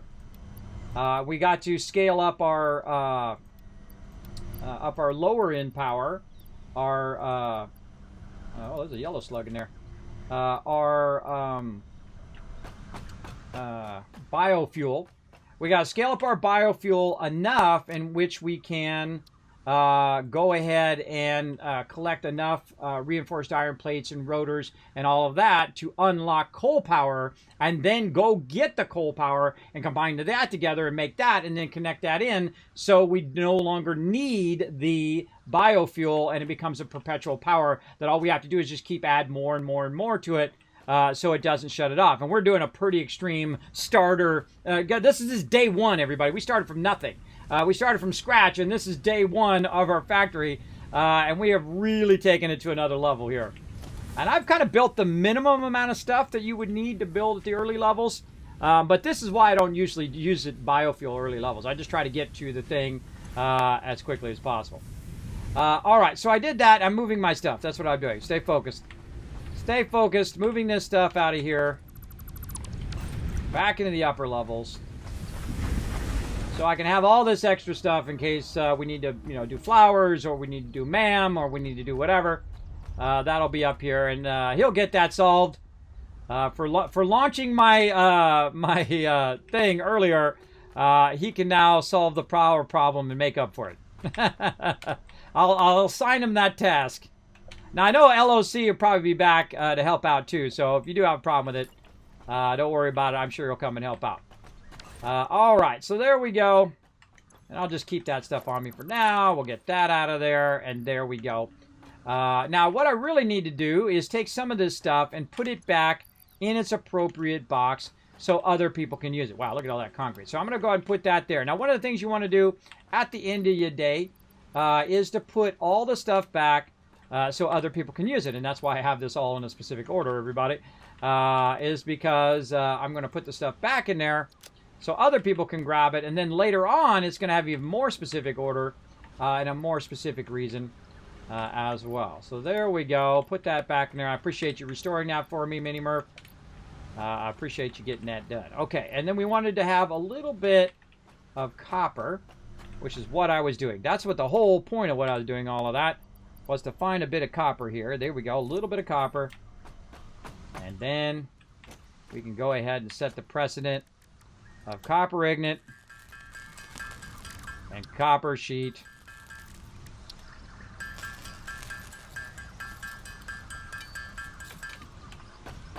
And then I should have run all of these into this different spot and all of that. But copper sheets there. There we go. Okay, now we know exactly what goes into each one, and that's why I pre-made all of that stuff. And so we're going to go ahead and put all in. Now remember, the server's going to keep running. You don't have to log off if you don't want to. You can log into it any time of day and night and go ahead and have a fun time playing away. Now the next one that's going to be next to this one is going to be stators. I got to get my stuff back. It's going to be stators and then motors. Because stators and rotors make motors. There you go. Where did I put all my stuff? Put all my stuff back. I need, what? A little bit of plates. What do I need to make this one? I forget. Plates and rods. Okay, now I gotta grab all that stuff back again. Right there. There we go. Okay. So this here.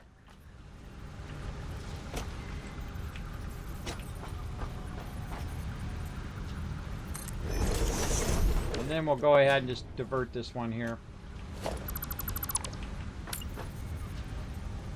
Might as well set the precedent for these ones as well, since we're at it. Need concrete.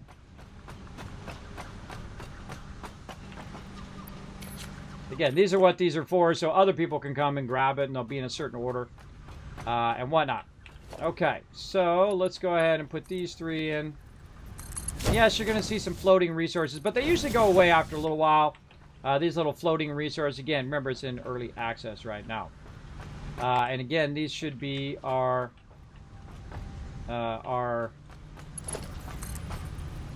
ones here, our various rotors.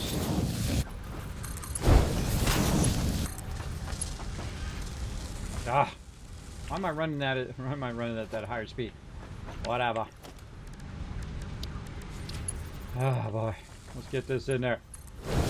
All right, so there's always one more thing to do, one more thing to do. All right, rotors in there. This is going to be motors. And again, this is what I do. I organize the base. I put the stuff where it's supposed to go and all of that stuff. And that's why I very specifically put stuff in that way, because that's kind of my job. My job. Now, let's go ahead and take all these little flowers and put them up here. And let's go ahead and just delete some of this, because we got more than enough of that. And you want to just keep a little bit extra, but not too much when it comes to these raw ore. You know, we'll just delete it. Now, I prefer to put it in the awesome sink, but we'll do what we got to do. You want to keep a little bit just in case you want to make some. Put that in there. There we go. And then I'm going to put the rest of this in here, except for my Xeno Zapper. This we can put in there. Sort that. What else? This can go into a box. I haven't done an encased industrial beams. Let's make a box for that too. These are things that don't have a box yet. Don't have a box yet. Put that in there, that in there. And then we'll do encased industrial beams too. Right over here.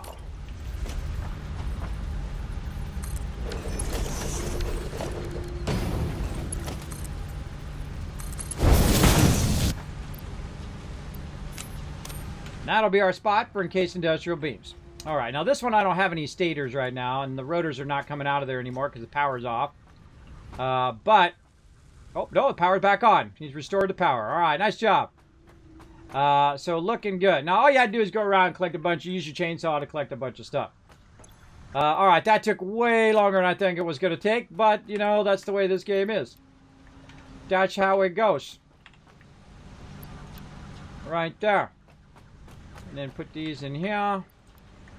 Concrete over here. Ooh, mama. That was some serious first day building right there, everybody. But the cool thing is the next time my crew comes in, this is going to go up to 500. Then we're going to need to start working on versatile framework and automated wiring. But before you do this, everybody, before you even progress any further, you need to get your coal power going.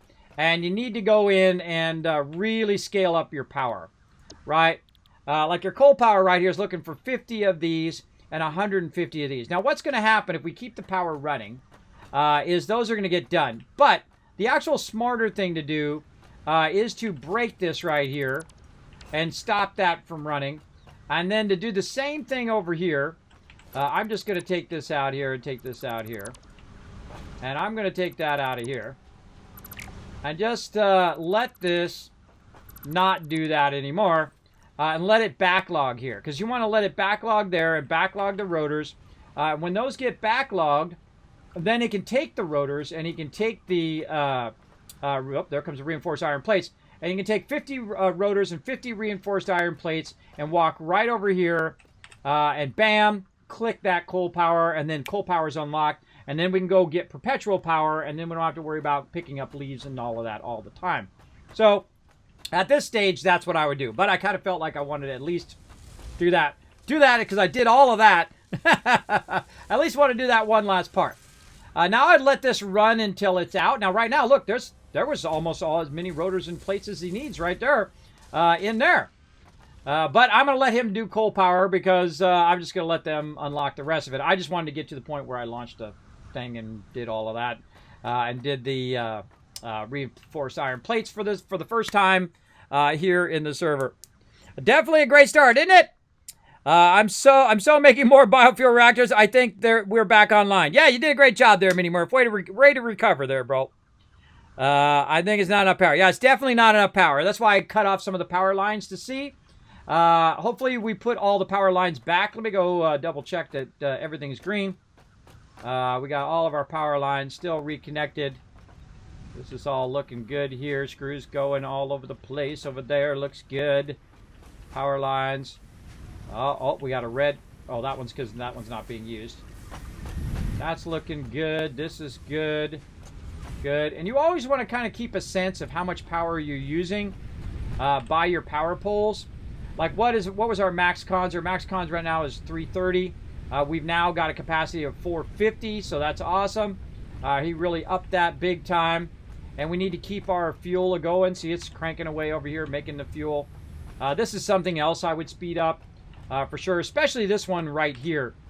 This one right here it should be coming out at 300, but it's coming out at 6. It's coming out at 60, so this could actually be filling this up much faster. So I don't think I have any on me, but we could go in and upgrade this. Oh, I do have some. Let me just upgrade that, make that go a little faster. There we go. So that's going to be pumping out of there way faster now. It's going to be making fuel faster because he's going to need more fuel faster because he's got more stuff to feed fuel into, right? And the whole group's going to need more fuel until we get the coal power. Now, again, normally I skip over the part where I'm making reinforced iron plates and I'm making rotors and all of that stuff. I usually use offline. I just build it myself and put it in there with the smart plating and all of that. But it's cool that we already have it done, and then later on we can come back and we can do that all later on. We can tie those together. But I would definitely let it backlog first. And you're welcome to go ahead and do that, Mini Murph. Go ahead and unlock the coal power and get coal power started. But know that LOC is definitely going to want to come back because that's like his thing. He likes to do coal power. Or you can start it going, get enough power to get it scaled up, and then go ahead and work on different nodes and start to bring those in. But please don't change my stuff that I've already established. There we go. All right. We are good to go, I think, on all of that. I'm just going to put... I need like a drop box. I'm going to put a drop box right here. Just for when I'm feeling lazy and don't want to drop it in the boxes again because now I'm getting dizzy. I've been doing this way too long. I'm just going to do this. Store all and then take my Xeno Zapper out. Little drop box there. All right. Got my Xeno Zapper. Got all my standard stuff. I'm going to go ahead. Now, what I like to do is I like to be out of everybody's way. Before you log out, everybody, don't log out like right here along a platform or something like that because it will mess everybody else up. So I get up here on the top, way up here because no one should be moving my thing here. And then that's where I log out from up here. Now I'm going to go ahead and exit the main menu. Now, thanks for hanging out, everybody. I appreciate everybody coming in and helping out today. I appreciate LOC and Mini Murph coming in, working together. As a team, and we're going to keep on playing that. And again, I only play once a week, so I'll be back next week. Probably not playing for this long because I literally got like 10 more minutes, everybody. And then I'm going to be streaming some New World. So I'm going to take a bit of a break. And while I'm taking a break here, I'm going to go ahead and let you guys enjoy a battle. To battle! So let's go ahead and get you guys in there. That was an incredibly long stream today, everybody. It's 9 hours, and then I'm about to stream for another 6 hours, so it's going to be a lot. But I'm definitely taking a break first. Definitely taking a break, maybe a little extended break as well. And that is a fantastic start. We got that cracking. Really helpful, though, by the way, when you start by pure nodes. When you start by pure nodes, it makes it way, way easier to do. But now, see, at this point, they can just go ahead and build whatever they want to build, right? That's why I wanted to just kind of get the first day out of the way, and then they can unlock whatever they want to unlock and build whatever they want to build, as long as they don't change my stuff. Because, again, I'm going to be working that central base each week. And based on how far we've progressed is how I will build that up and organize it in such a way. And then everybody should be working toward bringing all of the resources into the central base.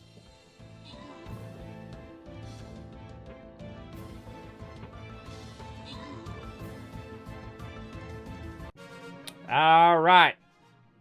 Open the capture chest. Gratitude rewards. Rotisserie G and Erwan getting some love. And Mad Dog MVP with 5 kills. Nice job. All right. We're going to do one more battle here, everybody. And I'm going to switch into battle mode. For, I don't know, about 10 minutes or so. Then I'm going to be back playing some New World with my crew and running around doing some quests and stuff. Now, I don't know how long I'm going to last after that, after this long day.